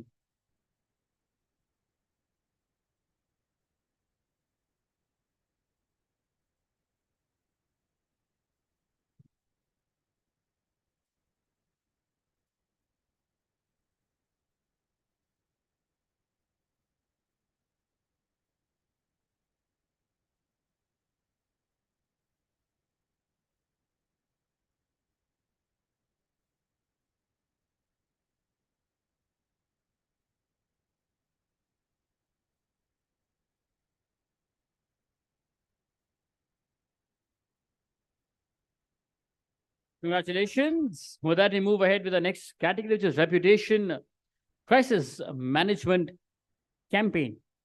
And the bronze in this goes to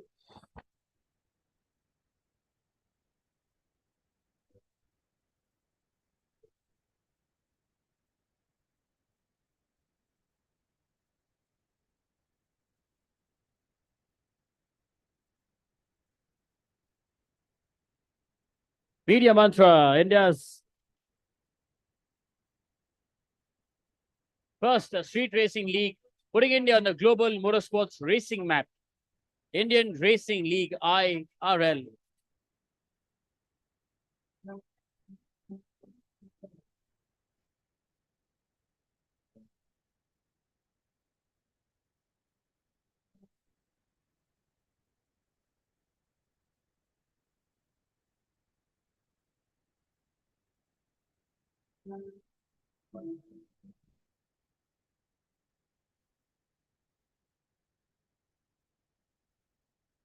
And the next is bronze. This one that goes to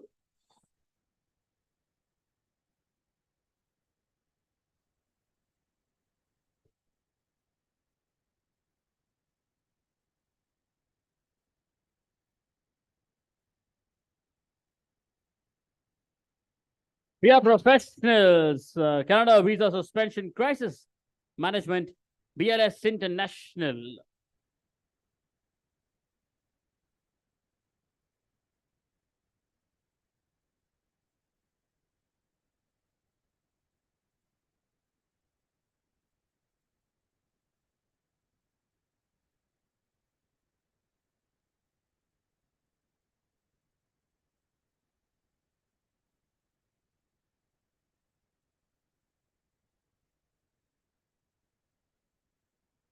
Congratulations. With that, may I please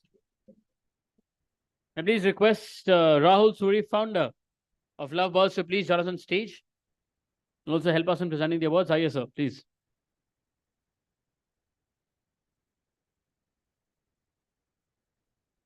And the gold in Reputation Crisis Management Campaign goes to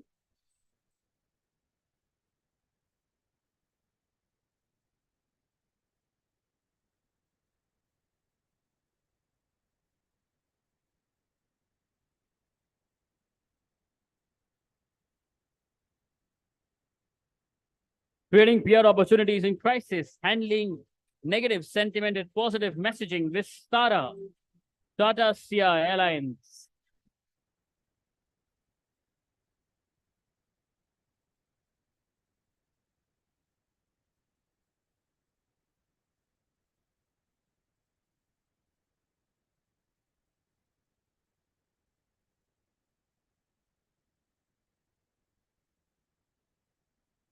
Congratulations.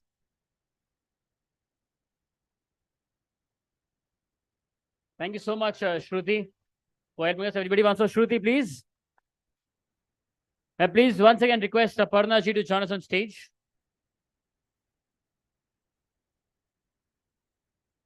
Aye, ma'am.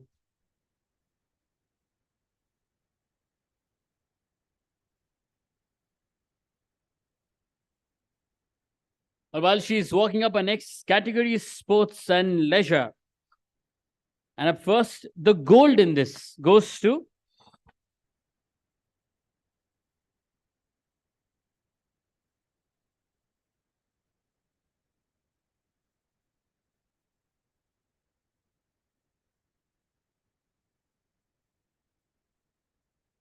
PR Hub Integrated Marketing Communications for INBL Basketball Game Promotions for Indian National Basketball League.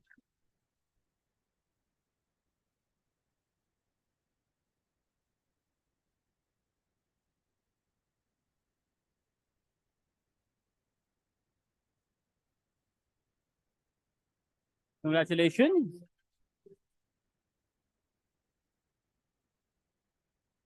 And next is gold.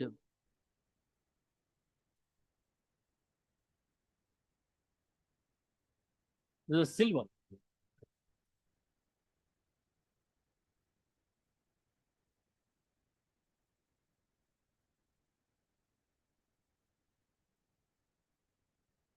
Media mantra for India's first street racing league, putting India on the global motorsports racing map.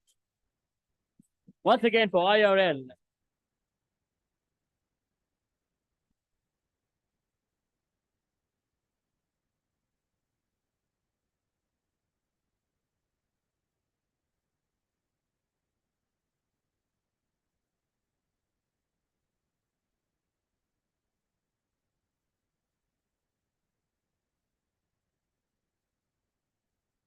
Congratulations. With that, we come to our next category, travel, tourism and leisure.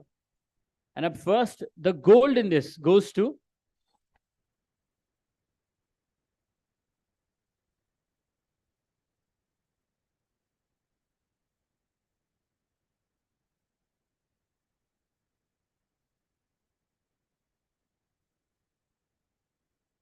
Fan Communication for Romance of Rajasthan. Rajasthan Tourism.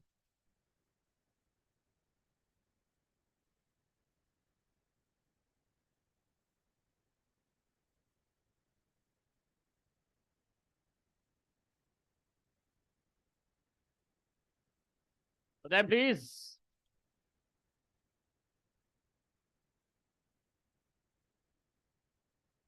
You were saving energy for this, no? It felt like. Congratulations. Moving ahead. The bronze in this category goes to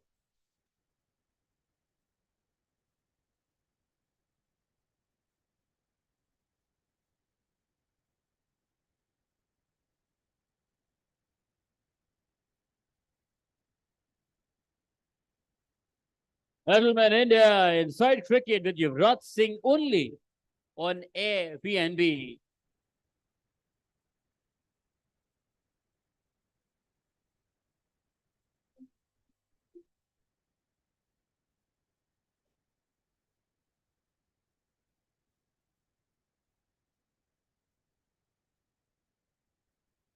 For them, please. Everybody.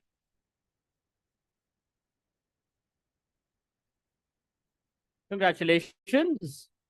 Another silver in travel, tourism and leisure. And that goes to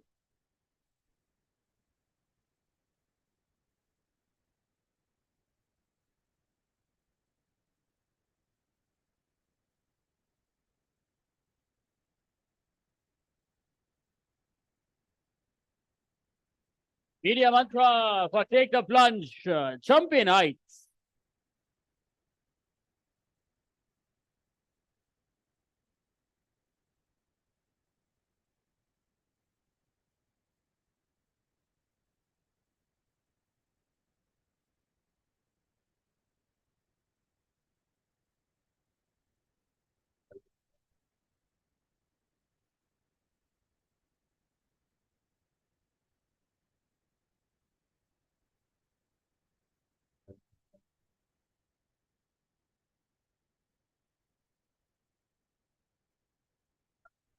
Congratulations. Our next category is FMCG, personal care. And the gold in this goes to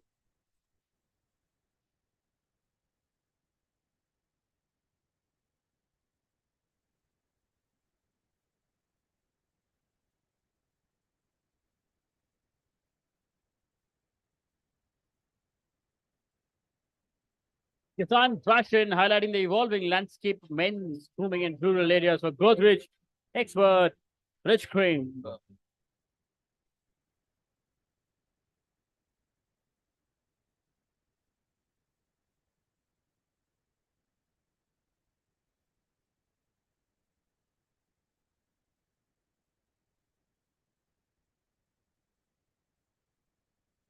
Congratulations. The next award is in the category of mobile handsets and accessories, and the silver in this goes to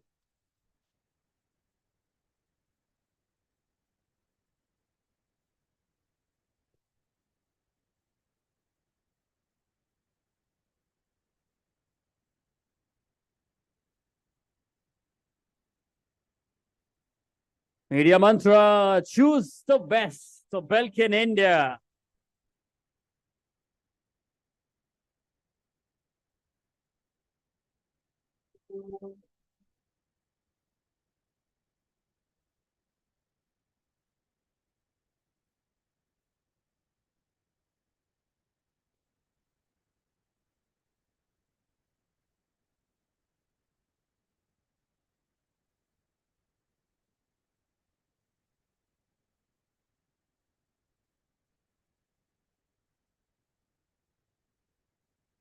Congratulations. Our next category is real estate and construction. First, the silver goes to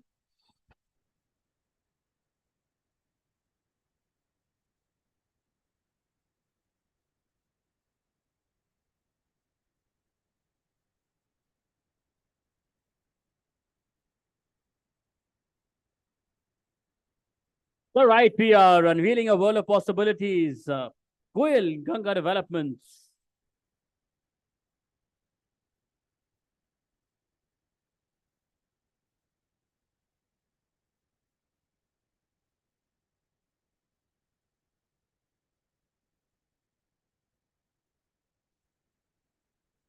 Everybody, please. For them. For him, his entire team back home. The client. Thank you. Congratulations. And the gold in real estate and construction goes to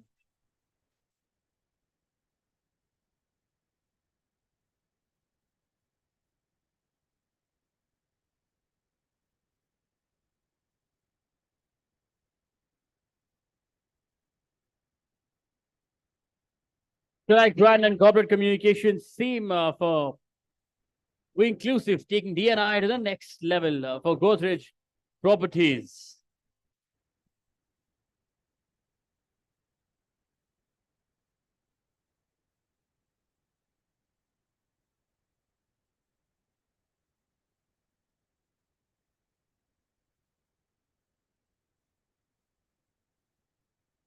For them, please, everybody. I only see, I think, 3 there, 3 here, that's it. Thank you. Congratulations.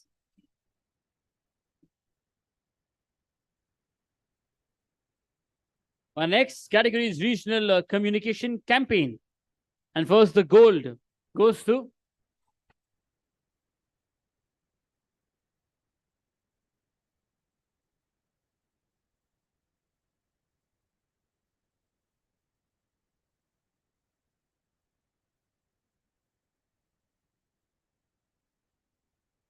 Pitchfork Partner Strategic Consulting for Pulsar N150 launch for Bajaj Auto.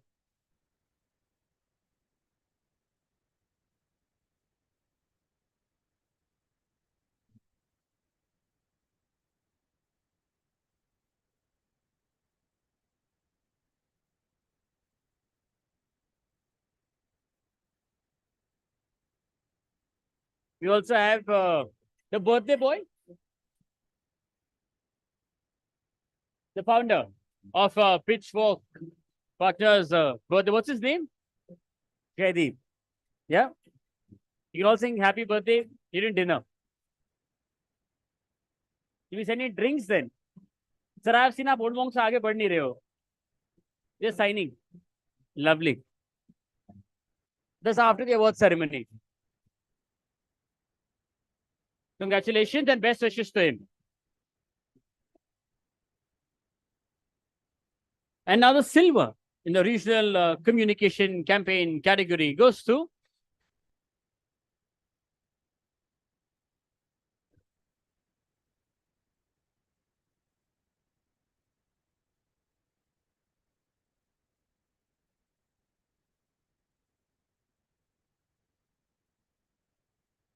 for those industries, corporate branding communications for Kisan Fashion, highlighting the evolving landscape of men's grooming and rural areas. Godrej expert, Rich Cream.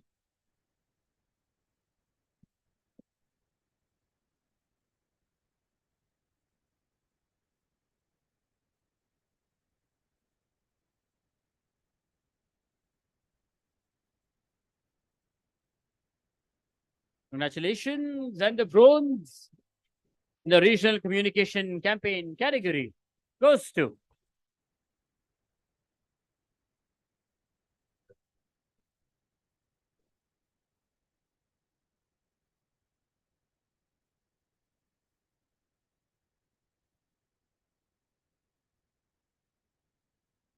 Ad Factors PR for celebrating dual milestones, PNB Housing Finance.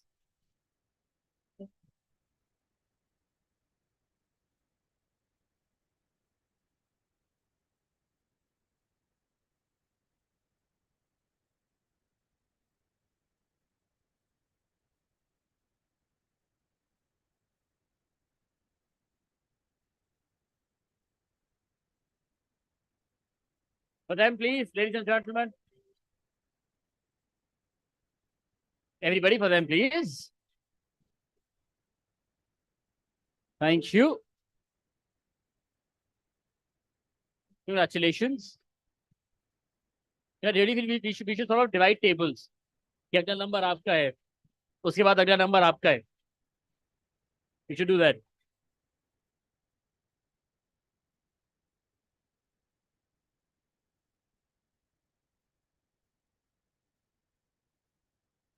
Our next category is retail e-commerce. And first, we have the bronze in this, and that goes to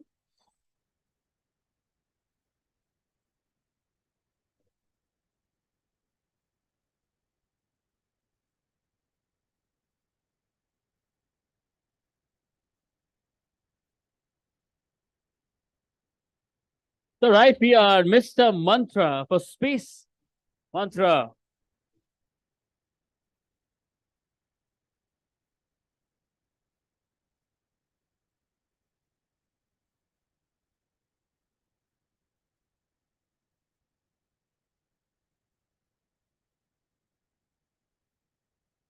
Yes. For him, his entire team, his client, and everybody, please.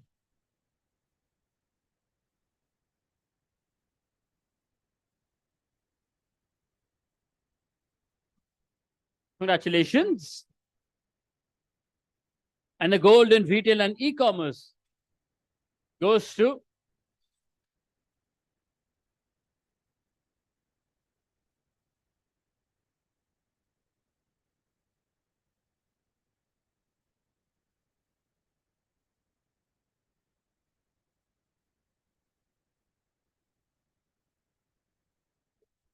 I think a new table awaits you.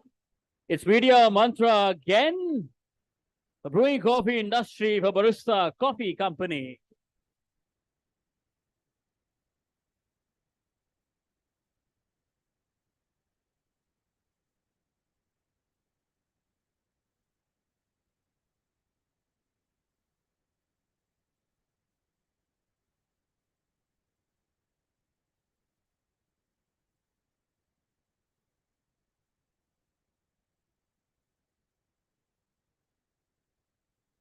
A Media Mantra, please.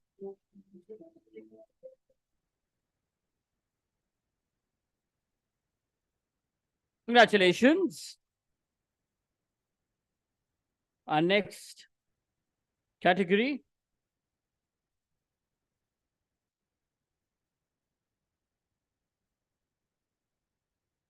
is integrated PR marketing campaign.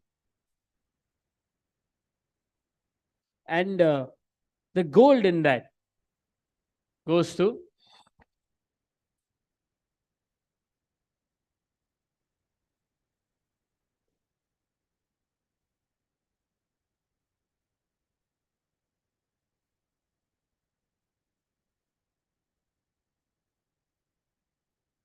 the category is healthcare, online medical pharmacists and doctors. Apologies.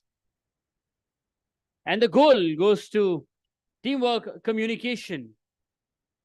Make can cure for Apollo Telemedicine Networking Foundation.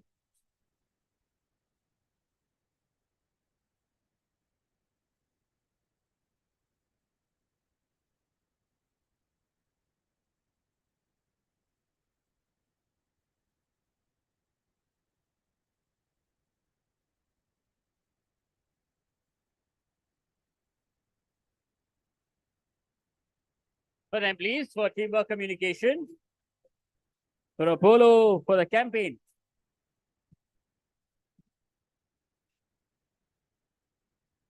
Congratulations. And a silver in this category goes to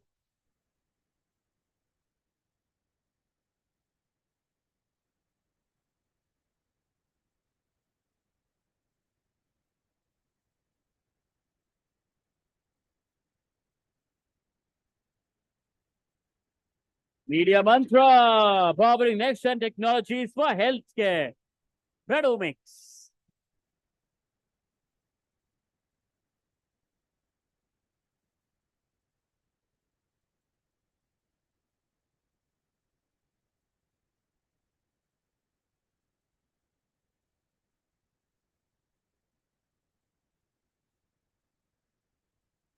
For Media Mantra, everybody again, please.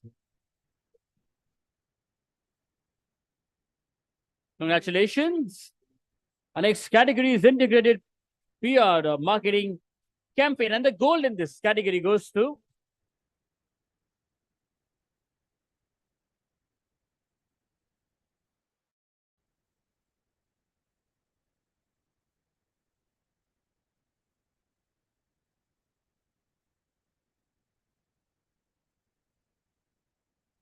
Value 360 Group, the lap of luxury where experience meets thrill with Audi India.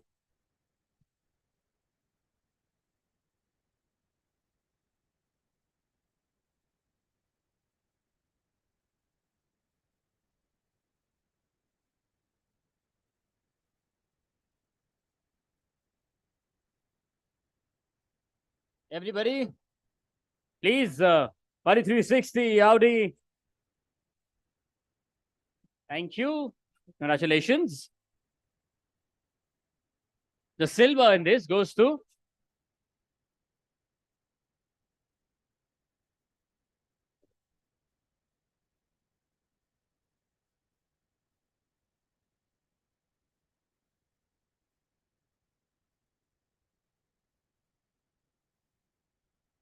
Har Ghar Tiranga, Viacom 18 Media.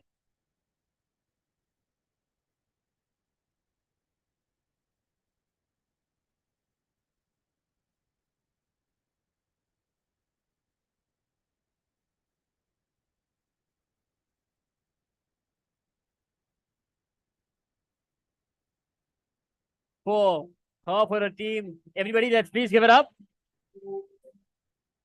Thank you. Congratulations. Moving ahead, the bronze in this category goes to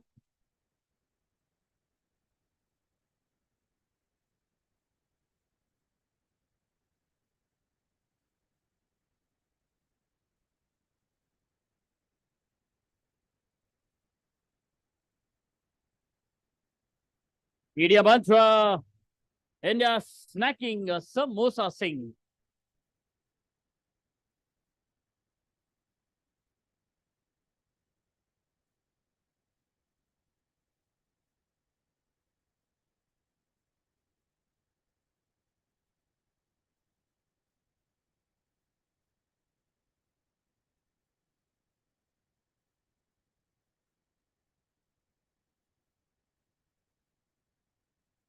For media mantra, everybody, please.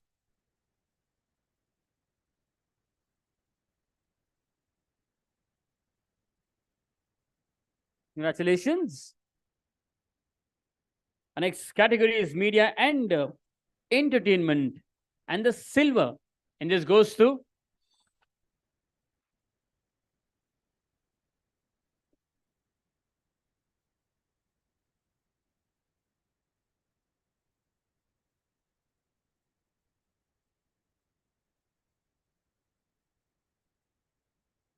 Sonic Revolution creating global rap gods, MTV India.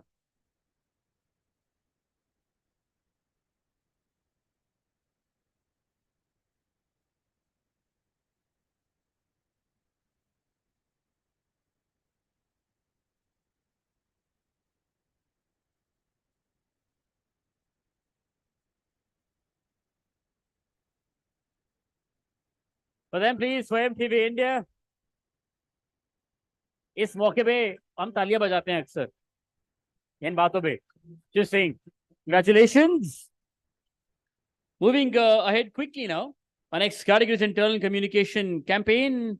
First, the bronze, and that goes to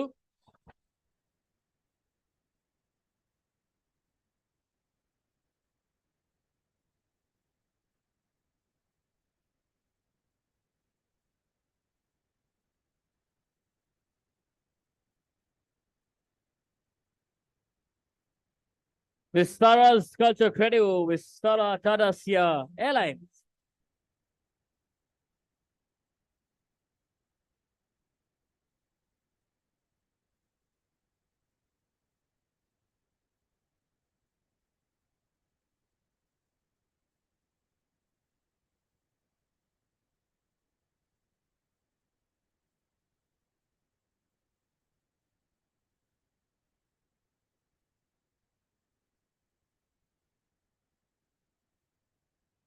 Congratulations. Next is the gold in this category, and that goes to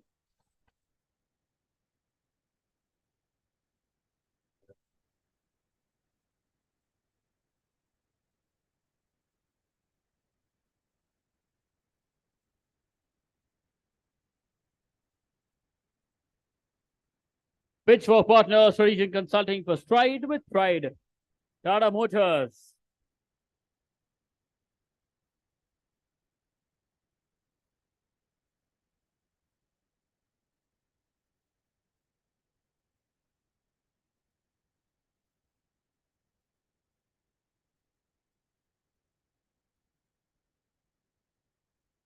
For them, please. Ladies and gentlemen.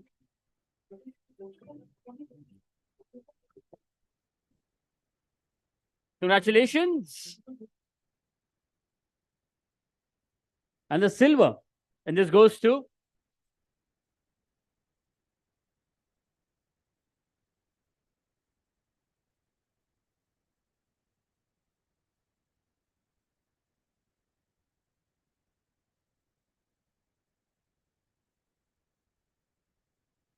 Avian Wheat for launch of Mars Wrigley's new purpose. Mars Wrigley, India.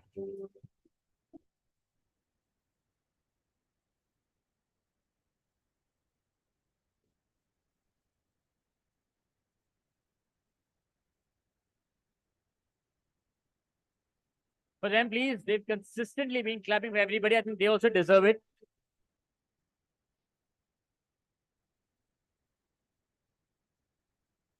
Congratulations. Moving ahead, our next category is tech enabled. First, silver. Please.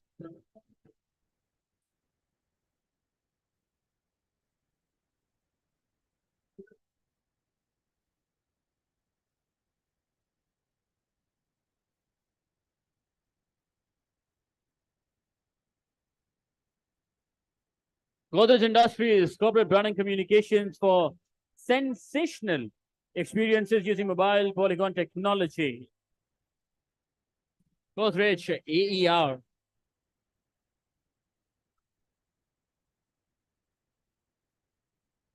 Do we have anybody? Yes.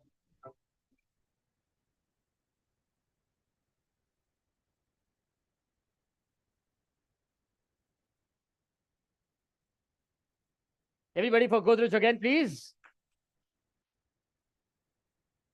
Congratulations. Now the goal in tech-enabled category goes to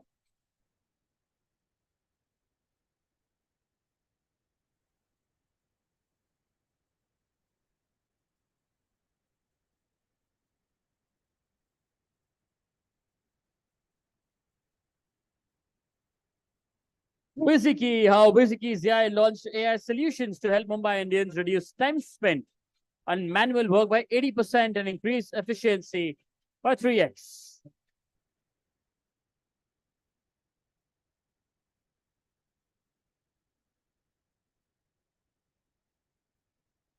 Everybody, please, for Wiziki.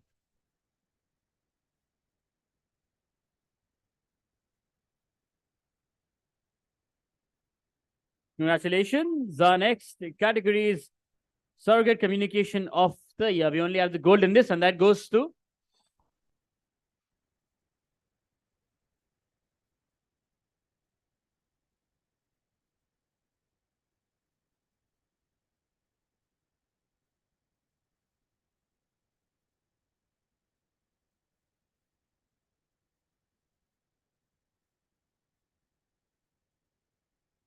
Photos Industries, corporate branding communications, again, for cracking down on danger, the toxic and illegal mosquito repellent incense sticks.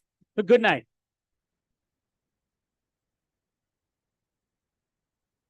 Not the good night that you're expecting. A few more to go. For them, please, everybody. Thank you. Congratulations. Okay. And now down to our last few. Well, this is in the specialized category. First is corporate of the year. We only have a gold in this, and that goes to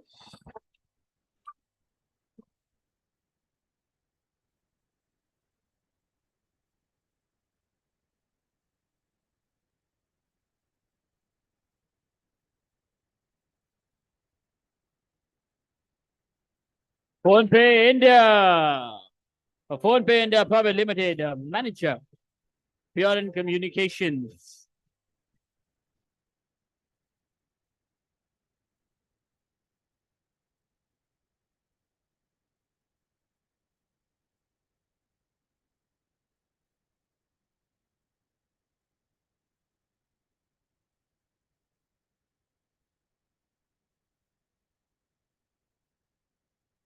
Congratulations and thank you so much, Aparna ji. Thank you so much for helping us. Everybody wants for ma'am. Thank you so much. Our next category is Emerging Agency of the Year. First, we have gold. Please.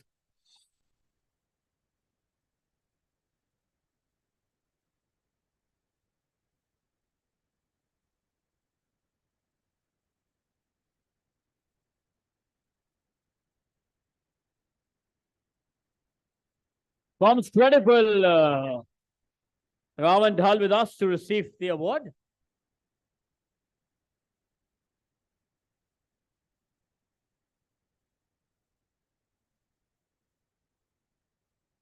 For Comms Credible, everybody, please. For Emerging Agency of the Year, they deserve, I think, they need your support.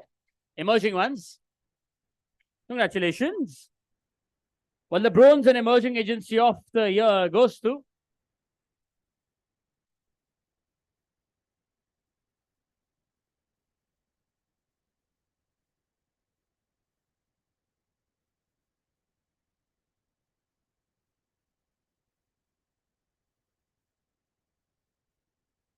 Adcraft Communications. We have with us Abhinav Kumar Singh to receive the bronze for Emerging Agency of the Year.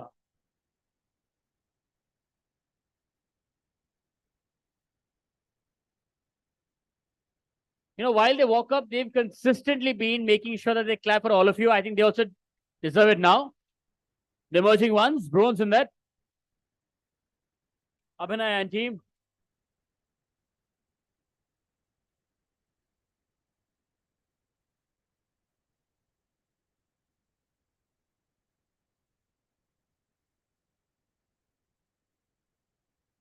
Congratulations. Well, next is Agency of the Year Large.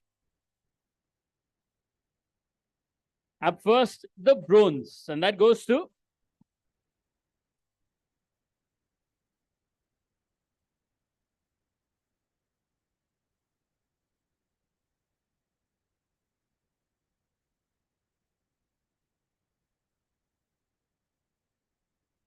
Fan Communications, Miss Shilpa Kumar and her team joining us to receive the award.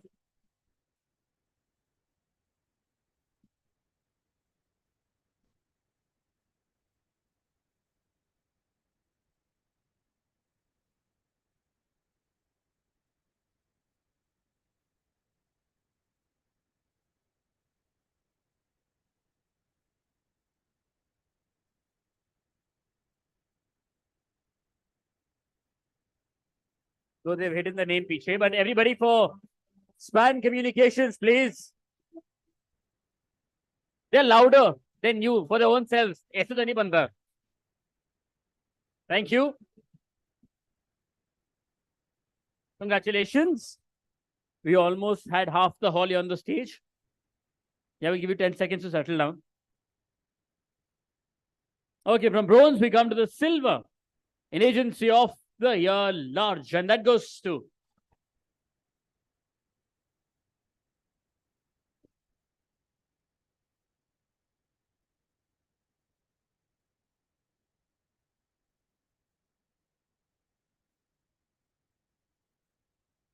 Media Mantra.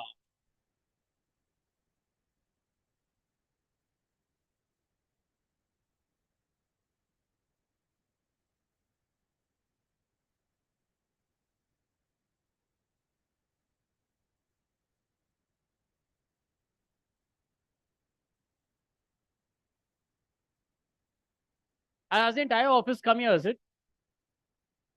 So I give stern no, nahi. No, that's good.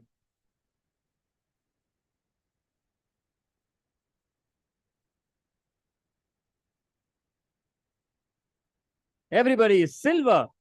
Agency of the Year Large, please, let's hear it for them. They've been consistent in coming up.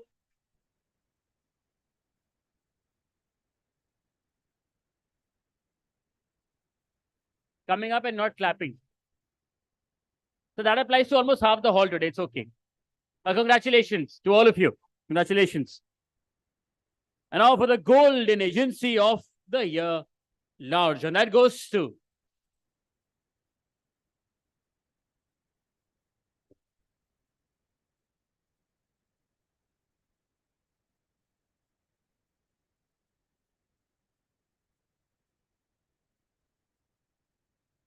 we are professionals. Rajiv Chadha and his team receives the award for Agency of the Year Large.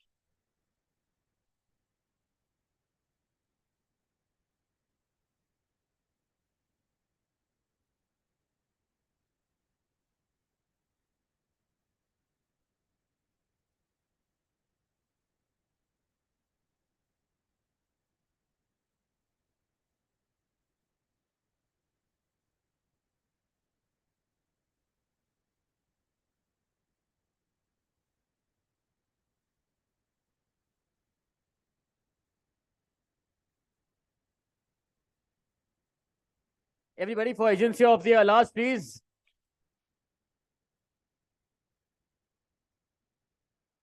Congratulations.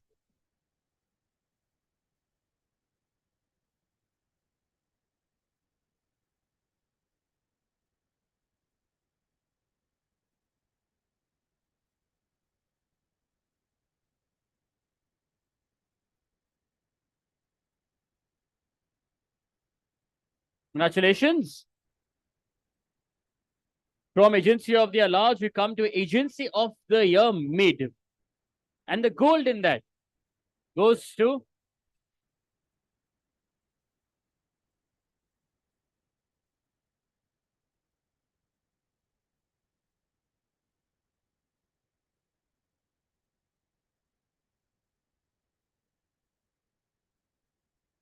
It's PR Hub Integrated Marketing Communications Agency of the Year, Mid. Can we have the team on the stage, please? PR Hub. We have anybody from PR Hub? Yes, we have. Please, please, आइए.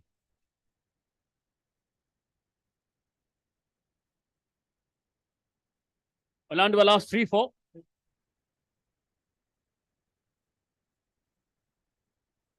Everybody, please, for Agency of the Year Mid. Let's have all the large ones also clap for them.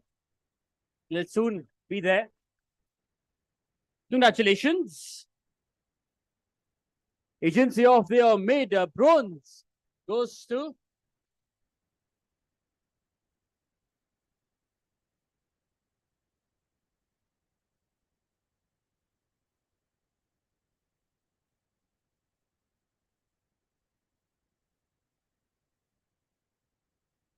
Wood Factor Events LLP. Do we have someone from Wood Factors? Yes, no? The senior from my industry. Sahil bhai. That's Agency of the Year Mid Wood Factor Events LLP. The bronze.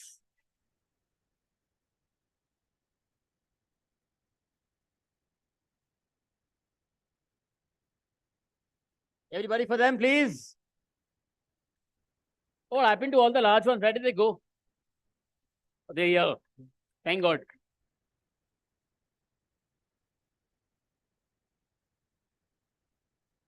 The next is Agency of the Year Small.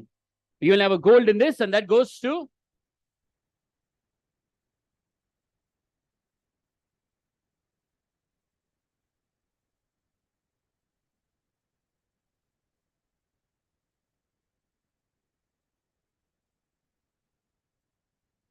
Davidson PR and Communications, Richie D. Alexander, Agency of the Year Small.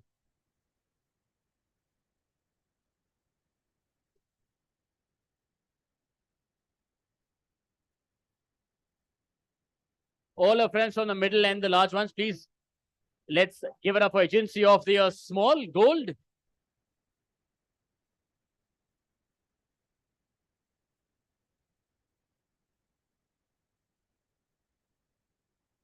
Congratulations. The next category is Communication Personality of the Year under 40. Up first, the silver, and that goes to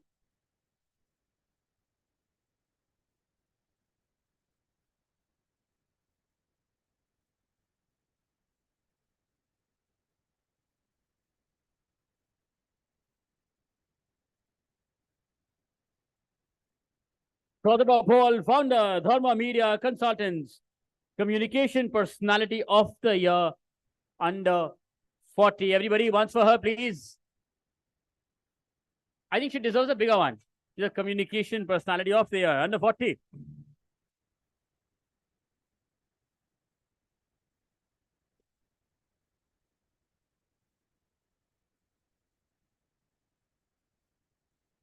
Congratulations. And now for Communication Personality of the Year under 40 gold. And that goes to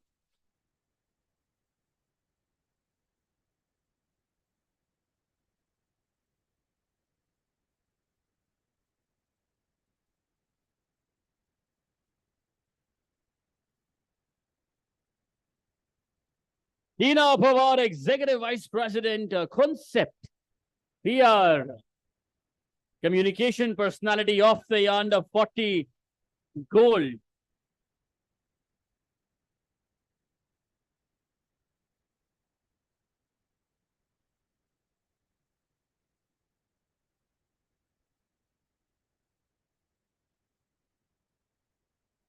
You also have a video from Tina, I believe. Can you play that? Hi, folks. A very good evening, and I hope that you are all enjoying the conference today. My apologies, the weather got in the way of my travel plans, and I was unable to make it today.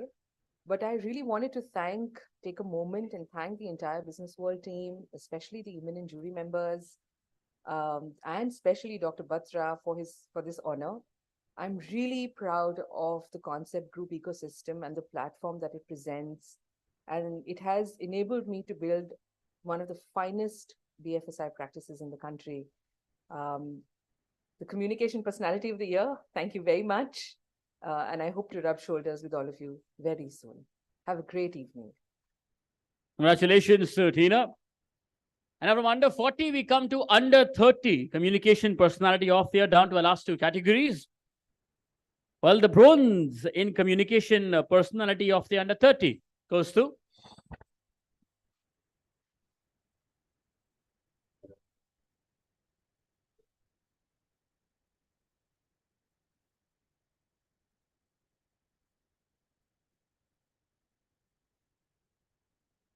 Ankit Chavan, Public Relations Specialist, Manufacturers, PR.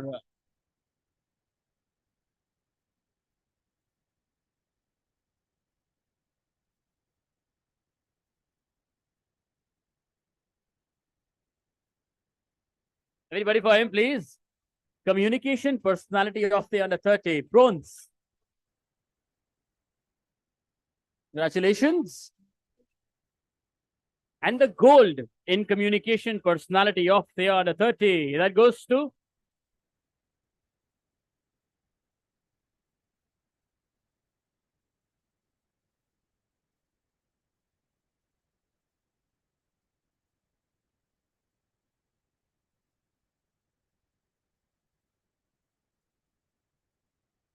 Diksha Verma, PR and Communications, a specialist, Hewlett Packard Enterprise, HPE.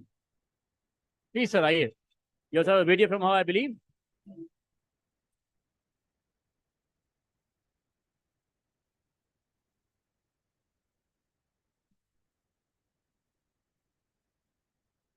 Everybody for Communication Personality of the under 30. He's receiving the award on behalf of Diksha. Can you play the AV, please? Hello, everybody. I am absolutely stoked to win BWXL Communications Personality of the Year Under 30 Award. It's truly humbling to get recognized amongst the industry's best. Heartfelt gratitude to all who have contributed to my journey. Hope you're all having a great time. Cheers. Congratulations to her. And now for Communication Personality of the under 30, silver goes to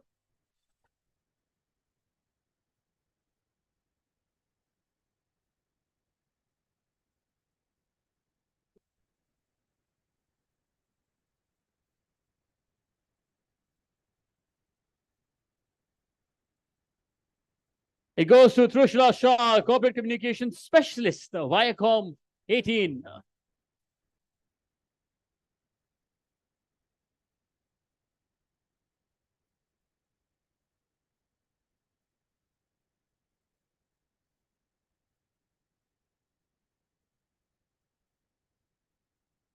Everybody under 30, Corpcom Specialist, silver. Let's please hear it for her. Give it louder. Come on, she's worked really hard.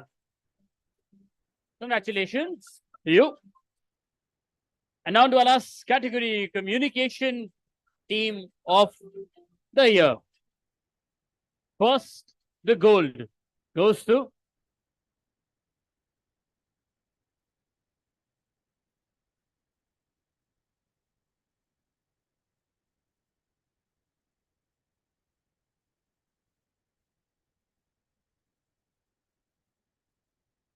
Godrej Industries, Communication Team of the Year.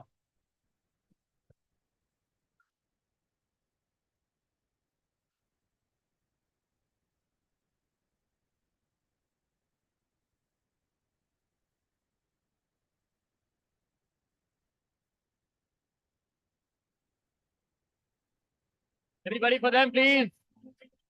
Communication Team of the Year, gold winners, Godrej Industries. Congratulations. From the gold, we come to the silver in Communication Team of the Year category, and that goes to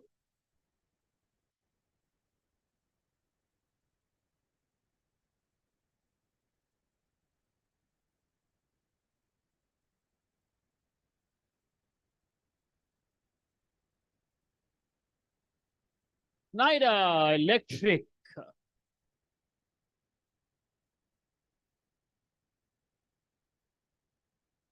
Induji from presenting to winning. Please, are you? Creating winners all along the way.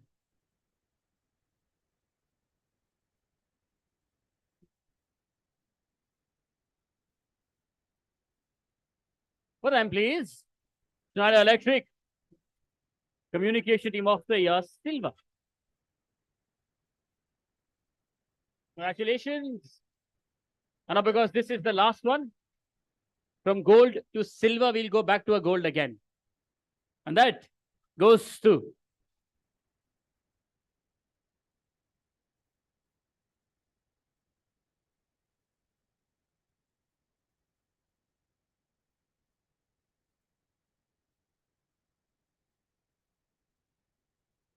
Aditya Birla Group, ABG.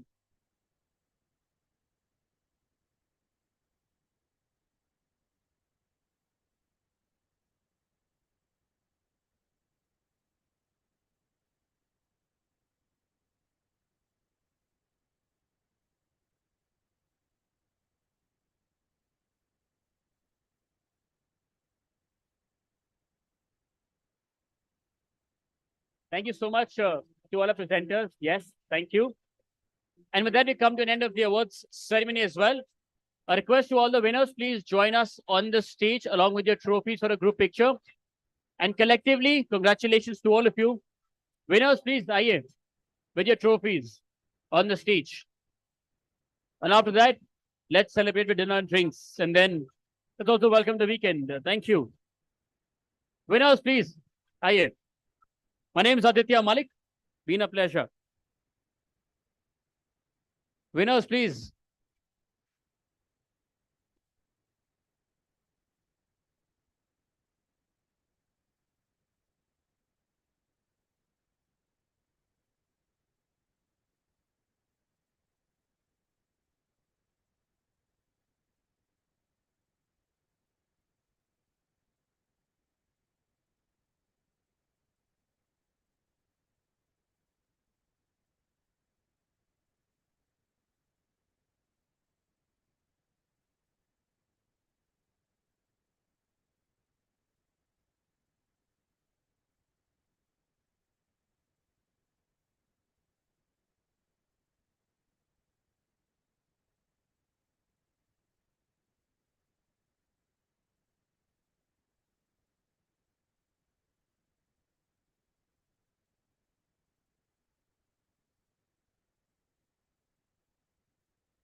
Winners on the stage, please, with your trophies. A humble request. And you can carry them to dinner then. We have last 15 seconds. After that, we'll assume that that's all that we have. Yeah.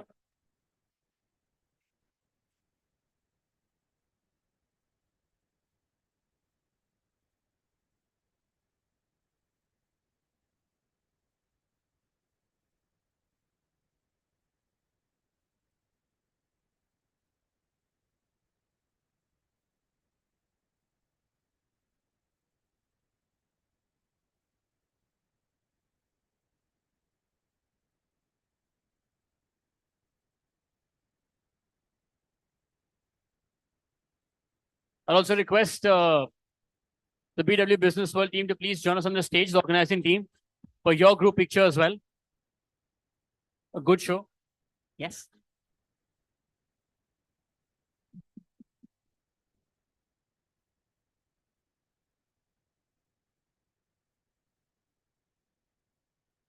Congratulations. Enjoy your dinner. And the Business World team on the stage now, please.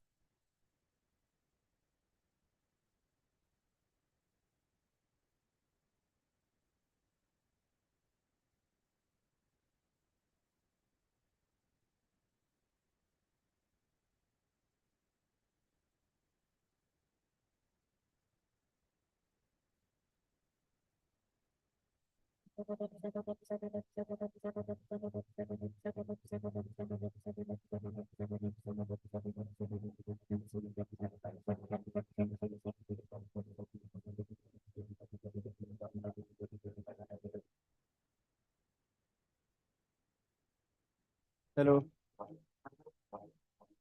May we please have the BW team on stage, please?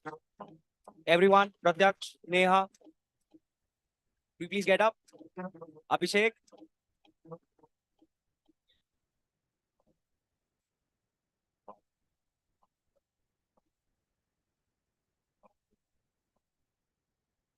Sajad, Hoshi sir, Aparna ma'am, can you please have you on stage, Shruti?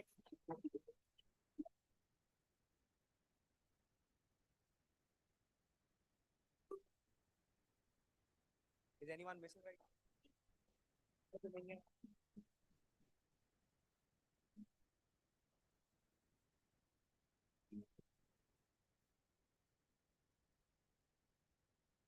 Devika, Swamiji, can we please have you on stage?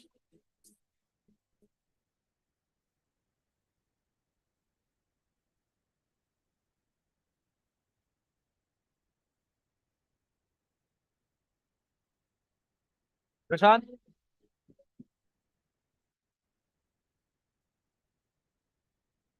Malik, Kamlesh, can we please have you?